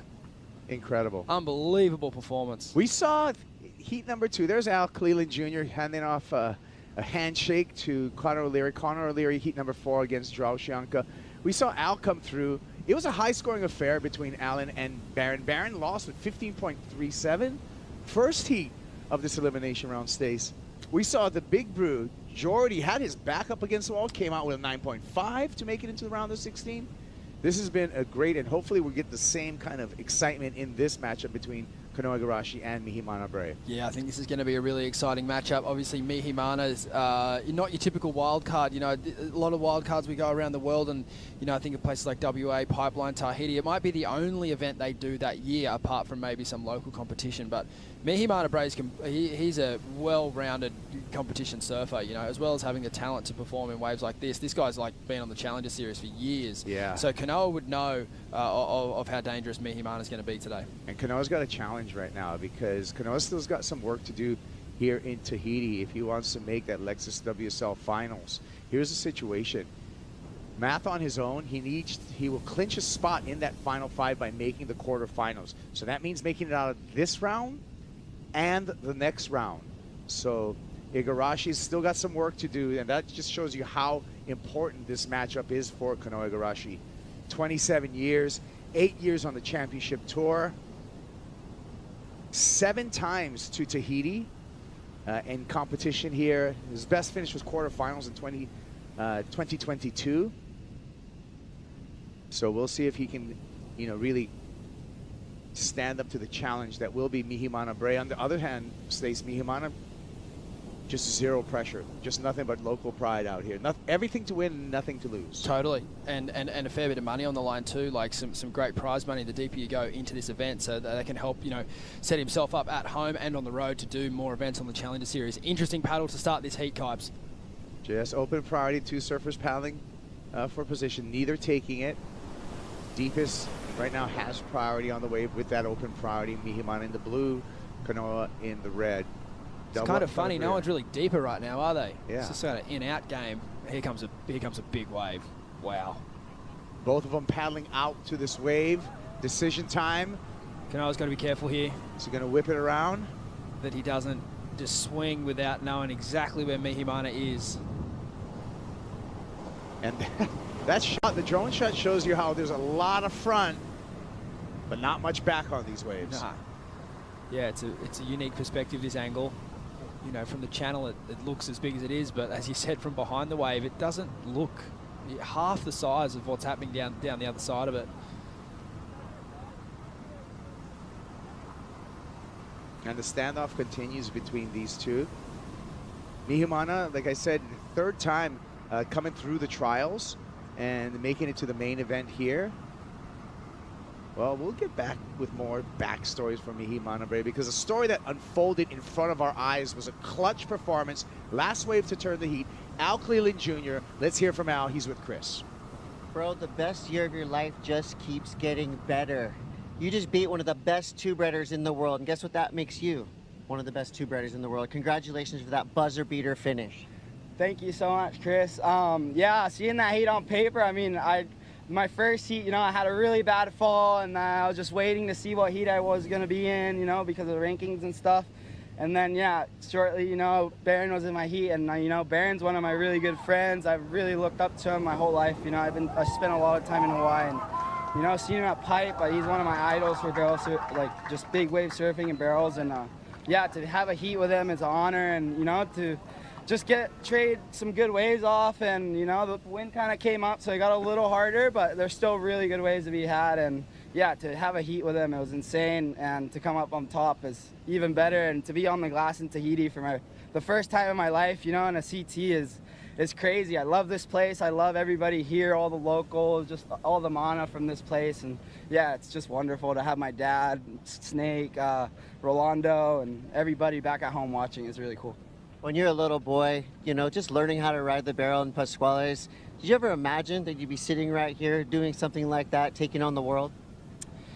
To be honest, no, not really. Like, I've always, like, you know, from starting surfing to growing up, I've always wanted to be a pro surfer and just, you know, be, you know, everywhere around the world and, you know, score waves. And to be honest, I don't think I ever would have thought I was going to make the CT. You know, coming from where I come from, it's really hard to leave the place. And, you know, there's not much support. And, you know, growing up was hard. And there's definitely not an easy childhood. So to be here, it just makes everything much better. And I'm just so happy and grateful. Like right before that heat, all I said, you know, I just told myself, I was like, you know, I'm here, I'm a rookie, this is my first year, enjoy the moment. Whatever happens, happens, you know, go out there, try to get a couple waves. And, you know, I made a couple of mistakes in my heat, but at the end of the day, I still got, you know, that last good one. And yeah, I'm stoked to be here. And everywhere you go, I mean, Abu Dhabi, El Salvador, anywhere, there's a huge fan base growing for Al Cleland Jr. Even out here in the channel, these boats are going wild for you. How does it feel not only to be one of the best, but to be a huge fan favorite anywhere you go in the world?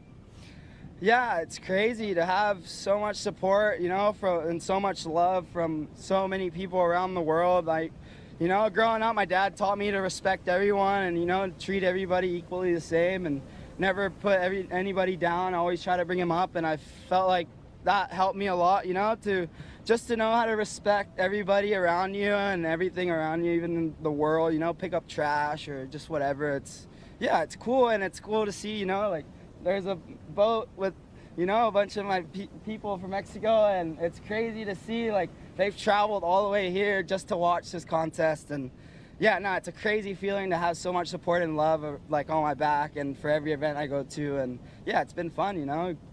Not just gonna keep it going, try to get a couple more waves and see what happens. Love to hear it. Al Cleland Jr. moving through. Yeah.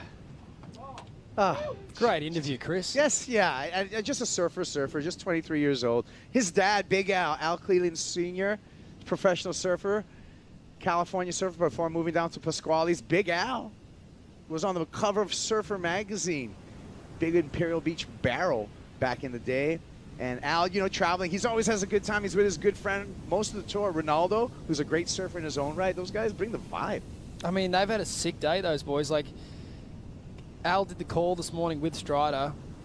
Rolo got spat out of a pit behind him as they were doing the call. Oh, Ronaldo did? Yeah. Oh. and then he's had the crazy buzzer beater today. And yeah, it just keeps going on. But yeah, full respect and obviously appreciation for what Barron did this week, not just in the comp, but you know, in the free surfs as well. And I think that you never want to lose a heat, but if you're going to lose a heat to someone, at least it's I would say someone of your, you know, equal peer kind of group. And you know, like Al said, he spent a lot of time in Hawaii. He's got a lot of respect for Barron. And yeah, I guess the season's done now for B, but I certainly had a great time. I know we all did watching him this week. Yeah, we look forward to Barron Mamiya in 2026. But yeah, to your point, Stace, when you bow out with a 15.372 heat total, you gotta just, you know, you can't be mad at yourself. You surfed your heart out there. No, for sure. And he kind of he surfed well against the heat that he had with Robbo too. It was just kind of his wave, which the waves came when those opportunities presented himself. He didn't really have a high wave count, so he really didn't get the opportunities that he was hoping for. But he certainly, you know, kept swinging in the next heat as we'd expect. And yeah, he certainly went down fighting. That's for sure. We talk about on heat and off heat. That last heat with Al and Barron, that was an on heat. Yes. Tons of waves, big numbers.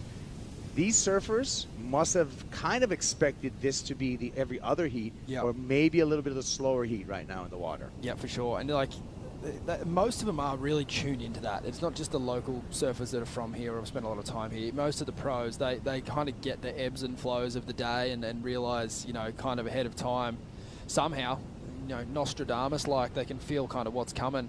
And for sure, Kanoa and Mihimana would know that. Oh my goodness, you know what's coming.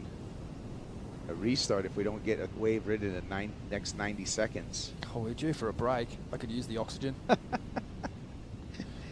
Well, these guys are going to patiently wait it out. And, you know, if neither of them try for a wave, and if there's no waves deemed, you know, kind of rideable and scoreable by our judge, then they will get a fresh clock. We'll see how this last minute plays out. But it looks like there might be some action. And anyone takes off, that's going to turn this into a 20-minute heat. Looks like Kanoa may be interested in something, but kicking and scratching is Mihimana. Now paddling out. Anyone going to whip in on this one? And they both kind of outposition themselves a little bit, which gives you the question. The judges have been pretty lenient this year with restarts, you know? For sure. The question is, was that a scoreable wave? Did they paddle themselves out of position for the wave by the rule book? Yeah, I don't think so. I don't think they've gone too far up the point or anything like that. But there's an interesting strategy at play here, and I think that Kanoa is one of the surfers that would know well of this. And it's like, Obviously, Kanoa is going for a title, and he knows this place really well. But if he kind of looked at the whole situation, he doesn't know it better than Mihimana. So it suits Kanoa to have a shorter clock than a restart. Yeah. And I'm surprised to not just see him go that wave and get the party started. Interesting. Well, the party's going to start in another 3 seconds with a fresh clock. So the restart has been offered, and we're now back up to 34 minutes and 50 seconds in this heat. So now, how does that strategy change for Kanoa Garage? Well, it goes back to looking for the best wave now. With that clock kind of counting down, you kind of get more to just kind of you maybe get a score on the board like what Robbo did at the start of his heat. Maybe get the 6s going and get the 5s and start sort of building it up that way. But now it's gone back to 35 minutes. It's like you kind of going back to that Baron Mamiya style of like just waiting for an absolute bomb and trying to win the heat on your first wave, because obviously you've got the time to work with now. But someone who was really good at doing that out here was Chloe Andino. He used to work the clock, I thought, really, really good out here. He's probably not the first person that would come to mind when you think of, like, Chopes, but I remember watching him when it was about this big, and he was just so good at knowing, like what you said earlier, about what heats are going to be on and off. And I always thought he did really well out here with that. And I think that, like I said, Kanoa's a tactician. He knows that for sure. But he's also in that world title conversation. He can't be doubting himself. But sometimes when you come up against these hard draws, it can sometimes help to have a bit of, like, all right, I've got this wild card. I'm kind of the underdog here. Yeah. And how do I play that in this situation? Well, Kanoa with that fresh clock. And by the way, looking at the position of both these surfers as they hustle for each wave, it's open priority between these two. So whoever's the deepest has the right of wave. What have we got here? Usually when a little wave like this comes through, it's just a little draw out for something that could be behind it, Kipes. Well, that was the first wave, and we'll see. And the wind has kicked up actually considerably. Just watching, some of the Whitecaps out the back. We heard earlier, and actually with that wind, that buoy that used to be, do you see that Lexus buoy that used to be kind of like a landmark that Kai Lenny told us? Yeah. That buoy has moved. Yeah. So don't count on the buoy anymore. I always, I'm never going to doubt Kai Lenny, but in that moment I did, because I was like, that thing's just anchored to the reef. Like it'll move. It'll move, so easy. Well, when the wind comes up, this morning we had light winds. Likely that the buoy was pretty stable, but you can see, from the Lexus flags out in the channel that the wind has kicked up a bit. It's to the surfers back going left, so it's not a bad wind. No. As you saw from Al Cleland there in that last heat, it's not windy inside the pit. Yeah. And the way that this wave refracts around this reef pass is that it will kind of go a little bit more offshore as that wave grows down the line. You might start off with something chips to your back, but then you're going to get into offshore section. Which is such a bizarre concept to think about when you think about how short the ride is. It's like a J-bay that goes for 300 meters, and you kind of eventually the wind will become offshore. Yeah. It's like, It's an abrupt turn Abrupt, here. Aggressive, violent. I think the surfers, they would have multiple lineups out here, and I think the most important one, which would be the hardest one, is the in-out on the reef. Obviously the tower's there, so that's really close, so it's pretty easy to line that up with maybe some houses in the background to kind of give you like a perfect straight line.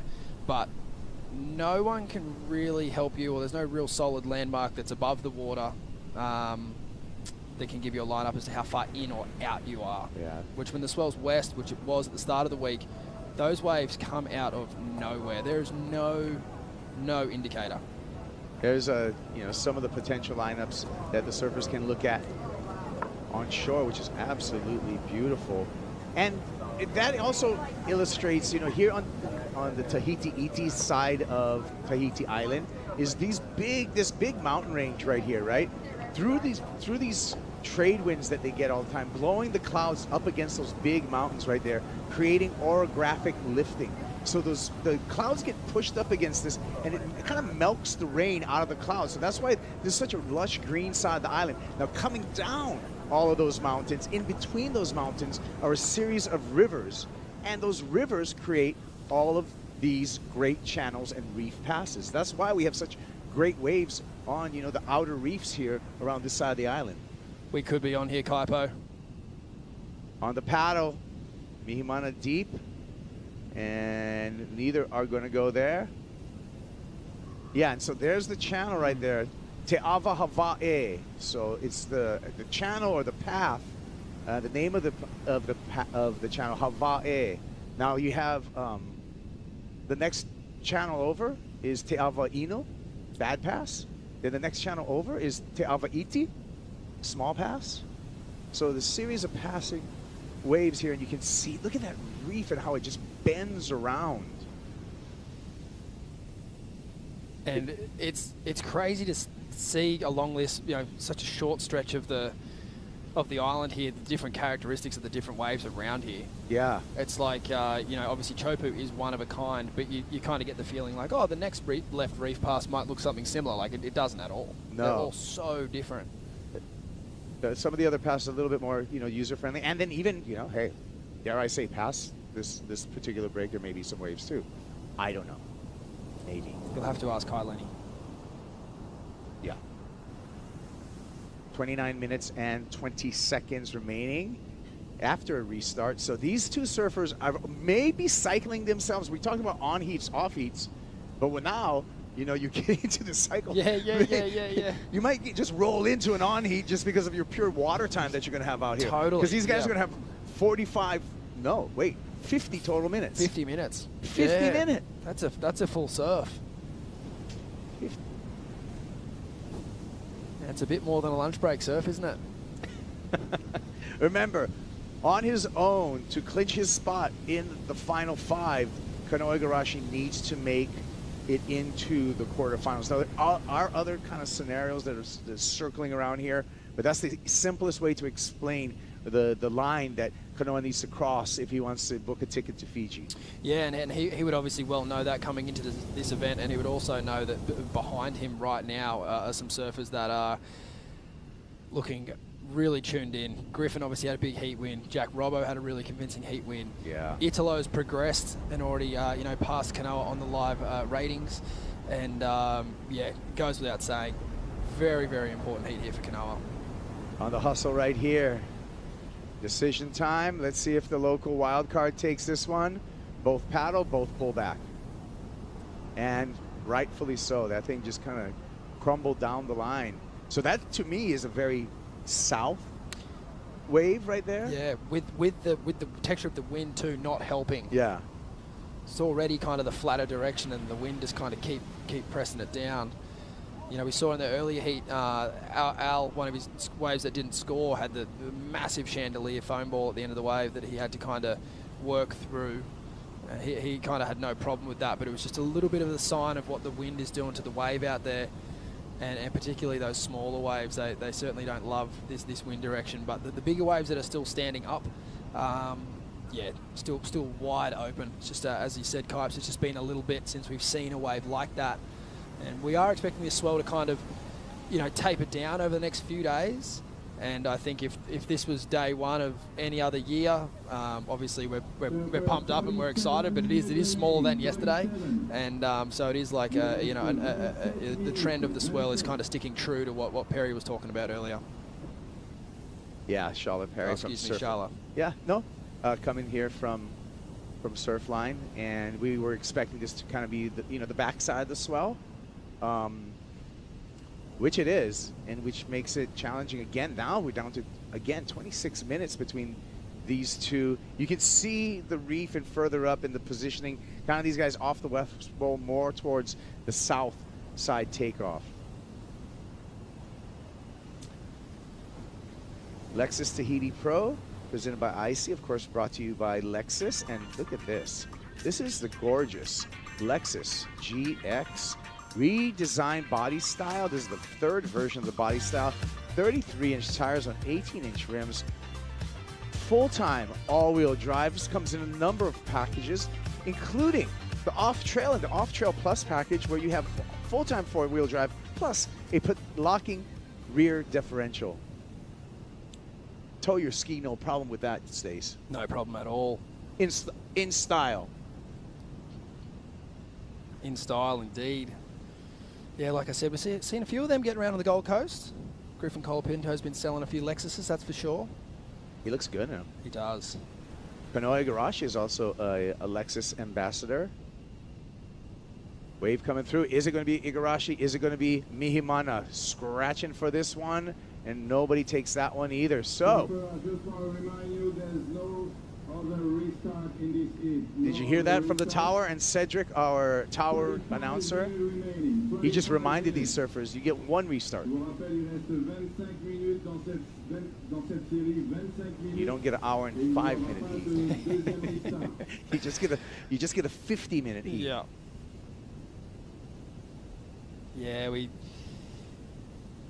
like you said, you think there'd been enough time passed now with the rhythm of the sets and what we've seen earlier in the day. There had been some quieter moments for sure, but when the waves turn up, they're definitely there. And what have we got in our hands here, Kipes? It's this wave standing up again. What are the boys going to do? Wow. Everything looks bigger from the top, right? Everything does.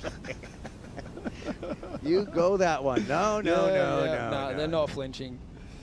There is, well, this has been a practice in patience between these two surfers, Kanoa Igarashi as well as Mihimana.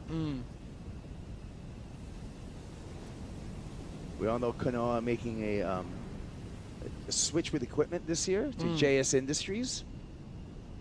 Jason Stevenson, and Mihimana has been getting support from Australia in the way of James Chile surfboards. Yeah, awesome. Yeah, both of those shapers know their stuff, particularly in good waves like this. Connor O'Leary was ready to go, but he's going to have to wait an extra 15 minutes. He's going to have to adjust to the timing of this restart, as he's going to be coming up in the next heat against Joao Chianca. There's Chianca right there. Again, this elimination round.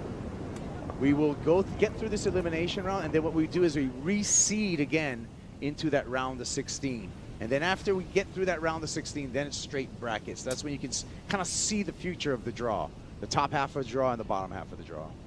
Yeah, once we get through this round, yeah, as you said, Kipes, it's really going to set up what we can expect to see, and what kind of matchups we're going to see kind of unfold to set up our final five for the men here. There's obviously a couple more exciting heats we've got to get through today before we set that up. This is definitely one of them as far as final five implications are concerned. And the surfers that aren't looking to get in the final five, there's still plenty on the line. Any subjects you want to address right now? Because I feel like we've had a half-hour surf podcast potentially right now. Yeah, we've been no waves written. We've been pretty lucky today. Talk surf. Yeah, I can keep talking surf for sure. I can talk flat ocean.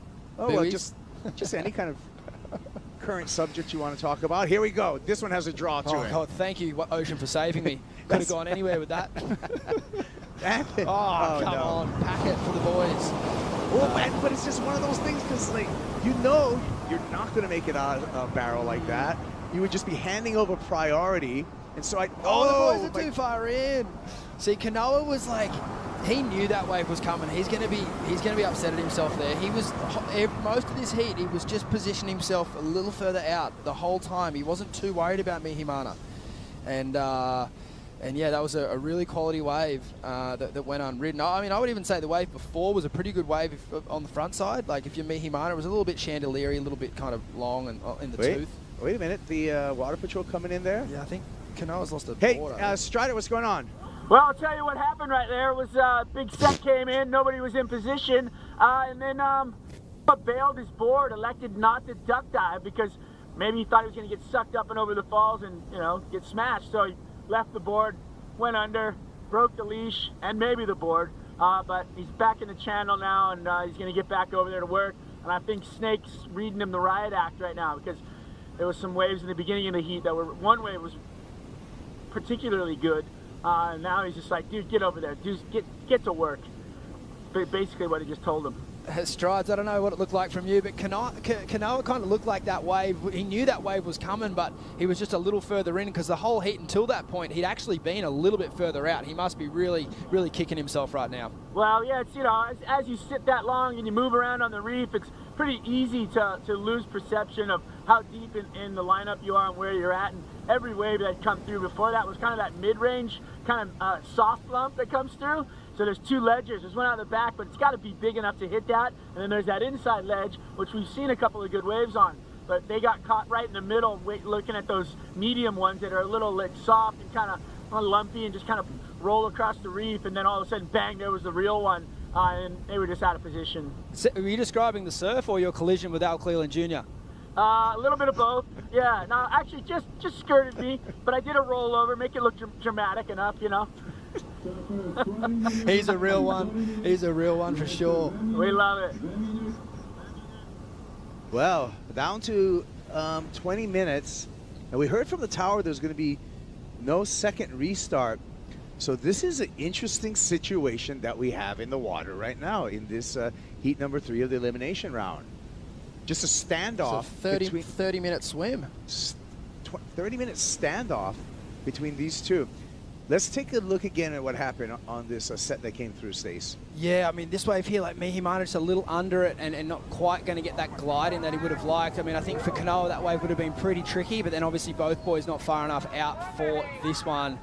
And for competition's sake, I'm stoked this wave came through, because if in 30 minutes we didn't see a wave like that, I would have been a little worried for Uncle Renato out there. I think he might have had some surfers looking at him. Right. But they're still out there. We've seen them. They've just, the positioning was the problem, not the waves. Yeah, and down to 19 minutes, still holding ground, still on the inside to Mihimana, which I feel as a goofy foot, he's going to try to take advantage of that stance, being on his toes, being able to be a little bit deeper. He's the local. He's playing a little bit of defense right now, showing kind of Kanoa, like, hey, this is kind of my house right now. I'm going to stay on the inside of you. For sure, and he's been that way the whole heat. He hasn't really given Kanoa a look in at all at the inside. And yeah, I agree. I think like him just being on the front side too, well, just with the way the wind is at the moment, it'd be a little harder to just kind of manufacture a score on the backhand. Yeah. Whereas front side, you know, you can kind of mongrel up and get it done if that's what this heat turns into. But we're still obviously hoping for a shootout. Like 18.5 minutes to go, you'd think and you'd hope that, you know, we know the swell's still there. The ocean's just taking a little bit of a breather. Yeah, well, we started the day, you know, really with as a purebred, you know, with all these perfect waves coming through, you know, with papers. But now it's getting a little bit mongrelly out in the lineup. Okay, breaking away. Mihimana. Kanoa should just swing and go and keep him off it. Mihimana, and doesn't go. Wow. Oh my. Just feet too deep. Just really quality waves in 5 minutes. Just maybe a few feet too deep. Are these surfers pushing themselves out of position, is my question to you, Stace. Yeah, I mean, maybe the buoy hasn't moved. Maybe they're just sitting too deep. That was an amazing wave. Maybe Strider's got some insight on it. Strider. Yeah, well, you know what? I think what happened there, the boys have just been battling so hard to get back there and have priority that they just put themselves too deep. The last couple of waves were just insane. We've had about 3 really quality waves that have happened, and well, now we're gonna get one. It looks like Kanoa. Woo! He's deep. Go. And no doing for Igarashi. So bottom dropped out. Just like you said, Stace, Strider confirming that these guys did pull themselves up. The tombstone on the board just pops up just now. Kanoa's not going to have much time before this next wave comes through. Gets right under that one. Such a hard wave to ride with all the foam on the face, but he did so well. You saw him pop out the end there. He was right there. And thankfully, you know, he's already, you know, a lot of time gone on this heat without too much happening. He would have, the last thing he would have wanted there would be to get washed all the way in and have to go the long way round. First off, red is a 2. 2 points for first off. Yeah, narrowly avoided getting cleaned up there as we take a look at the angle from the boat. So what happened here? He got a great pump into that wave, and he did so well. He just came off with the foam ball hitting his board there, but just off balance. It wasn't like he, you know, the board got sucked under the water or he nosed over or anything. It was just the power of that foam ball is, you know, nothing else in the world. And, you know, even someone as strong as Kanoa Igarashi is going to have a hard time when you're hitting it that fast. He did the right thing. Like, he'd come from behind it, got a huge pump into it, and I'm sure he's going to get another tune up from Snake here. Snake doesn't mince his words either. Yeah, Jake Patterson is going to give some advice, and looks like a board change for Kanoa Igarashi. I reckon he's just going back to his other board that he took the leggy, bailed on before, or he might be going down an inch maybe, I'm not sure, but it looked like he actually went from an Arakawa to a JS and then back again. But I don't think his board broke on that other one. So I think he's probably just going back to his preferred, like, #1 board. Yeah, let's get to Strider in the channel.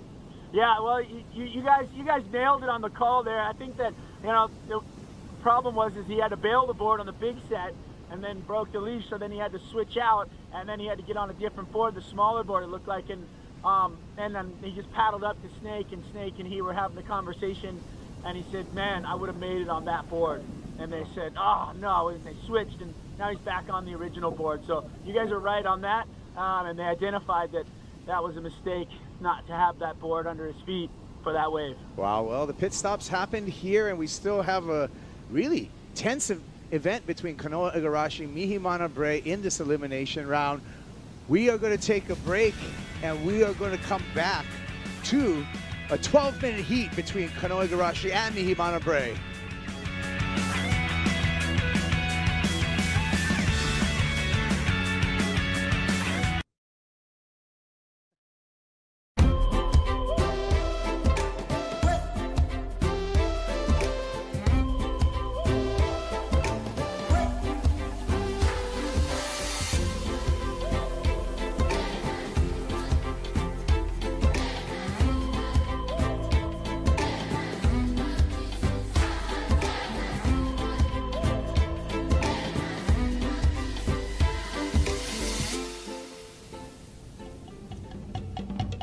Back in the channel here at the end of the road. Teahupo'o chokes in Tahiti, stop 11 of the championship tour. We're in the men's elimination round, heat number 3, low scoring affair. We already saw a restart in these 35-minute heats between Kanoa Igarashi and Mihimana Bray, Kaipu Guerrero, along with Stace Galbraith, covering the action. And I do want to say, I love our fans. Everyone's checking out, watching us from all over the world. The great people over at Heritage Surf in New Jersey have the show on right now. They're a great IC dealer over there. So thanks for watching, you guys, and thanks for joining us with all of today's action. It's been a wonderful day of surfing. This Stace, though, being the most challenging heat of the day. Don't let the scoreboard fool you, though. There's been plenty of storylines to it. We've had bailed surfboards, pretty much like nearly a double restart until Cedric just shut that down, said absolutely no way, boys. And then Kanoa got a sick one just then, but unfortunately, if you've just tuned in, he just couldn't make it. He swapped out back to the board that he preferred, and a frustrating call, and I reckon every surfer in the world would say it as they're paddling back past to grab their other board. Yeah. I would have made it on that one. Yeah. Let's take a look at our live rankings right now. Kanoa Igarashi, remember, makes the quarterfinal. He's locked in his spot for the final 5. On the live rankings, however, coming in at number 3, Kanoa Igarashi has dropped down to number 4. If he fails to attempt to advance out of this heat, he's going to be on the sidelines, and he's going to be watching guys like Griffin Colapinto, Ethan Ewing, and Jack Robinson potentially to take in his spot in the final 5. Yeah, it's just like so much talent behind that red line, and Kanoa knows that. He's surfed against him his whole life. He knows how important this heat is right now, and you know, he's really got to make it out of this one, just to kind of almost get rid of you guys like Leo, and to a degree Robbo. Makes it a lot harder for Robbo if he just gets out of this heat. And just sort of just by way of the numbers, just start scratching guys out, going, no, you can't catch me, you can't catch me. If you leave the door open to that many good surfers, he does have a little bit of a buffer there at the moment. He is in 4th. But with that much talent behind the red line, you'd have to think we're going to see a lot of movement there, just with the way the day's played out so far.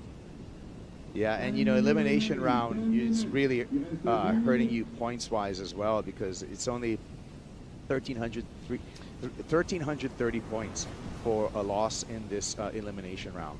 Yeah. So I mean, you make it into the quarterfinals, you're talking 4,745 points. Yep, you know. Yep. And also too, by that time as well, there's only 8 people left. You know, so you're kind of thinking by that point, some of the guys that are trying to chase you are also done. Right. So you're kind of killing 2 birds with 1 stone there. So in that sense, the job's pretty simple. But right now, it would feel far from that for Kanoa.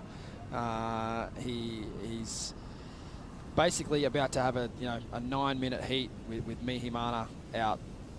Like, still, it's slow, but it's still pumping chokes. Yeah, and at what point do you kind of just break away and go to a whole different piece of the reef, if you would? Well, It's really hard to say because yeah, it's really hard from this vision, right? Because like we've just seen, you know, at around that 20-minute mark, I think about 22 minutes to go and about 17 minutes to go, we saw 2 8+ rides, or maybe even bigger. The waves were insane. So that would be messing with the boys' head right now. Like, where do we sit? How do we attack this heat? I know 8.5 minutes on the clock now. It's still a lot of time remaining, but you know, should we get anything under, it's kind of 4 minutes remaining, and we still see this scoreline, Kanoa is cheering. He's got a 2-point head start. Yeah. And he'd be thinking that now too. So it's not much, but it's just you've only got to win the heat you're in, and right now that's just what we're dealt with. Hey, Chris Cote, what's the vibe in the channel right now? Well, you know, even though this heat is a little bit strange, it's still really nice behind us. As you can see, the crowd has come out. This is a big crowd for a Thursday afternoon. They got music playing, and anytime Mickey Mana even looks at a wave, this crowd starts to go wild. So Waterworld is on, all right? And it's just gonna get bigger and louder and wilder out here from here on out. But right here, I can tell you the home crowd has come correct.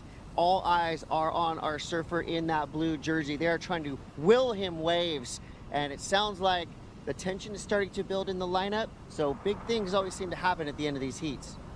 Yeah, Chris, down to 7.5 minutes. And it looks like we got Kanoa on a paddle here. Igarashi wants to chip away at this, wants to get just anything meaningful. So smaller wave, pulls up and still gets dunked at the end, clamped on. Yeah, and he's quick back to his board there, which is great, because the last thing you want to do in a situation like that is get dragged in and then get the next couple on the head. But you can see what he's trying to do now. He's just trying to, as mediocre as it sounds, he is just trying to improve on that 2-point ride, you know, because he would be hoping that he's going to replace with one more bigger score.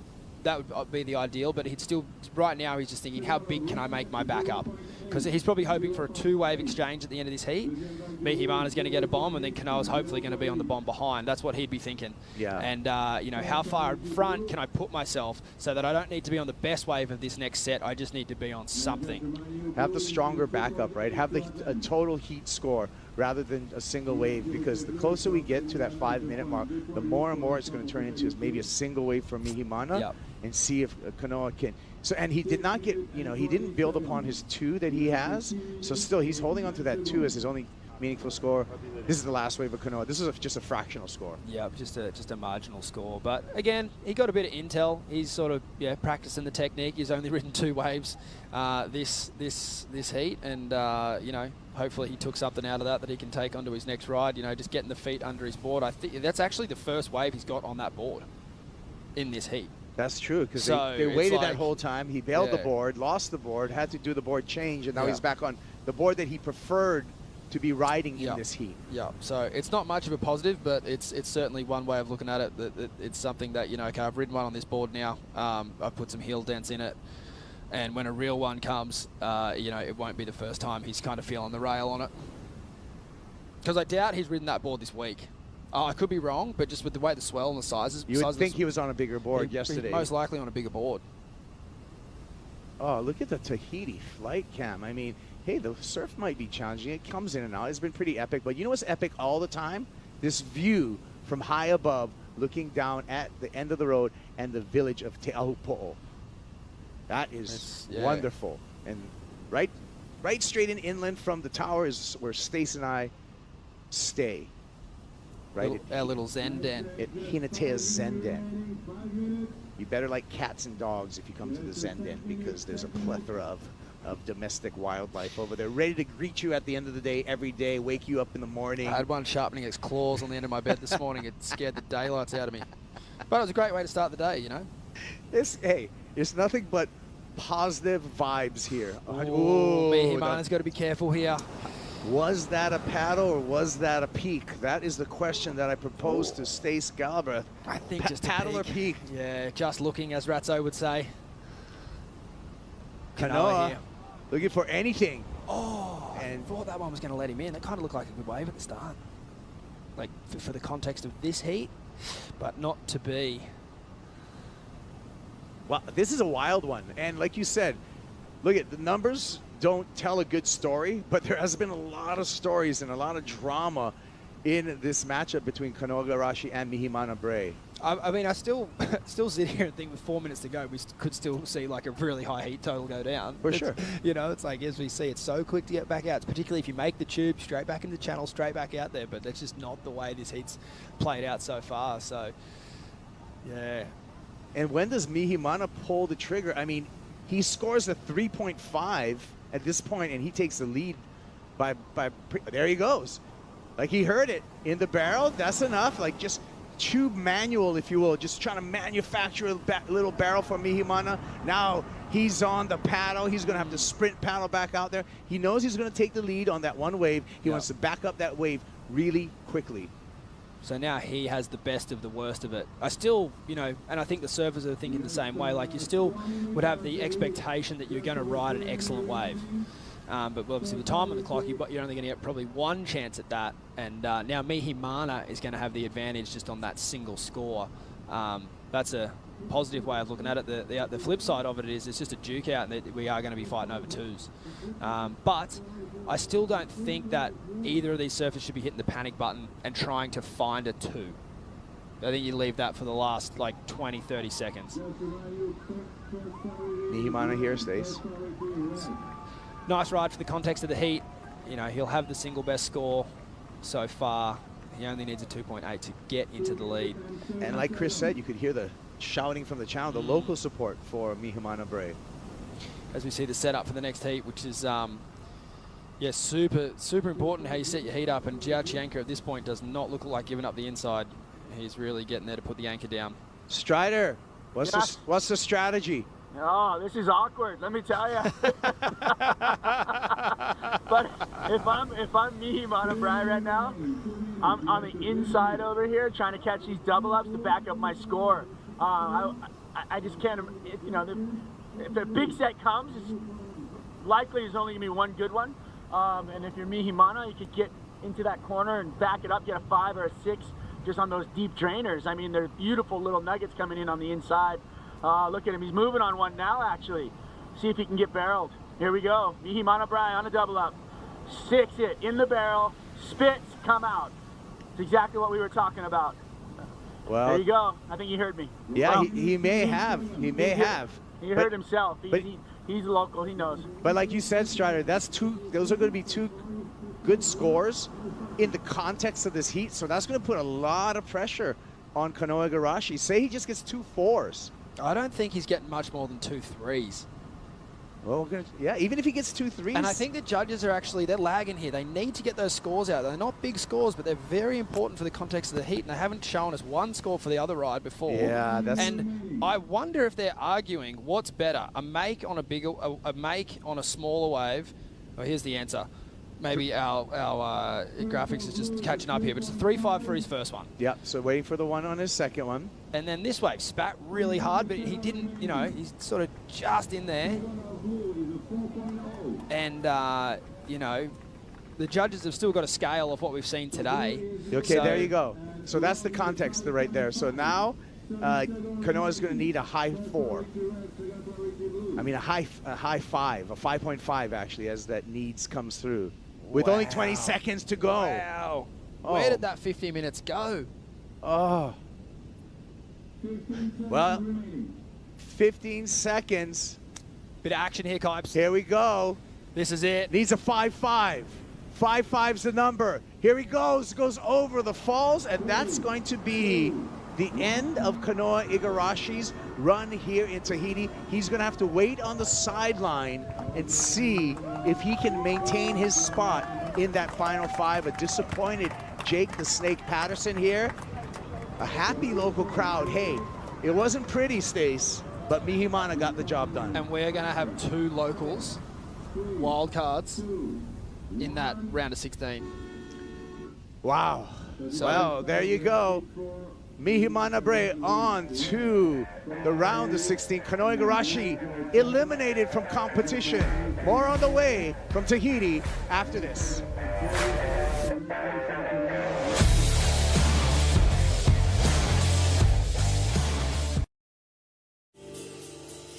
The Lexus Tahiti Pro presented by IC is brought to you by IC Sunglasses, the official eyewear of the World Surf League. By Yeti, built for the wild. By Lexus, experience amazing. By Corona Cero, made with 100% natural ingredients. And by the Tahiti government, official tourism partner of the Lexus Tahiti Pro presented by IC. Kanoa Igarashi, after a disappointing heat in the elimination round, had a restart. Surfers went 35 minutes, 40 minutes without catching a wave. It was a two-wave total of 7.5 that took Kanoa out. Mihimana Brave moving on into the round of 16. Another challenge out in the lineup. Connor O'Leary up against Joao Chianca in elimination round heat number 4. O'Leary fresh off of his first championship tour victory over J Bay at the Corona Cero Open J Bay, where Connor O'Leary, after 7 years in the championship tour, took out a big win in a huge way. 10-point ride along the way to that victory for Connor O'Leary, coming up against the young Brazilian 24-year-old Joao Chianca in this matchup. Kaipuguro along with Stace Galbraith, and let's hope someone catches a wave soon. Well, they're lined up with the buoy Kipes, but it is the buoy about 100 meters to the east of the West Bowl. So they're way up there. They're way up. They're top shop. So yeah, let's see. So this is something, you know, obviously unique to the sport of surfing, where we had incredible, impeccable, jaw-dropping conditions this morning. As the day presents itself, the wind has turned up a bit, side offshore. The waves have receded a bit. We're on the backside of the swell, and Connor O'Leary and Joao Chianca need to make adjustments to that change in conditions. They've certainly made an adjustment. Whether it's the right one or not remains to be seen. I think, firstly, I'm surprised to see Joao get up the inside, even though at this point it's the inside of a wave we haven't seen anyone surf so far this week. But I think Connor's like pretty smiley, happy-go-lucky bloke, but he's not going to back down. Are these guys being too aggressive initially, paddling too far up the reef? Yes.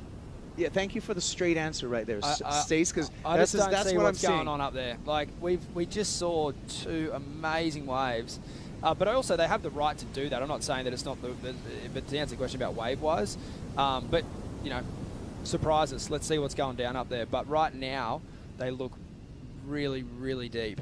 You know who we've seen utilize that part of the reef in the past? Gabe. Yeah. Yeah, and I'm thinking it suits Connor better than Joao. Exactly. But Joao's the one forcing the issue right here, which kind of surprised me. Yes, yeah, good analysis right there, Stace, in that we've seen Gabe Medina do that to his fellow competitors, paddle them up the reef so far. Gabe full well knowing that he's one of the few surfers in the world that can make a wave from that point A to the channel point B. Or even, you know, I think spots like Fiji, you know, you can see some goofy footers, basically just Gabe, do the same thing and then ride the wave back to the ledge. Yeah. And then, you know, then go again from there before the other surfer can paddle down. It's just, you know, that's kind of the high level that Gabriel works on. Not many people are pulling that off, but Connor's on a hot one. He just won the last event. He got some great waves out here this week. He's certainly, you know, a dark horse I'd consider out here for sure, but a very capable one. And I actually think he'd be completely fine with this. Yeah. I mean, like, look at where Strider is in the distance. He's miles away. Yeah. Connor O'Leary, you know, just a couple of years ago had a change in mindset when he came to approaching competition surfing, where in the past, when he first came on board, very serious, very disciplined, and then he realized, like, hey, look it, this is a great life that we're living, and I can be serious, but I don't have to be serious all the time. I can have a beer every once in a while. Yeah. And still live life as a professional surfer if I take that pressure off myself. It seems to be working for Connor O'Leary. Yeah, absolutely it is. As we see the boys looking to reposition here.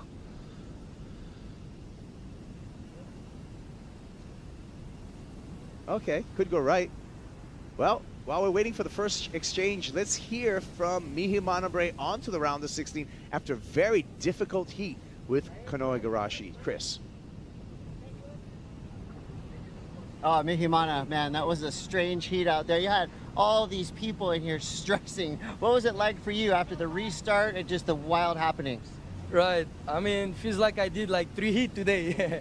It was super hard. I mean, actually, right now the swell is decreasing, so I was kind of like in between sitting on the inside and the outside.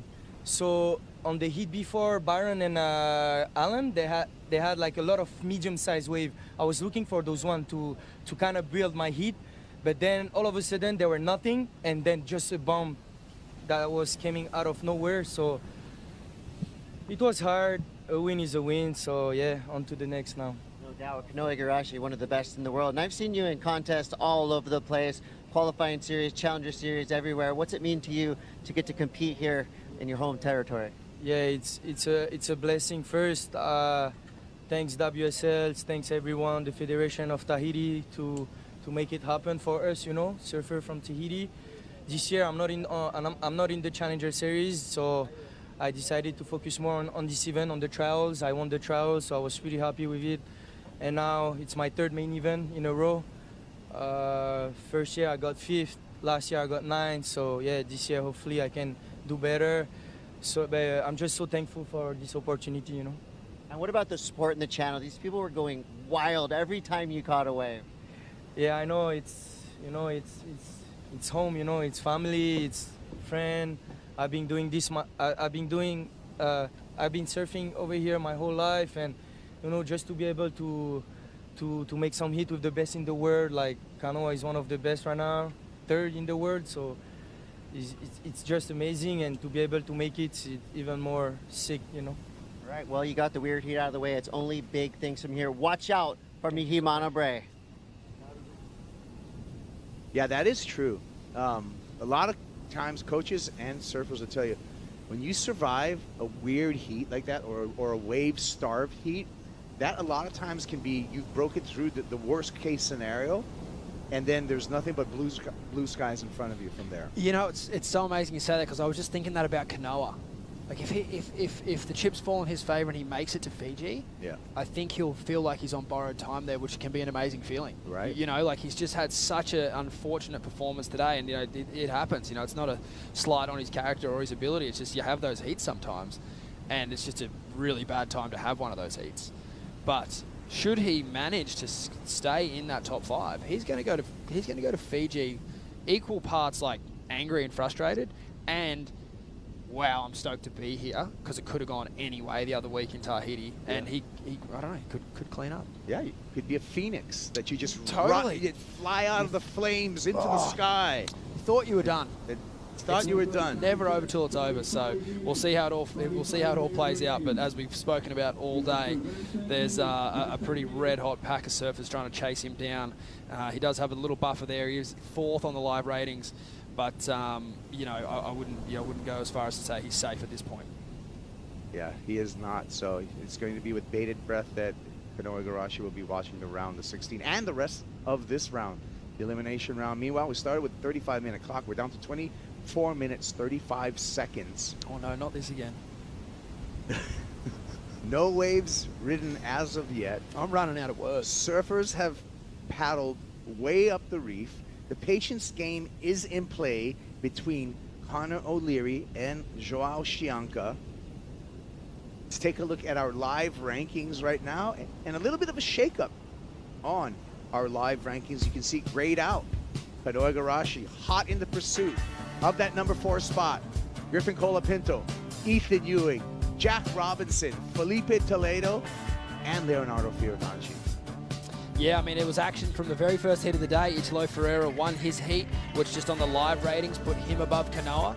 And then obviously since then we've seen the elimination round unfold, and unfortunately Kanoa bowing out in that last heat. And then Griffin's already through to tomorrow. Ethan we'll see this afternoon, and we'll also see Felipe.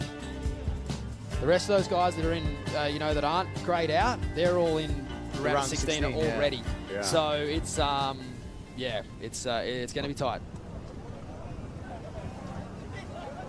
And commingling of boats happening right now. People are going to take around the locals' boat. You much of a boat guy, Kaipo? You got a boat at home? I don't have a boat. I grew up on a boat. My dad had a boat and was a fisherman and diver, so I've been around boats my whole life. What kind of boat are we talking? We're talking the Shoreline. It was a 19-footer, but then we redid we had an open console, and then we redid it. We remodeled it and put a closed console to make it that much more user-friendly. But as a little kid, I mean, I'd be anchored out in channels like the Kaiwi Channel, Molokai Channel, as a 8-year-old with a open console boat, not much shade, and the uncles and dad would be diving, and I'd just be floating in sea for hours. No iPhone. No iPhone. Rubik's Cube? Not even that. Just watching birds and fish. So good. Yeah. Yeah, they're kind of like what's happening right now with Connor O'Leary and Joao Chianca. Of course, they're more focused.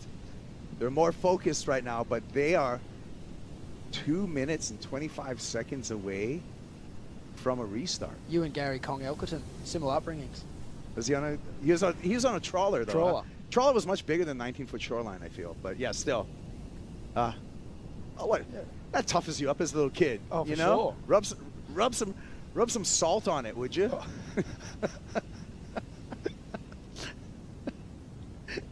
Sunburn. Of course you're sunburned. You were made for that. Get sunburned some more. But yeah. Okay, well, 21 minutes, 50 seconds. Connor O'Leary, Joao Chianca got some movement right now.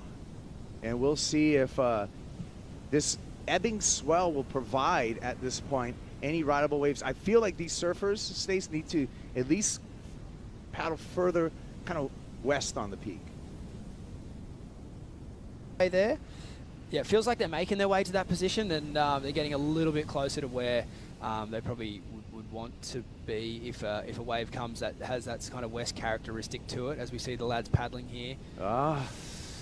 Nobody goes. Yeah, it's just you can just see they're both kind of got a similar mindset right now. I don't think either one of them really truly wanted that wave. They both just wanted to see if the other one would. You know what, Stace? You want some assistance with words right now? Oh, I'd love some. We'll just go out to the channel and see what kind of words we have from Strider Wazalewski. Strider. Some assistance, huh? No. Hey, you guys.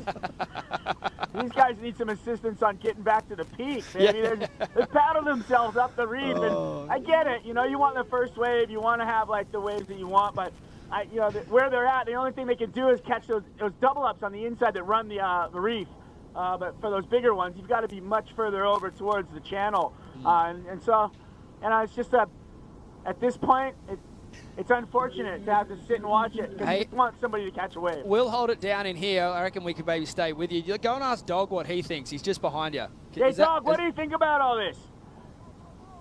He said, whoa, whoa, whoa. He said, woof, woof, woof, woof, woof. Yeah, he just woofed it. He woofed us right out of a restart. Connor O'Leary in the barrel, travels through there, second section, and he gets chandeliered. Oh, how's the inside still just bowling out? Wow.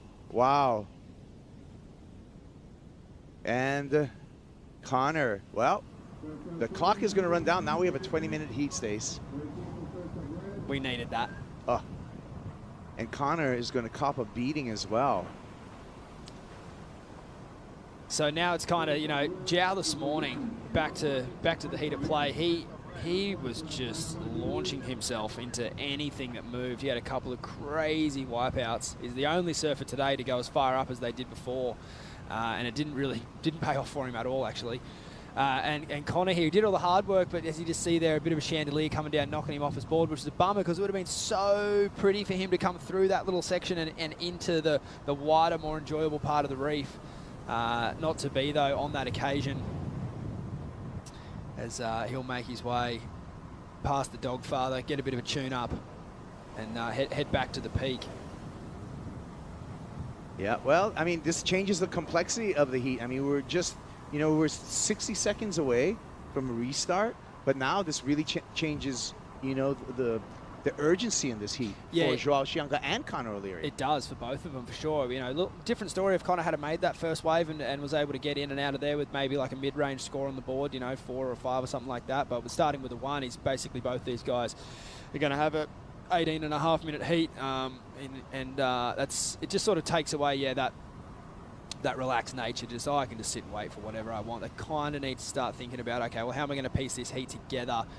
They would have been, or their coaches or their team, brother, whoever they're working with, would have been, counting sets, and counting waves, which has been a really hard thing to do today, just with the sort of inconsistency of the bigger waves. But if you kind of draw it out over a whole day, you kind of think there has been at least 2 or 3 bigger waves in a set. You know, just since we've jumped in, it's slowed down a little bit, but there has been that quality scoring opportunity there.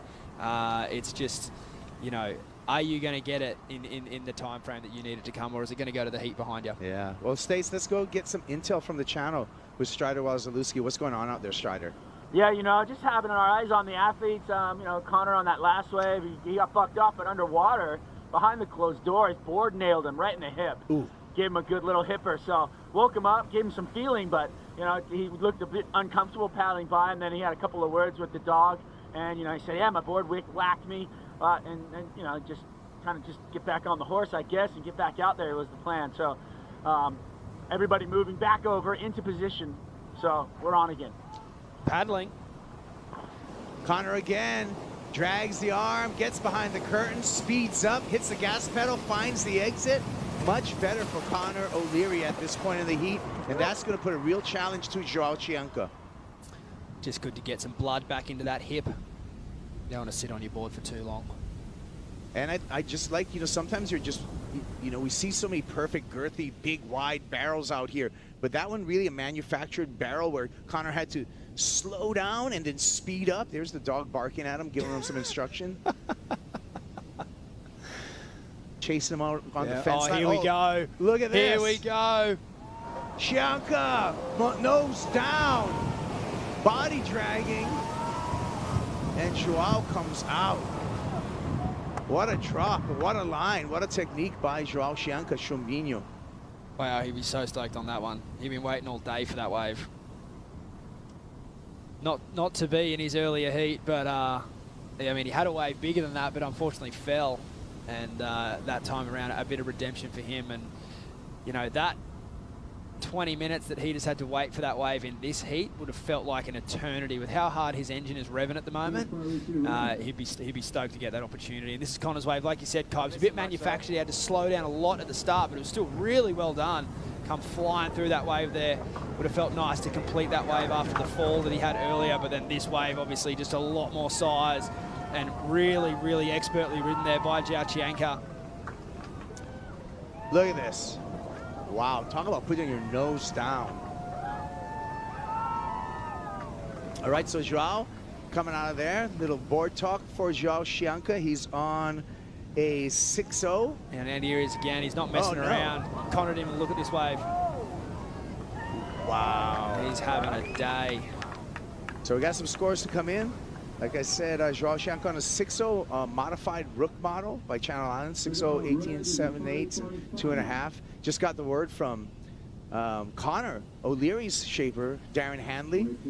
Connor on a 6-4 sweet spot. One more look at this again.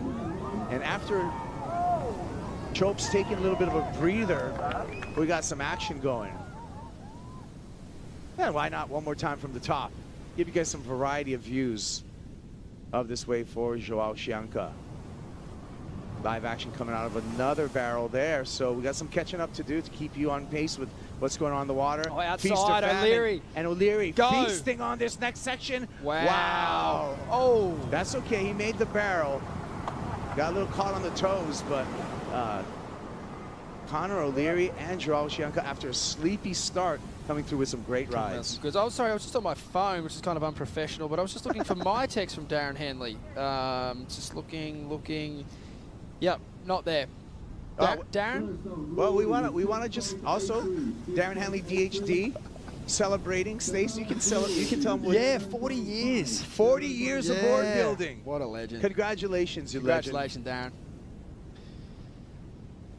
So and, Connor's been enjoying Darren's boards for a while now, and certainly looked good on that last set. But Joao Chianca,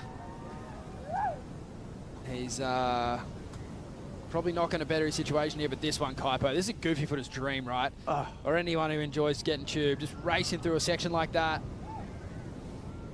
Just a drainer. Look at him just standing up in there as it crouched down a little bit. And he's a big bloke too. What is he, 6'2", 6'3"? Yeah, 6'2". And he's 6'3" in heels? Yeah, 6'3" in heels, and he's a unit. He's a big lad. You can't fit your arms around him when you give him a hug. Well, this is really going to set the heat. We're still waiting for last score, that running left for Connor O'Leary. Joao Chianca checks in with a 6.83 and a 7.5 respectively. O'Leary needs an excellent score to take the lead, but when that score drops for Connor O'Leary, is going to keep this matchup very, very tight in this final 12.5 minutes. Yeah. And, you know, the scores might seem modest from what the rides that we're seeing, but, you know, they're still keeping scale to kind of early what we've seen today so far. So it's not just like, oh, just because we haven't seen anything in an hour, we're just going to start throwing some real high numbers and stuff. We've still got to keep it in line with what Barron and Al were doing an hour or so ago on some of the more excellent rides we've seen today. So, yeah, 7.5 and a 6.83 for Joao. That's certainly, you know, those numbers are well attainable for Connor. And once we hear this next score from him, it's going to set up a really, really interesting 12 minutes for us. Yeah, I expect his need's going to be probably in the, you know, 6.5 point mark. I think where the score is going to come in for Connor O'Leary. That's just me trying to look into my crystal ball, making an educated guess on it. That judging crystal ball is pretty mystic. Yeah. There's a lot going on. Yeah. Well, I can't score off the screen. Yeah, well, they're watching the replay right now in the judges' tower to really analyze last wave of Connor O'Leary, because it's an important wave in the context of this heat. No, it is for sure. And to be honest, we haven't seen too many waves like that today where the surfers have got that opportunity to like drive from really deep behind the section. We've seen a lot of crazy drops, a lot of amazing sort of, you know, pig dogging going on from all the natural footers. But, you know, obviously Gabe Medina comes to mind. How could he not when you're talking about Chopu? He's so dominant out here, and the way that he likes to surf this wave is very similar to how Connor surfed that last wave. You know, coming from deep, kind of getting that like leggy barrel at the start, but really generating a lot of speed and driving through the West Bowl. And it's just, you know, the speed of the ride is where Gabriel and good footers like Connor can, you know, extract those huge numbers, because they don't always have the most critical drop, those waves. Yeah. But, you know, a clean carve or something after that, rather than coming off on your toes, would have really helped him sell it to the judges. Intel from the judges' tower right now is they're doing a comparison right now over video review of comparing Connor's, that last wave of Connor's, to Joao's 6.83. Yep. So they're really analyzing, analyzing the tape, if you would, and before they lock in a final score. 10 minutes and 35 seconds. On the countdown, it comes in a 6.17, so Connor O'Leary still needs an excellent score, this time an 8.16. Connor O'Leary now sitting under the priority also of Joao Chianca, who does have heat control at the moment. Connor O'Leary, there we go with the numbers coming through. Pretty straight across with those sixes, a high of a 6.8 and a low of a 6, so we drop those and average out the 2 6s and 6.5, and that equals 6.17. Well, the question is, can Connor O'Leary respond right now? He's under the priority of Joao Chianca. Joao with the lead. We're going to find out. We'll return to Tahiti right after this.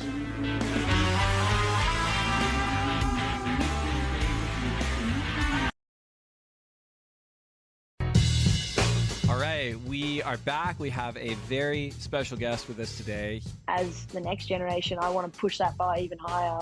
I think everybody's a threat. You could get the wave of your life out there.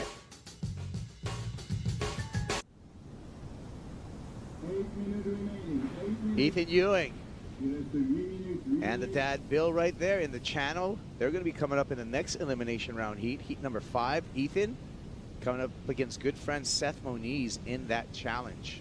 Welcome back. There's Seth. Welcome back to the Lexus Tahiti Pro presented by IC. We're in the elimination round this afternoon. At the end of the road, there you go, the beautiful village of Teahupo'o. And it's Kaipo Guerrero here along with my friend Stace Galbraith, talking you through all of the action. Out in the water, we have 7.5 minutes remaining between Joao Chianca and Connor O'Leary. Joao with heat control. He's got the lead. He's got priority. The young Brazilian has everything in his favor right now to advance into the round of 16. Yeah, he certainly does. He's doing it all right in the back half of this heat. How many kind of different hues of blue can you see on the screen right there? Oh yeah, too many. I generally focus on the whitewash, and I just think about what it would be like to be under that. I don't like those thoughts. I take them out. ahead. Yeah, that was that right there. the most interesting hue of blue that I saw this week was from the inside of the tube. The tube's that wide. When you're in the boat looking into it, you can see like the sheet of glass coming I thought down. you were getting barreled. No, Stace. not at all. I thought you were looking no. out. No. I leave that to Kai Lenny go and switch. But like in the boat, you can see the back side of the tube, and it's like this dark green, kind of bluey, I'm gonna hurt you color. If you join that part of the wave like Griffin did when he was paddling through Eli Olsen's tow wave, yeah, that part, that hue is that's the angry one. I've been calling them sea monsters. They just kind of surprise you. They lurch up out of nowhere and just barrel down the reef. That reef right there, that reef pass, you can see the curve in the reef pass right there. Again, the river creating this deep channel over centuries of fresh water flowing through there, not allowing the coral to grow in that section. All the water coming down from the river through the channel of Hawaii right there that you can see in the background. And it's such a unique setup on how you have that super shallow reef that falls off hundreds of feet into deep Pacific blue ocean water. Yeah, it's an unbelievable setup, and there's nothing else like it in the world. I mean, look at how close all the boats are, all the jet skis, and even have the tower right there to be able to judge the thing off. And then I would imagine in ancient Tahitian times it would allow for a really resilient kind of civilization here. It rains a lot here, so you have tons of fresh water, and as a Polynesian, you have a deep channel like that. What does that give you? That gives you access to the ocean daily to go fishing, right? You're never going to get closed out, or you never have to deal with, getting trapped on the inside and not being able to fish and harvest. You always have that deep channel, so you get access over to the deep water. See where that straight line is in the blue and the ocean meet? That's the moana right there. That's the deep ocean water, and that's where the good-sized fish live out there that we all like to dine upon. And I also think too, like a really healthy level of respect, because obviously we come here and you say, I respect the waves and respect the ocean, but one thing that I didn't really have too much knowledge of until we came here on a really big swell, like at the start of this week, was 1 foot off the shoreline, like where we're staying, if you weren't confident in the ocean, it's good night, Irene. Like the current. The current's crazy, on right? The inside is violent. Like we were losing boats and stuff, know. And so I think about all these swells that have hit this place over all that time. Yeah, it's you got to be on your game. You can't switch off. Yeah, you would get sucked out to sea on one of those giant swells, and it'd be pretty hard to swim against that current of that outgoing water, because all that water that flushes in through where all the white water's breaking there, times that by 5. And all that energy that goes through the reef has to flush out somewhere, and flushes back out through that channel, which is a raging rapid. Oh, paddling. Oh, talk about raging drop and head first. Draw Shianka. So, priority over to Connor O'Leary, needs an 8.16 and a horrible beating for Joao Shianka. That was a nasty one. Well, let's see if we can find. There's the head. Popped up. There's the board. No problem. Looks like he's okay. Whoa. How about that duck dive? Wow. It just shows you how athletic these surfers are, by the way. How they are able to take wipeouts like this and just shake it off. It's baffling. That was next level. So committed. Look at this. Wow. Oh, Stace. My word. Give me a word to describe that. Oh, just savage. Absolute savage. Giles as gnarly as it comes. He's, again, just stoked to see him back at full health and absolutely testing his rehabilitation right there. Yeah. You mentioned he's on a 6.0, which for normal surfer standards, quite a short board for what size of waves are dealing with out here. But for someone of his ability, that's right where probably the length needs to be. I don't think the board was an issue there. It was just one of those things, he was so under it, and sometimes you're just going to poke the nose in a situation like that. We had a flash vision of older brother Lucas along with Pinga, the supporter of Chumbinho. I always thought that was Diego Maradona. Joao Shianka. Is it? Pinga. Pinga in the back, and Shumbo driving. Shumbo being one of the best big wave surfers in the entire world and multiple toe victories over in Nazare as well. He's unhinged, that bloke. Yeah.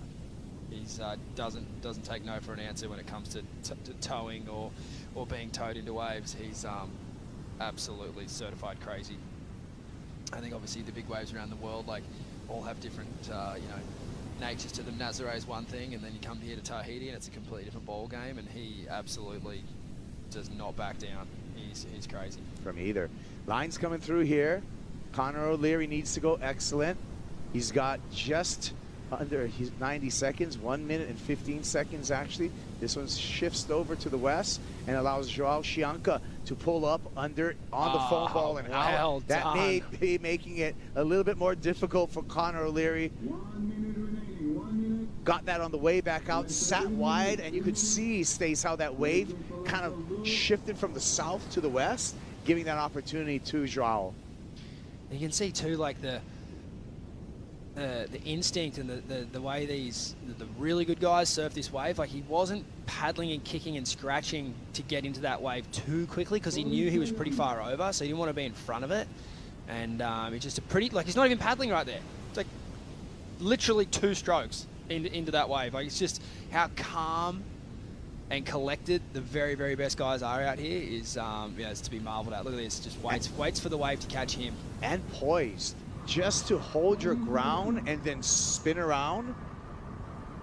Just special, man. These are special people doing some special stuff. Really, really talented surfer. Yeah, really, really special to watch. It's been amazing to watch him this last couple of days. And under priority, that may be the highest wave in this heat. It is a 7.83. And congratulations. Look at Connor's just going, did you really get a 7.83 on that wave? Like, Connor was obviously a lot deeper, and he's thinking maybe if I had a paddle 10 feet over, and maybe there was an 8.16 in that wave, which there probably was. Well, a hard-fought win and a high heat total for Joao Chianca. Near excellent, 7.83, 7.5. Joao onto the round of 16. We're on to a commercial break. When we come back, more action from Tahiti, just like this.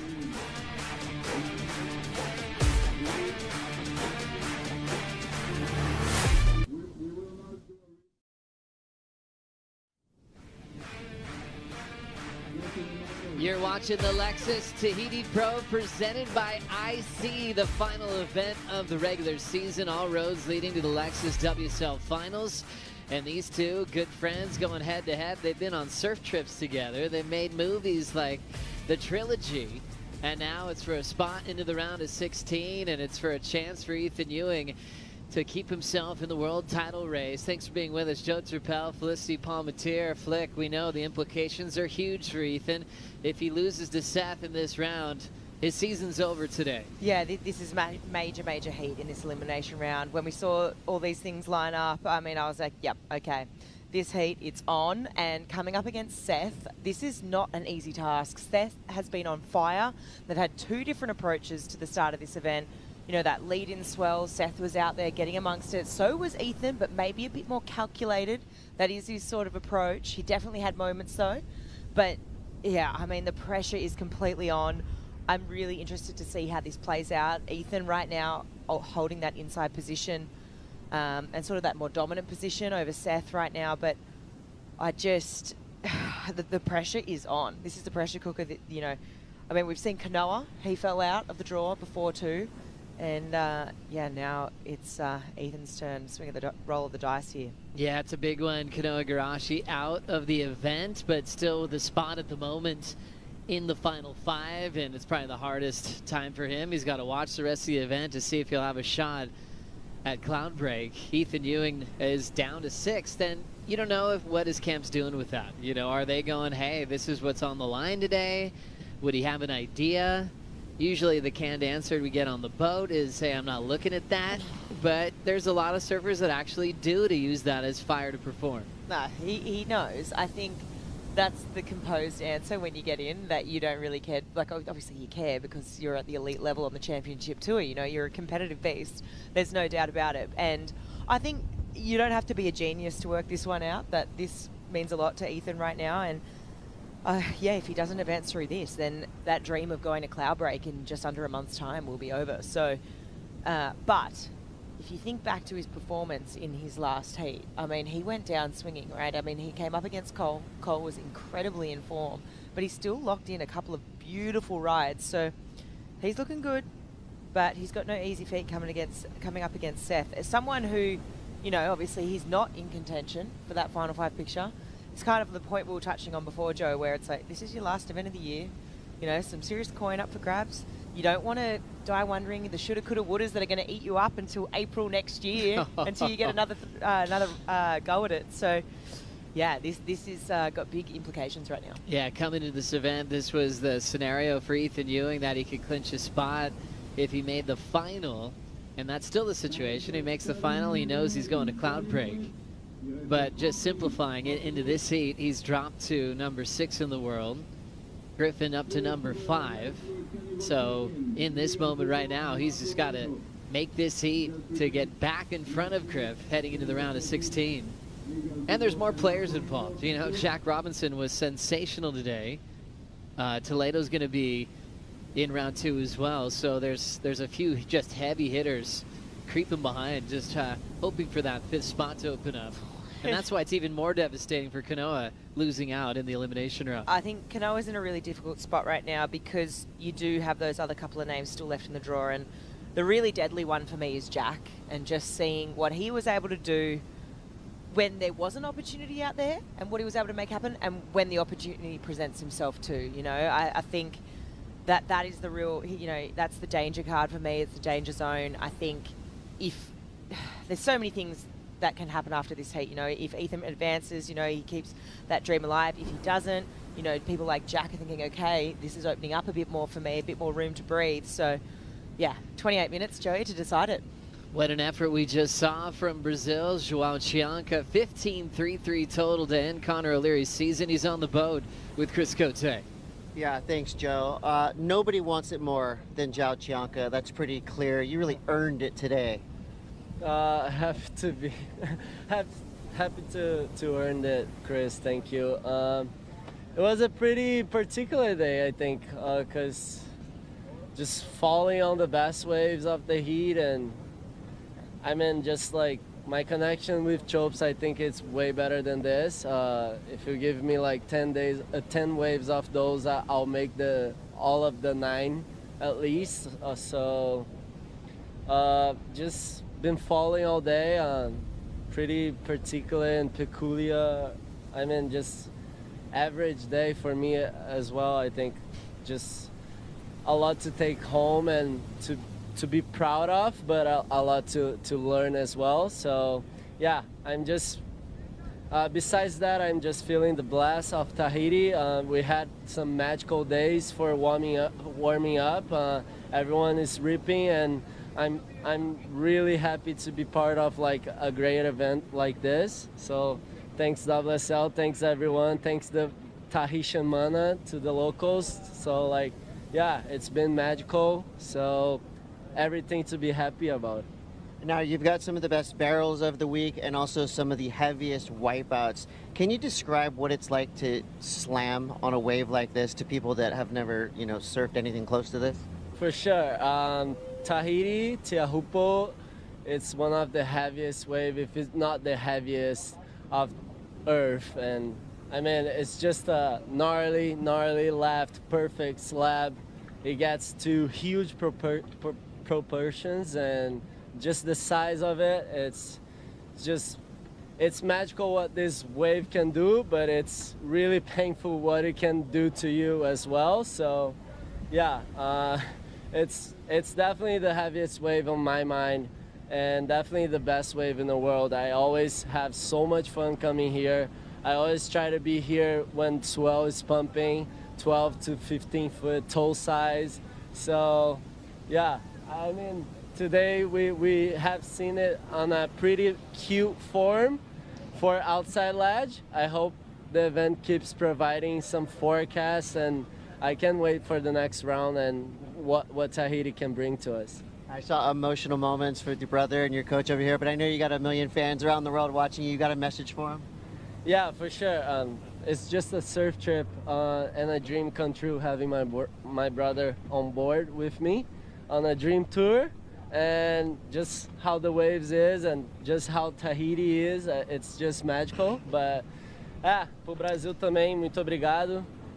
Hoje foi dia particular onde eu errei muito nas melhores ondas da bateria, não precisava ter caído nem no Elimination Round, mas muito feliz, muito abençoado de estar aqui, muito feliz de ter meu irmão comigo. Obrigado, Brasil, obrigado à família, aos amigos e tamo junto. Vamos nessa.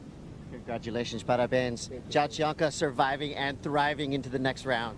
Thank you, Chris. What a great chat with Joao Chianca. I mean, he's given us like a couple of full-length movies in like a few years of like what could be an unreal, you know, documentary. He's already made a really cool movie with like Worth and showing what he's gone through in a short period of time. But you think about, you know, the battles with John, falling off the tour, coming back, putting himself in the final 5. He got to compete at lowers for a world title, finished 4th in the world the following season. And then the really scary wipeout at Pipe sidelined him, but did everything he could to represent Brazil in the Olympic Games, which he did, and had the wild heat with Ramsey when it was pumping in Super West, and they were going blow for blow, and he won that one. And this year's just been a rebuilding year. You know, he hasn't made a finals day yet all season. He's done just enough, made the cut. He has now these performances where you're going, man, he is just even more fearless than he was even before that wipeout at Pipe. When you put it all together like that, Joey, you just realize how many ups and downs he's had and what an emotional roller coaster that's been in the last, 3-4 years. I mean, to be fighting for a world title, to fall off tour, to, you know, the crazy head injury he had, and then it's just the fight back from that, and just to be able to reset and recenter and really realize that he's still on the comeback essentially after that.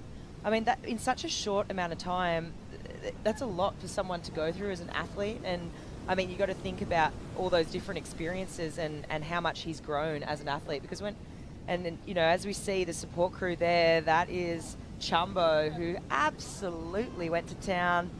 Joao's brother, he was a standout the last couple of days. Gosh, he always is. In my mind, he's already entered the list of top 5 big wave riders of all time. I mean, just for the way he approaches all the big wave venues around the world, how happy he is, how welcoming he is when we go to Saquarema. It's a really beautiful family. They all live together. You know, Lucas has kids, and you know the parents are still there. It's like truly Ohana style, you know, and they love it that way. They want to eat dinner together. They want to come home and see each other's faces. There's so much love with the brothers here.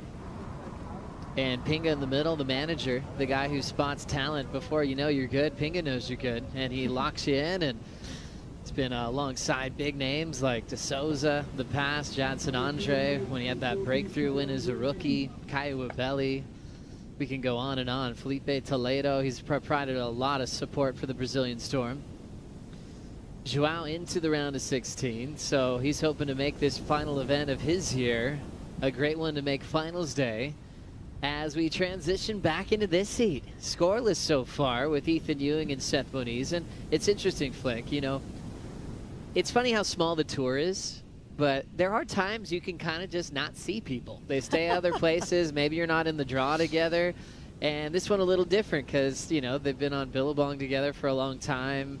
Spent a lot of time in Hawaii together. They've been on sponsored trips to make movies. They've gone to Indo. So they know each other really well as people, but also the way they surf. So all of a sudden they're like, well, I know your game plan. He knows the other one. Let's see who ends up on top. Yeah, you get to know absolutely everything about that person that you're staying with, you're traveling with. You're spending more time with them than what you are with your family at home. And I think the more you, like you touched on it, the more you get to know them as a person, it's just such an indicator of, you know, what's going to make them tick in a heat, you know. And they would have had conversations about these sort of things over beers on film trips and surf trips, and like it comes to the point where it's like, okay, you do this, I know you're going to go there, and you move here, I know you're going to do this, and really it just comes down to the surfing in the end. And but also I think you can kind of give it to each other a little bit harder because you do know each other so well.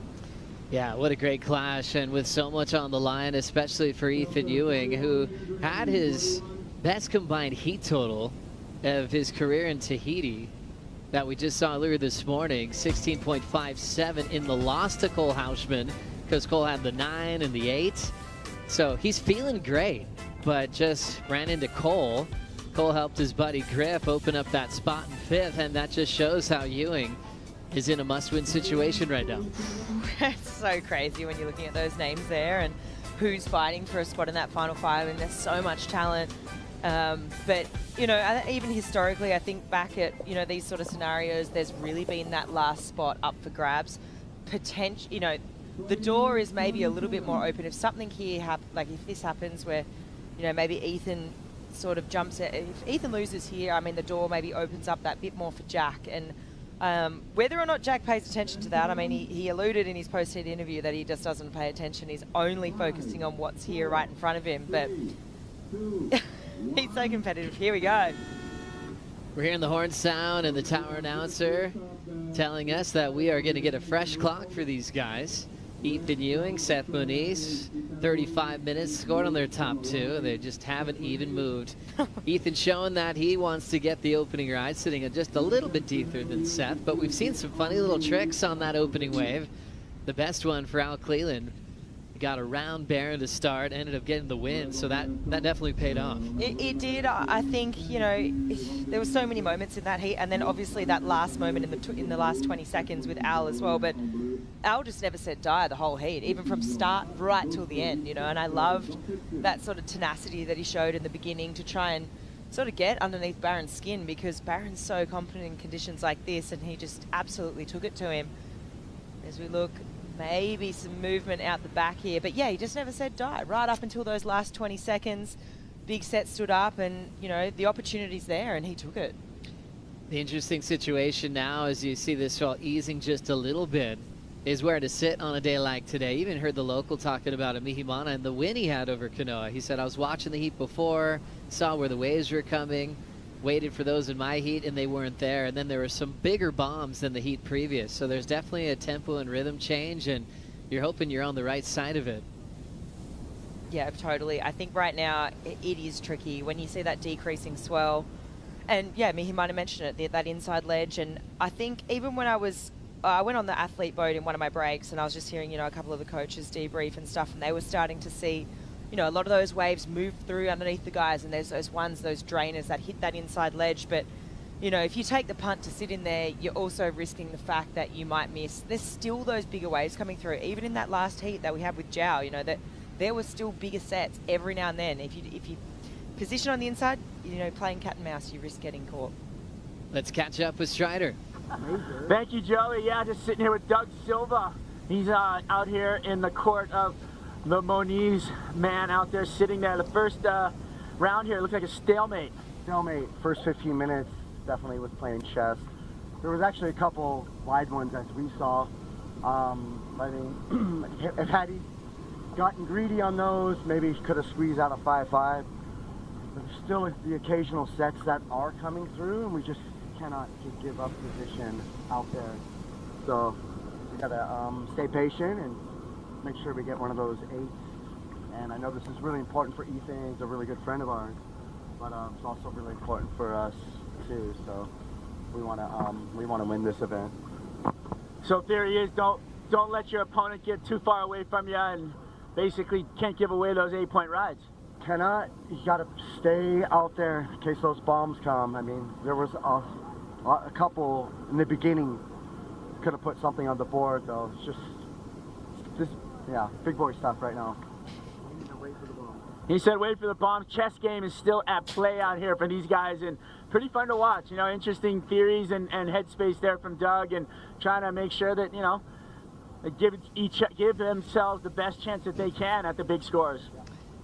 Thank you very much, Strider. Yeah, Doug talking about the chess match. You know, one makes a move, it forces the next. You know, you're trying to be a few steps ahead if you can, but obviously being present, looking at the horizon, knowing that there's still going to be some big sets out there. We're just getting news in that Heat 7 will be the last heat of the day. So Jake Marshall, Joel Vaughn on the matchup at Heat 8. We'll wait till tomorrow to see if they're called on first thing in the morning. Meanwhile, we will get a start here. Ethan Ewing. Unfortunately, we've got a clear view of him.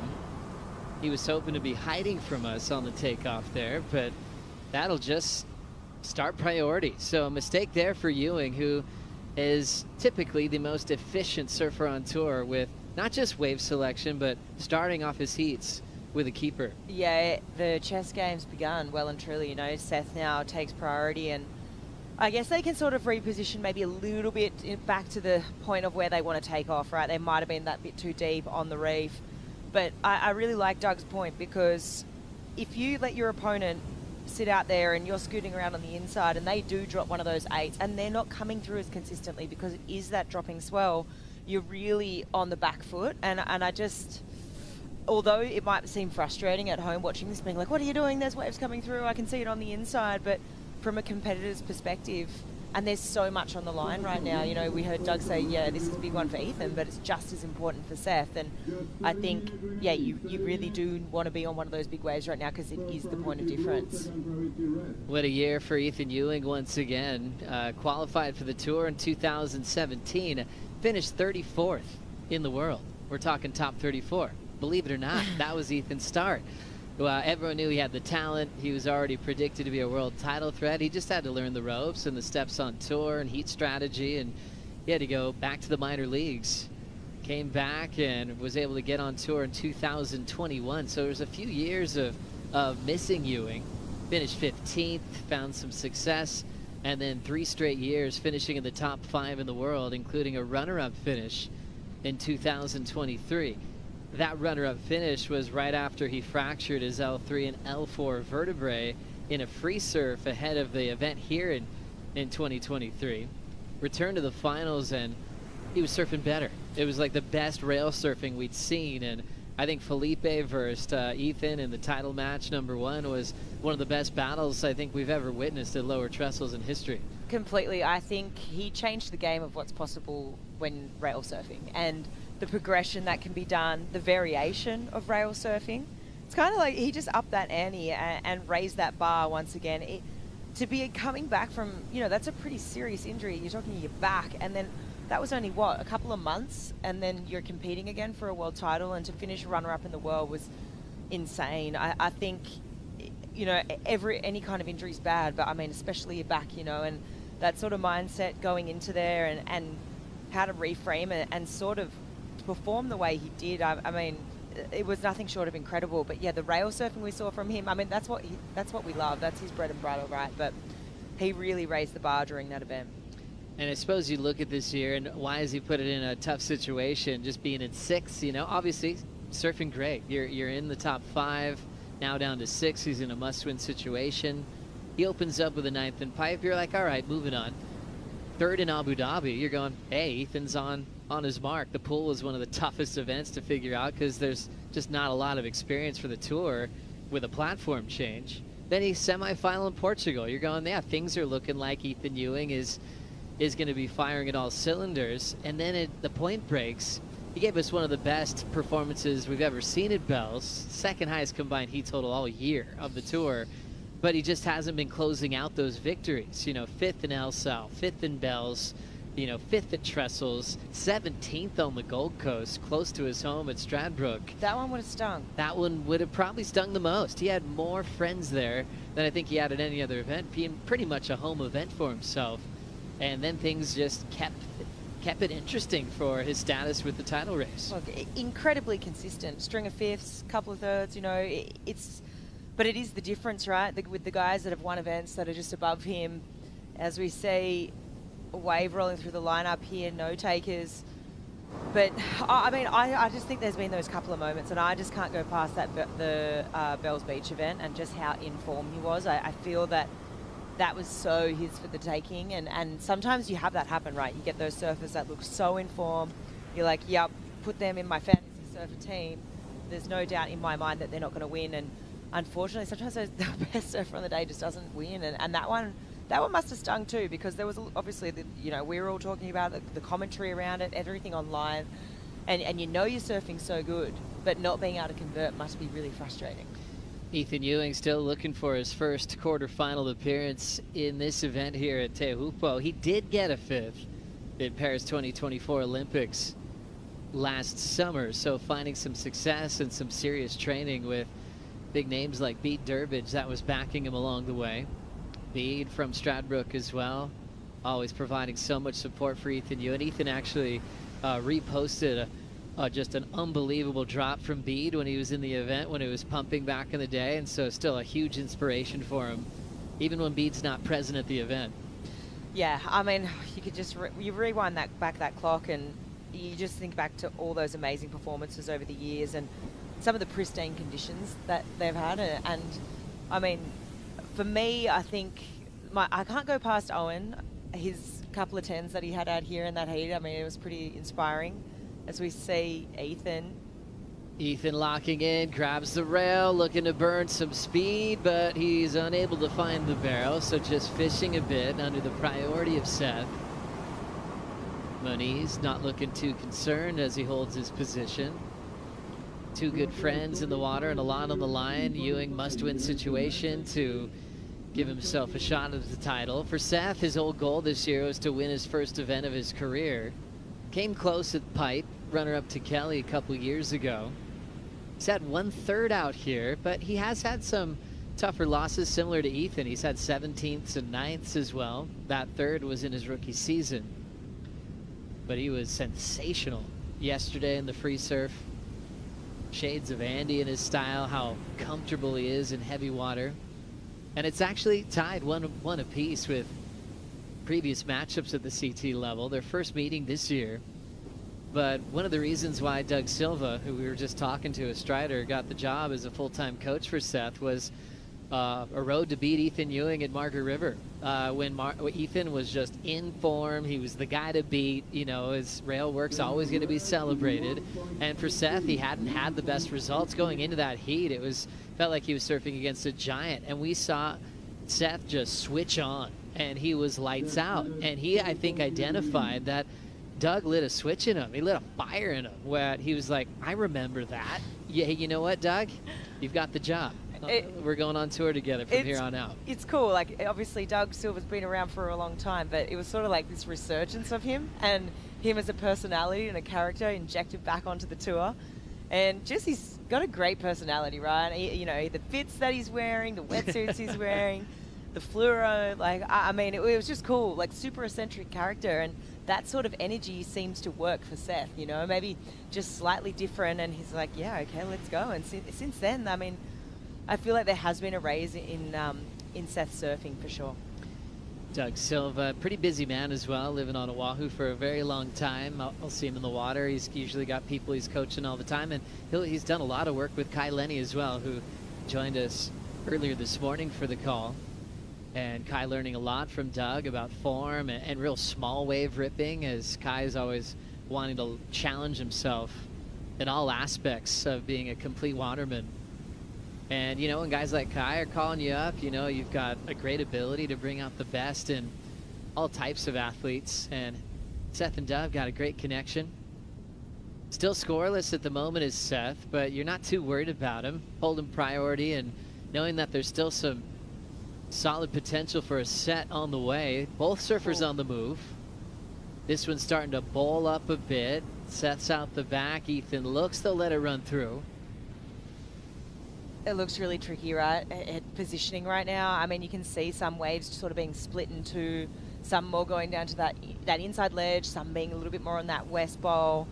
And then, I mean, Shola Perry said it this morning, you know, just because with this swell direction and where the storm's sitting, he said that there's a really wide spread today for swell direction. So you're going to see waves coming in from all different directions. And as this swell drops, it is becoming incredibly tricky. And the cool part is about tomorrow, if you're getting worried about tomorrow, you know, it actually could be more organized tomorrow, more consistent, more contestable, like a lot more rides and easier to read as it settles in on the reef.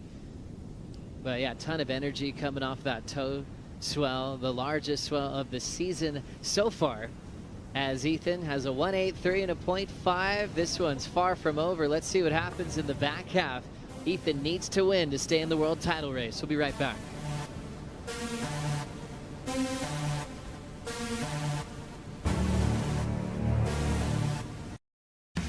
In the 80s, there's this crew of surfers. Yeah, these surfers. They decided to draw a line in the sand to protect the waves they loved. From that first wave saved the Surfrider Foundation has grown into a coastal protection powerhouse. We take on the big guys, the major polluters, the powerful corporations. You name it, we've been there. Become a Surfrider member today, because the ocean needs more friends. You can check out surfrider.org, donate today, become a friend of the ocean. We know you all love the ocean, and also join your local Surfrider chapter. You can participate in beach cleanups and actually get educated on what we can do to help this beautiful playground that we want to spend all our time in as we get a great view from the Tahiti flight camp. This is so unique to this event in the South Pacific. You see the boats out there that are all, taken care of by the Water Patrol. So they're watching the surfers, they're watching spectators, all the officials out there in the channel to make sure everyone's safe. It's such a severe drop-off, and yeah, the water's so clear. It's super fun on a flat day to grab a snorkel mask and swim over the reef that these guys are surfing above. It's a live reef, and it is sharp. It's unbelievable what they do and performing over a crazy reef like this one. You just touch this reef and you're coming out with a little battle wound. It is actually crazy how sharp it is. The live coral, the fire coral, the fish that's there, the marine life. This place really is incredible. I mean, just before a couple heats back, I saw a whale breaching in the back of the shot. I mean, it's whale season. You head over to Moorea, beautiful island. Some whales over there. Pretty beautiful. French Polynesia. Place is a dream. It's my favorite place on earth. It's, you pinch yourself every time you wake up. You're like, oh, it's still magic. You think you're in a movie or something. It feels like just old school Polynesia, these beautiful families that invite us into their homes every year. And most times you stay with the same family your whole career. As we look at Ethan Ewing up and under, he'll get a make on this one. His best look so far, as he's caught 3 waves. So a different type of game plan from what we're used to seeing from the Australian, where he usually catches maybe 2-3 waves. Now he's playing the under priority role.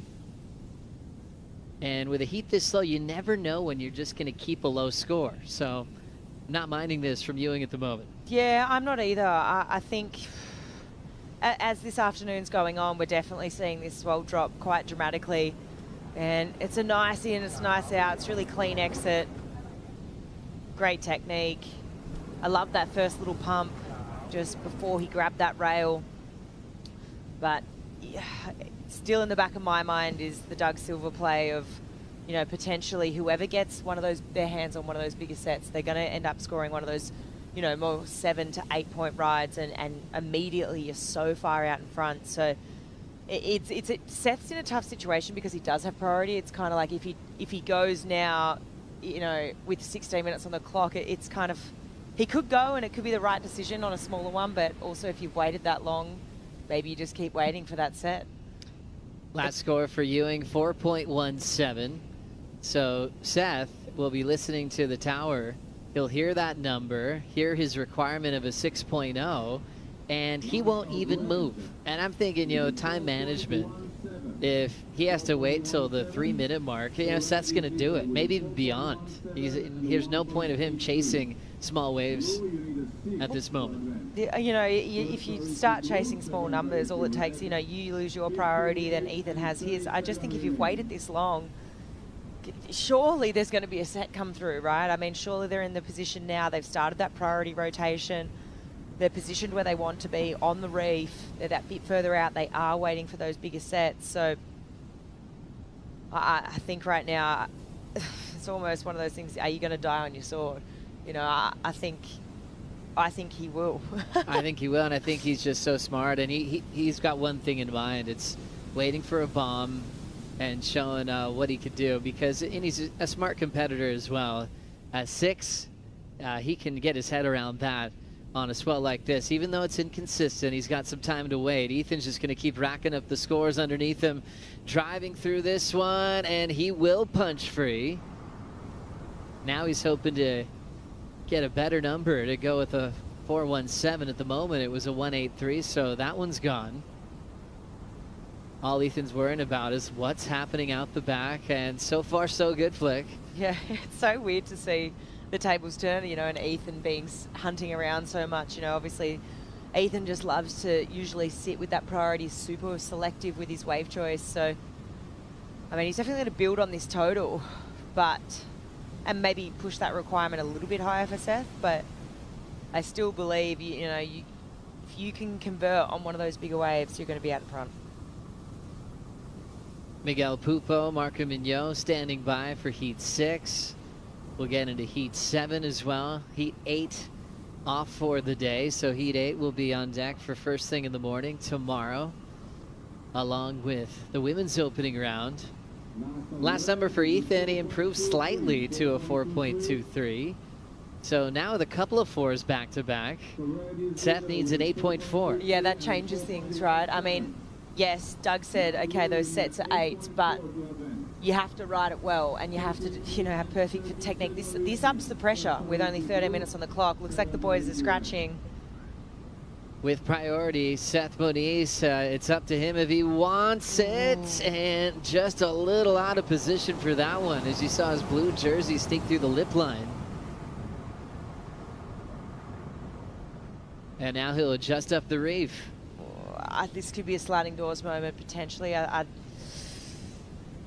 Looks like he's still maintaining this priority because he didn't really have a good look at it, so another lump here. Seth looks more interested in this one, starting to move, and he can take off wherever he wants. Seth needing an 8.4, grabs the rail on the takeoff. Total control of that rail, gets engulfed by the pit, and comes out. And it's something, too, when you get a restart, you've been sitting all that time. You did a good job just to stay loose and comfortable. Next wave, draining here. Ewing comes out. Whoa. So there was another one behind it. Now they're neck and neck for a paddle battle, and they are feeling it. Two good friends with so much on the line in this one, and they are wrapping their shoulders up. Oh, wow. They can't even get away from each other at the moment. Ethan might just be getting the edge now. But Seth's got that inside position. Ewing now starting to box him out, leaning into him to force it for priority, knowing this could be a difference in the matchup. Intense. They're slowing down a little bit as Ethan just decided to change his path. Still no decision from Ratso Buchanan in the tower. That was intense. Oh, that was just a demonstration of how much it means to Ethan and to Seth and how much they both want it. And priority goes to Ewing, putting so much into that effort, and it looked like the line he took to kind of box out Seth made the difference. He was edging just a little bit ahead of him. Oh my goodness. And Doug Silva can't believe it. Wow. Okay. Oh, watching this, Seth is taking a look, and it grabs his sharp eye and pulls him over the falls. Just being able to save himself there, so grabs his board and paddling back to the channel. So Seth wanted to forget about that battle real quick. Ends up pulling back on that one. And Ethan with priority and the lead at the moment, and waiting for two crucial scores. Remember, they went back-to-back on that last set. Should be the best numbers of the heat so far. Oh, definitely. From a heat that started so slow, I mean, it's definitely gotten pretty interesting here at the end. Seth takes off on this one, and in my brain, I'm thinking, okay, best wave of the heat so far, easily. Seth rode it well, bigger wave, more control. And then behind him, Ethan threading this one. Maybe a bit longer tube time. And I'm thinking, okay, maybe Ethan's now well. And look, Ethan rides this wave second, right? And he comes around the outside of Seth. And, I mean, this is extreme athletic ability right here. You're gassed. You've just taken off on the wave.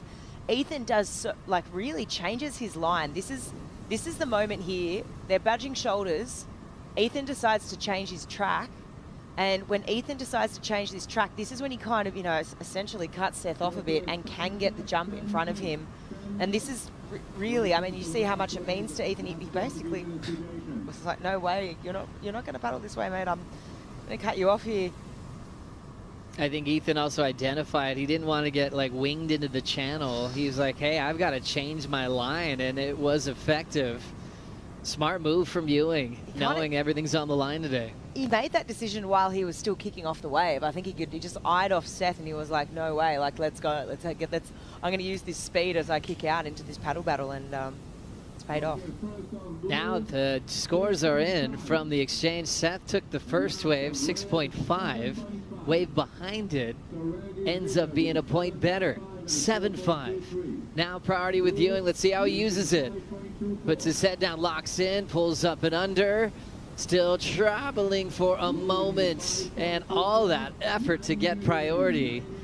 He goes down using it. Oof, wow, I mean, this is going to sting. And, you know, I think, you know, that paddle battle also just a demonstration of two guys that know each other so well will go even harder at each other in a moment like that.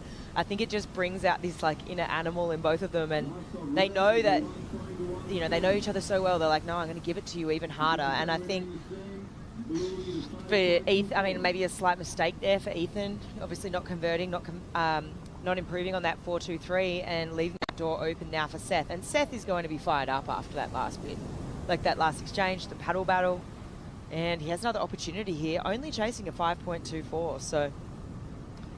Seth in a great position to get the lead. Moniz wanting to win his first event of his career. Making a finals day here in the past. Seth thinking about it, opting out. 8:10 to go. It's always tough with priority and slabbing type conditions. You got to be really careful how long you look at those waves before making a decision. Let's now check in with Strider.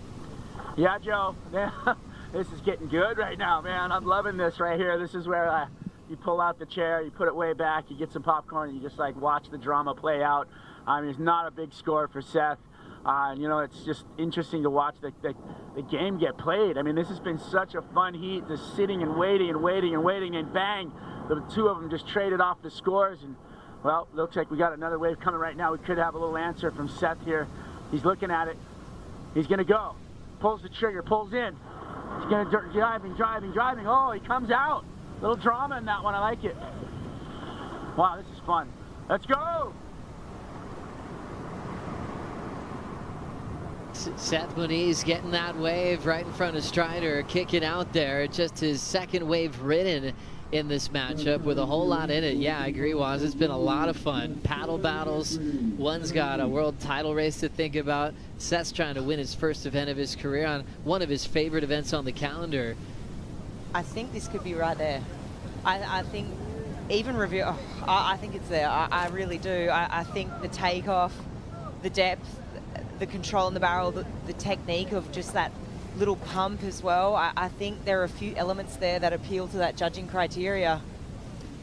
So a very close one for Seth. He only needs a 5.24. So we have the 4s for comparison. We've got the 6.5 that he had to compare it, and it does feel like it's in the conversation of putting some pressure on Ewing on his entire season here in 2025. Ethan in 6th in a must-win situation, and now he's got priority. And as we know, these later heats in the afternoon have been really scrappy.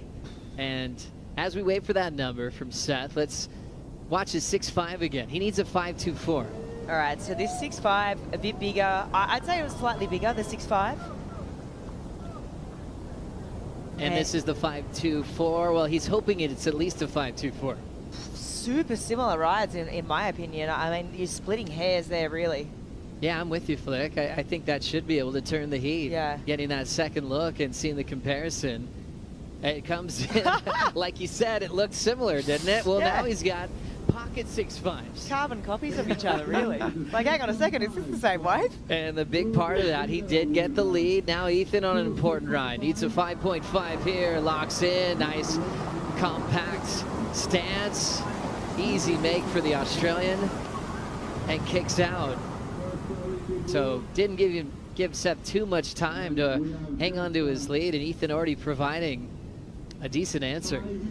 It is a decent answer, and wow, and from a heat that went pretty it was very lackluster in the beginning from a restart. It's gotten seriously interesting now. So, I mean, I'm just automatically comparing this to the 6.5, right? And then I think back to his 4.23. I think it is better than the 4.23, for sure.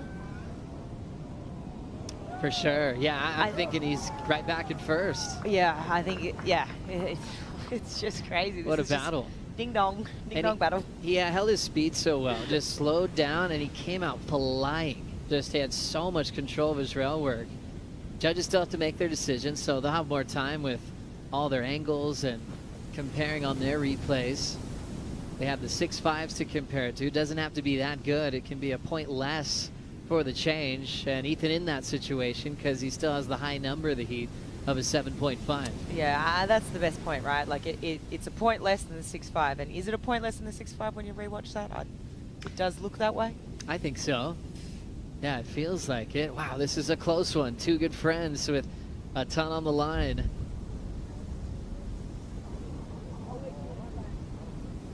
Fun heat coming up next. Marco Mignot, the rookie on tour, taking on Miguel Pupo in heat number 6. That's going to be a fun one to watch. Miguel Pupo went through a lot this morning. Some crazy wipeouts. Lost his breath, lost his jersey, but still got one more wave. A total warrior type performance from the past champion. Meanwhile, well, we've got a new best number of the heat so far.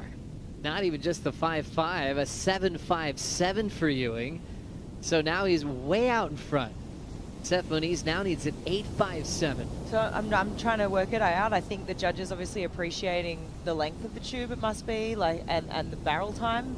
But so impressive, right? I've loved the ending of this heat, just that paddle battle, the back and forth for the lead. And now, I mean, that's serious pressure that Ethan's applied, and Seth now chasing at one of those 8s, right? And I think this is the moment, you know, there's 2:40 on the clock. He's going to wait for a bomb. Well, it's interesting now, Flick, because Seth has the same score, 6.5, 6.5. 2 waves and no difference there. You know, for Ethan Ewing, he's basically got 2 of the same numbers as well, almost like a point better. So 7.5, 7.57 on the separation. And Ewing with now 2:30 to go. Seth does have priority, but interesting that they're kind of mirroring their acts right now in their top 2. Yeah, it is. And I think right now what we're going to see is, I think we're going to see Seth drop anchor until the set comes through. I mean, he's basically almost chasing a 9. What is it? 8.57, sorry. So I think, you know, he's going to be waiting. Let's just look at these 7s from Ethan Ewing, Flick. Yeah, so this is 7.5. I think, you know, bigger wave for this one. I see this for sure. And then this one here, it's the tube time, it's the travel time, it's the depth in the barrel. So it's seen him drop this 7.57. So this has been a great heat in the end. Yeah, I think it was just also the explosion of speed he had to gun for the exit there. Ethan Ewing, 15.07 total out front, and Seth Moniz with priority chasing an 8.57. 90 seconds potentially in the season of the Hawaiian, who's just had an incredible last few days. Total standout and a pretty busy lineup with tow teams out there, and Seth has some unbelievable visions that he'll have for memories for the rest of his life. But he's had his head down working hard in this heat. He's paddling over to the West Bowl with priority, so making some serious room between himself and Ethan Ewing. Just 1 minute remaining. You can see Miguel and Marco starting to prepare for the next matchup. This one with a restart, Seth being really patient. We saw Ethan just start taking waves and working up the wave count. The 4s that he had are not even scoring now, and just had the rhythm and pace of being on sometimes the second wave behind Seth that gave him an extra point. This is going to be probably up there with one of those heats where Ethan's caught the most waves, you know, on tour this year.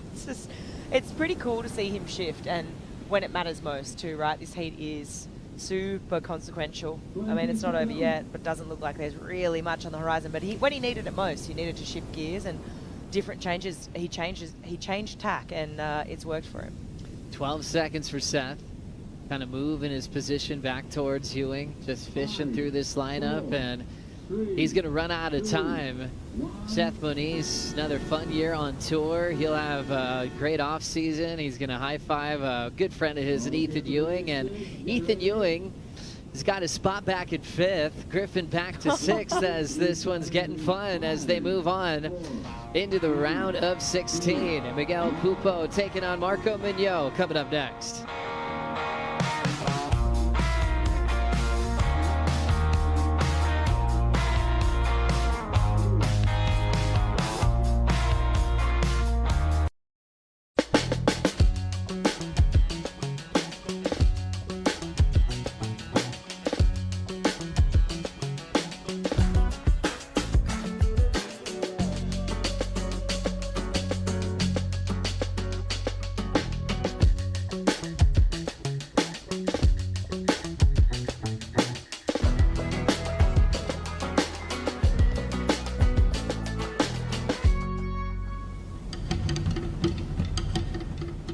How good is Tahiti? Man, it's magic. Coming into the airport, you're driving down this beautiful road right on the coastline, passing surf spots, passing little neighborhoods, and you, well, finally run out of road. It stops. You got to get out. You got to cross the bridge and enter the small little town of Teahupo'o, and you see some big smiling faces that you get to know pretty well over the years. It feels like family. And, you know, the town's gone through a lot lately with the Olympic Games and a lot of people showing up on this sleepy little side of the island. And they're proud of their wave out here. They're proud that the world's getting to see it. A lot of locals in the village are working as a part of the team here each and every year. As we watch action out front, we're getting a quick start to this one, Flick. Well, it's an up and out, but hey, no restart. Oh, wow. Oh, we were both just talking. I mean, that last heat, I mean, it was challenging in the beginning there, but they brought it home, those two. They made it very entertaining in the end. I mean, it's tricky out there right now. Based on where to sit with this decreasing swell, I mean, we were just talking about it. You are not going to bang. Like, you can't, you know, disregard those big outside, you know, bombs that are still coming through. If you get one of those, you're well and truly in that lead. So it's a really hard decision to make at the moment, to sort of position on that inside ledge. What a clash here. Positioning's always important. Pupo knows all about it. He's a past champ. For Marco, he's a rookie. He's trying to figure it out. He's trying to accomplish Rookie of the Year this year as we see the wave that he caught during the break. Yeah, so just getting clamped on this one. This one, and this is that second one. So a couple of waves, inconsequential scores. Looks like there might be a couple more lines out the back on the way. So Marco Mignot, 0.93, 0.47. It's been fun to get to know his family this year that have shown him some support, even just recently at Jeffreys Bay. They all flew in to back him, and he made him proud. He knocked out Jordy Smith, a favorite to win that event. So he's had some just great momentum moments. A clutch against Griff in El Salvador. He's gone to the air a few times. You can tell he's got deep belief in what he can do to the tour for several years, and he knows he's just getting started. Marco looks, and that one won't let him in. Doesn't let him in, but he's sniffing around on that sort of more West Bowl inside ledge there. You can see sort of that difference in position now. Kind of looks like Marco might be making his way back out to Miguel, but definitely a bit of space in the lineup now between them. Marco having an advantage of being friends with a guy named Jeremy Flores. And that is a great friend to have, you know, and not just in surfing, it's just for fun, for just, you know, you're going to have a great time. Good times. He's always going to tell it like it is.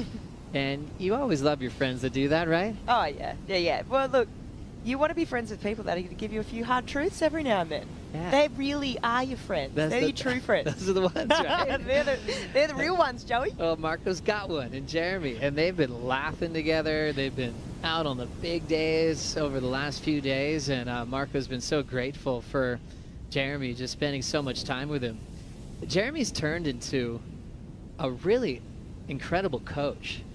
You know, and being so young, and he was on tour yesterday, you know, and it's just like all of a sudden the passion that he put into his heats, he's just as passionate, maybe more, as a coach. I think more. There's a lot of, when he's in that channel as a coach, I mean, I reflect back to last year when he was coaching Vahine all the way through to the final, and, you know, the sounds that were coming out of him, the emotion, the passion, and just how fired up that was getting Vahine as we see Marco.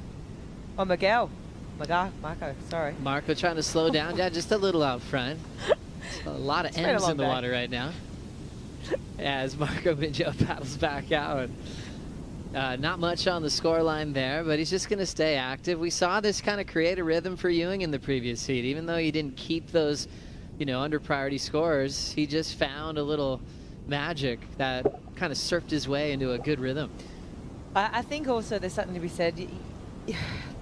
People that make it happen with such a long time between feet on the wax, that, you know, there's very few that can sit for so long and then make something like that happen, right? I mean, but there's something to be said about keeping that consistency there, the feet in the wax, a couple of waves on a couple of scores on the board, and building on that.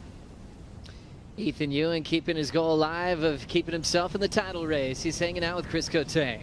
That's right, Ethan. That was a pretty wild heat. You had the restart, the paddle battle. You had to grind your way through. Not the typical Ethan Ewing style heat, but how did it feel for you out there? Yeah, it kind of went like that way. The restart was, I don't know, the heats before were super slow too, so we're kind of expecting a kind of slow start. And yeah, Seth's such a great surfer, and we're actually staying together here, so yeah, it's hard like that. But yeah, just really happy to get through and find some scores. It wasn't the way I wanted to start. I started terribly, but yeah, I just managed to get a couple. Now, for you, when you go out there and you're seeing the wind start to whip up a little bit and the swell start to slow down, did you have to kind of retrain your brain to get back in that heat? Yeah, exactly like that. This morning was so crazy. Just like some of the waves you see is just, I don't know, pretty impressive, and on such a high, and then got back out here and it was almost a completely different day. So yeah, changed boards and kind of just new mindset. So. Is the Final Five something that's on top of mind, or are you trying to push that back and just surf heats? No, of course, it's in my mind all year. It's been a goal, but I don't know. I've had a pretty up and down year, so I'm just, whatever happens, happens, and just trying to just go out strong this year. Well, you got through a tough day of surfing, and on to the next one. Congratulations and good luck. Thank you. Thank you so much, Chris. That was a nice moment with Ethan Ewing. Looking comfortable. You know, I think sometimes when you're on that pressure of that cut line for the title race, you know, you could be a little cagey, just kind of want to keep your head down and move on, get off the boat. And he was lounging with Chris there. He was ready to chat. And I think, you know, obviously it felt good to have a scrappy one and end up on top, and knowing that he might have a cleaner one coming up next. I think, you know, what's cool is Cote asked him, you know, is the Final Five on your mind? And he's like, yep, of course it is. You know, it has been all year, because you can get people that are so nonchalant about it and like, oh, no, I'm not even thinking about it. But come on. Come on. You're definitely thinking about it. So, no, this is cool. And it's cool to see him be pretty animated and pretty cruisy, really, with that one. I think he probably knows that the job's not done and that they've got to keep a lid on it. Still a bit more left. It's big, you know, for the guys that have already clinched. You know, Jordy, Iago, and you know they're taking the heavy heats in the next round. I mean, Jordy will have Kauli Vast. Iago's going to have Mihimana. You know, and they're both probably really grateful that, you know, they'll be at Cloudbreak, but you know, seating's not established yet. Yellow's not established yet. But you know, those guys are just going to be so dangerous in that next round. It's crazy how you come here and you're like, they're drawing like some extremely difficult opponents in this round of 16 coming up, and I guess the other guys just sit back and watch and go, wow, okay, let's see how this unfolds. Checking out the live rankings, Dora in the lead, Jordy number 2. Those two are guaranteed to be at the Lexus WSL Finals. We still have to see who will be the number 1 seed. Italo passing Kanoa. That's been the major news in the Final Five today. Yeah, major news is for Italo for sure. A confidence booster. I think, I mean, big news, Kanoa as well is also out. I think, yes, he's still pretty established there, but it also opens up the door for people like Jack, for people like Griffin below that cut, just looking at that, being like, okay, there's room for movement here and room to capitalize on that. Because for people like Jack, he needed certain results like this to happen to sort of inch his way up there. So I think still maybe a couple other things might need to happen for him to, if he gets that win, to get up there. But things are kind of trending that way. Yeah, you know, we reseed these rounds after the round of 16. Then it follows the draw in the quarters. So if you're Kanoa, you're hoping that there's some collisions when we get to the quarterfinals, meaning Griff, Jack, Felipe, if they run into each other and kind of settle it early before they can all make a run at the final, you know, that's what Kanoa would be keeping his fingers crossed for. The nervous thing for Kanoa is that destiny is not in his control anymore. You know, it's tough, and he's going to have to sit there and watch it unfold, and whether or not he makes it out into the channel and is watching, or if he's out of here, I don't know. Well, what else would he be wishing for? He'd be wishing for a couple of guns like Kauli Vast and Mihimana to run through the top 2, so then they can get a chance at taking out the guys that are running for his spot. So, yeah, Igarashi, what a stressful position to be in. As we look at Miguel Pupo up and under, there's that classic little front side goofy foot drawn to the pit. Winning this event a couple years back, his first and only major championship tour victory of just an amazing career, winning so many QS events, celebrating longevity on the tour. Said he relied on talent alone in those early years, really didn't try too hard in training. He was just so good. And then he realized, wow, if I put in the same effort in the gym, I could be unstoppable. This is cool to see, this wave right now. I mean, it's the first substantial wave of this heat. And from what we saw this morning in this opening round of what happened to Miguel, I mean, that wipeout he had was pretty horrific. And I mean, it took the wind out of his sails. He was gassed. He was in the channel. You know, he ripped his jersey off, you know, changing boards. And he was very slow on the paddle back out after that. I think it, like, you know, rattled him a bit. So to see him out there back in the jersey, converted on that wave, nice in and out of that first barrel, and, you know, locking in a 4-5, nothing too big, but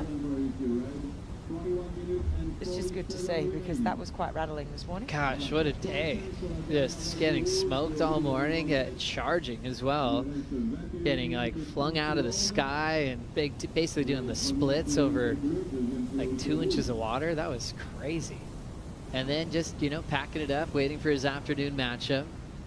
Miguel 4.5. Marco needs a 2.51 at the early stages of this event. Miguel joined the tour at the halfway mark of 2011. So, you know, kind of after Jordy, you know, Miguel's the guy who's the serious veteran of the tour these days. Known for that real finesse type style. Always has looked super smooth, whether he's doing a huge air or getting drained at pipe or chopes. A class act as well. He's definitely a favorite for his peers on tour. A really kind human being. Proud family man of 4 kids now, as that family's growing, and still so dedicated to his craft. And fun changes with jumping on JS Industries recently in his career, where he loves riding every single model that Jason Stevenson makes. Loves just riding waves, whether it's a 1-foot beach break or 10-foot chopes. Marco looks interested in this one, and he will commit. The French-Mexican grabs the rail, and he will disappear. Trying to find a sneaky little low-road, crumbly exit, but he'll get caught. Yeah, that one then just didn't stay too open. It kind of had that little bit more almondy shape. That's why he pulled so high up there to sort of choose that line. So just a quick in and out, and then cops that next one well and truly on the head. So through the rinse cycle here. And it's crazy, even on days that don't look as heavy as the day previous, there's so many ways you can just get worked out here. I feel that some of the worst things I've seen out here are when it gets smaller. You know, there's a few that come to mind. Oh. Callie Kennelly, he back in the day. Yeah. Gosh, he charged in the tow session, got ride of the year, and then next morning it was tiny, and she just took a little wave in an expression session and face planted and had to go to the hospital. And just like KK's sense of humor, she posted it on the internet. It was wild. It was horrific. It was horrific. Plastic surgery. You can't unsee that. Yeah. Countless stitches. It was absolutely crazy. I mean, but there's something to be said. I mean, obviously there's so many risks when it gets bigger, and what we saw the last couple of days. But when it is bigger, it does move further out in the reef. There's more water moving, but the smaller it is, the closer it moves into the reef, and the more, I guess, probably chance that you have of connecting with that reef, that inside shallow, that ledge. Well, this morning, these were the wipeouts Miguel had to endure in the heat with Italo and Seth Moniz. This was unreal. I thought he was going to get a 12 out of 10. Same. My opinion was exactly the same. I was like, if he comes out of this thing, he is on a winner. And then this is the moment we were talking about, just complete face plant and then sucked up and over with that lip, getting detonated. They're two heavy wipeouts, you know, and tomorrow I'd say his body's going to be probably pretty sore. I mean, it really does feel like, you know, it's violent under there, and the next morning you wake up, you can't turn your neck to the left, and you're thinking, oh, no, got a bit of whiplash here. But your body goes through a rinse cycle, and even though it's water, it definitely hurts. Gosh, so that was Miguel's morning. He was in the heat with Italo. That was a stacked way to kick off the Lexus Tahiti Pro presented by IC with 2 event champions. Heatslow got the win there, and it was perfect with his wave selection as he's moved up to world number 3 with that performance. Toledo's on deck along with Rio Waida. That'll be the last heat of the day. Toledo coming from deep on the rankings, number 7, deep considering the final 5, as he's hoping to compete for a 3rd world title at Cloudbreak. But the challenge changed this afternoon. The forecast was that the wind would pick up like this today, and it got a little sleepy with options and opportunities, and really just knowing where to sit. You know, these kind of days when you're coming off like toe swells, you're like, how many are left out there? Yeah. You know, you don't want to be surfing the inside shelf and a 20-footer rolls in. No, well, you know, this morning we still saw a couple of those come through. They were still there, and then, you know, we've still seen a couple of really solid, you know, in that 8-foot range, maybe pushing a little bit bigger, but it's definitely getting few and far between right now. But I still think tomorrow we're going to rock up. We're going to see really nice conditions, and when it does move through to that inside ledge more so, it's going to be consistent, it's going to be more lined up, a bit more organised, and hopefully a really another contestable day of competition. Yeah, so much to talk about.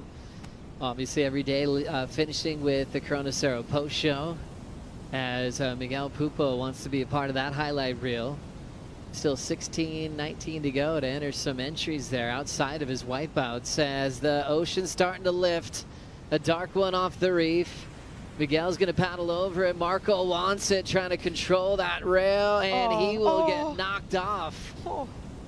Trying to find the barrel. That was not an easy ride. Had a couple of moments like that where that was really tough, that wipeout. Just ended up belly boarding and then sliding down the face like a little worm. That was just so hectic. That was intense. Marco picking up that board just like Miguel on surfboards from JS Industries. And what an effort Marco's making. 6 waves already ridden in this heat. Let's see what happened. Oh, just so steep, this takeoff. He grabs the rail, does a good job at trying to get it engaged. He does that.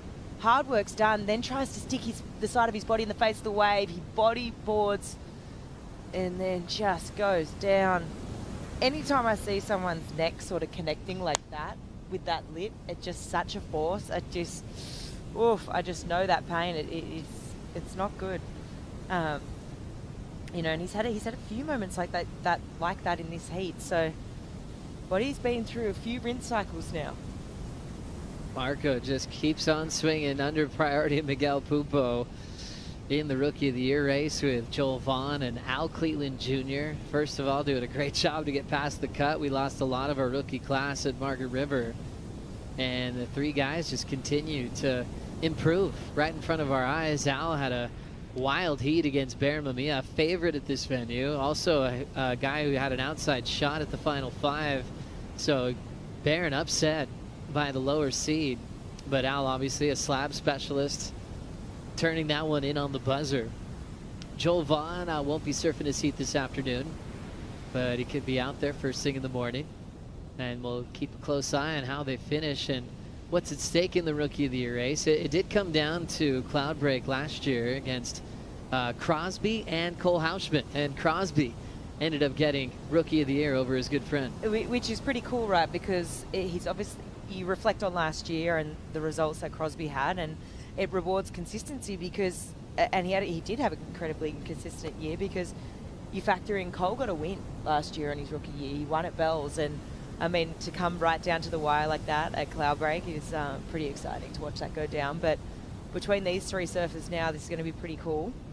I think, you know, just seeing the performances so far here at Choves. I mean, Al right now is looking really deadly. I love just the tenacity the whole way through the heat.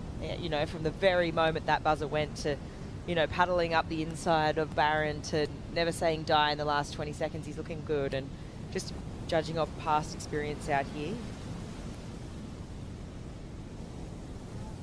Yeah, he's looking the goods. He's certainly looking good. 13 on the clock. Miguel not moving. Now changing positions, going up the reef is Marco. Marco just right behind Joel Vaughn on the rankings. 16-17 on the live rankings, and Al Cleland just a couple spots behind, but he's already made it up into the round of 16. Teahupo'o thinking about it. He's just going to hold his position. Marco wants more. He's always super active in heats. And that one's going to roll underneath him.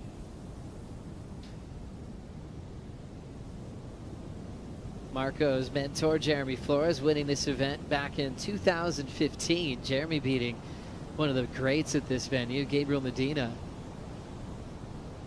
Jeremy also won the AI award in the past for charging in 2011 in the code red Swell.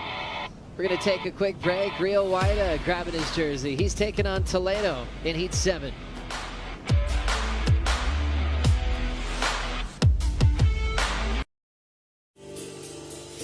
The Lexus Tahiti Pro, presented by IC, is brought to you by IC Sunglasses, the official eyewear of the World Surf League. By Yeti, built for the wild. By Lexus, experience amazing. By Corona Cero, made with 100% natural ingredients. And by the Tahiti government, official tourism partner of the Lexus Tahiti Pro, presented by IC. Rolling right into this wave with Marco Mignot looking to stall and doing the best job so far in this heat on his 7th try to disappear inside the barrel. Tough work on your backhand when you have so much speed from this wave to put your body on the wall to slow down. Sometimes it's impossible, but with Marco getting the reps in, he made the adjustment there. Yeah, he definitely did. And I think, the observation from before in this heat is that, obviously positioning on the takeoff, maybe not quite as deep as what he'd want to be because he's been just trying to wipe that speed off. But that last wave is going to be, significant right now with these 9 minutes remaining on the clock. Still wide open this heat though. I mean, it really is anyone's for the taking. I still feel we haven't really seen a proper set in this heat either. And now looking at Miguel Teahupo'o getting this wave during the break. Yeah, so Miguel locking in a wave, and then this is the last of Marco. So this was beautifully done. I mean, you can see him managing that speed really well. That wave shape was also great, so wave selection good. That barrel stayed really open. Last of Miguel Teahupo'o, a 3.33. Last of Marco Mignot, a 5. So the rookie's still second, but now needs a 2.83, and now Marco's got the best number of the heat so far. Yeah, this is interesting. It's just such small scores still needed. Marco only chasing the 2.83. Just with how much he's been hunting around, I mean, you've got to be thinking he's easily getting that, but I just believe that in this heat we are going to see one big significant set, and that will be the difference in this heat. I think if you can manage to get yourself on that, obviously you convert, you're going to get a great score. I mean, we're splitting 4s and 5s here right now, so that will be the point of difference. Marco Mignot doesn't mind getting active, oftentimes just catches a lot of waves in heats. The most waves he's caught in a heat so far this year. He's back on the Gold Coast in the round of 16. He caught 13 rides, scored on your top 2. And that's more than Italo's caught in a single heat this year. Italo's had 2 heats where he's caught 12, and that was in the same event in Portugal where he ended up finishing runner-up. Just to continue on that stat, the most waves ridden in a heat this year is the final on the Gold Coast. So runner-up, Julian Wilson, caught 17 waves in that matchup. That's what also made it so exciting. That final was incredible, right? I mean, even just Jules winning the trials and that run through the event, and the Jules is back, and it was really cool. I think, initially when that cyclone Alfred tore through the Gold Coast and the event, site moved to Burleigh, people were like, oh, what's this going to be like? But Burleigh really turned it on. The crowds came, the hill was packed, and that finals day was pretty iconic. Just to have Jules battling it out against Felipe, and some old vision came up of, heats that they'd previously had the last time they'd, came up against each other and matched up, and it was cool. Both guys completely fired up in that heat too. And that was all old school. They were giving it to each other in the heat. They were getting verbal, there were hands being thrown, and then, they came in and, all is fair in war, and they came in, they're on the stage making the speeches, and, they bring the best out of each other. They always have, and it was just really, really cool to see. That was one of my favorite finals actually this year. This is one of the best years I can remember. You know, when you really think about this entire year of what's led to this point where we're at right now, the last event of the regular season with, you know, pipe final with a tie-break decision, Yeah, that's Barron cool. going back-to-back, building his legacy on his home break. You know, when you look at what we saw with Jordy Smith, all of a sudden winning 2 events in a season, in the title hunt, you know, riding his dad's board to a victory, and all South African final. You know, but there's been, you know, the comeback for Felipe to win, to see his old friend Julian in the final you're talking about on the Gold Coast. It's like there's so much to unpack this year, and a lot of it's due to a lot of great forecasts we've been scoring. You know, there's been some insane events this season. Yeah, we really have scored at most event stops, really. I mean, also to add to that, you know, Iago really, you know, confirmed for fighting for a world title. I mean, this is really cool because for the last couple of years, he's been right there in these moments when he's been just outside that final 5 picture, almost fighting there, got pipped at the post by, you know, Jack Robinson, his like longtime friend, and they sharing, you know, the same coach, which is Iago's dad. He's had all these crazy moments happen, and then this year he will be there fighting for a world title. So there's so many cool narratives that have unfolded this year, and yeah, it's been a pretty special one. Yeah, the story of Iago, that's a massive one. You know, switching his coach from his dad to his friend Leandro da Silva, finding success in that, winning lowers, changing that high-performance skate park on the lowers left, and also winning in Portugal. Italo, who felt like it was a runaway year to kick off the season, and then now he's under pressure of trying to clinch a spot at the final event of the season. It's sort of not like those just typical stories that you have where there's maybe a couple of horses in the race. You know, it's been a lot of great, insane stories throughout this entire season. Teahupo'o at the moment with a 4.5. You can see this entire reef pass here at Teahupo'o. And look way down the line and just see whitewater for days on that reef pass. The locals know it so well. You come out here, always meet a local, introduce yourself, see if they'll give you a ride, and you can get great insight on how this wave works. And they might take you down to where there's waterfall hikes and show you where to find the best fish on the island, which is pretty much everywhere. And they're so good at driving all their guests into the best spot for viewing here at the Lexus Tahiti Pro, presented by IC. 3:40 on the clock, Flick. Winds up, but the vibe's still high in the channel there. Oh, the vibe's always high in the channel. You know, there's always screaming, there's people excited. Really, it is the best seat in the house. If you can get yourself out there, you know, and find yourself on a boat or the back of a ski, it's the best place to watch it. It really feels, I mean, like a Coliseum vibe, you know, and everyone's cheering for you, and it is really, really cool. As we see maybe some potential sets, kind of looks like maybe something bigger on the horizon. Pretty exciting here. Marco doesn't have priority. Miguel wants to get rid of the 3.33. He's got to be smart with his decisions here because he knows Marco will go on almost anything that Miguel doesn't want. Teahupo'o holding his position and deciding not to take that wave. He'll keep his priority.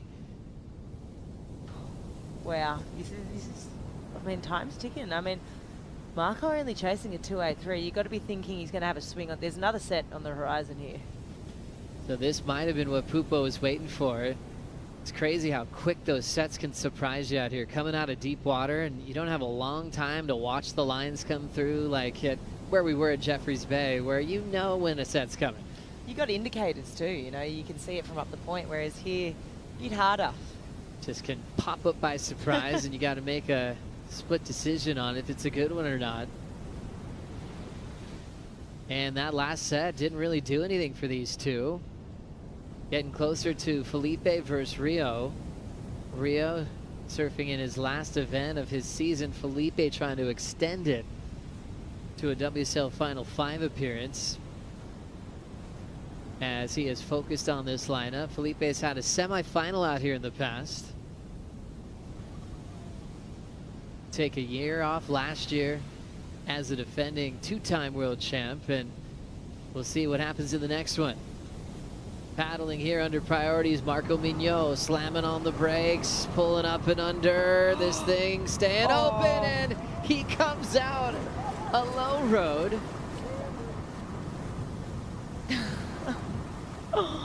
That, I was nervous there for a second because I thought he got gobbled by that foam ball, and I was like, whoa, okay, it could be all over here, but he just hung on. He was not letting go of that rail. He's like, I'm muscling my way through. I'm only chasing a 2.83 here.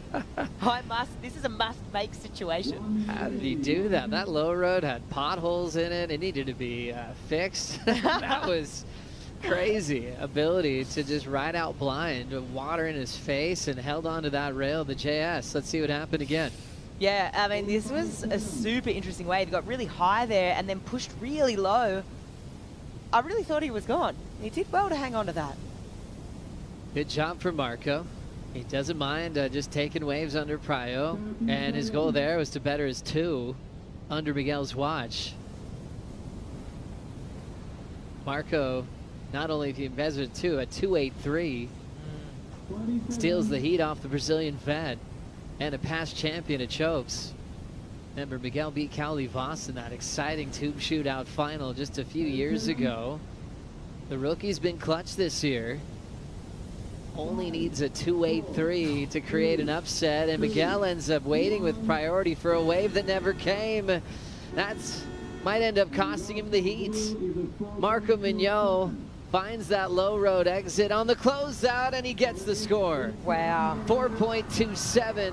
Flores, proud of that effort, knocks out a past champ, and he's still in the Rookie of the Year race. Whoa, that was super clutch and really cool for him to roll the dice. Miguel just kind of let that one through, so wow, that exciting. was big. Coming up next, Toledo tries to keep his hope alive for a final 5 spot, takes on Rio Waida. We'll bring in Stace and Kaipo for the call.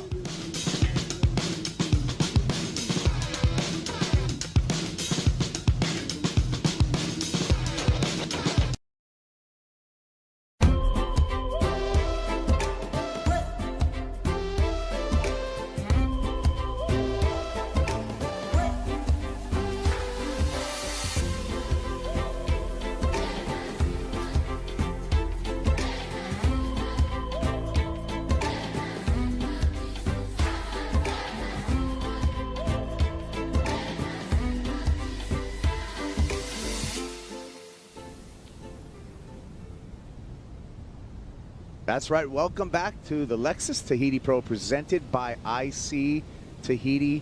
What a wonderful destination for any traveler. But if you're a surfer, this is a special place, and we are celebrating that throughout this event. Felipe Toledo up against Rio Waida in the last heat of the day. Heat number 7 of the elimination round. Winner moves on to the round of 16. Really important heat for Felipe Toledo. It's Kaipo Guerrero along with Stace Galbraith talking you through the action. This is going to be a very, very important heat for Felipe. Yeah, it's a massive heat for Felipe, and I'd say it is for Rio too. Rio's been on, to put it, straight up, he's been on a bit of a shocker. He had a great start to the year, and he really hasn't clicked into gear, and he'll know that. And he, bit of a big off season coming up for these guys, so he'll want to finish the year strong. So there's a lot of line for both of these guys here, just personally for Rio, then obviously ratings for Felipe. Yeah, Felipe Toledo does still have a mathematical chance to make it into the final 5 and participate in that Lexus WSL Finals Fiji. So this is an important heat for Felipe Toledo. Had a pretty impressive heat this morning. Felipe just narrowly missing out. The 30-year-old, 2 world titles, 11 years on the CT, has done almost about anything in professional surfing. But one thing that has eluded him, actually, I mean, he's made the semifinals here in 2018, but Felipe does not have that, Tahiti reputation as of yet. No, he doesn't, and I think it's one of those things where his legacy is so strong, it's so powerful. He's a dual world champion, and he's someone that we all love to watch surf. And I think you hear the stoke, like Griffin was so emphatic when Felipe got that wave earlier, and I think maybe someone else we were catching up with earlier too, Leonardo, was just so, like, competition aside, frothing to see Felipe get a big wave and a big score in a heat out here. Like we're all kind of waiting for it, and when it happens, it's like I think we all know he's got it in him. We just want to see him push that level. That's right. Well, with 16 championship tour wins, Felipe Toledo would love to add a Tahiti title to that really already super impressive list of CT wins. Yeah, absolutely. And so yeah, he's got a lot of work to do though. He's got a lot of people in the draw he'd have to work through, and as you know, obviously even without Gabe or John here, there's still some of the absolute very best. You know, I think of Jack Robinson and the likes that are looking to take this comp out. But back to that in a minute. Rio really deep on this one, some room in that barrel, and Waida stroked into that one. I thought perhaps maybe a bit too deep, but that one stayed nice and open, and the Indonesian surfer slid right through there. Yeah, really showing his pedigree there. He looked comfortable, didn't he? Well, someone who grew up at Uluwatu should be comfortable on lefts. Yeah, you'd think so. Philippe's just sneaking under that one. The boys, I think that's about the third wave they've missed in this set, which is unfortunate. So I hope they can adjust their positioning, because there's definitely been some fun waves. The opening drone shot of this heat definitely showed a couple of waves that they were sitting a little, the waves were moving a little further in. Obviously with this dropping swell, they're not breaking as much out on that back ledge and moving onto the inside a bit more. So hopefully the boys can adjust to that and really look to make a move on the inside like we saw Rio on that last one. So waiting for the score for this wave right here, Stace. Yeah, as you can see, it's not like a very tall wave at the start, but still a really round tube. Gives Rio great entry and a nice exit, and a great way to start his heat. I think this, the channel angle here will show how throaty it still is, even though it is a smaller wave. And we have seen the conditions sort of drop off throughout the day as predicted, but still, nevertheless, some great rides coming through and some great waves. Toledo holding priority, and this one's drawing off the reef, not quite catching his attention, and decides not to go. We'll just watch that barrel on through. Still waiting for the score for Rio Waida. You know, getting back to Rio, I think he's someone who really didn't have a lot of luck in those earlier warm-ups. Obviously super crowded, there's jet skis and few crew paddling, you know, CTers and free surfers that have travelled here. So I think for him, surfing out here with only one other person now, now that it's man-on-man competition, I think we'll probably see his wave count go pretty high here. I think he'll look to get the most out of this experience just with one other guy in the water. Well, nice start for the Indonesian surfer. 6.5 could be a keeper in the context of it, at least a backup score. Toledo does not decide to go and use his priority, and that gives us time to catch up with Marco Mignot, who just turned the heat on Miguel Pupo and has moved into the round of 16. Chris? Yeah, thank you so much, Kaipo. Marco, that heat to me was like an illustration of your entire season. You fear no surfer, and you fight till the very end. You got the buzzer beater there. How'd that one feel? It felt really good. To be honest, this morning I was feeling really good to go big and try to get the wave of my life. But yeah, it was a weird heat. But yes, this heat, I remember before going out, Jeremy was like, no matter what happens, you just fight till the end. Give it your all. And like you say, I just gave it all. And at the last few minutes, I kind of got a scrappy barrel and came out. And I was super happy to get the score.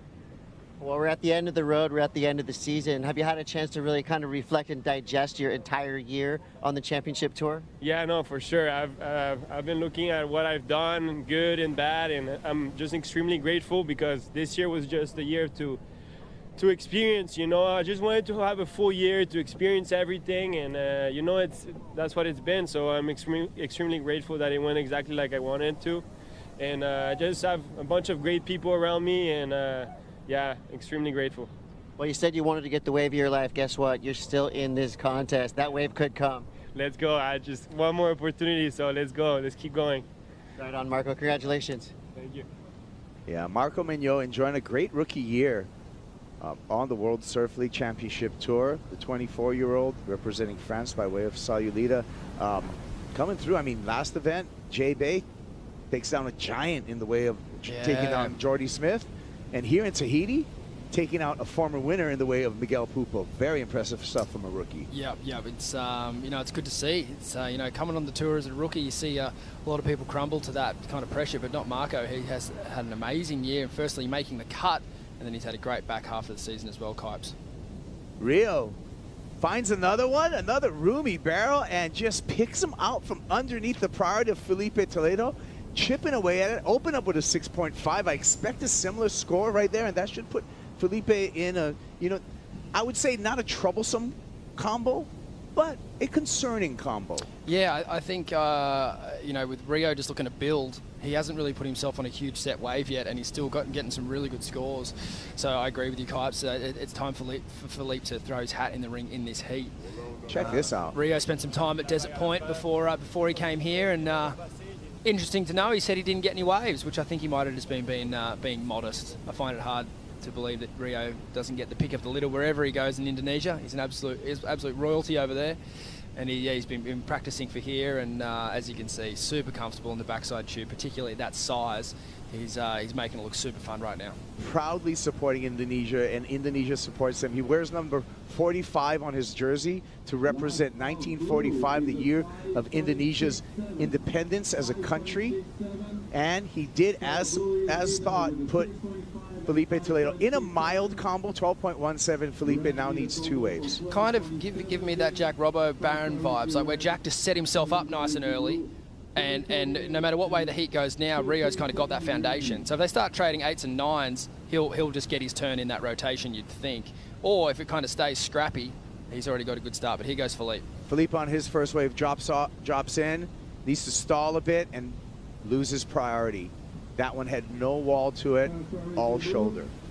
Yeah, it's an unfortunate one there. That wave looked like it had pretty good characteristics to it. I guess he was just maybe a little wider off the reef. You see Rio's been sitting a little deeper than Philippe, and I guess the Swell's been swinging around all day, just slightly a bit more to the south. So Rio's obviously picked up on that, and yeah, Philippe on that occasion didn't quite read that how he would have liked. Yeah, did you notice that Rio's positioning when he was under priority, deeper and inside? So he was backdooring those barrels, and Felipe on the drop was pretty much on the peak. We can take a look at it right here, hence no barrel. Yeah, it's, every wave looks good from the couch, I guess. So from our angle with that shot looking in, I was like, oh, he's on here for sure. But yeah, like you said, he just was a little like on top of the peak rather than coming from behind it. It's, and you can see the body language right there where he's just like, oh, what'd I do? Yeah, bit of a bummer, but there's been a lot more action in this heat already compared to some of the other heats we had to call before Kipe. So we've already seen some opportunity go down. So hopefully that's a bit of a trend for the rest of the afternoon. I think yeah, Ethan and Seth had some great waves as well. So hopefully this is the on heat. We're due for one. We're due for one. Sure. Yeah. We saw some interesting heats. What heat was it that we had the restart? Kanoa and Mihimana, you know, that was a long heat. And then we saw another restart in heat 5 of this round with Ethan Ewing and Seth Moniz.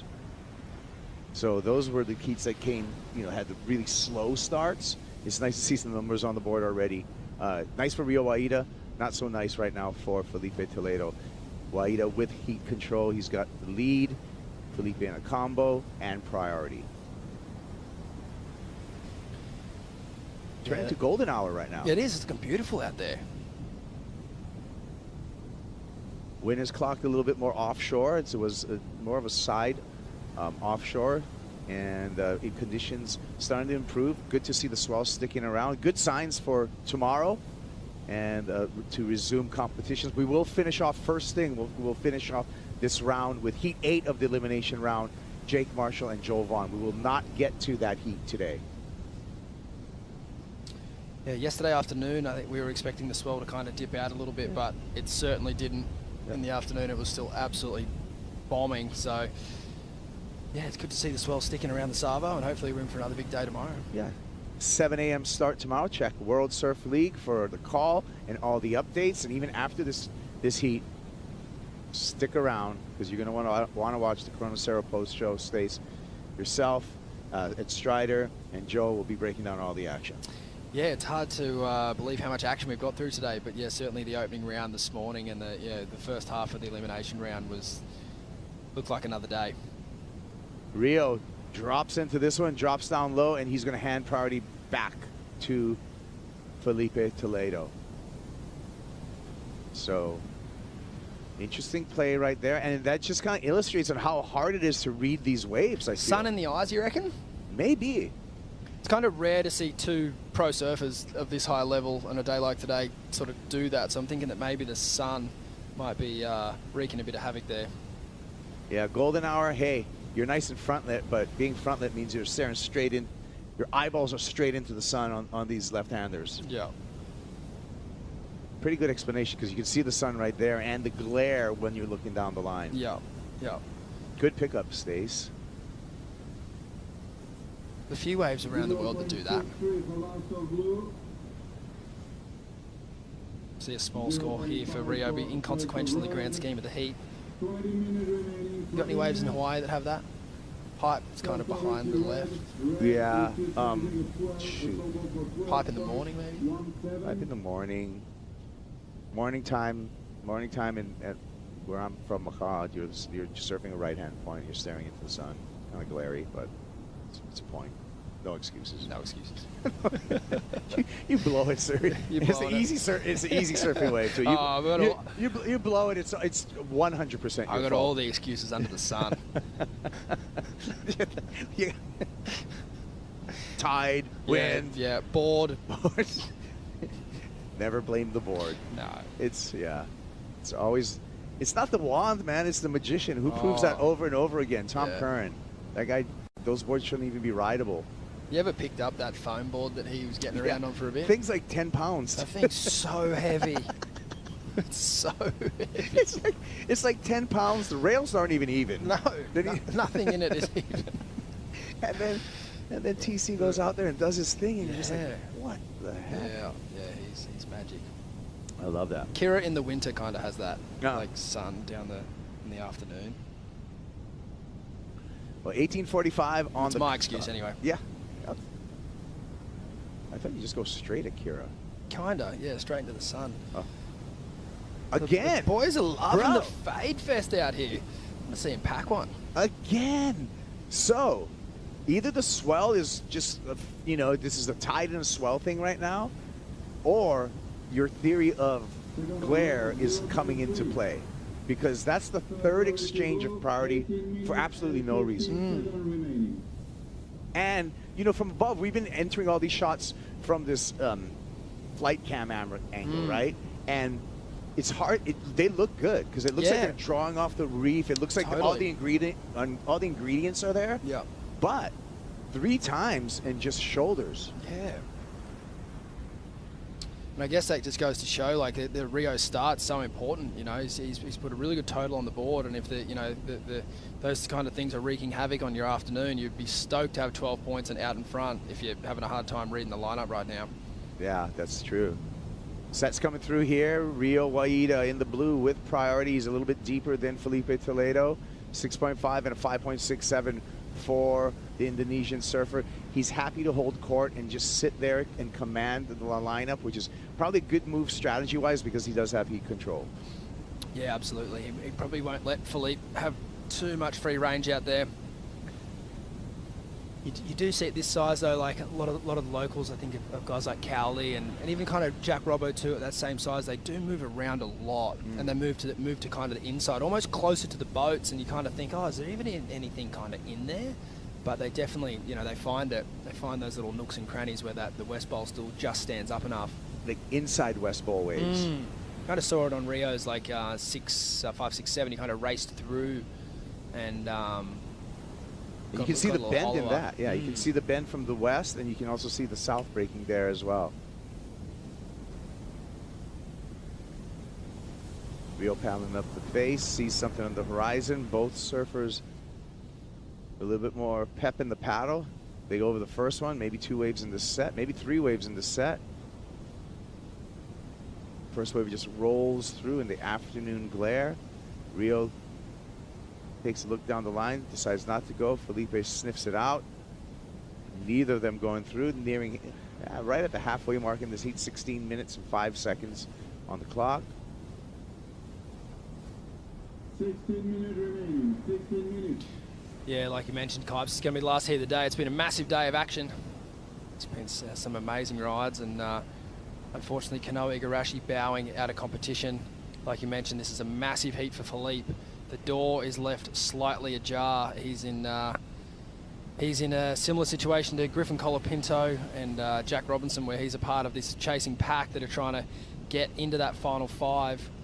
Ethan Ewing progressed earlier this afternoon, so he on the live ratings went back into 5th. Griffin's in 6th, and it's all really, really bunched up there from 4th down. So whenever we get this next round underway after this result of Philippe's, it's going to be a sprint to the finish line. Yeah, sprint to the final 5 is the theme here. Right now, Rio Waida in control over Felipe Toledo. Can Rio continue on? We're going to find out. We're taking a break right now. We'll be right back after this.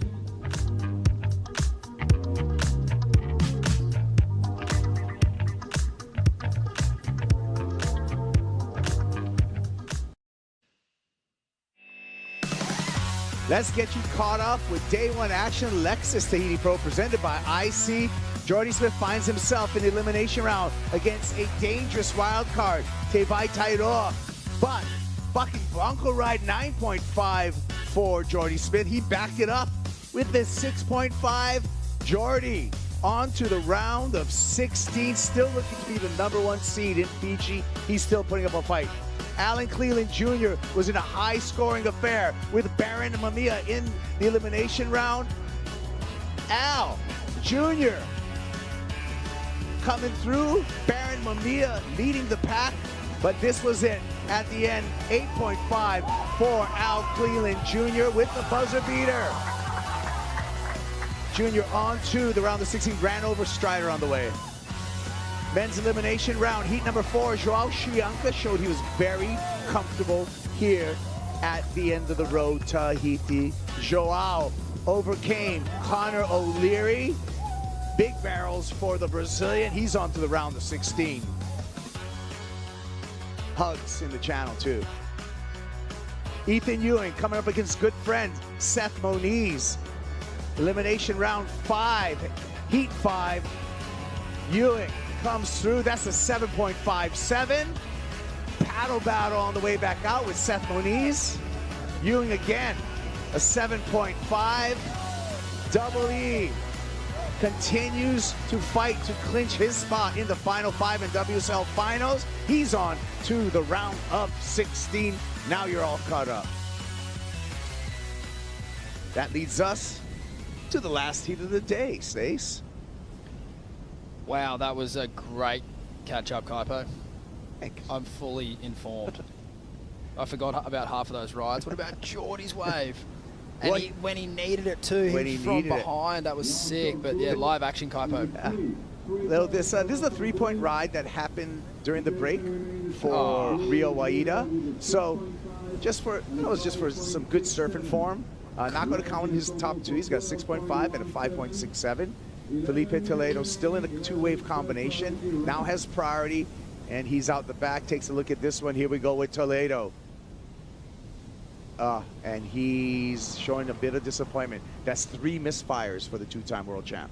Yeah, that's it's really, really disappointing. And even Rio's last wave, like, it's just uncharacteristic to see the surfers like taking such long lines into the tube, you know, every time they stand up. If they're not like sliding in straight away, pig dogging, like obviously 2 regular footers have got to slow down pretty much straight away by, you know, getting their backside in the wall. It just, you know, we haven't seen that all day. You know, Rio's last wave was a 3, and you know, that's the main reason why. There's nothing really wrong with the tube, but you know, it's just not as critical as when you're kind of falling out of the sky and you know, pulling into something that could kill you. So it's you know, it's a shame to see because conditions have been really good all day. We did see some good waves at the start of this heat, Kipes, but the boys just haven't been able to find them so far. Well, put your coach hat on right now. If you could get into the ear of Rio Waida, what would you tell him right now with the lead and priority? I'd be saying, you know, that distance between him and Philippe right now is way too much. Like, Rio's still surfing for like glory.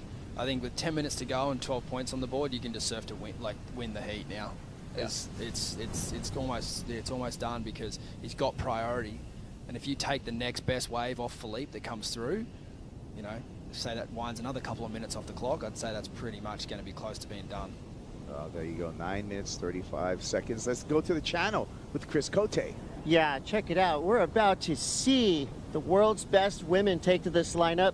Most of us will be watching the Corona Sarah post show, but you know that social media will be covering what is about to be a women's superheat. Katie Simmers, Betty Lou, Molly, I mean the who's who. Gabriella Bryan's there in the channel. So the women are fired up to get out there to Teahupo'o, and there's still plenty good waves coming through. So when this thing wraps up and the Corona Sarah post show starts, the free surfing will begin, and it is going to be a who's who the best of the best women taken to this lineup. All eyeballs will be on social media later tonight because we know there's going to be some clips. Wow. Bonus. How's that bonus of the day, Stace? Just when we thought it was all done. It's never over.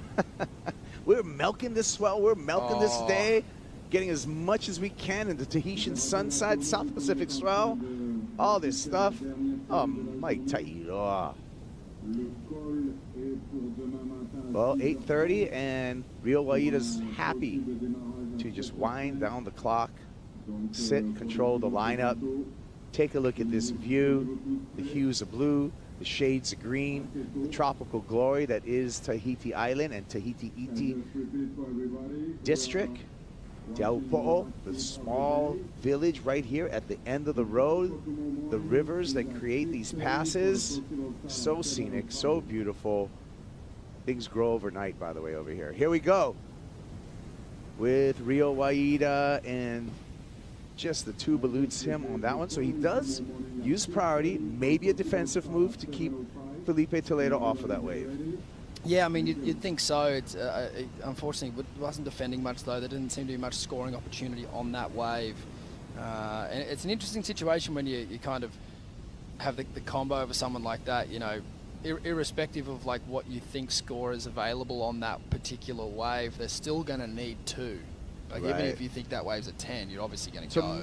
But he's still going to need to come back out and try again. So the heat control there really is with Felipe. So you do get the chance to kind of almost make a mistake. And you know, it's not going to cost you the heat win or the first place position in that moment. So, yeah, interesting to see him go that wave. Probably didn't need to be on it, from my opinion. Yeah, that's a really good logic right there, because you could have let Felipe go and just you'd still be in the lead no matter what.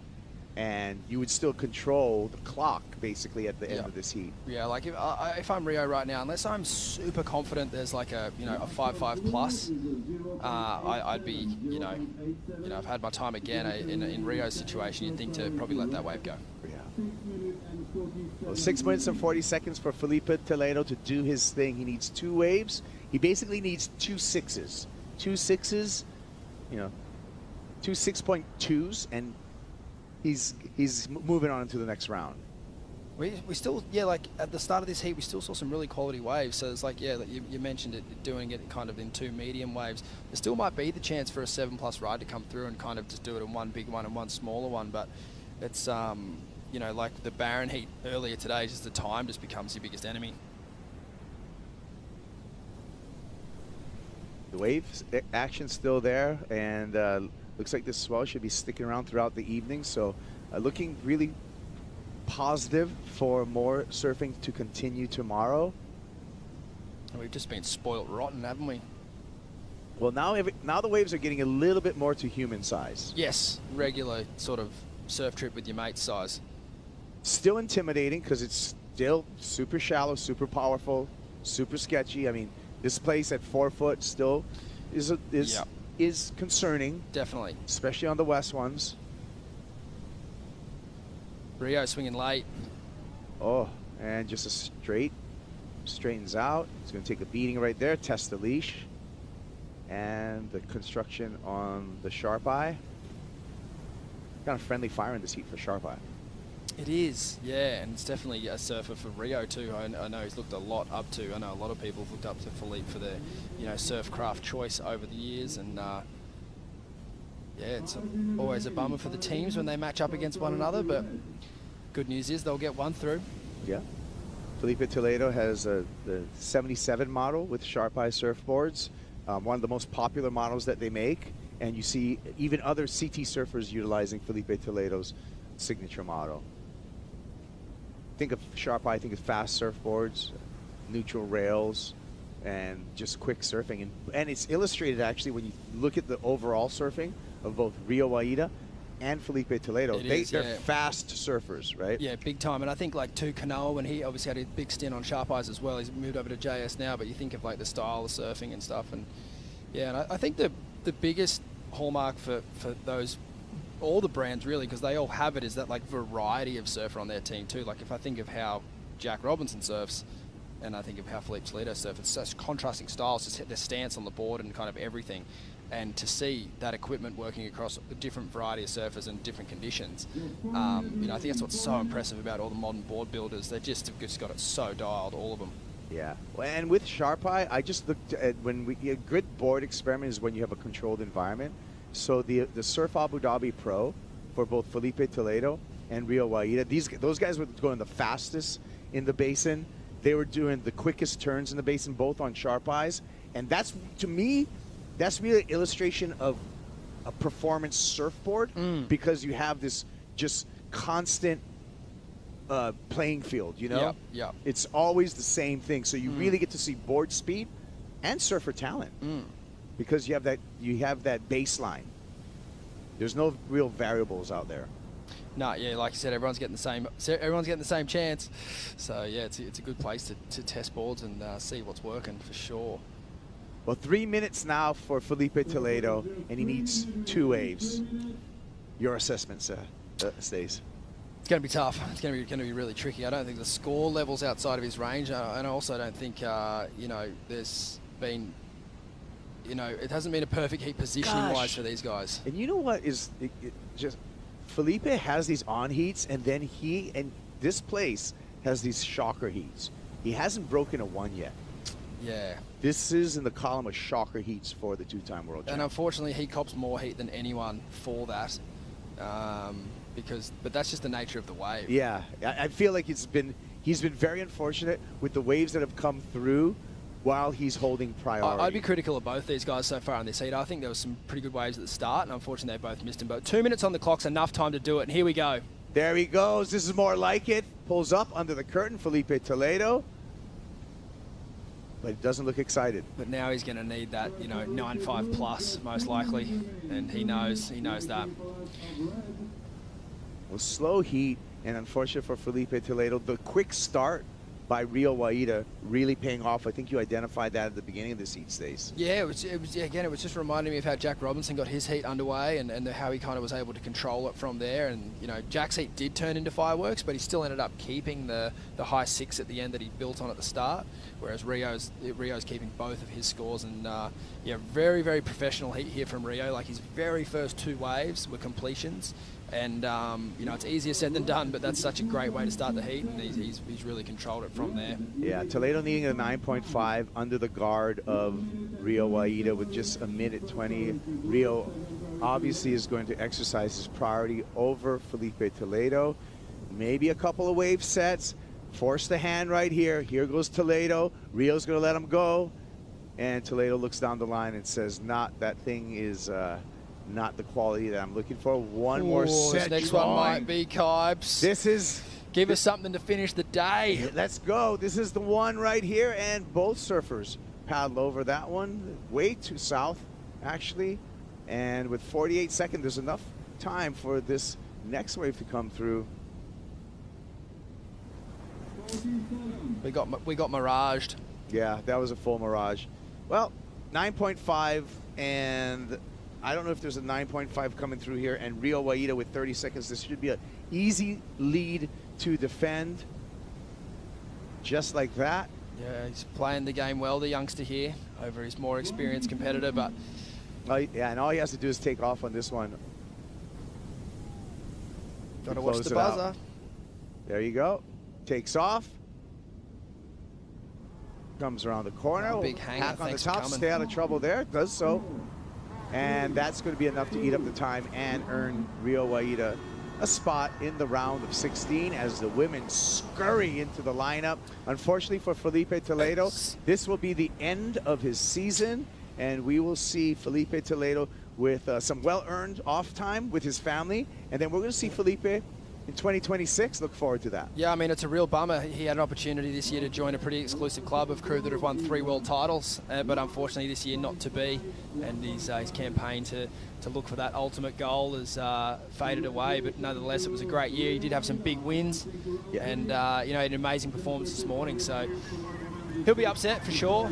These guys don't turn up to finish 7th, 8th and 9th in the world, but there's the results on screen, and the young Indonesian will be stoked to get a heat win over one of his heroes. Yeah, quick start pays off for Indonesia's Rio Waida. And Waida, last heat of the day, last win of the day. Show's not over. Stick around. You're going to want to check it out. Coming up next, the Corona Cerro Post Show. Joe Turpel, Stace is staying in here, and Strider Wazalewski. Right after this.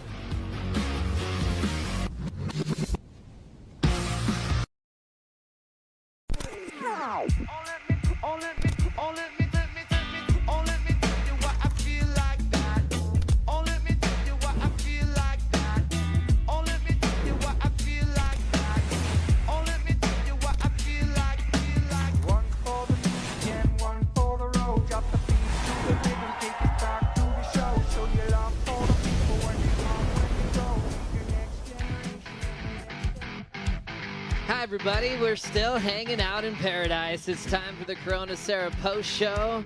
Corona Cerro, an open invitation to enjoy more of life's great moments. And today we have several. And we're lucky to be here looking at this view of the mountains here in the South Pacific. This is real life, you guys. How good is pro surfing? Proud of everybody who got to be a part of this today. Joe Turpel, Stace Galbraith, Strider Raspberry, Wazalewski. Cheers, my friend. Oh, you kidding me? Waz, you were sensational out there today in your happy place. I was in my happy place for sure. Thank you. I appreciate that. Hang on a second. Did Al Cleland actually connect with you? He didn't, but I no? just kind of made the drama of rolling off my board. It looked good. It looked great. It looked great, right? You're in the entertainment business. That's what we're doing here. We're making people entertained. Are you not entertained after this day? I mean, come on. That was amazing. That was wild. I mean, for you, Stace, seeing your face basically melted the last couple of days from all the rides you were trying to digest into what you saw today. You know, what are your overall takeaways? First takeaway is I need to get some work done, get the face reconstructed. And then the second takeaway is just like, this place is unbelievable. Uncle Strider's been looking after us, and then out front has been crazy. So yeah, I just can't even believe like what crew are actually paddling. It's like every swell someone paddles a bigger wave, and you see the tow guys lining up, and then they pull off because someone's paddling, you know, and that's been crazy to see. And then to see it in heats today as well, that's just another level again. How far are they going to go with it? Oh, it's never ending. It's endless. We love it. It's never ending. Thanks, you guys. So much fun. Last heat was a big one for the title race. Felipe had a shot to maybe go in the final five, but he was knocked out by Rio Waida. Rio's on the boat with Chris Cote. Thanks, team. Rio, the Championship Tour is a roller coaster. I know you've been along for the ride here in 2025. It must feel good, though. Last season, last stop on tour, get a big win at the end of the day against a two-time world champion. Yeah, I'm happy. I feel like, I don't know, Felipe always inspires me, so to beat him, it's a very happy one. And I don't know, I was hoping for Felipe to do good here so he can make to the final five, and I'm always rooting for him. And but at the same time, I haven't won a heat since Portugal, I think, so this one feels good, you know. It's been a tough competition for me. It's been hard, but I feel like slowly I'm coming back. So, I don't know, last event of the year, so I don't know, I just want to learn and get battles and enjoy. And what's it like when you have all day to think about that upcoming heat? What did you do between your first round heat and that heat you just surfed? I don't know, just chill, eat. The food is amazing here, and then just hanging out with the locals. And that's what I like about Tahiti. It's warm, and the locals are very friendly. It's almost like just hang out on the beach, you know, with just board short on, and I don't know, just enjoy. It feels like home here. That's why I enjoy it so much. And I don't know, but the wave changed, you know, since this morning was like 10 feet, the biggest set, and now it's like 4 foot the set. So it changed a lot, and I was kind of confused with my boards. This morning I was on 6'4", and then I was like, okay, it's getting a lot smaller, so I felt like I need to get smaller boards, and then end up going on 6'2". It feels like it felt still long, you know, but I don't know, I feel like I could have gone 6'0", I think, this afternoon, but it's a good learn, and then hope tomorrow do better. Well, you're in the enviable position when you're done with the Championship Tour this year. You get to go home to another paradise, Indonesia, where I know you have a lot of fans. Maybe you want to give them a message moving forward in this competition. Halo teman-teman Indonesia, terima kasih sudah dukung saya setiap hari, dan saya akan lebih semangat untuk babak berikutnya, dan semoga, nggak tahu ya, karena hari event ini karena terakhir saya cuma mau enjoy dan do my best, dan tahun depan untuk 2026 saya akan lebih semangat untuk menjadi juara dunia. Itu goal saya, dan tetap semangat, dan terima kasih sudah dukung saya. Terima kasih. Yeah, Rio. Thank you. Dina Makasi, thank you so much. Rio Waida, I remember the first time he beat Felipe.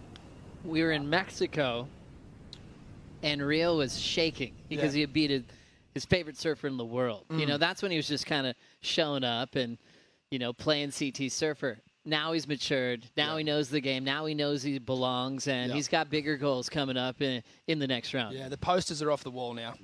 Yeah, 100%. You know, like he's not a Grom anymore. He can really match it with these guys, and it really shows. Don't ever take the posters down. I had one of you out here actually on my wall when I was a Grom. It was actually. I just had to share that with you. Oh, thanks, bro. Big quickie ad. Yeah. Hey, not bad. Some big names, you guys, out of the title race. The biggest, Toledo, 2-time world champ. We lost Barron.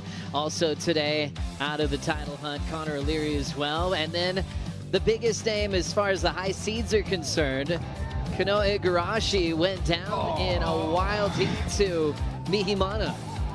What that's hard. You got to really think about where that takes you. You know, you already had dropped down from number 3 to 4, and then coming into this heat, you should have seen Snake blowing up in the channel. That was a wild one. No waves ridden for the majority of the matchup, and then Mihimana got a couple of little barrels, and even Mihimana's like, hey, a win's a win. I'll take it against one of the most informed surfers all year. I mean, Kanoa, multiple final appearances. Now he's just got to wait. And look at the name stays that are gunning for his spot. Ethan, obviously in 5th, but there's Griffin and Jack just trying to hunt down Kanoa's spot. Yeah, he does have a little buffer there. You know, Jack's already on 3,300 points, so there's only 6,700 for him to make up. So it's a final for Jack. So there's a little bit of a buffer there, but he's so capable of doing that. And then obviously Griffin and Ethan are right there. And the other little buffer that he has is he's in 4th. He's not in 5th.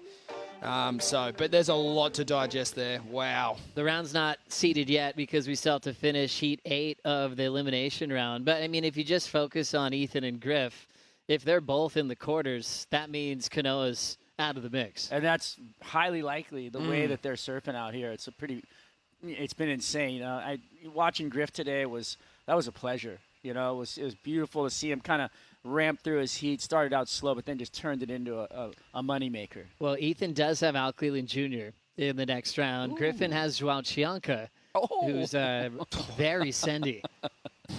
Those are huge matchups. These are some great matchups. And Robbo's got Marco, I think. That's insane. Oh, my word. I mean, what do we expect? It's like there's only so many guys left. We're going to get some crazy draws. The drama's just building. Opening round was sensational for Griffin Colapinto. He kept getting better and better. In fact, he almost turned in his career best combined heat total. He had an 18.1 total against Arcal out here years ago. He got 18 points in this one, Stace. I think for Griffin, it's just so, refreshing to see him charge all week and get a heat win. You know, he does the same thing at Pipeline. He's done the same thing in Tahiti here before, apart from getting, the big year in 2019 when he had a big score, you said there. But, translating that free surf energy into a heat, he just nailed that today. Yeah, pretty wild. That was the last wave for Connor O'Leary. His wife this morning was like, wow, what a way to wake up, see my husband fall out of the sky. Connor obviously going for it. Congrats, Connor, on a great season. He's already been eliminated from the event.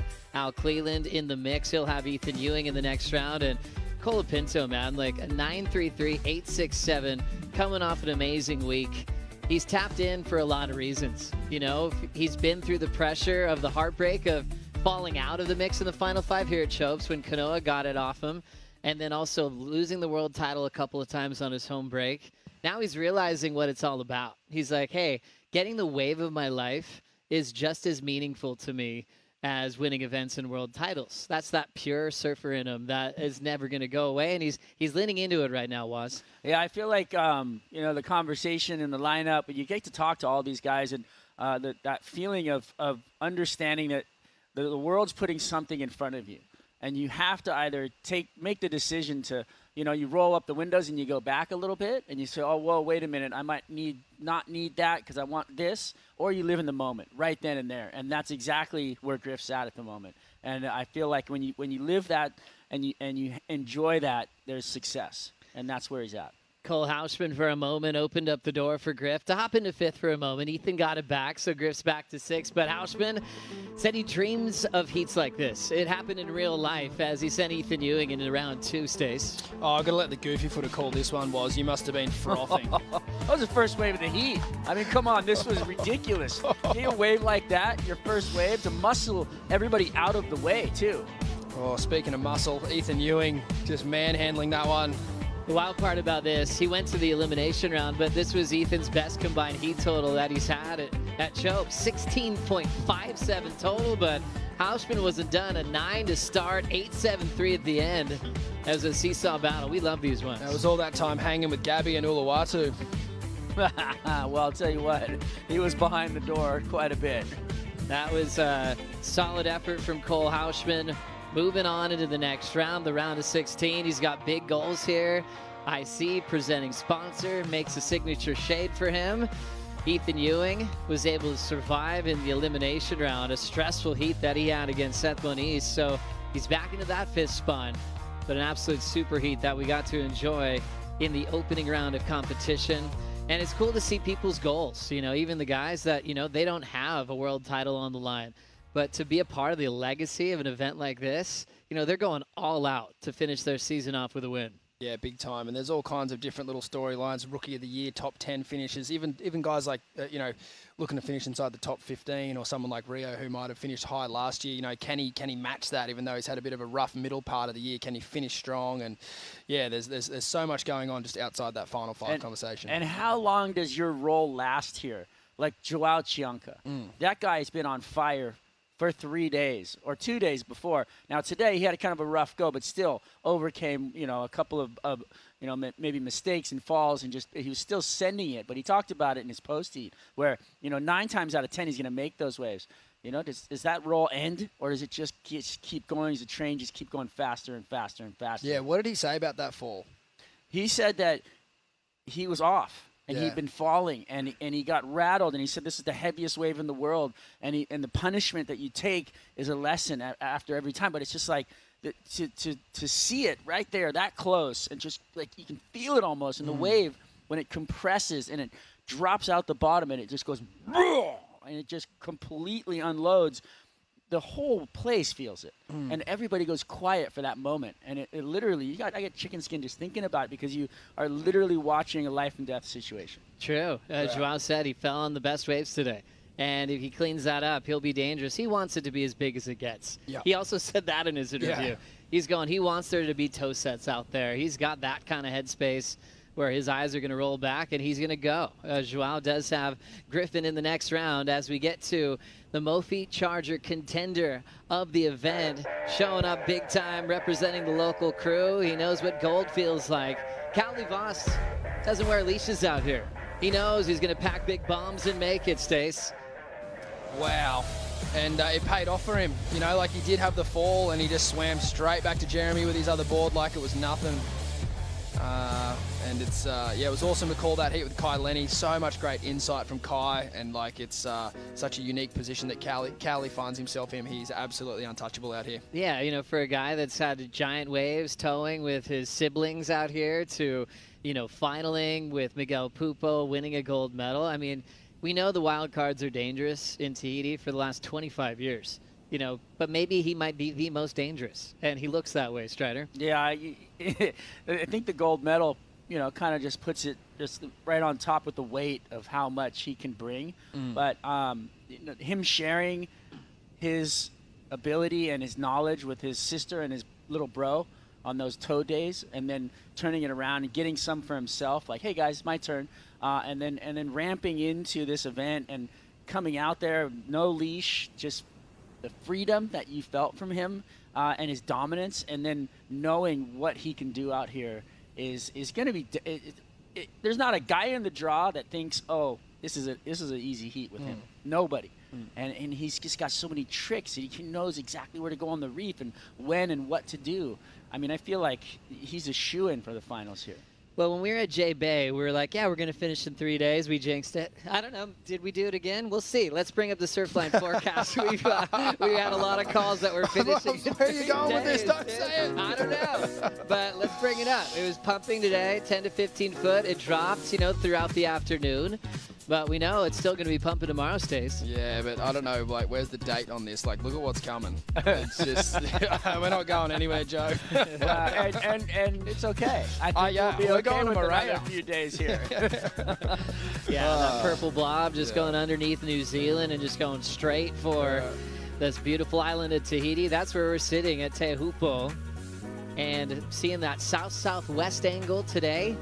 And then tomorrow, there's still plenty of left over as it eases, Strider. Yeah, I think, tomorrow we're going to see a great day of surfing. I think it's going to move to that inside ledge and just be beautiful all day. And then, it drops off after that. So I think we'll have a little time off, possibly another day on Saturday, I think it is. But then looking out at the forecast, just looks really good down the line a bit. And we've got a couple of solid swells out there in the water that are coming around the corner like you saw just now on the screen. So I feel like we've got, a lot of options. And on the text feed, I just checked it. Renato Hickel saying we're planning on starting with that last heat of the round, to finish off the round for the men, and then opening round for the women, potentially straight away. So stay tuned for that call in the morning. Up next, though, we've got the top 5 moments of a giant day of competition here at the Lexus Tahiti Pro, presented by IC. The clutch moment from Al Cleland Jr. and the buzzer to take out a slab specialist and took out Baron Mamiya from the world title race. Don't forget about him trying to take me out right here, too. Sure did. Oh, hey, well, you said that didn't hurt. You guys. No, he didn't touch me, but we love each other. That guy's an animal. Yeah, then how about Cole? Yep, you deserve this spot. Number 4 in the top 5. Having a serious dig today, Stathius. Oh, he has definitely been studying Gabby's tapes, like just that fade and then pumping up high into the tube. Like he's definitely, I think every goofy footer in the world watches Medina, and as they should. Just looking so comfortable out here. And again, he's another big kid, and he's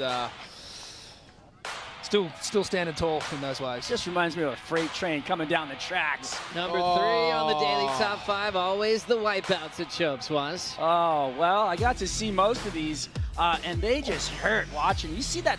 Looked like his arms got ripped off. There was a Miguel Pupo just really sending it, and just, incredible. What's the worst one you saw, you think?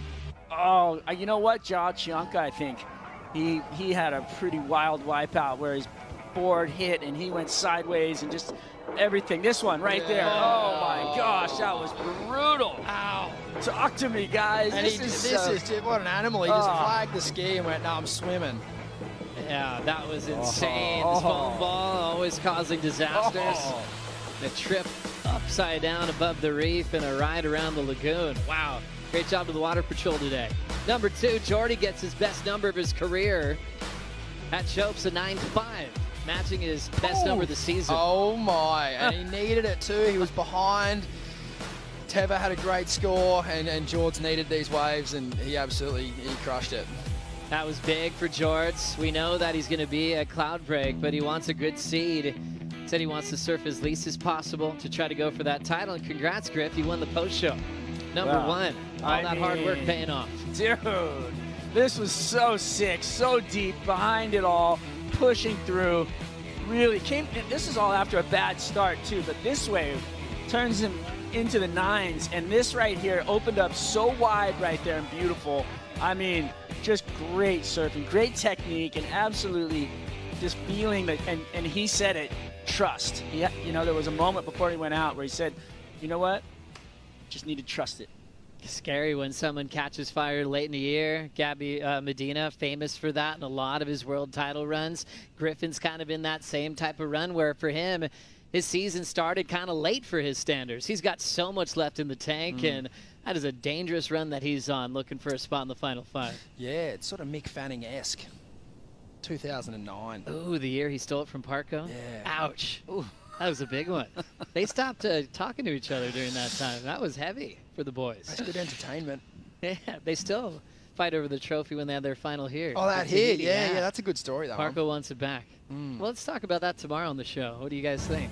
We'll be back. To watch the sunset. Yeah, I think we'll be back. Yeah. Thanks for being with us today, guys. Tomorrow it's a 6:30 a.m.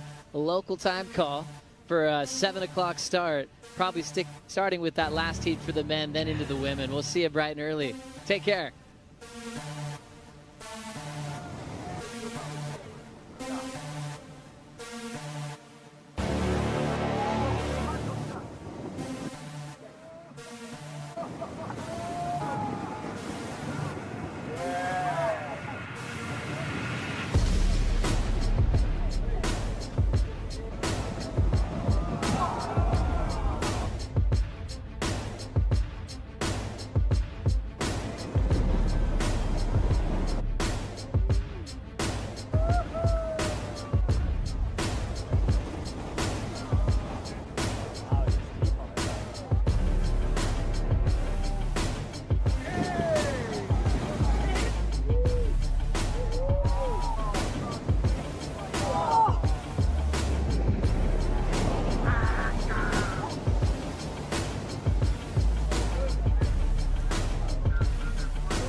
This copyrighted event broadcast is produced by the World Surf League for broadcast around the world and may not be retransmitted, reproduced, rebroadcast, or otherwise distributed or used in any form without the written consent of the World Surf League.